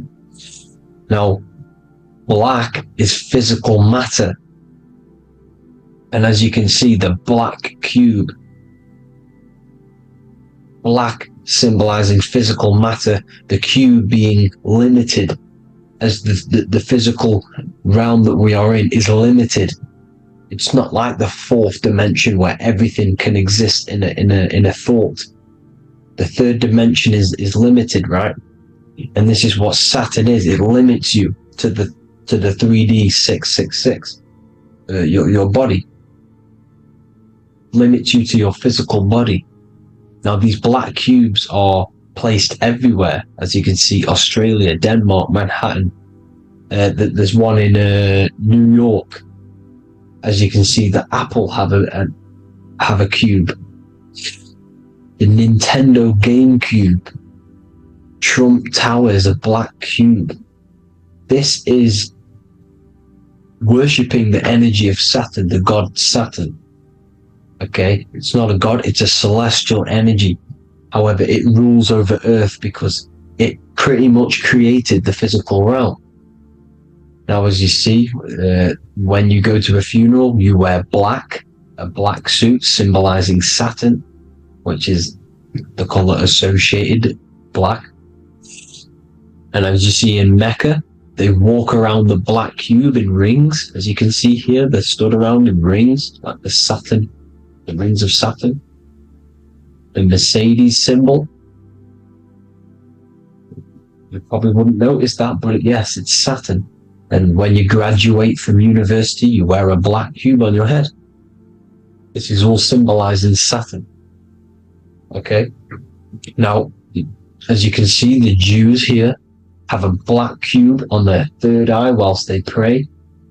Notice how he's shutting his eyes into blackness, darkness, and he's wrapped around a black strap around his arm. This is symbolizing the wrapping of physical matter, of how physical matter wraps things into existence.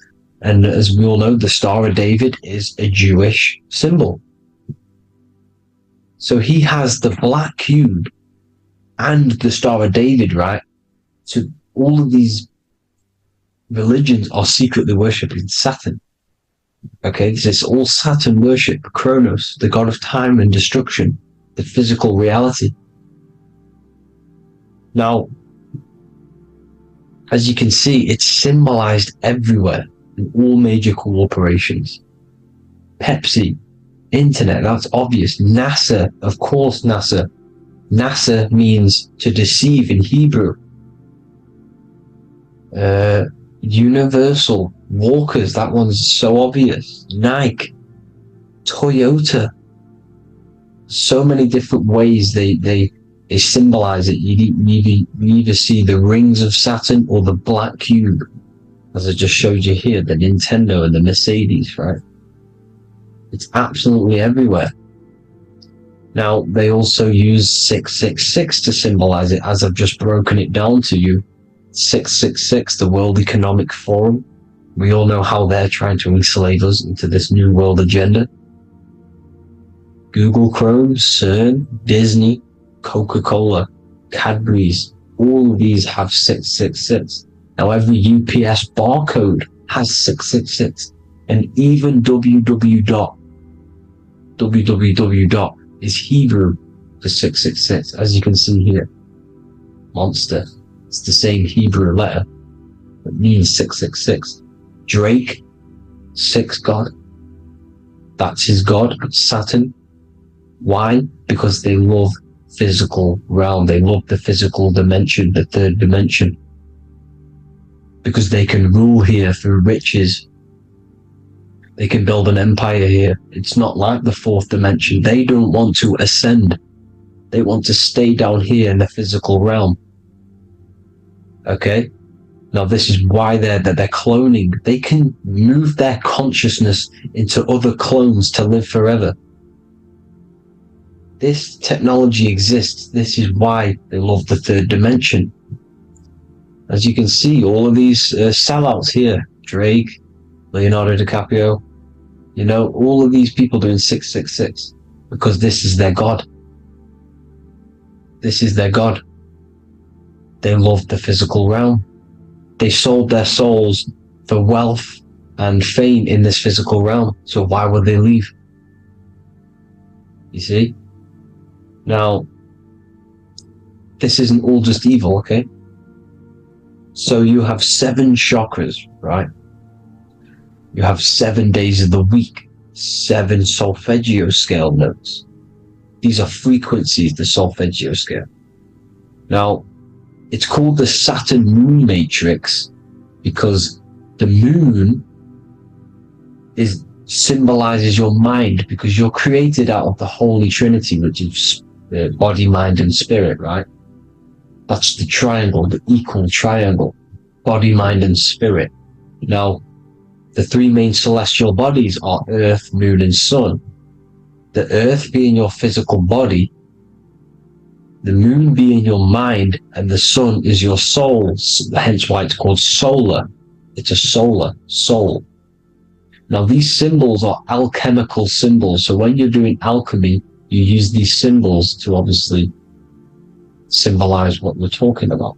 Now, as you can see, these are all the symbols of the planets. Of Saturn is created out of the moon on top, the moon on the bottom and the earth on top, as you can see here. You see? And this creates the number 5.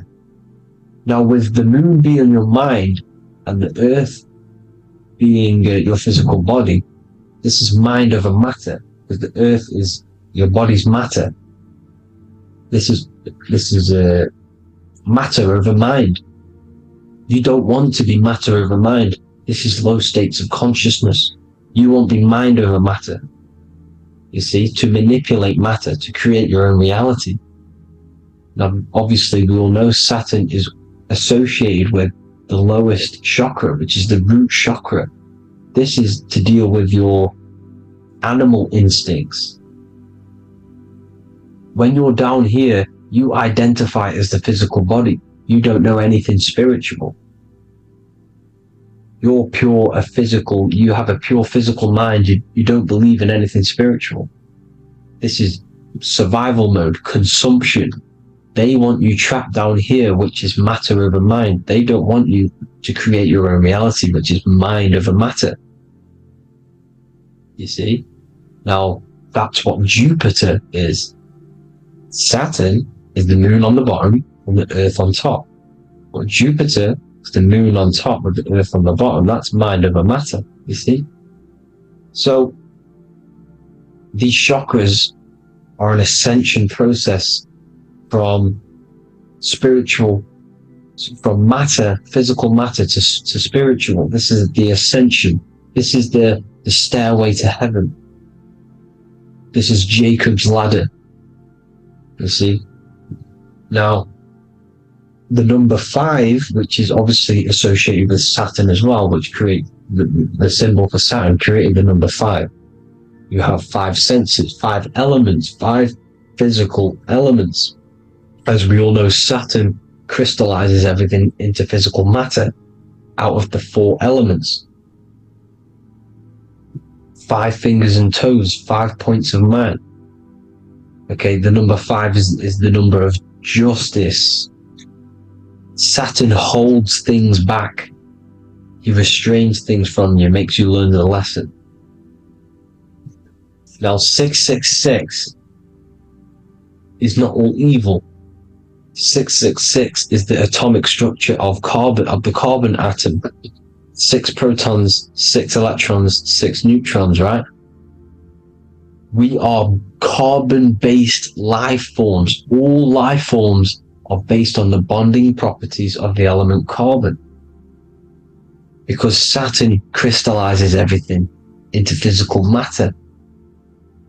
Now, the Masons symbolize this with the checkered boards. They have the black square, which is obviously matter, as I just said, the black cube, and spirit is the white square, because white is eternal light. White and light, you see? Black is physical matter. Now, this is what we are. The point of our soul is to transmute from matter to spirit, but these are interchangeable. This is the constant cycle between spirit and matter, spirit and matter. High vibrational matter turns into spirit. Low vibrational spirit turns into physical matter. You see? Now, we are carbon-based life forms. This is what 666 is, the number of the beast. When I say we, the physical body is the beast. It's the animal. It's the carbon suit to operate in this physical dimension, in this physical realm. See? It's the vehicle used to operate in this physical realm. But your mind isn't from this physical realm, you see. The brain is the physical manifestation of the soul. Okay, so as you can see here, the spine is an extension of the brain. Everything goes back to the brain. This is literally what your physical body is. You see, this is the nervous system, and everything reports back to the brain, and everything's controlled from this control center. And this spinal column, at the top of the spinal column, is your third eye, which is known as the pineal gland. And this is the seat of consciousness. It's the center of consciousness. That is your true self, pure consciousness. This body is just a physical body. This body is mortal. This body runs out, but your consciousness lives forever. They don't want you knowing this. This is why they keep you down here in your lower chakra. They want you to believe everything is just physical. They don't want you to believe in the spiritual side of reality. Because this way they can manipulate you, right? They want you matter over mind because they know your mind creates reality. They know your mind is the root cause of reality. You manifest your own reality from the inside out. So this is why they control your perception of reality. They control your information in order to manifest their new world order. You, who are ignorant to knowledge and wisdom, you who are ignorant are manifesting their agenda because you accept their information and their perception of this reality. Now, this is why they tell you the globe model, the heliocentric model, to trap you into physical matter. Now, if you understood about this true form of this realm, you'd understand that there's a spiritual side behind everything. The spiritual side, something has to exist. The root cause of reality is higher planes of existence. It happens in the mind before it happens on the physical plane. You see? They don't want you knowing this. They want you matter over mind, which is the symbol for Saturn. Moon over Earth. The Holy Trinity.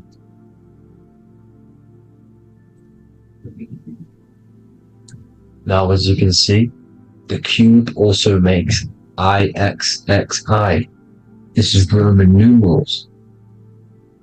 This is Roman numerals, and when it's translated from 9/11. Yes, 9/11. This is the secret code of the One World Order.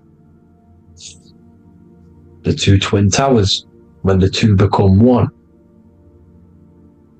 Okay, when the two become one, this is how you reach the higher states of consciousness, the physical and spiritual. Now, as you can see, the 9/11 memorial are two black cubes. It's two black cubes. This is all Saturn worship. Now, I'm not saying that Saturn is an evil celestial body, right? No, everything has a good side and a bad side, right? It's duality. The spirits of Saturn on the dark side are the most evil demonic spirits. Now, these are the spirits that these are invoking through these rituals, right? Yes, 9/11 was a massive ritual. It's a satanic ritual, okay? Now, we all know Elon Musk.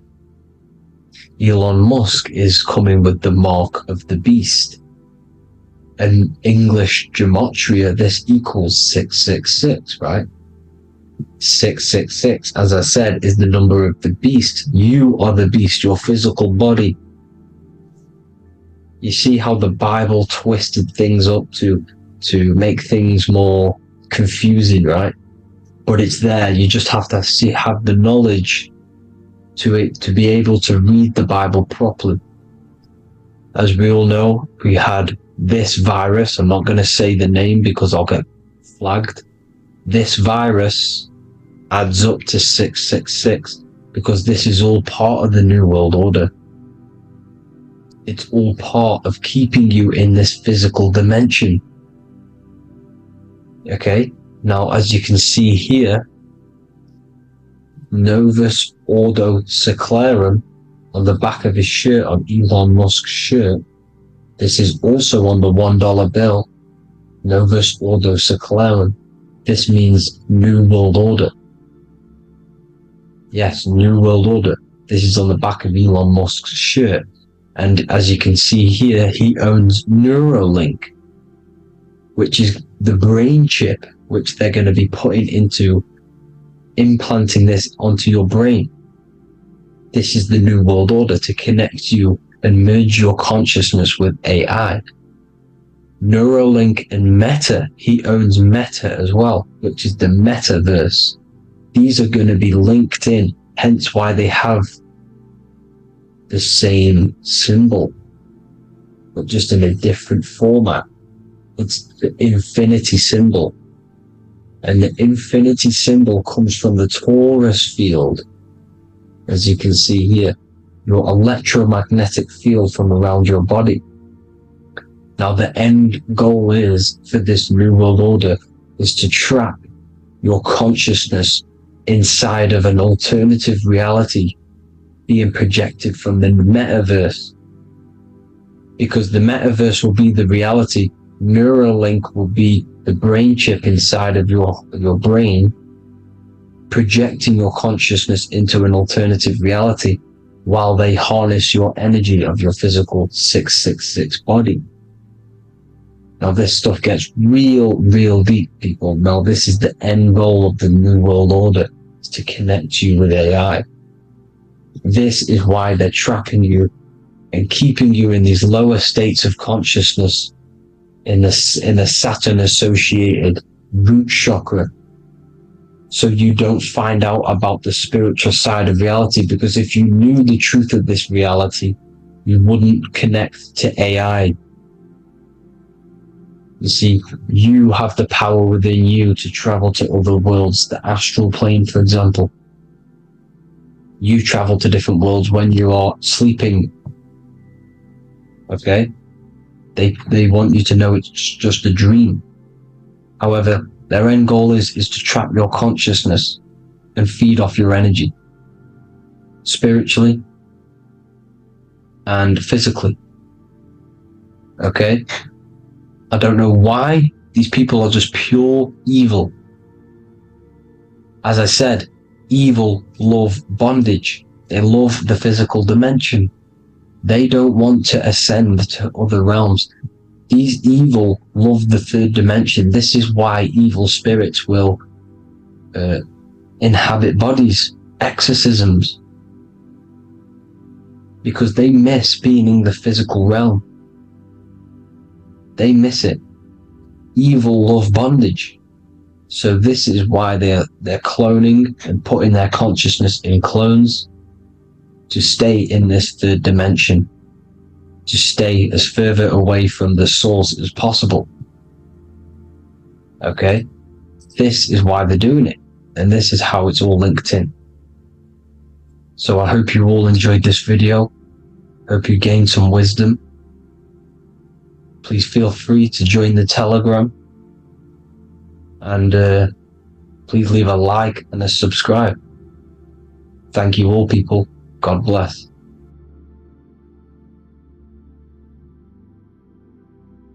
Welcome to Revival of Wisdom. Today we're going to be breaking down Saturn worship and how the occult are linked in with Saturn. Okay, so first of all, let's start with the celebrities. All these celebrities are doing 666. Okay, covering the one eye, which also symbolizes the all-seeing eye, which is another occult symbol. But we're focusing on the 666, the 6 with the 3 fingers. Also, we have CERN with the 666 within their logo. Also Disney, okay? As you can see here, 666 within their logo, Pepsi, Coca-Cola, and even Cadbury's. Monster Energy with the 666 in Hebrew numerals, unleash the beast. So what is 666 to do with Saturn? Because on Saturn, on their north pole of Saturn, there is a six-sided hexagon, okay? So Saturday is named after Saturn Day, the sixth planet. It is also the sixth day of the week, and has a six-sided polygon on its north pole, 666. Not only that, when you create a star out of the hexagon, you will create a six-pointed star, okay, with 6 triangles within the star, and a six-sided hexagon, which all adds up to 666. Okay, so this is why all these symbols contain 666. So why do they worship 666? Saturn. Because Saturn is the god of time and death, okay, and order and lessons. Okay, Saturn is a very cold and dry being. That is the 6th planet from the sun. Okay, Saturn represents the winter, which symbolizes death. Okay, because all nature dies within winter because the sun's not there. So it represents darkness and death. It rules the zodiac sign of Capricorn. Okay, so in the celestial cycle, Saturn is always opposite the sun. So it's the opposite of the sun. So they're worshipping this energy which is death-like. Okay, this god which is death and does not bring life. Okay, also is the god of time. Okay, also in the Roman and in Greek it's called Chronos. Okay, which is just a translation for time. It's also known as the Father Time, aka the Grim Reaper. Okay, the Grim Reaper. Keep that in mind. We'll come back to this. Here are some more logos with Saturn. Okay, NAG, Internet, Wi-Fi. Okay, all these occult logos all worship Saturn. They are a satanic occult. They worship this death god, this evil god. Okay, this is where the cube now comes in. Okay, because what colour is associated with Saturn? It's black, because it's the absence of light. It's opposite the sun. So black is the colour associated with Saturn. Each planet has its own colour associated with it. Okay, so when you make the cube, okay, as you can see here, the cube out of the polygon, it creates what? A black cube. Okay, and the Kabbalah, okay, Kabbalah means cube, Allah means the god, the cube god. These religions are secretly worshipping this cube god, the god of death, Saturn, Satan. It's the same entity behind it all. Okay, so also we have these black cubes in Australia, Denmark, all around the world, these black cubes, because this occult is worldwide. Saturn, Satan taking over this realm. Okay, also with this black cube, they walk around it like the rings of Saturn. It's around the black cube of Saturn with the rings, they walk around in circles. What are circles? Cycles. What is a cycle? Time. The time god. This is why it has a ring around it, because it represents time, cycles. Okay, and this is another depiction of Saturn, always depicted with this Reaper staff. Okay, keep in mind this staff, just like we associated it, aka the Grim Reaper. The Grim Reaper also wears a black robe, representing Saturn with the same staff. Can you see it? This is where it comes in. Okay, the same thing, look, the same staff with the black robe, black representing Saturn, the god of death. Okay, the Grim Reaper, Satan. Okay, also when you graduate from university, what do? You wear a cube on your head, a black cube with a black robe. This is Saturn worship.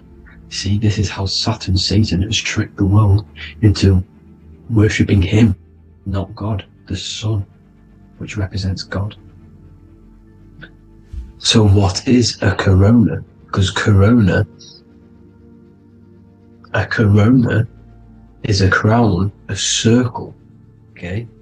A set of concentric circles of light seen around a luminous body. So Saturn.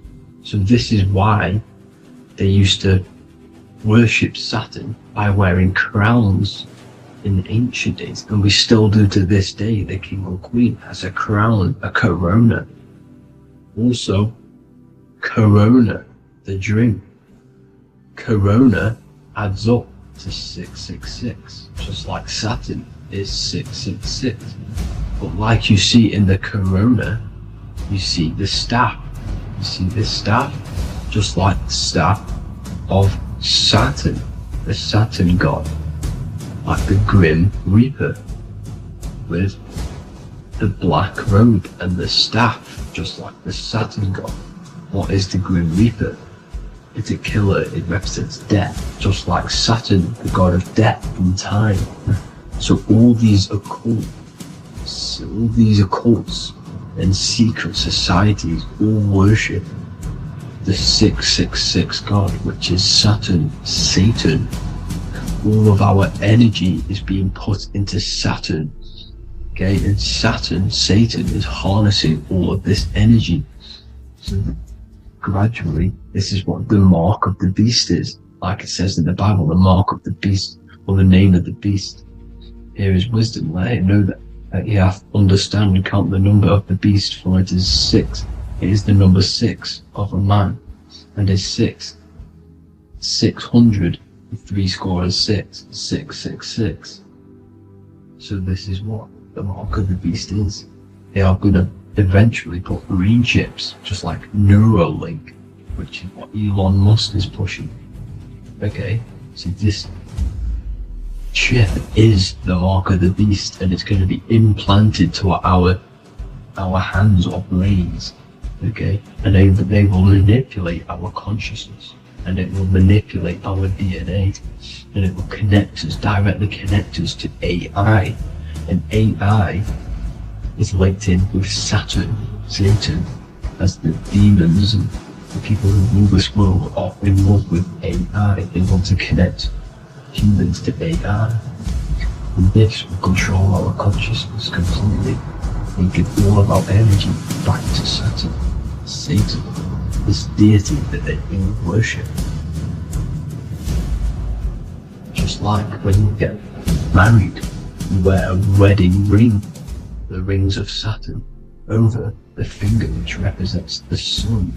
So you're basically seeing Saturn over the sun. The sun is the son of God. It represents the sun, represents God. So you are putting Saturn over the sun.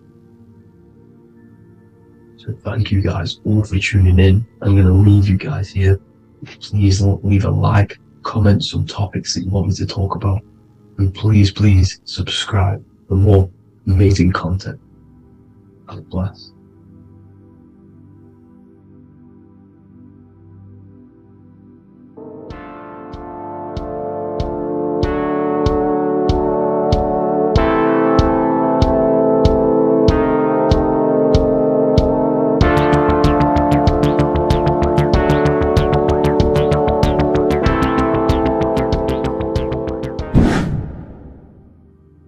Left and right hemisphere, and what are they doing? How does it contribute towards your perception in this world? And this is what we're going to be talking about in today's video. We're going to be breaking down the two hemispheres of the brain and how they function in your life. So first, we have the left hemisphere.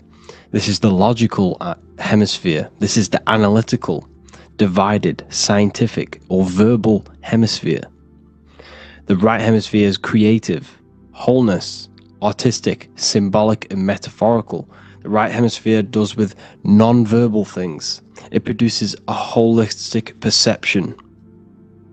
It is more to do with creativity. Because what you must understand is that we are not in the external world. The world is produced by our brain. We see with our brain. Our eyes are a part of the brain. What we touch is the brain's interpretation of electrical signals on the nervous system. What we smell is the brain's interpretation of smell through the nose. What you taste is your brain's interpretation of chemical reactions on your taste buds. So what you are experiencing is the brain. The brain is a computer creating a simulation. And you have two hemispheres which breaks down this reality. So essentially the brain is the perception creator. It creates perception. So if the brain is creating this, who is the one experiencing the brain? Well, that is you, the consciousness, the mind, the all-seeing eye. You are the all-seeing eye experiencing the brain, the observer behind the brain, behind reality, behind the emotions. So if you're walking through a woods, this left brain sees individual trees. The right brain sees the whole woods. It sees the biome. It sees the bigger picture. So when you are walking through this woods, the right brain picks up a holistic perception of reality. It creates the woods as one unified woods. The left brain's job is to break this down and analyze it so that we can see individual things. And this is also necessary for humans to have the ability to break things down and manipulate things in this world. So without this left hemisphere, we could not manipulate things and break things down. So this right hemisphere is important because it sees the whole woods. It sees humanity as one unified consciousness. However, the left hemisphere sees individual egos. So the left hemisphere is the place of the ego because it only understands it sees the world very divided. Okay, so for example, here's another example of the left and right hemisphere. If someone pulls out in front of you in traffic, your left brain's going to start going crazy and analyzing them, calling them names. The right hemisphere, however, sees the bigger picture. Maybe he didn't see you. Maybe it's just a mistake. Maybe he's in a rush. You see how the two brains are very different. They do the same thing, but they function in different ways. The right hemisphere is feminine, the left hemisphere is masculine. So, like I said, this person pulls out in front of you, you start to think with the left. If you start to perceive that in the left brain, you're going to start analyzing them, you're going to start going crazy and calling them names because you're analyzing it. You're not seeing the bigger picture behind it. You're not seeing it from his perspective. So there is a crossover. So the left hemisphere of the brain controls the right side of the body, the right ear, the right eye. Everything to do with the right side of the body is connected to the left hemisphere, and the right hemisphere controls everything on the left side of the body, including your eyes, your arms, your legs. So everything is crossed over, and even your visual field is crossed over. So this is your visual field, as you can see here, and even the left side of your visual field goes to the right brain. There's a crossover. No one really knows. There's not really a reason for this. However, this is how the human body is designed. As we all know, the human body is the most advanced piece of technology on the face of the earth. They cannot replicate the human body. And they tell you it has no creator. This is crazy. People are that brainwashed, they can't even understand that their body is the most advanced piece of technology. Your body is so advanced, the computers that you use are mimicked of the body. Everything they create is mimicking nature, but they don't show you how intelligent nature is because they don't want you to understand you're in an intelligent design. So anyways, let's get back on track. There is a crossover in the brain, and this is why they teach you to write with your right hand. And I was speaking to someone who's in a nunnery, or whatever you want to call it. They were a nun, or they knew someone who was who was a nun, and they forced these people, these nuns, to write with their right hand. You had to write with your right hand. This is why, I'd say at least 70% of the world, or 80%, is right-handed and right-legged, because they taught us this to activate the left hemisphere more because of this crossover that happens in the body. So when we are using this right side more, we are using that left hemisphere more. Why? Why are they doing this? Well, they also called it writing. Writing is a spell, to cast a spell on you to use that right side of the body so that you use this left hemisphere, because they want you to see the world as a divided perception. They don't want you using the right hemisphere, using that left side of the body to activate the right hemisphere to see the bigger picture and see how everything is all one and everything is created.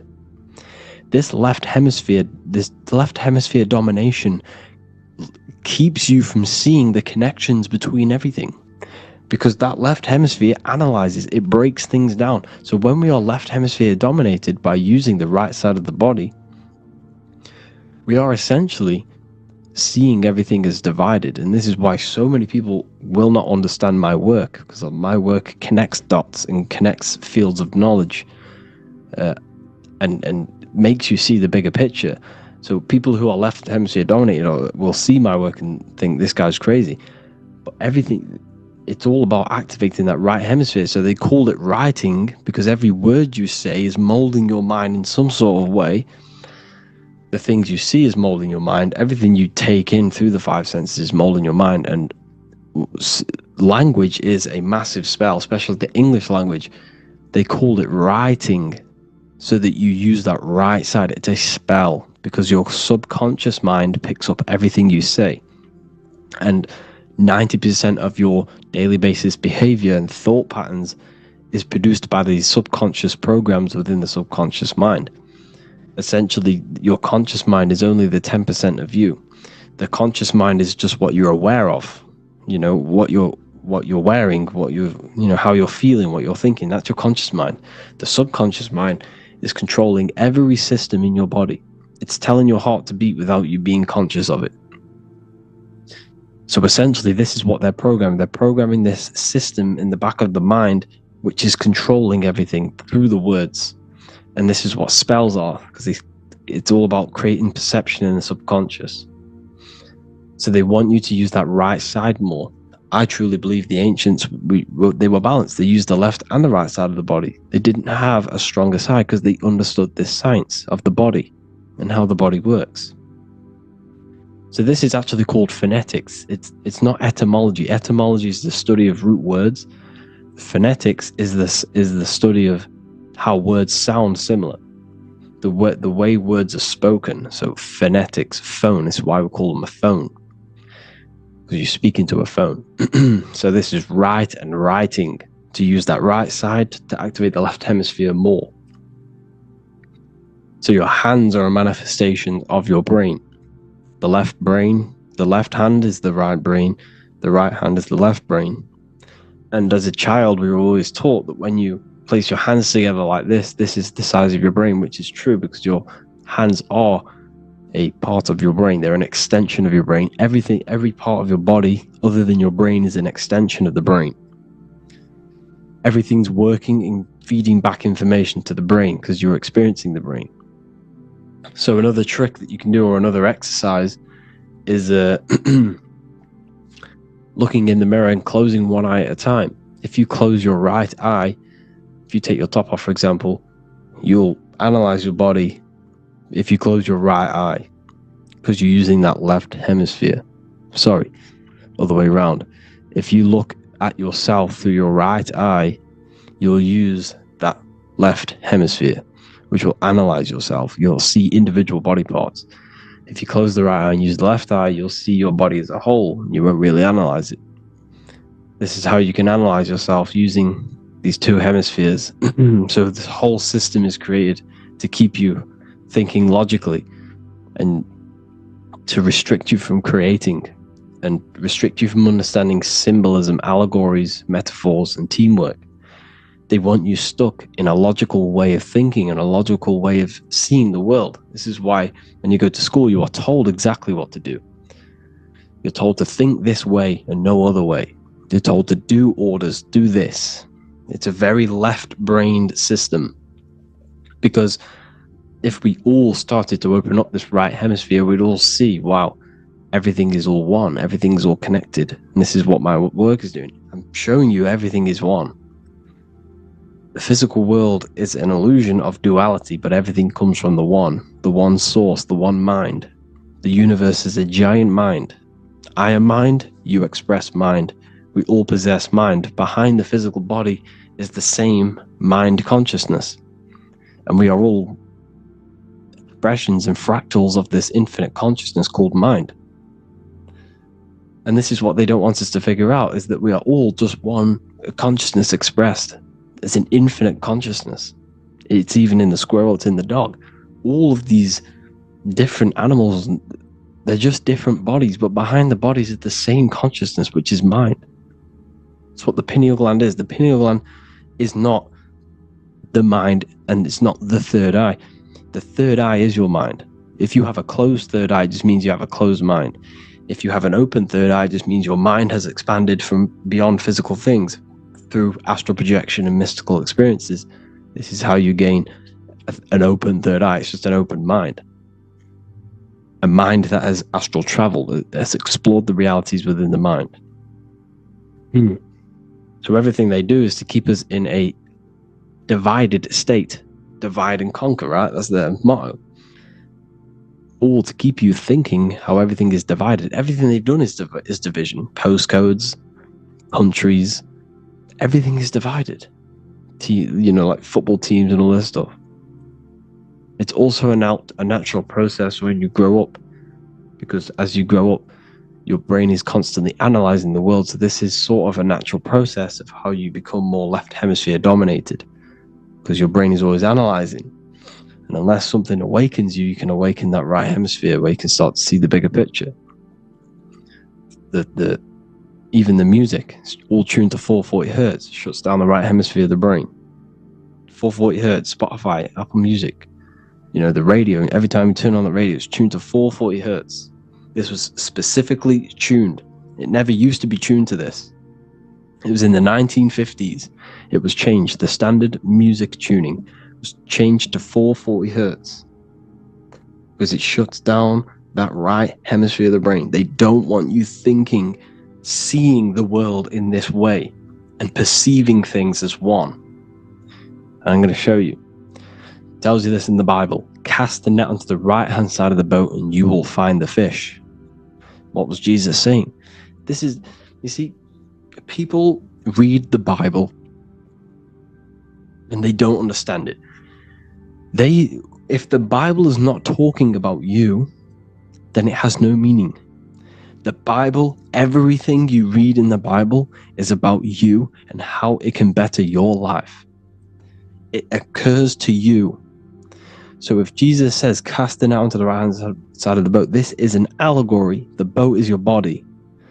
Cast the net, it's the awareness, the perception, onto the right hemisphere of the brain, and you will find the fish. What's fish? What do fish do? They swim deep in the ocean. It represents the knowledge. Deep knowledge. Cast the net onto the right hand side of the boat and you will find fish. You will find the wisdom. You'll gain understanding when you cast that your awareness into that right hemisphere. You will see that I am you and you are me. We are all one consciousness. You will see everything. You'll see that the trees are the same patterns as the nerves in your body. You'll see everything is connected. Everything is a fractal of the one infinite consciousness.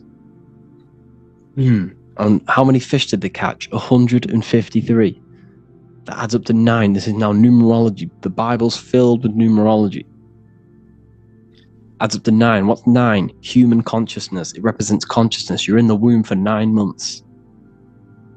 Feminine. It's all about consciousness. And in Revelation 14, and I looked and behold, the Lamb standing on Mount Zion, that's the spines, the mountain. With him, 144,000. 144 adds up to 9. It represents consciousness on top of the spine. You see? And he had his name the name of his Father written on the forehead. What's the Father? The higher mind, the higher consciousness within you. Where is that? In the forehead, the pineal gland. The pineal gland is the radio receiver for the higher consciousness. Because every body part of the body has consciousness. Your heart has consciousness. Your gut has consciousness. You are thinking with these different consciousnesses. You think with the gut. You think with your penis. You are thinking with all these consciousness. And it's about raising your consciousness to the higher consciousness, which is the Father, the mind, in the head. Don't think with the lower parts of the body, because that is your animal nature. Think with the higher parts of the body. It's all representing consciousness. How to activate the right hemisphere of the brain? Well, it's all to do with non-verbal things. So music will activate the right hemisphere. Make sure it's tuned to the right frequency though. 432 hertz, 528 hertz. Any frequency that adds up to 3, 6, or 9 is good for you. Meditation, turning off the thoughts, and you raise yourself to the higher brain. Symbolism. Symbolism is all right hemisphered. Reading between lines, metaphors, determining the Bible, it's all right hemisphered. Seeing the bigger picture, it's reading between the lines. So tithing in the Bible. These people in the churches are giving 10% of their money to the church. It's nothing but a scam. What these people have done is they have externalized the Bible. They have taken the Bible and literalized it so that they can make a business out of it.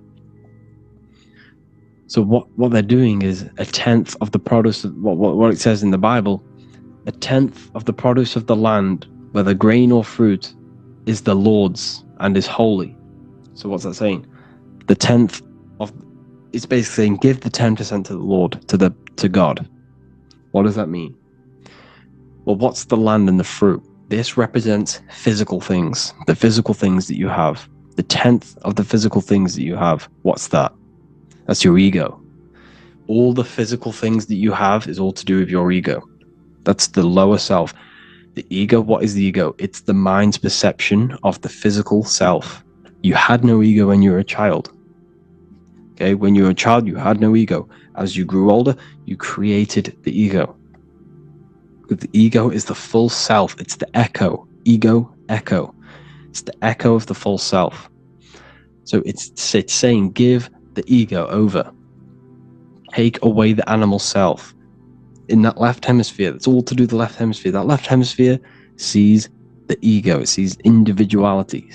It's divided.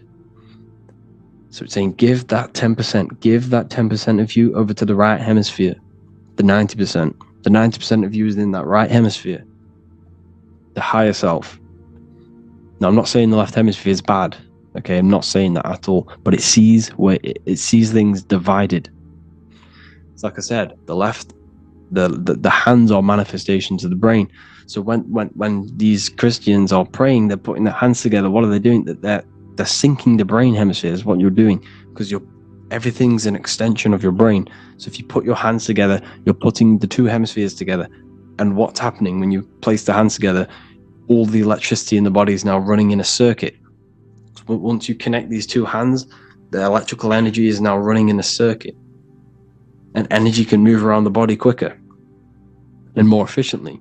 So when you pray, when these people are praying, they don't realize that they're engaging in ancient forms of meditation, of balancing the two hemispheres. So now we're talking about balancing the hemispheres, not the right hemisphere. This is what Israel is. Look at the symbol for Israel, the up triangle and the downward triangle. What's that? The up triangle represents male. The downward triangle represents female. Okay? This is talking about the brains. Israel is Ra. Isis, which is female, the Egyptian god. Ra, El. El means God. Electricity. That's the force of the physical world. It's the force that runs this world, electricity. It's the force of God. El, consciousness. It means God. Israel. Isis, Ra, and El. It's the two hemispheres of the brain, the holy land of Israel. It's the holy land, it's the brain. Once these two hemispheres are synced, this is how you unlock your consciousness. This is the easiest way of astral projecting. Hemisphering, I forgot the word for it. Hemisphere syncretization, something like that. It's about syncing the hemispheres. This is how you unlock your consciousness. Once the brain is running as one electrical system, this is how you balance the two masculine and male opposing energies. Once these opposing energies are no longer in war with each other, the brain, they come together to work as one. You unlock your consciousness. You are born again. What happens when a male and female have sex? It creates a new child. It becomes one. You are born again. Once the two hemispheres of the brain, you are born again. You can then have an out-of-body experiences. So this is why the symbol of the Holy Land, Israel, is the up and down triangle back combined together, because it represents unification of the male and female, unification of the hemispheres. You're born again. You unlock consciousness. And you can get this for free. It's called the Gateway Tapes on my website. Basically, it's a audio track from the government, and they did this in the Gateway Experience. It's a CIA document, and what they do is there are different forms of meditations you go through. I think there's about 5 waves of meditations you do, half an hour each one. And it will teach you, it will sync your hemisphere, because what does it do? They understood that playing one frequency into one ear and another frequency into the other, they understood that the right ear is connected to the left hemisphere, the left ear is connected to the right hemisphere. So when you play 2 different frequencies into both ears, what happens? The brain picks this up, the 2 hemispheres of the brain picks this up, and it syncs it. It syncs these 2 hemispheres, these 2 frequencies together. So now the brain is working as one to sync this frequency. So this is how you can sync your hemispheres, through listening to these frequencies. Okay, you can get them for free and do the meditations yourself. This will definitely help you. This is an easy way to astral project. So it's all about syncing the hemisphere and seeing reality from a unified perception. We should all aim to get out of that left hemisphere. I'm not saying don't use it, but we should now start to read between the lines of the Bible, read between the lines of the symbolism they're showing. Study symbolism, study allegories and myths. What are they trying to tell us through these allegories? And this is how we start seeing things in a better way. Once we understand that we are all microcosms of an infinite consciousness, we can all come to one, because love is the unifying force of this infinite consciousness. We are all divided. We are all disconnected from our hearts. Once we all connect with our hearts and see that everything is one, we can all start to love and come together as one, because love is the unifying force of consciousness. So if you haven't already seen, I now have launched the Ethereal University. I will be doing lectures like this one, but even better, deeper, and even releasing knowledge that I can't talk about online, as they are censored. I'll be doing lectures every single week. I'll be doing live calls every single week. You also gain access to my library, which is filled with over 45 occult books, filled with knowledge. Okay, I'll show you now. Plus, you get my book, The Book of Wisdom, PDF form, and the Human Health Guide, PDF form. You also get all of this stuff, the health section, Q&As, ethereal meditations. We've got some celestial studies, cosmology, numerology coming soon. You also get the brand new Manifestation Mastery course, plus the library. And there'll be new books, new lectures, new live calls every single week. Or you can get the Book of Wisdom, use the code WISDOM in all capital letters to gain 40% off. This sale will be ending very, very soon. So if you're watching this, be very quick to get yourself a physical version or a PDF of my book. You can get it in all these languages. Hope you enjoyed this video, people. I'll see you inside the Ethereal University, the real university. Have an amazing day.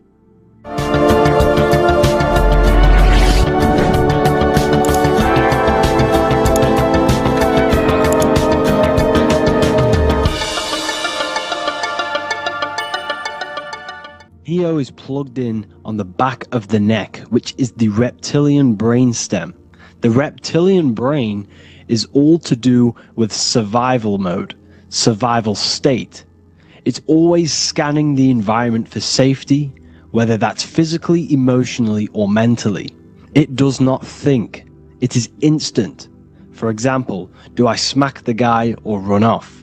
If something happens to you, like a car's coming really quick to you, you do not think about this. The reptilian brain is the animal instinct that will instantly move your body on the instant reactions.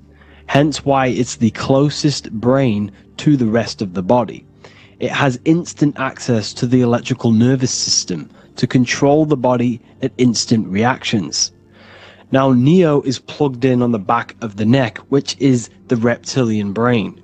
Therefore, the matrix is the body itself. It is the lowest state of consciousness. This is what it represents. The word matrix means womb. It translates to womb because your body is a womb. Your body is a vessel for universal consciousness, for God consciousness. And the body is also a womb where you can be born again outside of this body by raising your consciousness, by awakening the neocortex. This is why Neo is called Neo, because it represents the neocortex. This is the higher aspect of our brain. This is all to do with new things, higher reasoning, higher thinking, new learning. You see, the brain is a receiver for universal consciousness. Now, what do I mean? It is a radio receiver. Think of it like this. You have a radio tower which emits frequencies. And each little frequency, 00.1, 00.2, 00.3, each 00 point is a different person. We are all the same universal consciousness encapsulated inside of a different vessel. This is why our body is the temple of God inside of the Bible. Your body is a sacred temple of the divine essence of the universe. However, consciousness is controlling this physical body. And I'll show you this diagram here. Consciousness consists of imagination, emotions, thought, and memory. All of these things are not physical. They're not made out of atoms. You cannot think with atoms. If I split open your brain while you are thinking of a cheesecake, I would not see a cheesecake. It's because these things exist metaphysically within consciousness. They are not physical. The body is physical. It's part of matter. It's part of time. You see the Leonardo da Vinci, the circle and the square. The square represents limitation, beginning and end, because when you draw a square, there is a beginning and end. It represents the body, the mortal self, the ego, the echo. Then you have the spirit raised above, which represents spirit over matter, mind over matter. Invisible forces create physical forces. Everything physical exists in non-physical. This is also the Freemasonic square and compass, why the square is below the compass, because the compass creates the circle, which is spirit or mind. Then you have the square, which is matter. Mind and matter are the same substance. Mind creates matter through thought. Everything in this physical universe manifested through thought. Everything began as thought. So you are spirit and matter.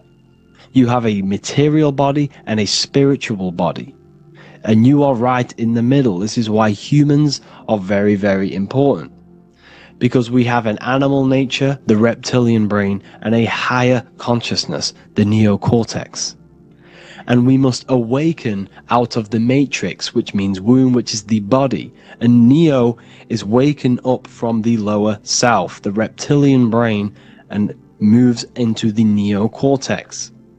Because the brain is a radio receiver for consciousness. Now, what do I mean? I went over this before. Your consciousness is controlling the brain. The brain is a computer.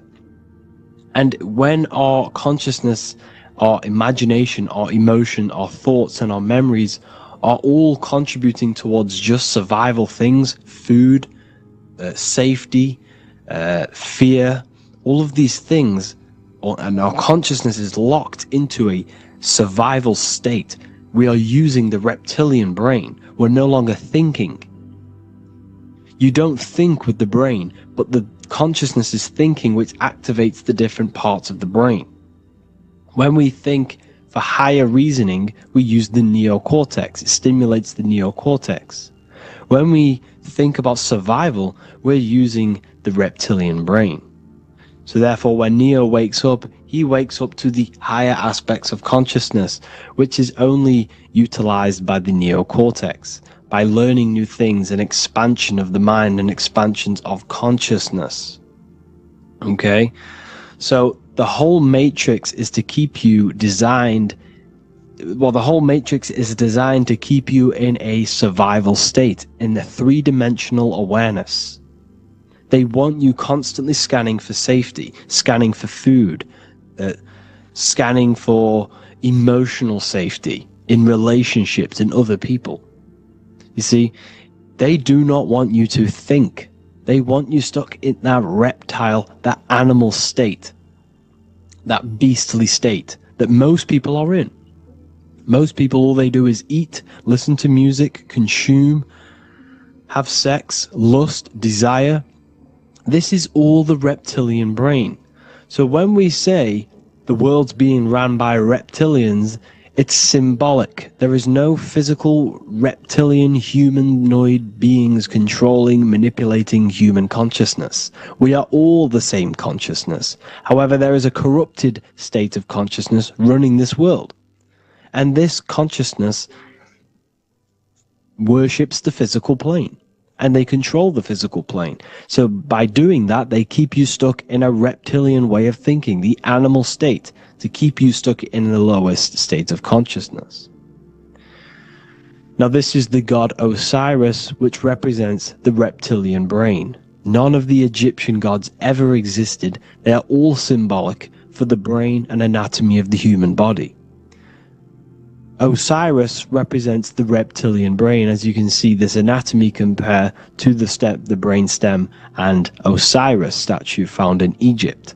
And we also see an ancient artwork of Osiris with green skin and two reptile crocodile alligators next to him, which also symbolizes the reptilian survival state of human consciousness and the activation of the reptilian brain. This is what it symbolizes. Now, this is what the Matrix is all talking about. It's talking about the awakening, the expansion of consciousness. The word divine is dive in because you connect with the divine by diving inward. There is no man in the sky going to save you. You must connect with the self. Know thyself. Truth comes from within. All of these things I'm telling you comes from within you. I'm just pointing it out. All of this is self-realization. A lot of people say, well, what are my sources? My sources is knowing thyself, observing thyself, using the neocortex of critically thinking, sitting down and thinking about yourself and having deep realization of yourself. You can realize that your thoughts are not of this physical world. It's quite simple. The brain does not think. The brain does not imagine. The brain does not hold memory. All of these things exist in consciousness, the one consciousness, but we are all fractal, infinite parts of. This is the eye on the triangle, consciousness being given down to the rest. This is separate. Consciousness is separate from the rest of the pyramid. The pyramid is your body. Neo is the one consciousness. This is the Egyptians symbolizing the one consciousness giving Ankh, which is life, to all the different life forms. However, you can see that the central sphere is giving a big Ankh to the humans, because humans, like I said, possess the advanced consciousness, an advanced brain that allows us to turn above our reptilian animal self. For example, we can go against our reptilian lower animal nature and turn to our godly nature. Animals cannot do that. They are stuck in instinct. They are stuck in a reptilian animal way of thinking and operating. Everything they create is to survive. We can turn against our lower nature and create for amazing things like buildings, architecture, technology. We can use our creative consciousness for anything we wish, not just survival needs. And it's the same with your spiritual journey. You can raise your consciousness beyond this animal state that they try to keep you in through fear, consumption, food, and the reptilian brain. We must awaken, start to think critically, and awaken to our divinity, because the mind, the consciousness within you has infinite potential to expand. There are infinite fields of knowledge that you can explore. The mind can never be filled. It can never ever be full of knowledge. It always expands, and that's why you are alive. That's why you are part of this universe. That's why the science always says the universe is always expanding, because the universe exists in your mind, and the mind is always expanding into new fields of thought, new fields of knowledge and information. And that is your whole sole purpose, of expansion of mind and expansion of consciousness, and the exploration of the mind of God. We are living in the mind of God. You are a thought in the mind of God. You must awaken out of this body. This is why Jesus says you must be born again to see the kingdom of God. You must be born again. You must raise your consciousness beyond physical limitation and awaken to your divinity. And this is pretty much it for this video. I hope you all understand this, that this is all symbolic for consciousness.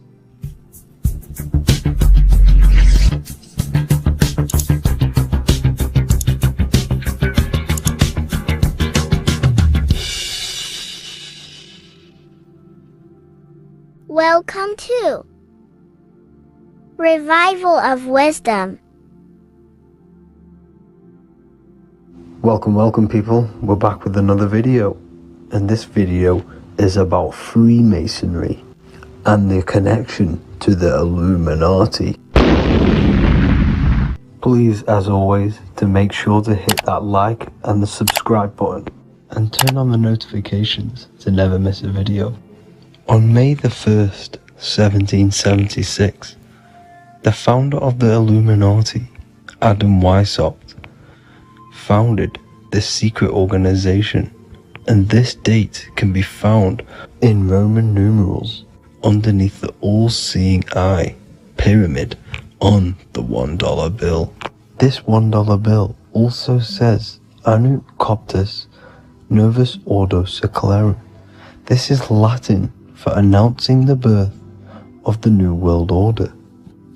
This New World Order will be headed by Lucifer, the all-seeing eye, and followed by the 13 layers of bricks for the 13 elite bloodlines. So your Orsini's, Rockefellers, Rothschilds, Soroses, and the other 9 elite families. So when Adam Weishaupt created the Illuminati, he made it consisting of high-level degree Masons, French and Latin philosophers, and many more powerful people to all become one society. So this is why you see Masons using this same symbol of the all-seeing eye inside the pyramid. But not all Freemasons are part of this Illuminati secret society. As the 33rd degree Freemason Manly P. Hall said in his book The Secret Teachings of All Ages, Freemasonry is a fraternity within a fraternity, an outer organization concealing an inner brotherhood of the elect. So what he's saying here is that Freemasons have to go up the degrees of Freemasonry, and once they hit the top, they either get elected or not into these secret societies like the Illuminati, Skull and Bones, and Knights Templar. So when you see celebrities doing this one-eye symbolism, either covering one eye, doing the triangle, or doing 666 over one eye, This is showing and reflecting the symbolism of Freemasonry. They have taken the oath to never speak on anything they learn about Freemasonry. Duncan's Ritual of Freemasonry book states the oath they have to take. Quote, I ... of my own free will and accord, that I will hail, ever conceal, or never reveal any of the secrets, arts, points of Master Mason's degree to any person whomsoever. All this most solemnly, sincerely promise and swear. Now, this is what happens when they break the oath, stated in this book, quote, myself severed in two, my bowels taken from thence, and burnt to ashes. So this states that Freemasonry comes first, before any law of the land. It has the right to kill you if you break your oath. This is the hand gesture they have to do every time they enter the ritual room inside the Masonic lodge. This is the cutthroat symbol, showing you and reminding you of the oath and what will happen if you break it. Now in this book, Richardson's Monitor of Freemasonry, it states, if you break your oath, binding myself under no less penalty than to have my throat cut across, my tongue torn out by the roots, and my body buried in the rough sands of the sea. If they do not decide to kill you, this book states this by pointing him out to the world as an unworthy vagabond, by opposing his interest, by dearranging his business. In other words, they have the power to frame you and destroy your reputation to the world and destroy your business if you break this oath. So yes, they do kill to keep this truth hidden, because this truth of this reality is what keeps them in power. They have the ability to manipulate people because people do not know what manipulates them. This is why they call themselves the government. They govern the ment, which is the mentality, because the mind is the root cause of reality. They control what you perceive to control what you manifest. By knowing the truth, you are set free, and you no longer need no controller above you. So this is why they are willing to kill and do whatever it takes to keep the truth concealed within these high-level degrees of masonry and these secret societies. However, going back to Manly P. Hall's book, it states, part of the symbols are displayed here to the initiate, but he is intentionally misled by false interpretations. So this is saying even Freemasons are intentionally misled and told lies to conceal the truth, to make sure the truth is hidden in the high degrees of masonry. So that's it for this video, guys. Thank you all for tapping in. Please leave a like and a subscribe. God bless.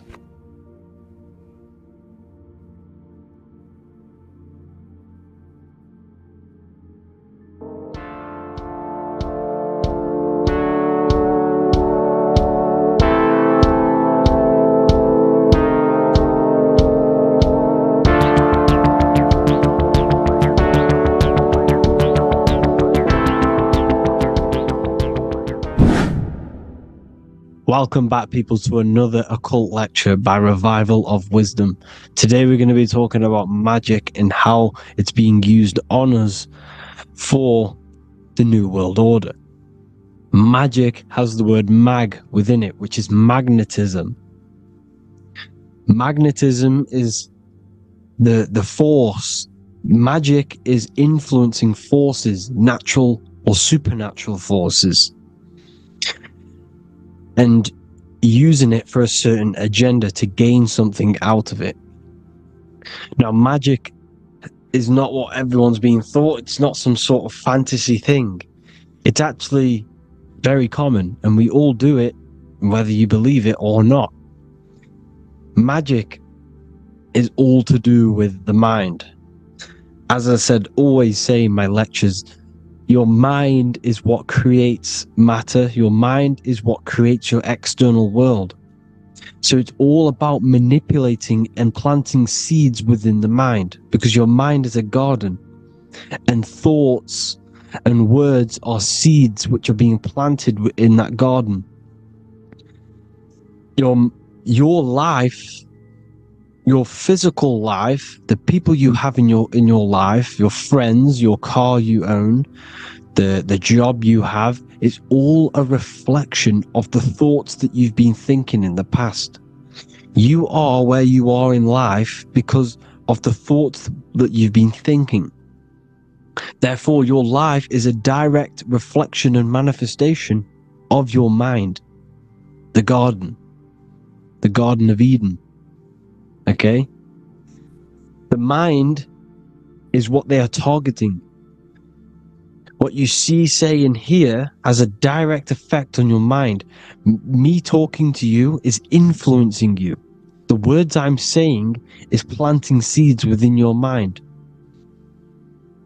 Now it's up to you to consciously act on these thoughts or these words, or to maintain these words. As above, so below. As within, so without. What's inside of me is outside of me. What comes into the storehouse comes out of the storehouse. You have the left, you have the right, you have the up and you have the down. As above, so below. Whatever is in your mind will be expressed in some sort of way, consciously or subconsciously, spiritually or physically. The mind is what manifests everything. And this is what we need to understand. We need to understand is that the mind is not physical. All things spiritual manifest physical. All things seen come from the unseen. The words you're thinking, that everything you have is coming from the unseen. The actions that you do come from the unseen mind. Another expression for as above, so below is you are the universe itself. You are a universe, a mini universe. But just because you are mini does not mean you are the whole thing. If I take a little piece of infinite, let's say there's an infinite light source. Let's say I take a little chunk of that infinite light source. That little chunk I took is still infinite because it's been taken from infinite. You are the universe. Your awareness, your mind is the universe. It's information. You are the universe experiencing itself. This is why we say we are all God.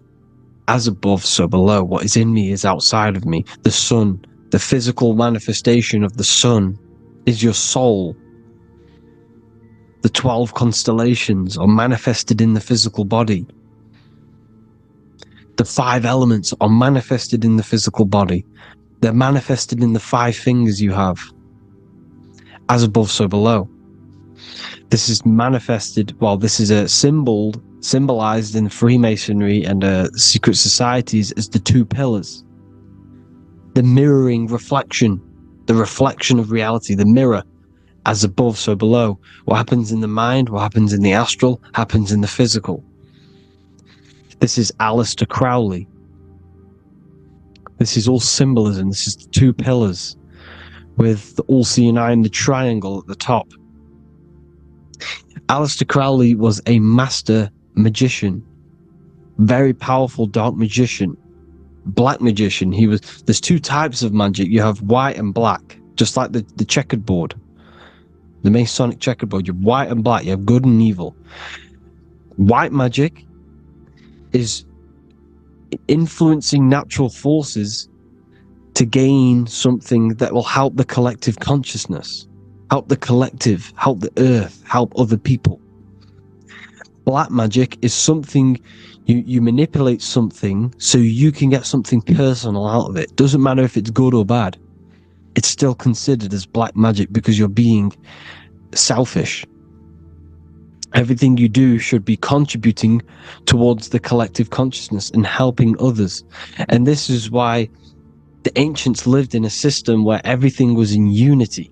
We understood that I am you and you are me. What I do to you happens to me because I am you and you are me.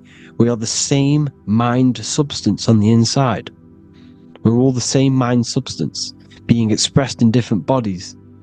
So what I do to your mind will have a ripple effect on my mind because all of our minds are connected within the mental plane. So this is why they know all this knowledge. They know all this knowledge. So yeah, this is the mirroring effect of reality, the two pillars, or symbolizes the number 11. The number 11. We'll go deeper into that. The technology we're using is magic. It's a form of magic. Television is tell a vision. They're telling a vision into your subconscious mind, into your memory. And when you turn on the television, you get a program because they're telling a vision to create a program within your subconscious mind. You see, the conscious mind is only 10% of your mind, which is to do with your, what you're aware of, your five senses. What are you consciously aware of? Well, I'm aware I'm here, I'm talking. I'm aware of what I'm wearing, the five senses, what I can hear, taste, smell, hear. What I'm wearing, I'm aware of what I think of. But the subconscious mind is the 90% of your mind. It's the hidden part of the mind, which is telling your heart to beat, telling your body to breathe. It's storing all of your emotions. It's storing everything you see, storing all the belief systems that you have. It has everything. It stores all of the habits you have, the values. It stores everyone's name that you know. All the words that I'm speaking right now is all coming out of the subconscious. Everything is subconscious. And it literally manipulates 90% of your daily basis behavior. Most people don't know this. What you did yesterday is what you will do today because of these beliefs and mental programs within the subconscious, stored within the subconscious. So the subconscious is what they're aiming at. They're trying to create programs within the subconscious because the subconscious manifests 90% of your thought patterns, 90% of your actions and words. They know all this stuff. So the subconscious mind is the most powerful part of the mind. Another way the subconscious manifests and influences your life is, let's say you were in a car crash years and years ago, 10 years ago. Let's say you're in this car crash, right? And you really hurt yourself. The emotion you felt in that time when you were injured in that car crash had a great impression on your subconscious mind. You see, the stronger you feel something emotionally, the stronger impact it has on the subconscious. You can remember and recall that moment, and very vividly, because of the impact it had on the subconscious. Another, for example, you become that terrified of cars that it manifests into your life today, that you are wary to go in certain cars. You don't want to go into cars at all, maybe, because of that moment that is stored within the subconscious. And it will manifest into anxiety. It will manifest into not going into cars. It will manifest into depression, maybe.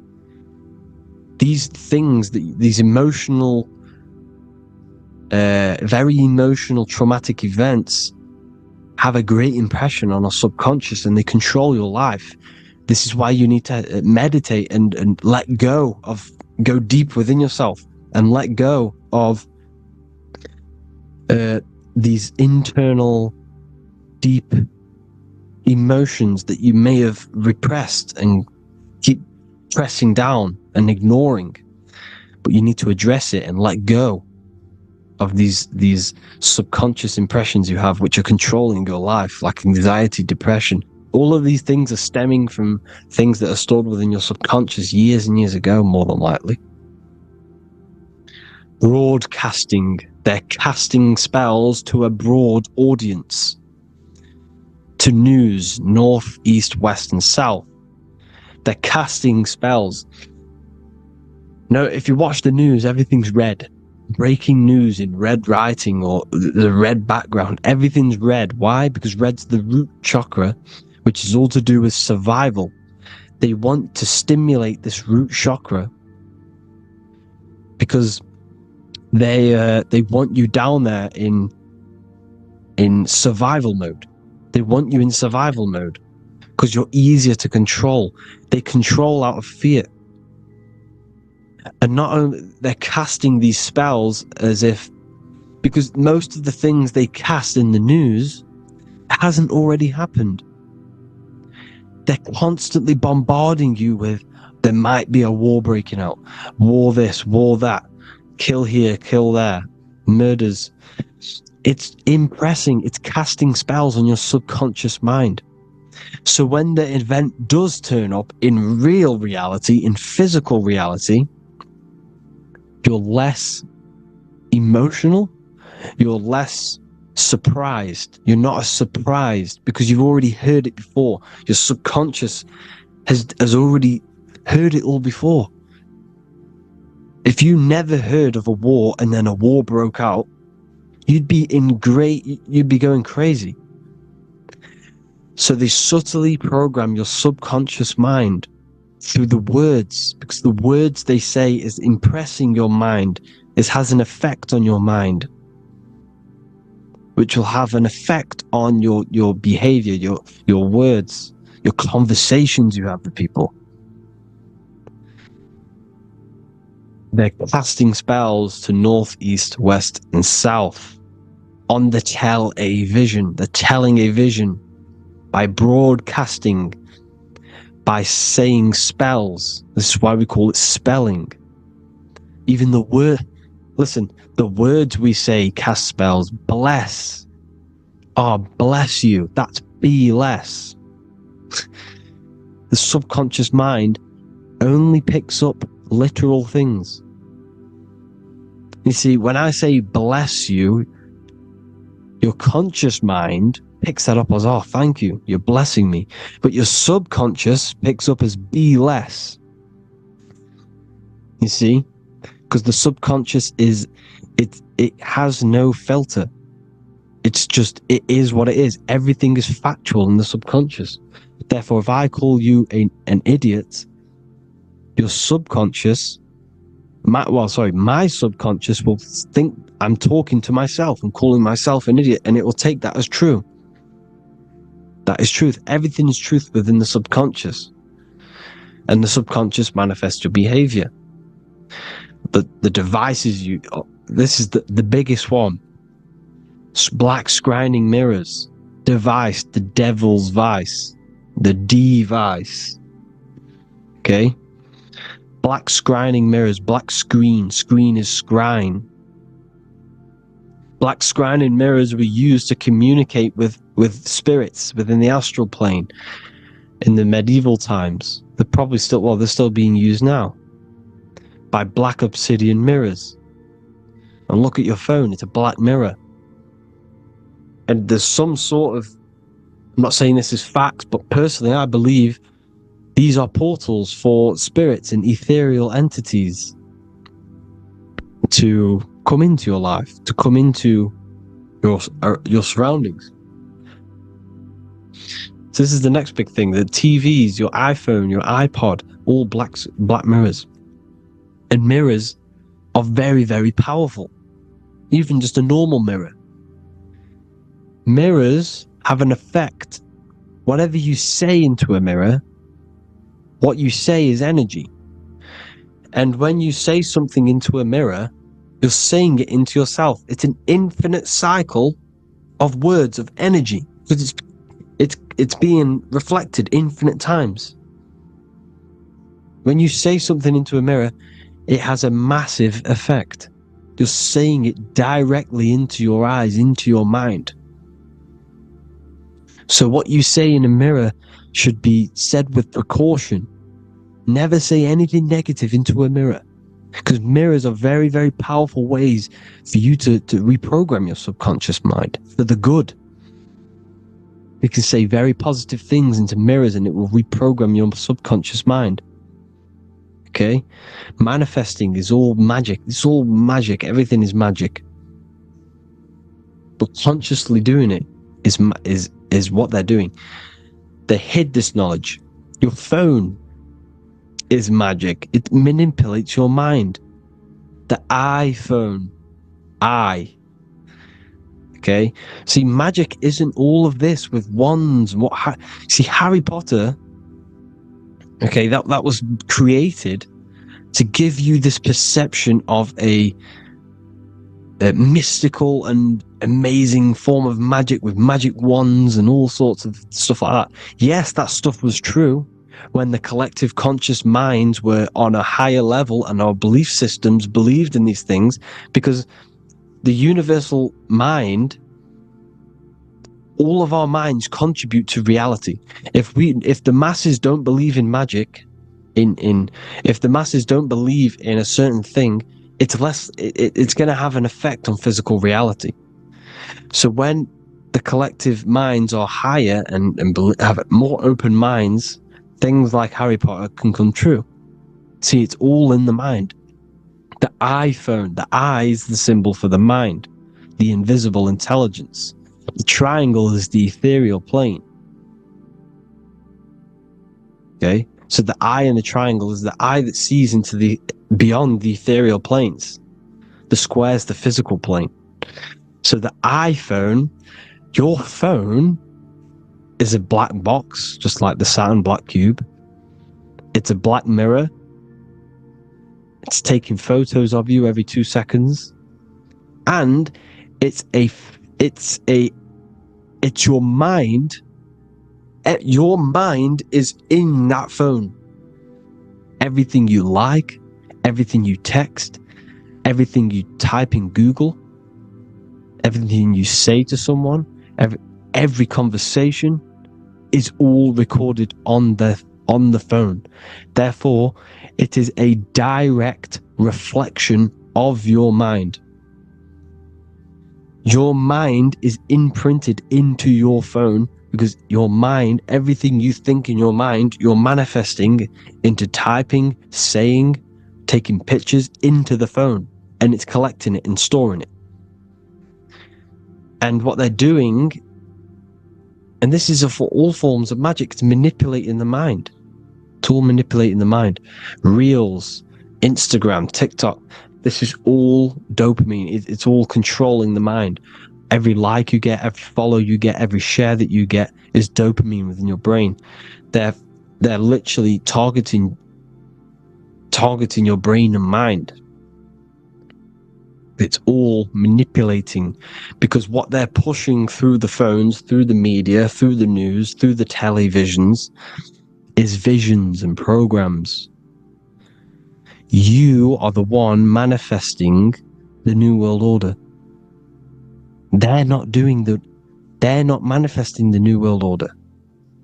They're giving you the information so you can manifest the New World Order. Everything they say is contributing to your mind. For example, digital money and all the information they put out for you to see is contributing to your enslavement. Your mind is manifesting the New World Order. They know this. They don't manifest it. There's billions of us. We could easily run over them physically. But on a mental level, these people have the knowledge and they hide it from us, and they let us manifest reality because we are the collective. They give us the information which manifests their agenda. It's all magic through the phones, the media, the television. So your phone is a manifestation of your mind. It's a record of your mind. Hollywood, holly tree. They used to make wands out of holy trees, because it was the most holiest wood, the best for casting and transmitting energy. So they used holly trees to cast spells. That's what Hollywood is. And in Hollywood, they have the red tear, the blood drop next to the Hollywood sign, because it's all satanic. They're all black magicians. They use Hollywood to cast the spells through the music. Through the films. You see, music is a form of magic. All of this is magic. Everything they do is a form of magic, because they want an agenda behind it. But it's not black magic. They're letting us create our prison. This is what you have to see. Yes, they're evil, but they're not doing anything evil, or else they would face the karma. They let us manifest this agenda through giving in the information, by telling you what's going to happen in the movies. Everything that happens in a movie, it's all there on purpose to program your subconscious, to plant a seed within your garden, your subconscious, your mind. Because when the mind is already seen something, when it comes up and turns up in physical reality, you will be less shocked and you won't rebel. So they lure you slowly. They make you aware of these things over time. They make you gradually think it's okay. Like the technology, we never used to use these phones. How did we become so addicted and reliant on them?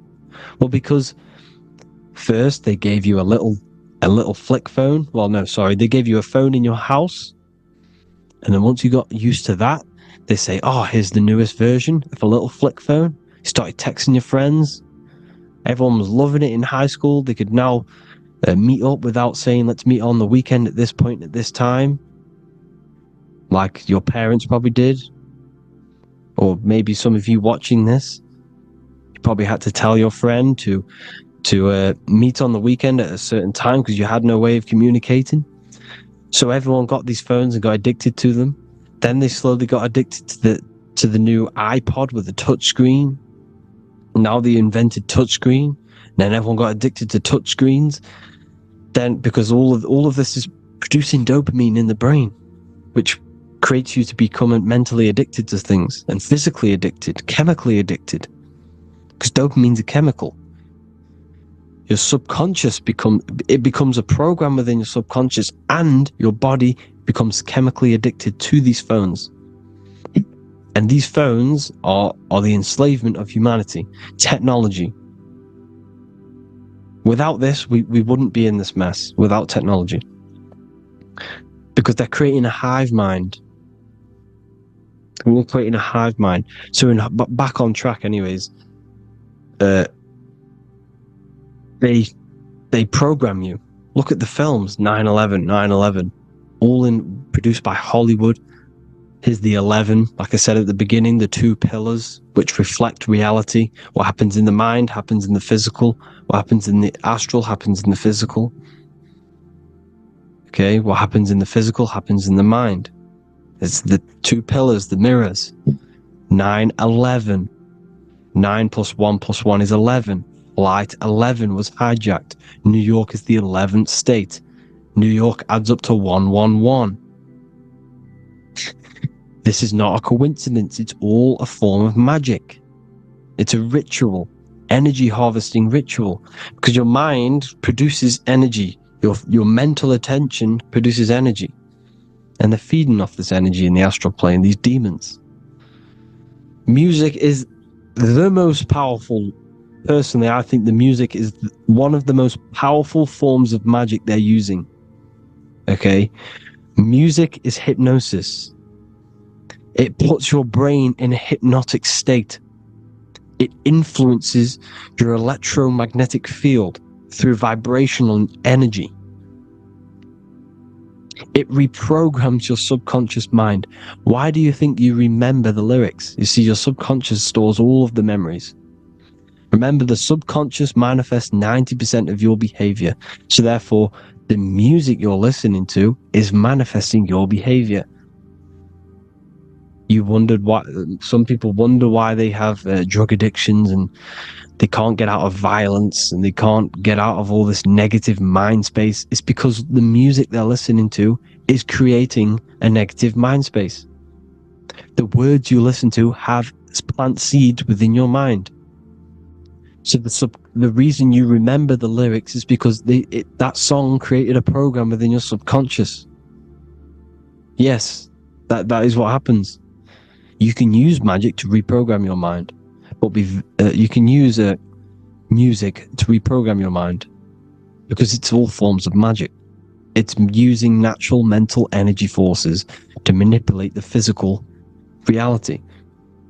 You manipulate your mind, you manipulate reality, physical reality. Okay? So the music, another very, very big one.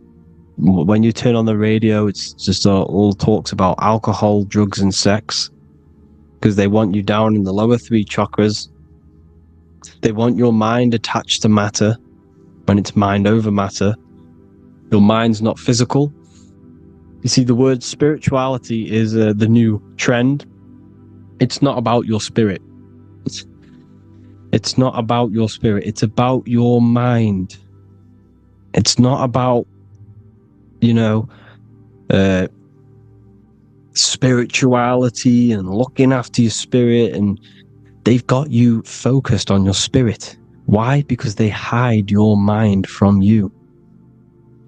You see, a lot of people think their mind is their brain, but the mind is everything. There is no physical reality without mind. You can have a brain. Imagine if you had no mind but a brain. It wouldn't work. The mind is everything. The mind controls your avatar. It begins in the mind before it happens in the brain. Then the brain manifests through the body. The brain's just an electrical computer. So that, they've got people scared, or do I have a soul or not, and all this stuff. Listen, if you have a mind, you have a soul, because you are not the mind. This is why everything is sort of an illusion, because beyond the mind is your soul. But what is the soul without a mind? You can't have a soul without the mind. But if the mind didn't exist, the soul doesn't exist. You are the person listening to your mind. I shouldn't say person, because you're not the body. You're the entity behind the mind. But if you didn't have that mind, you couldn't understand what you even were. You would just be an observer who couldn't think. So yes, we all have a soul. If you have a mind, you have a soul. Everything is mind. Everything has mind. Mind creates everything. God is mind. And then manipulating your mind through TV, your phone, every little thing. The school, it's all about the mind, people. Control your mind, you control your reality. Just the last thing, here you go. Aleister Crowley, the dark magician, Kanye West doing the exact same thing because they're implementing magic in the music. Here's the Beatles with Aleister Crowley in the background. Bet you never noticed that. Aleister Crowley was influencing music and placing magic within the music to influence the subconscious. This is what Baal worship was. This is why they kill children. They sacrifice these children. Why? Well, because in order to ascend, in order to raise your consciousness internally, godly, by being good, God, or being in order to be good and raise your consciousness and to get something in the physical world, you have to sacrifice yourself. And what do I mean by that?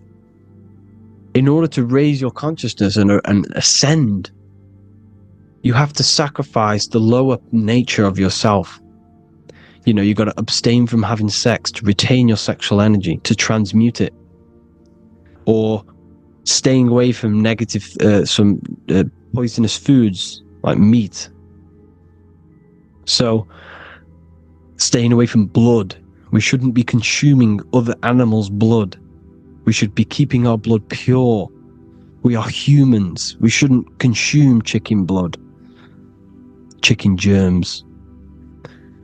We are the most divine creatures on this creation. We are the most intellectual creatures in this creation. Therefore, we should keep our temples pure. We are not animals.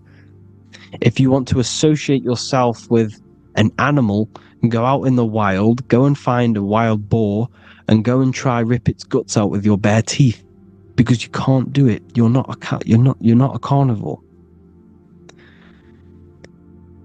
Okay?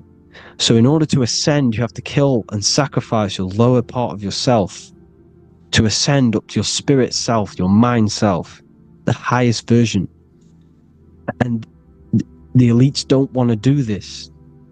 So they sacrifice other things like babies to kill them, to exchange their life over to the astral plane, so these demigods in the astral plane can give them something in return in physical. They don't want to sacrifice their lower self, so they sacrifice other things for exchange, for physical pleasure. But the godly person sacrifices their lower self for their higher self to do good and ascend. So this is what all the Baal worship is, people, and this is why they're doing it. Hope you all had an amazing lecture. If you haven't already, go and get the Book of Wisdom for more information. You know, I don't go into dark stuff in this book, because all I do is enlighten people in this book. You can get it in Spanish, English, German, Italian, and French. Worldwide shipping. You can get the PDF or paperback. Or there is also a new one called the Human Health Guide 2.0. It gives you a list of all the foods, grains, oils, and nuts, everything that's alkaline and positive for the body and not man-made and hybrid. It tells you all the products to stay away from, how to fast, how to improve vision, how to improve everything, literally. So the Human Health Guide has been released. If you want that, I'll put all the links in the bottom in the description. Hope you all enjoyed the lecture, people. God bless you all.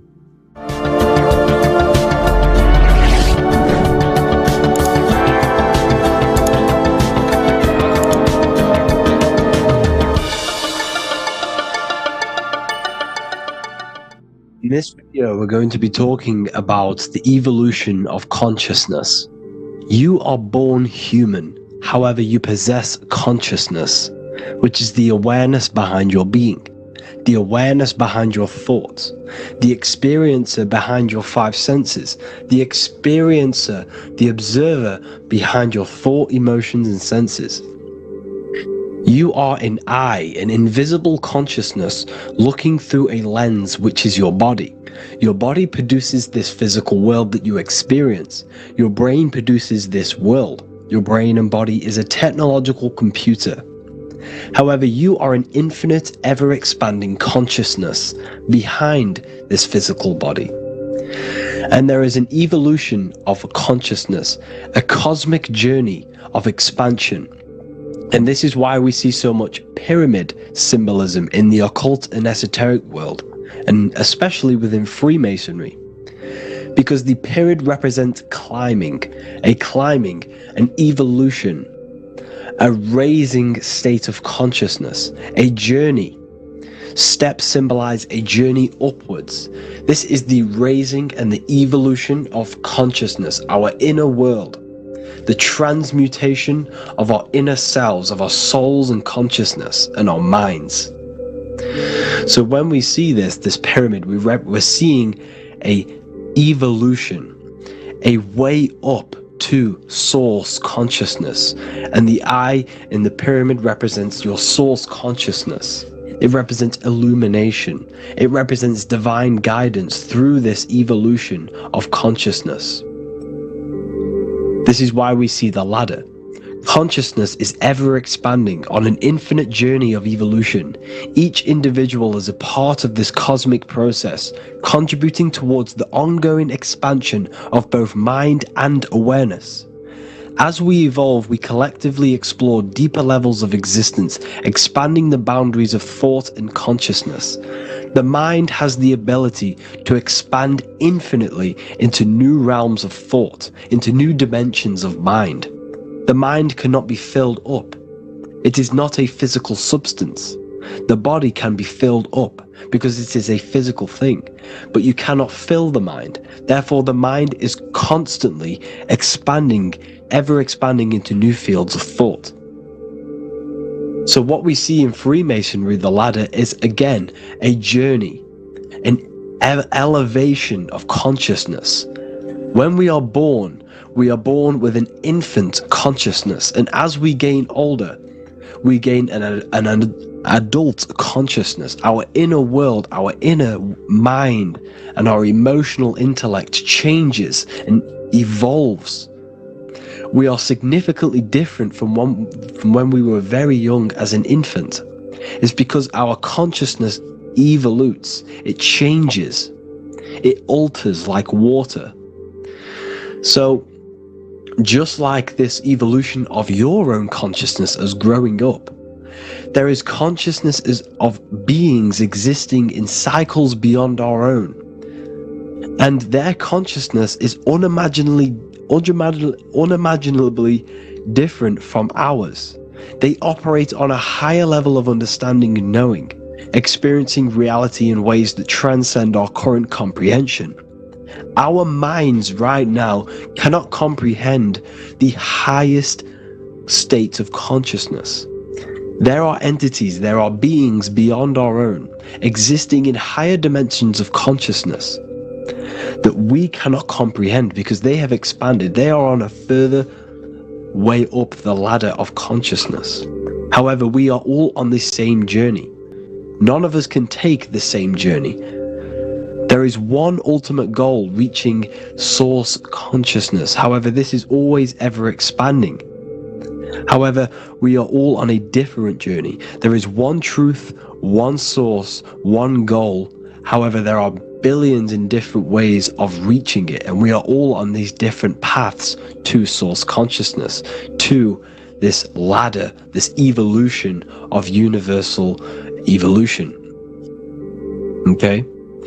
Their awareness is attuned to new dimensions of existence, reflecting a more advanced stage in the cosmic journey of consciousness evolution. So when you take DMT, you are shot into these higher realms of consciousness where you meet these beings who look similar to these images.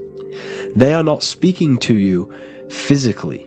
They don't speak to you three-dimensionally through vibration and words. They speak to you mentally. If you have done DMT, then you know this. And if you have met these beings, then you know this. You might have even met some of these types of beings on mushrooms or any psychedelic drugs. Because ultimately, when you take these mind-altering substances, it's altering your consciousness. It's merging your consciousness with the spirit of that substance. And you are essentially attuning your mind to higher dimensions of consciousness. That's why we say we're getting high when we take these substances. Therefore, when you meet these beings on DMT, you are essentially meeting beings who are attuned to higher dimensions of consciousness, and they speak to you mentally. They speak to you telepathically through thought, because the universe is mental. Everything exists within the mind. The way you are now, your physical existence, is a state of mind. Mind, thought creates matter. Spirit and matter are two opposing ways of thinking. If we have a very spiritual mind, we have an expanded mind, we are a spiritual person through the mind. However, if we have a very low state of consciousness where we think about food, sex, lust, and all physical things, then we have a physical consciousness. Matter and spirit are two opposing forces, two ways of thinking. The mind attunes itself to different levels of understanding in different dimensions. So, essentially, this is what we're looking at. The body is a vessel for the fluidic, formless consciousness, a temple that houses the essence of our awareness. While the five senses are limited to perceiving only the physical plane, the mind transcends these limitations, capable of perceiving the full scope of reality. It is through the mind that we access deeper truths beyond the material, tapping into boundless nature of existence. Physical existence is a thin band, a thin layer of reality. It's like 0.001% of reality. And your five senses are only tuned into this layer of reality. But the five senses are, by design, only allowed to perceive physicality. But the mind has the power to expand beyond this physical five sense state. The mind has the power to expand and evolute. It is a conscious decision whether you want to take this path or not. You can stay in a three-dimensional way of thinking, or you can expand your consciousness from within. It's not an external journey. There is no God going to save you. You must save yourself. Therefore, behind every single one of these eyes is the same source consciousness. However, we are all different cells in a different journey. The organs in your body, the cells in your body are all alive. They all possess same consciousness, universal consciousness. However, we are all on a different journey of evolution. As above, so below. As the baby is in the mother's womb, when the baby becomes conscious there is a world outside of its mother, what does it do? It presses and seeks a way out to be born in the other world outside of its mother. It is the same with your consciousness, your mind. When your mind becomes aware that there is realities beyond the immediate surroundings, it seeks a way out. And this is exactly what I'm doing to you now.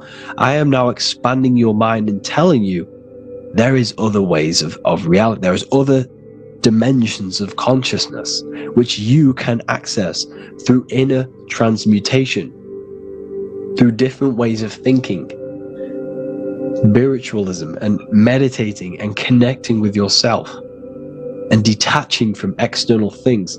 We can upgrade our consciousness. Your body is a womb. Why Jesus says you must be born again to see the kingdom of God, because you are born physically and then you must be born again spiritually, awakening your inner consciousness. So like I said, as the baby is in the womb, it's the same principle. As above, so below. You were a baby, you were in your mother's womb, and you figured out there is a world outside of your mother, so you seek to way out your mother to be born in another world. It's the same now. You must do this now. This is your spiritual evolution. This is the evolution of consciousness. It's ever expanding. When you die, this is a transition. You must learn to not fear death. This is another part of your spiritual journey. You must master death. Therefore, like I said before, the mind has limitless capacity to expand into new realms of thought, continuously exploring uncharted ideas and concepts without boundaries. The mind can ever expand. It can never be filled. It can never ever know everything. There is infinite fields of knowledge, infinite fields of thought. Your current state is just one stage on an infinite pathway. You won't remain human forever. The human experience is a crucial phase where we learn to balance polarities, master the fundamental laws of the cosmos. It is a period of growth and transformation, preparing us for the next stages in our cosmic evolution. The goal is to strive for perfection, yet the true perfection is unattainable. It's like a tunnel, and there is a light at the end of the tunnel. And as you walk through this tunnel, the light is ever moving backwards. You should forever seek to meet that light, but you will never meet that light because consciousness is ever expanding. You should strive for perfection, yet knowing that perfection is forever unattainable. The journey is endless. with each step revealing deeper layers of understanding and experience. The pursuit of growth and expansion is itself the essence of our evolution. You can find all of this knowledge in the amazing book that I have read for years. I have read this book, The Emerald Tablets of Thoth, the Atlantean, by M. Dorial, translated by M. Dorial. I'm telling you now, this book, now that I've told you this, you have some context on the book. The whole book is about evolution of consciousness. He's talking about higher dimensions beings. He's talking about how you can transcend this physical plane. It is truly the most amazing book you will probably read. One of the best spiritual texts you'll see. It's hard to understand, so you must read it over and over again. And the more your mind progresses, like for me, I read this every couple months, and the more I learn about consciousness, the more I expand my own consciousness. And every time I read this book, I pick out something new that just completely blows my mind, because you can only understand this book to your level of consciousness, to your level of understanding. So now that I've told you all this information, go and read this book and it will absolutely blow your mind.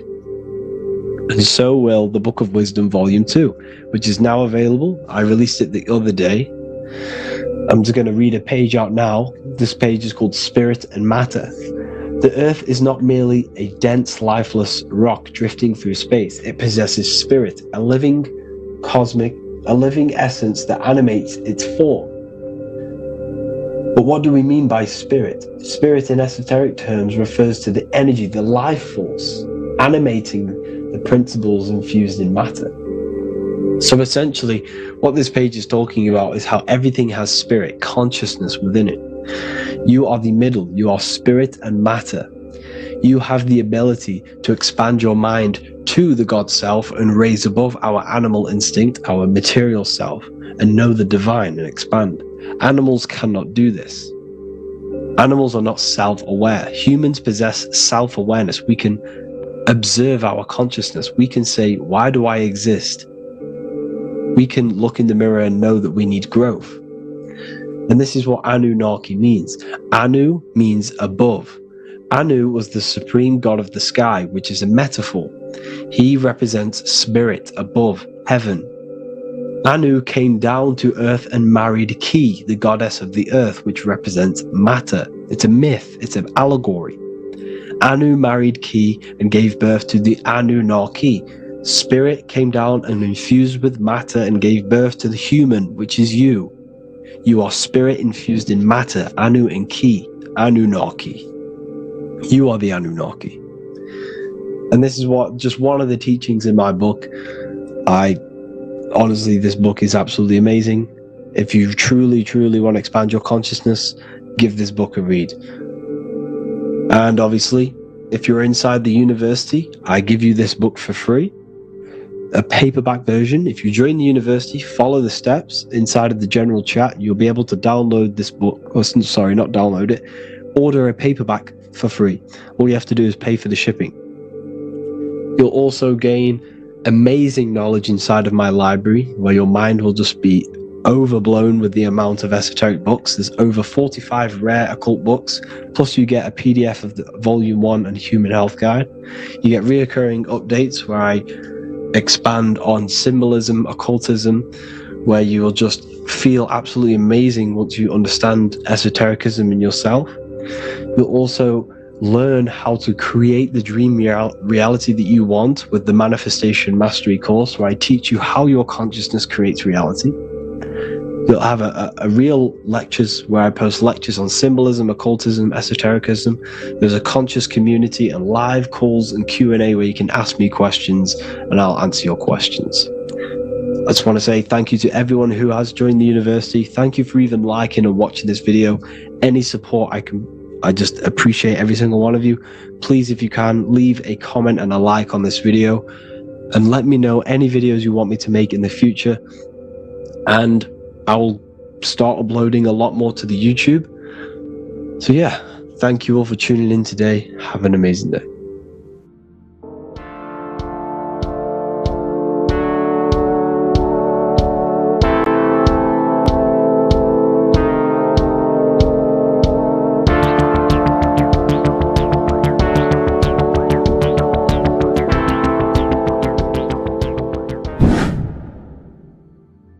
What is good, YouTube? Today we're going to be talking about the astral plane and how the cosmology fits into the astral plane. Okay, so first let's go over the astral plane and go over the different layers of reality so that you can understand reality more.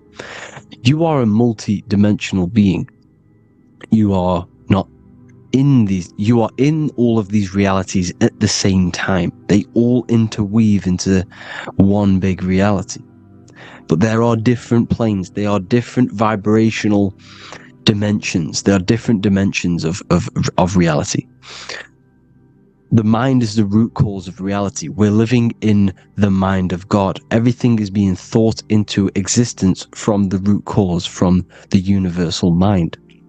This is why the ancient Egyptians said, all is mind. We're living in the mind of God. And we are a microcosm of this mind. This is why we all have the same mind. This mind is the world of thoughts. Now, this world of thoughts is just the thought alone. For example, it is the thought of a chair. But then when you start to imagine this chair and you start to mentally see the chair, you're now manifesting the thought, the singular thought, into some sort of form. So now you're imagining the chair. You're imagining the form of this chair, which is then manifesting into the astral plane. The astral plane is the world of thought forms manifesting. So when you are imagining something, you are seeing into the astral plane. Okay? Your third eye, it is an eye because it sees the astral plane. It is seeing the other side through imagination, through dreaming. Well, we'll go over dreaming later. So, the thought of a chair is a singular thought. The imagination of the chair is the manifestation of the chair. And in the astral plane, it's basically the world of all the chairs that could ever exist. So you're thinking of the chair as a singular thought, which is the mental plane. The astral plane is the imagination of that chair, is the thought, the manifestation of it. Depending on the vibrational state of the thought will depend what level of the astral plane it will go to. For example, if you're thinking about a chair to torture someone on it, it's going to go on the lower astral plane. Or if you're thinking and imagining happy things, it's going to go to the higher astral plane. So wherever your mindset is, that we call it a mindset because your mind is setting frequencies to certain things. Thoughts are frequencies. And a mindset is setting your frequency. Setting your mind to a certain frequency. So when you set your mind to a certain frequency and you imagine something in that frequency, you're going to match everything in the astral plane that are on that similar frequency, just like you would in the physical world. Because we're all in these worlds right now as we speak, but we can't see them with the two physical eyes. We can feel it though. When you're around someone and you've just met a new person, for example, you can feel their vibration, and if you're not on a similar vibrational match, you will not get along with that person, or you just won't not get along, but you won't connect with that person because you're on two opposing frequencies, not matching. And this is something you can't see, you can only feel, because it's the astral plane. It exists within the astral plane. Everything in the astral plane is made out of vibrations. So if you do astral project, and if you already know how to astral project, you will see beings and people and things that are on the same frequency as you.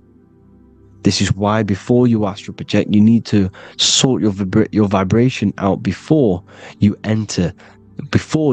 astral project, because you are projecting your consciousness into this. It's the mind. The mind is the bridge. It can move between realities. You are a observer. You are a observing soul which observes different realities. And the mind is the bridge between all of these different realities. The mind can choose. If you want to project into the astral, you set your mind to it, you can. Okay? So, let's not get off track. The lower astral plane is where demons are. The higher astral plane is where heavenly beings are. Heaven and hell are kind of a real thing. The etheric plane is a powerful substance, the ether, the fifth element that they don't tell us about. If you type in on Google the 5 elements, they will try to remove it with wood or metal because they don't want you knowing about the ether. Ether is the energy double behind all physical objects of the astral plane. It's the world of frequency. Frequencies, EMFs, torus fields are in the etheric plane. It is the energy plane. It's where energy moves through the ether. Okay? So then you have the physical world, the world of effect. Everything you see in the physical world is the effect of the higher planes. Each plane is a product of the plane above. So, and it melts into each plane. The physical plane is the lowest plane, it's the most densest, and the highest is the most fluid. This is the most fluid, this is the most dense. This is where we get the saying, as above, so below from. As above, so below comes from the different planes of reality. And magicians understand this. This is why magicians always say as above, so below. Because they understand if you manipulate the higher planes of reality, you manipulate the lower planes. Because the astral plane is a direct copy of the physical world, but in the astral plane. It is mirrored. The physical world is mirrored in the astral plane. They are both the same world, but there's different vibrational states of the world. Kind of. It's hard to put this in words, people. So just try and understand. The astral plane is the double. It is whatever happens in the astral plane happens in the physical plane. This is why magic works. This is why demons work. This is why spirit communication works. Because if you manipulate the higher planes, you manipulate the lower planes. As above in the astral, so below. Leonardo da Vinci showing you to look up, pointing up. You gotta look up. He's telling you to change the mind, you change the physical world. You change your emotions, you're on the astral plane, you change the physical world. You change your reality by changing the higher planes. This is the Masonic 11. The 2 pillars. This is the 11 also symbolizing the 2 hemispheres of the brain here. But the 11 symbolizes the 2 mirrors. 11. 11. 9, 11. 9, 11 adds to 11. 9 plus 1 plus 1 equals 11. The Twin Towers were in 11. Flight 11 was hijacked. Because it's a mass ritual within the astral plane. Now, we're going to go deep into that later, and I'll show you these rituals they do in order to manipulate the astral plane. So, this is what the 11 is. It's the mirroring of reality. If you contact spirits and conjure spirits, you can either summon or attract demons and spirits. Summoning is creating a spirit. You create demons. Okay? Like I said here, the mind is the root cause of reality. If you think of if you think of a traumatic event that happened in your life over and over and over and over again for years and years and years, where attention goes, energy flows. The mind is the director of energy. If you are directing energy into the specific emotion, the specific thing that is torturing you in your mind, that will manifest as some sort of being in the astral plane, which is called an elemental. And this elemental being that you have created through your thought forms and emotions will latch onto you and feed off this energy. So it's important that you get your mind right. Okay, it's important that you sort that you file the mind and you discipline the mind. Make sure it's only entertaining positive things, because you are quite literally creating your own demons. Creating, the word demon has the word mon in it, and if you've watched my videos to know, mon means moon. The moon is your mind, the sun is your soul, the earth is your physical body. Demon is mon means mind, moon is mind. You create demons with your mind. Summoning. Now this is where the rituals come in. 9/11 was a ritual because everyone was thinking about this big fearing, the death of 9/11. Everyone was thinking about it, and all of their minds thinking about this horrific thing will manifest and summon a negative energy spirit elemental within the astral plane. That's how all of this works. This is why it was a mass ritual. Okay, Chris Brown, new album name 11/11, release date on the 11/11. This will be my 11th album and contain 11 songs. All of these people know the occult. This is Hermes Trismegistus with the star of Saturn, the six-pointed star, as above, so below. The mirroring of reality, physical and astral. The two Masonic pillars. So, as above, so below. What's above us? The stars. The stars are connected to the astral plane. This is why we call them stargates. When we dream, we are experiencing these different realities. And what are stars? They tell, in the Bible, it says Genesis 1:14. And God said, "Let there be lights in the firmament of the heaven to divide the day from the night, and let them be for signs." Signs translates to things to come. Why things to come? The stars tell the future. Why? And why do we say as above, so below? As above us is the astral plane and the etheric plane. As above, so below. Whatever happens in the stars happens on Earth. The stars are connected to the astral plane. Above us is the astral plane. We are a star in a physical body. This is why we say Mr., Sister, stir equals star. The E and the A are interchangeable. We are stars, and the stars are the start of our incarnation. We start in the stars, same root word, and we descend through the seven energies, which are our seven chakras. Then we enter the heart of the soul system. The heart rearranged spells Earth. And this is the true cosmology. Here's the Masonic cosmology. This is Masonic now. Here's the firmament. Let there be a firmament in the midst of the waters to divide the waters from above from the waters that below. Genesis 1:6. The firmament, firmament comes from the word firma, Latin, I'm pretty sure, which means firm. When something is firm, meaning it's stable, it does not move, it is firm. The firmament is firm. So, is the firmament Genesis 1:6. What does he say? Genesis 1:3, sorry. Let there be light. This is before the sun and the moon was created. Let there be light. Before the sun and the moon was created, light was appeared. So what's that tell you? This is a holographic projection from some sort of light being, some sort of projector. And that projector is the all-seeing eye you see in the Masonic cosmology. This is the all-seeing eye projecting the light beams.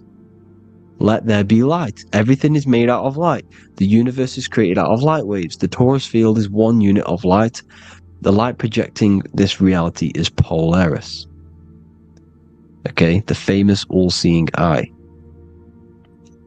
Now, what else? Then we have after let there be light in Genesis 1:16, and God made the two great lights. This is the sun and the moon, electric, magnetic, male and female. Then we have The Masonic checkerboard, the black and white symbolizing dualities within the dualistic reality we're in, spirit and matter, light and matter, rest and motion, positive and negative, good and evil. Everything's dualistic here. Okay? And it's a dance. The universe is a dance between flickering of white and black light, which is the Taurus field. We're not going to go over that, but this is all connected to the astral plane. This is the true cosmology. The astral plane cannot work on a spinning monkey ball in the middle of space. Does not work. Cannot work. It's impossible. Okay? Impossible. So, even in the Quran, it says, Allah has made the earth for you as a carpet, flat. Quran 15:19. And the earth we have spread out like a carpet, set there on mountains, firm and immovable. It is immovable. In the Quran, it also says 65:12, it is Allah who has created the 7 heavens of the earth. The 7 heavens meaning the 7 layers of heaven, the 7 planets. And Psalms 104:5, he set the earth on its foundations and it can never be moved. Never. So here you see in Isaiah 40:22, he sits enthroned above the circle of the earth and its people are like grasshoppers. He stretches out the heavens like a canopy and spreads them out like a tent to live in. We live in a tent. This is the tent. The projection of light. Here you see an ancient picture here. Here you see the ethereal barrier, meaning the firmament, the etheric barrier. And here you see his head popping out. Why is his head popping out? Because your head is heaven. Your heel is hell. Your head has access to the astral plane. This is why your head is heaven. The pineal gland, when stimulated, has access to project itself, project consciousness into the astral plane. Here you see another ancient picture here with the Masonic Royal Arch, with the zodiac here, the zodiac on the top, arching, because there's a firmament above us. Here's God in the brain. Consciousness is God. Here you see the Masonic Royal Arch, symbolizing the firmament. George Washington above the Masonic Royal Arch. These are the stars. This is Polaris projecting reality. Here's ancient churches with the dome. Polaris projecting reality with Jesus. Disney World is under the dome. The 7 layers heaven, ancient paintings, all depict if you go and look at the ancient paintings, they'll all depict the firmament, the arch above us. This is where we get interesting. The Masonic Royal Arch has the 6-9, which is Cancer. The constellation Cancer, which is 6-9 is associated with portals, because CERN is the 6-9. Okay, CERN is opening portals. They're trying to create a portal to the other side. Cancer has the word CERN within it, so there is a link between Cancer and the opening, the firmament opening above us to ascension. Here you see the Masonic art with the Royal Arch and the light and the opening. Here you see the light and the opening. This is the opening of the firmament. Here's the Hebrew cosmology with Sheol, the underworld, and the opening. So Cancer is definitely some sort of portal in and out of this reality. I'm just connecting dots here. Now, we're going to go change a bit now. These celebrities that you are seeing they have not sold their soul to Satan, okay? They have not sold their soul to Satan. Satan is a demonic, low vibrational energy that has been summoned over the thousands and thousands and thousands of years of evil occult arts. So since Babylon Babylon was summoning this demonic energy, and this demonic energy in the astral plane will grow and grow and grow. It has no form. It has no physical form. Okay? But you can see it in the rappers. If your third eye is open, you can see clearly that these people are demonic. You can sense the energy that they're manifesting. Selling your soul is not what you've been told. It is gaining, because your soul is pure love, okay? Your soul does not want to do anything bad. So when you sell your soul, you're gaining physical gain. You're gaining physical wealth, for example. Like for these rappers, they will be given millions of pounds because the people in control of the music industry, which is the dark occultists trying to brainwash the masses, the people in charge, they're dark occultists. They understand Satan and the energy. They are satanic energy, which has been summoned in the astral plane.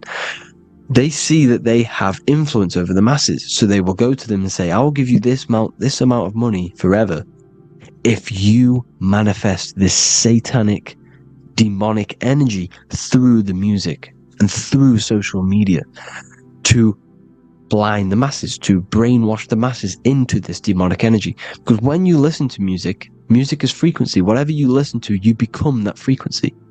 So if you're listening to these people, they're throwing energy, this demonic, satanic energy that they sold out to. Soul, same word.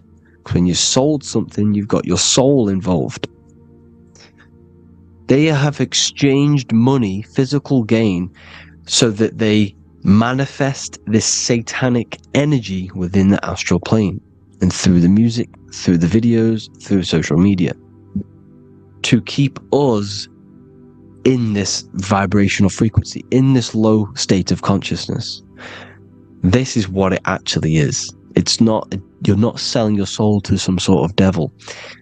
This satanic energy has no physical form it is formless in the astral plane. It's a summoned energy. Now, the root chakra is red. This is why the devil is red, because it symbolizes the animal nature of man. When you are operating off your root chakra, you will kill, you will fight, you will do anything to survive, because it's all about survival mode in the root chakra. They want you keeping in that fighting mode, that surviving mode, so that you are manifesting this low vibrational frequency, this satanic energy, this demonic red energy. This is why the devil is red. And the devil has a tail with the red arrow pointing down, because it symbolizes your light body. This is your Merkaba. Your Merkaba is your light body. Mer equals light, Ka equals spirit, Ba equals body. Merkaba, this is the devil's tail pointing down, the descension, your heel, up to your heel, hell. Ascension to heaven, head. You see, this is the all-seeing eye with the illumination coming off it, your head, when you're illuminated. The Merkaba is your celestial sphere to portray different planes of reality. It is the vehicle of ascension. It's your light body.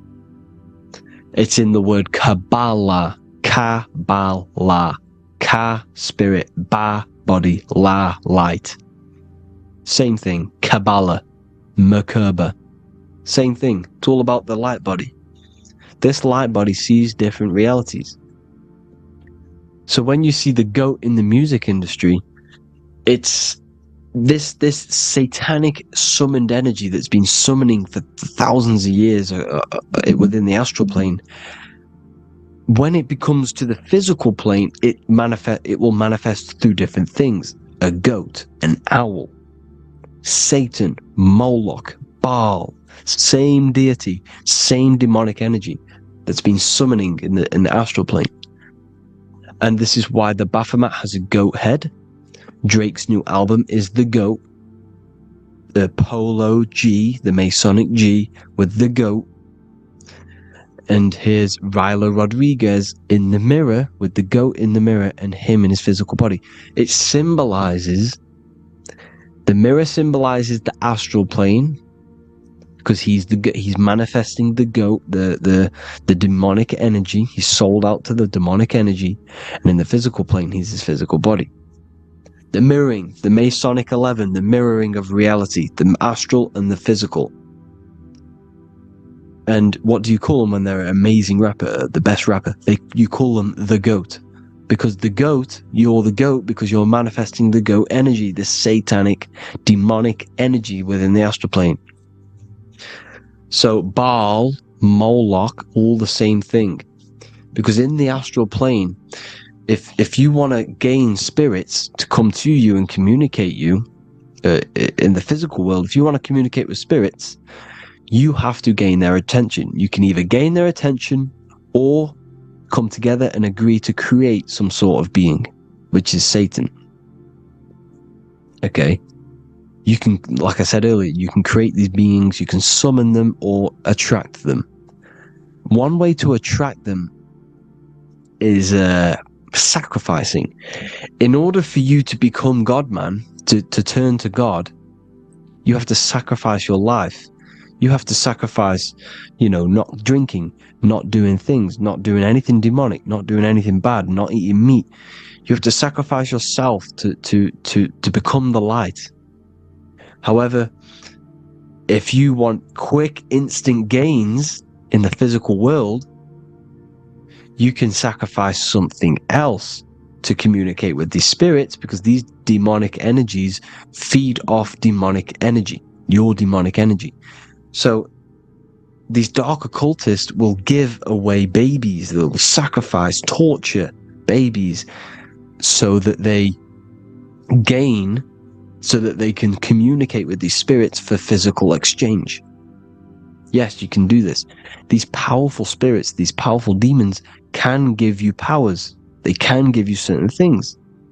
And this is what they are doing. They're summoning and attracting these demonic energy. This is why, trafficking is one of the most, Balenciaga. Baal is the demonic energy in the astral plane, which requires child sacrifice for his presence. Balenciaga, and they were trafficking children. They were trafficking, killing them, and offering them to the spirits. This is what they are doing. Balenciaga. It's in the name. Here you see, you can see here a stick man with two horns. The goat, obviously, it's all the same deity. Baal, the goat. Moloch, here's Moloch, the owl, the Egyptian owl, because it comes from the owl of Moloch, which is Baal, which is Satan, all the same demonic energy. And it's on the dollar bill, a tiny dollar bill, tiny on the $1 bill. All the same thing. Bohemian Grove, they worship the big owl, Moloch. It's all the same thing. It's all one big demonic energy which has been summoning in the astral plane. And it's trying to take over Earth, the physical plane. That's what it's doing. So I hope you all gained a deeper understanding of the astral plane and what's actually going on in the world. Please leave a comment if you can to help the algorithm. Drop a like if you like this content. And hope you all learned something today. And God bless you all. Thank you all.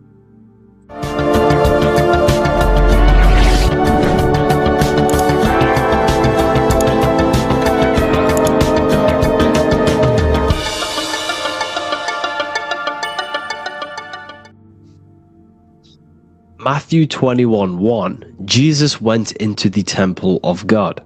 Corinthians 3:16, do you not know that you are the temple of God?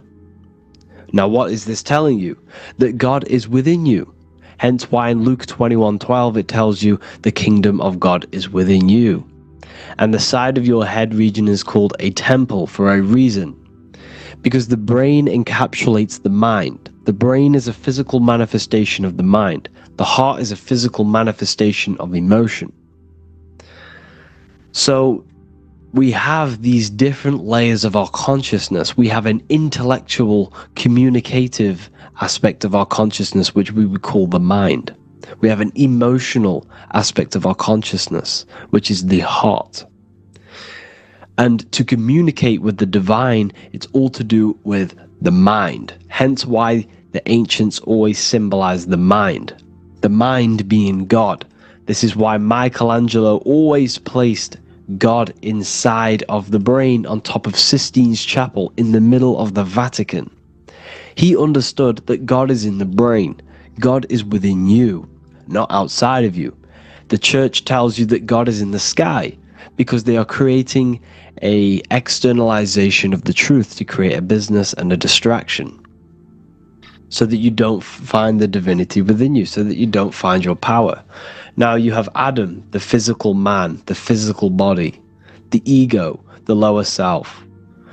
And he is resting. He's not trying to reach to God, but God is reaching, because the higher consciousness within you is always trying to communicate with you. It's always trying to wake you up to your divinity. But the lower mind, the lower self, Adam, the physical self, is always in ignorance of truth, always in ignorance, and stays in a materialistic way of thinking, which is the lower animal self. And this is what we call a sleep, or an NPC. This is the lower mind of man. But all you have to do is to move your finger to touch God. You have to look within yourself, within the brain, meditate, and you can find God. This is why in the Bible we see many references to the human body and anatomy to truly connect with God. Kings 6:8, the door to the middle chamber was in the right side of the house, which is the right hemisphere of the brain. The middle chamber is the pineal gland, where the seat of your consciousness is, where the seat of your higher consciousness is, the mind. And they went up the winding stairs, which is your spinal column, into the middle chamber, and out of the middle chamber into the third. So they went up the winding stairs. This represents raising your consciousness up the winding stairs. Your spinal column acts as a stairway of consciousness. Depending on what sort of consciousness you are operating in, depends on what part of the spinal column you are using. Because the spinal column ascends and descends consciousness. What do I mean? If you are in a reproductive way of thinking and you're always thinking about sex, you're jerking off all the time and you're always eating, all of your brain's power and your mind's power is being descended into the lower aspects of the spinal column, which represents hell, the physical state of man, Adam, the ignorant state. We're basically living off low-level pleasures like an animal. And the stairway to heaven is your spinal column. They went up the winding stairs into the middle chamber, which is your mind, your pineal gland, and out of the middle into the third stage of consciousness, physical, etheric, astral. When you meditate and you start to raise your consciousness during meditation, you enter the astral plane when you turn off thought. But this is the middle chamber inside of the brain. Here we see another painting inside of Sistine's Chapel of God inside of the brain. This is the brainstem. This is the brain. This is the frontal lobe. This is the back lobe. This is the back lobe. This is the cerebellum. Here's the reptilian brainstem. Here's the claustrum. This is what we are seeing here. Anatomy. Here is another one in Sistine's Chapel in the middle of the Vatican. This is depicting the brainstem. God's neck looks exactly like the brainstem. Here we see a real brain compared to God's neck, because the neck is just below the brainstem. And this is what they are symbolizing, because they knew that God is within you. God is a part of the human body. God is inside of the body, because the body is a vessel for consciousness, for universal consciousness. Inside of you, inside of me, is the same spark of consciousness. And this same consciousness is spread out into every living essence, because everything comes from the one source, the one God, the one consciousness. Matthew 6:22-23. The light of the body is the eye. If therefore thine eye be single, thy whole body shall be full of light. Practicing the single eye. What is this? This is meditation. This is entering within yourself. So the Bible's telling you to practice the single eye. But if thine eye be evil, thy whole body shall be full of darkness. What does this mean?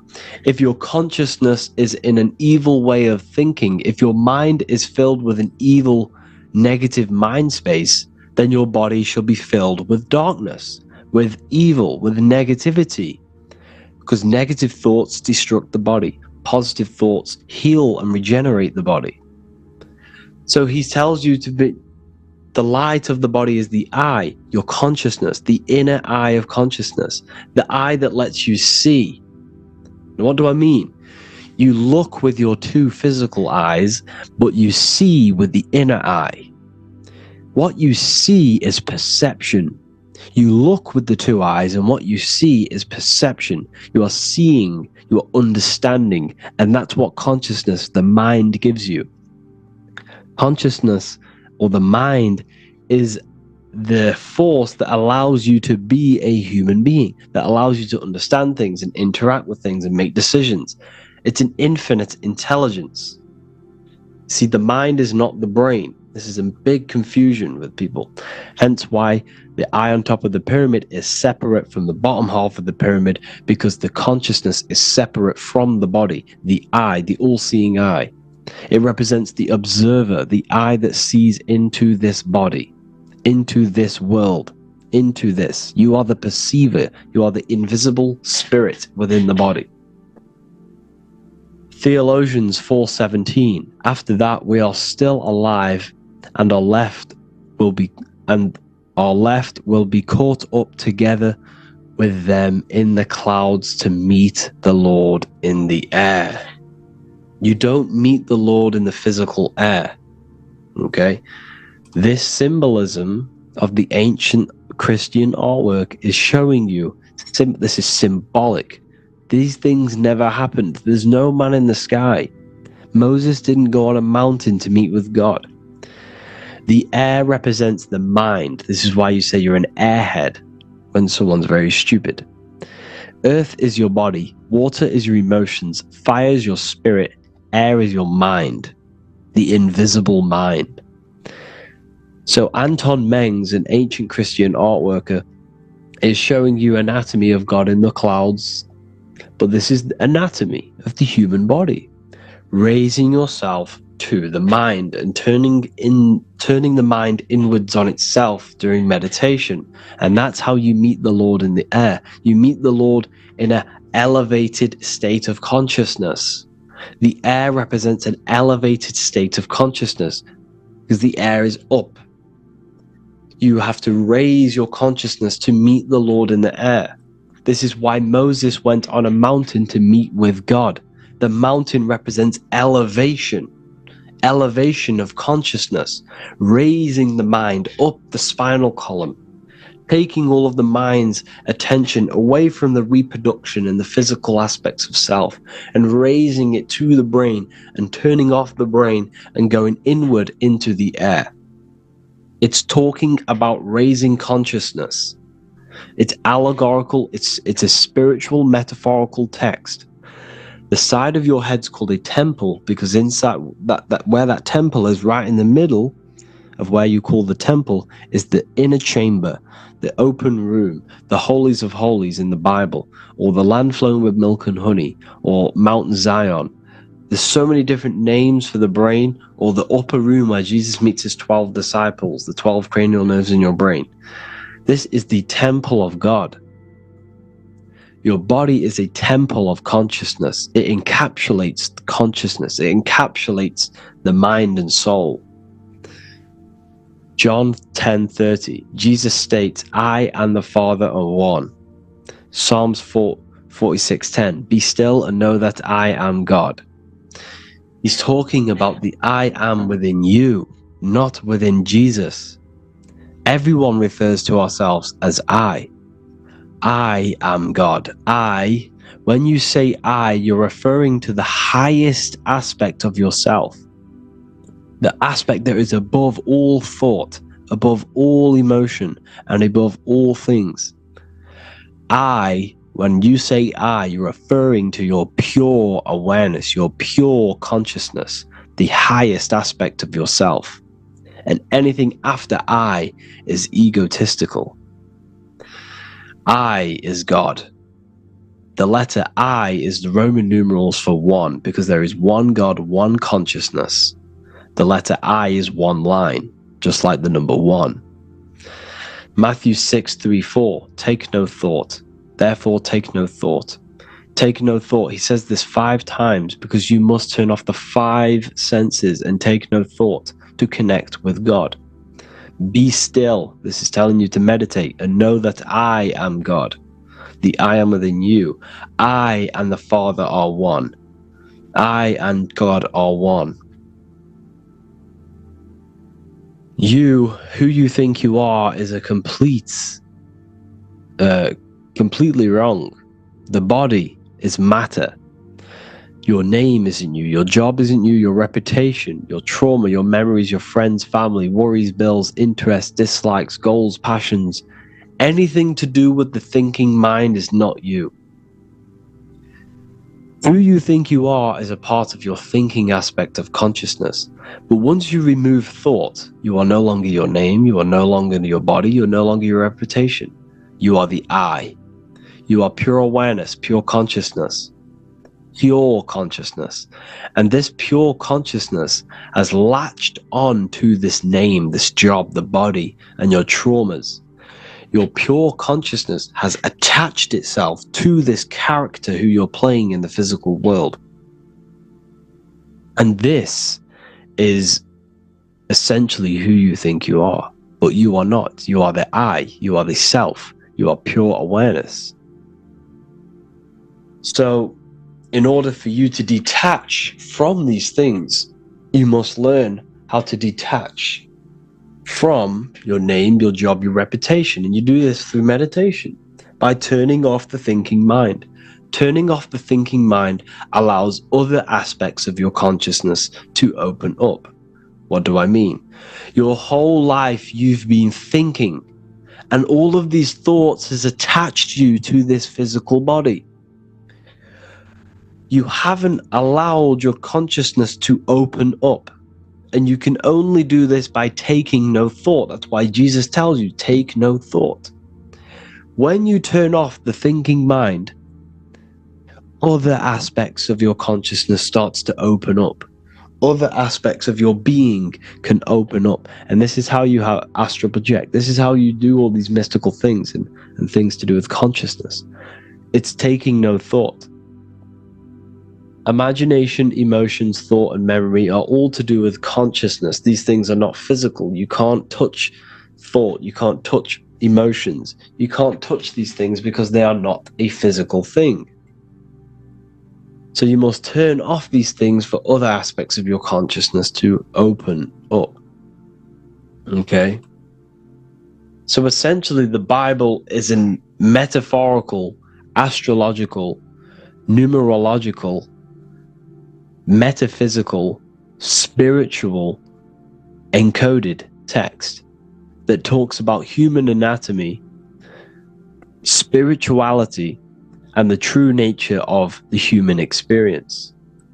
Everything they teach you in school is to make you think that you are this body. Everything they teach you in church is the externalization of the true teachings of Jesus. Jesus was telling you to meditate. Jesus was telling you to practice the single eye. Jesus was telling you to look within yourself and find God. He wasn't telling you to pray to him. Mark 16:19, he was taken up to heaven and sat at the right hand of God, the right hemisphere of your brain. John 21:6, cast the net onto the right hand side of the boat and ye shall find fish. Fish is understanding. The boat is your body, your brain. cast your awareness into the right side of your brain and you will find understanding, because the right side of your brain is all to do with the creative aspect and the intuition and the spiritual sides of your consciousness. This is why God is here. This is why Michelangelo depicted God in the right hemisphere of your brain, because this is all human anatomy. And I speak about all of this in the brand new Book of Wisdom, Volume 2, which is now available. The start of the revolution has begun. This book is truly going to change the way people see the world. It's got so many more topics than the last one. It's truly a revolution. It's written in so much detail. It's very practical. I cannot wait to share this one with you. I just want to say thank you for the opportunity for me to create this book, because without you, I couldn't have created this. And I just love sharing my work with you. And I thank every single one of you for the support, the watch, like the views and the likes, everything, especially the people who have joined the university and stuff like that. And for people who have joined the university, you do get a free Book of Wisdom paperback if you just go to the general chat and follow the description, follow what the instructions that I gave you in the chat, and you'll be able to order a free Book of Wisdom if you are inside of the university. Plus you get all of my other books, 2 books, and over 45 occult books on occult and esoteric things. You get lectures, live calls, a community, a manifestation mastery course, and a whole library and reoccurring updates every month, every week. So yeah, I hope you all enjoyed this video. Thank you all. Please leave a comment to help the algorithm, and leave a comment on what videos I should make. And yeah, I'll get to uploading on the YouTube a lot more now the second book is now released. I have a lot more time on my hands. No longer using my energy to create the book. I am now going to redirect this mental energy into the YouTube. So there will be a lot more content coming. So I need some content ideas. So feel free to comment some ideas, some YouTube videos that I can create. Thank you all, people. Have an amazing day. Welcome to Revival of Wisdom. Welcome people, we're back with another video. In this video we're talking about how Jesus Christ and Christianity is all sun worship. The Holy Bible of Christianity is not meant to be taken literal for history. It is a story and has lots of metaphors. Starting with the symbol of the cross of Jesus. This cross originates from this ancient cross of the sun. This symbol has been used for thousands of years, way before Jesus was a thing, in Europe, America, Asia, and all around the world. In fact, this symbol is still being used by Christians today, not knowing it represents the sun. This is a 4,500-year-old artifact, a golden plate with an equal-armed cross found in England. The gold to symbolize the sun, and the equal-armed cross for the 4 equal seasons of the year. So this is why in the Bible you have Matthew, Mark, Luke, and John, symbolizing the yearly cycle of the sun and the 4 equal seasons. Also in the Bible, Jesus is referred to as the light of the world. So yes, Jesus represents the sun. He is a metaphor for the sun. Hence why in all of these pictures and images and paintings of Jesus, there's always a sun behind his head, and some even with the sun cross behind his head. Jesus also has 12 disciples, which represent the 12 zodiac signs and the 12 months of the year. This is the Last Supper by Leonardo da Vinci. As you can see, the sun, being Jesus, is in the center, because the sun is in the center of the zodiac signs. There are 4 groups which symbolize the 4 equal seasons. Each group contains 3 people symbolizing the 3 months and the 3 zodiac signs in that season. There is only one female in the painting, which is Virgin Mary, who symbolizes Virgo, the astrological sign. So yes, Jesus symbolizes the sun with his 12 zodiac signs and 4 gospels for the 4 seasons of the year. However, there is another phenomenon. The 25th of December is known as the birth of Jesus Christ, which is known as Christmas today. Jesus symbolizing the sun and is born on December 25th. This is the day the sun moves 1 degree northward, bringing back the warmth, the growth of crops, the life and light back to the northern hemisphere. Everything is springing back to life, as we call it, spring. So it is said that the sun is born again on the 25th of December, and Jesus is known as the risen Saviour, because the sun is our risen Saviour, because it gives life to the whole of this realm, the warmth, the crops. And without the sun rising in the morning, we'd all die in about 2 weeks. And we all know how Jesus died on a cross. The sun also dies on a cross in the southern hemisphere. It dies on the Southern Crux constellation. And on December the 22nd, 23rd, and 24th, the sun remains in the same position. So the sun dies for 3 days and it is born again on December 25th, when it moves 1 degree northward. And this is when the sun is born again, or resurrected, just like Jesus. Constellation Virgo is prominent in the spring sky in the northern hemisphere. So therefore, the sun is born a virgin, Virgo. And as you see in this image, you see Virgin Mary holding the sun. Us as humans do not own the sun, so therefore God owns the sun.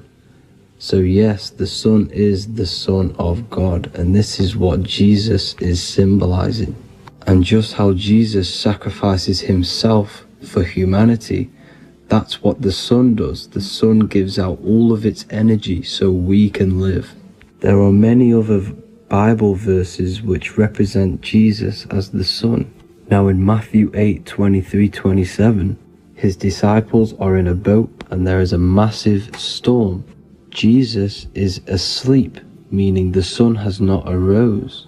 And the disciples say, "Save us, Lord, we are perishing." Quote, "Then he rose and rebuked the winds and the sea, and there was a great calm." End quote.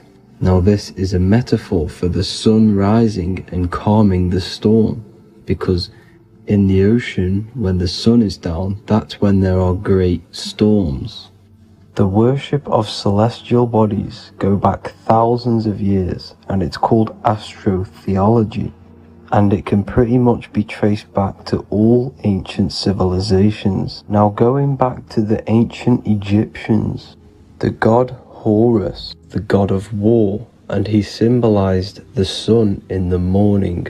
Ancients used to say that he walked over the sky in 12 steps. Yes, this could symbolize the 12 zodiac signs. It also symbolizes the 12 hours of daylight. So we have 12 hours of Horus, but now they've rearranged the word to hours. Horus and hours. And when the sun rises, Horus rises, we say horizon, which is Horus is rising. That's the etymology of horizon. Another Egyptian god called Amun-Ra was known as the god of all creation. He was the first god of them all. Amun was also a sun god. Therefore, after every Christian's prayer, they say Amen, sending their prayer through the sun to God. So this all goes back to the worshipping of the sun. Sun worship was around way before the Romans. However, in the Roman times, their sun god was called Mithra. Mithraism was the main religion before Christianity came into play. Mithra was the son of God. He died on a cross, and he was dead for 3 days and resurrected, just like Jesus. So the Catholic Church was not made in heaven. It was made by the Roman Empire. They mixed all the sun religions of Judaism, Mithraism, and other Arabic religions and combined it into one, so Caesar, the Roman emperor, could gain his own religion. So yes, Christianity was a political move to gain more control over the masses, because it was a worldwide government at this point in time. So here is a Sumerian helmet with the rising sun symbol. And then the Romans also used this rising sun symbol on their armor. So sun worship has been going on for thousands of years, and it still goes on today. However, with all the programming and the low IQs, today we do not get the full interpretation of the Bible and these stories from the past. And Christians and other religions are all brainwashed to not question their religion and not realize their true origins and where they come from. I do advise you all to do your own research and come to your own conclusions. However, I'm just pointing out the facts and connecting dots for you all to see. That's it for this video, guys and girls. Thank you all for tapping in. God bless.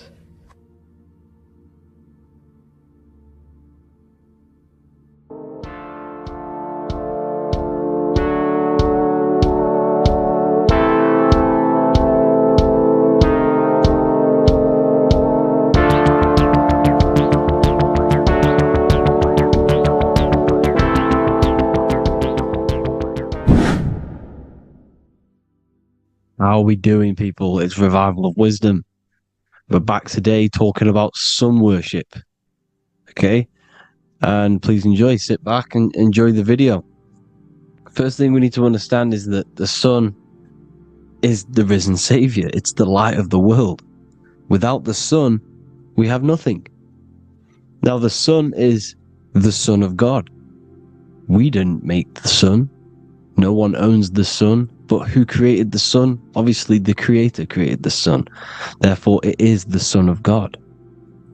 And that is what Jesus is symbolizing in the Bible. The Bible is a metaphorical story. That's why it's called the greatest story ever told. Because it is a story about the sun, the zodiac. It's about you, the systems in the body. It's about everything that is sacred in this creation. Now you can see the suns behind Jesus' head in all of the ancient portraits. Even the ones that are more modern, you still see a sun on the back of his head.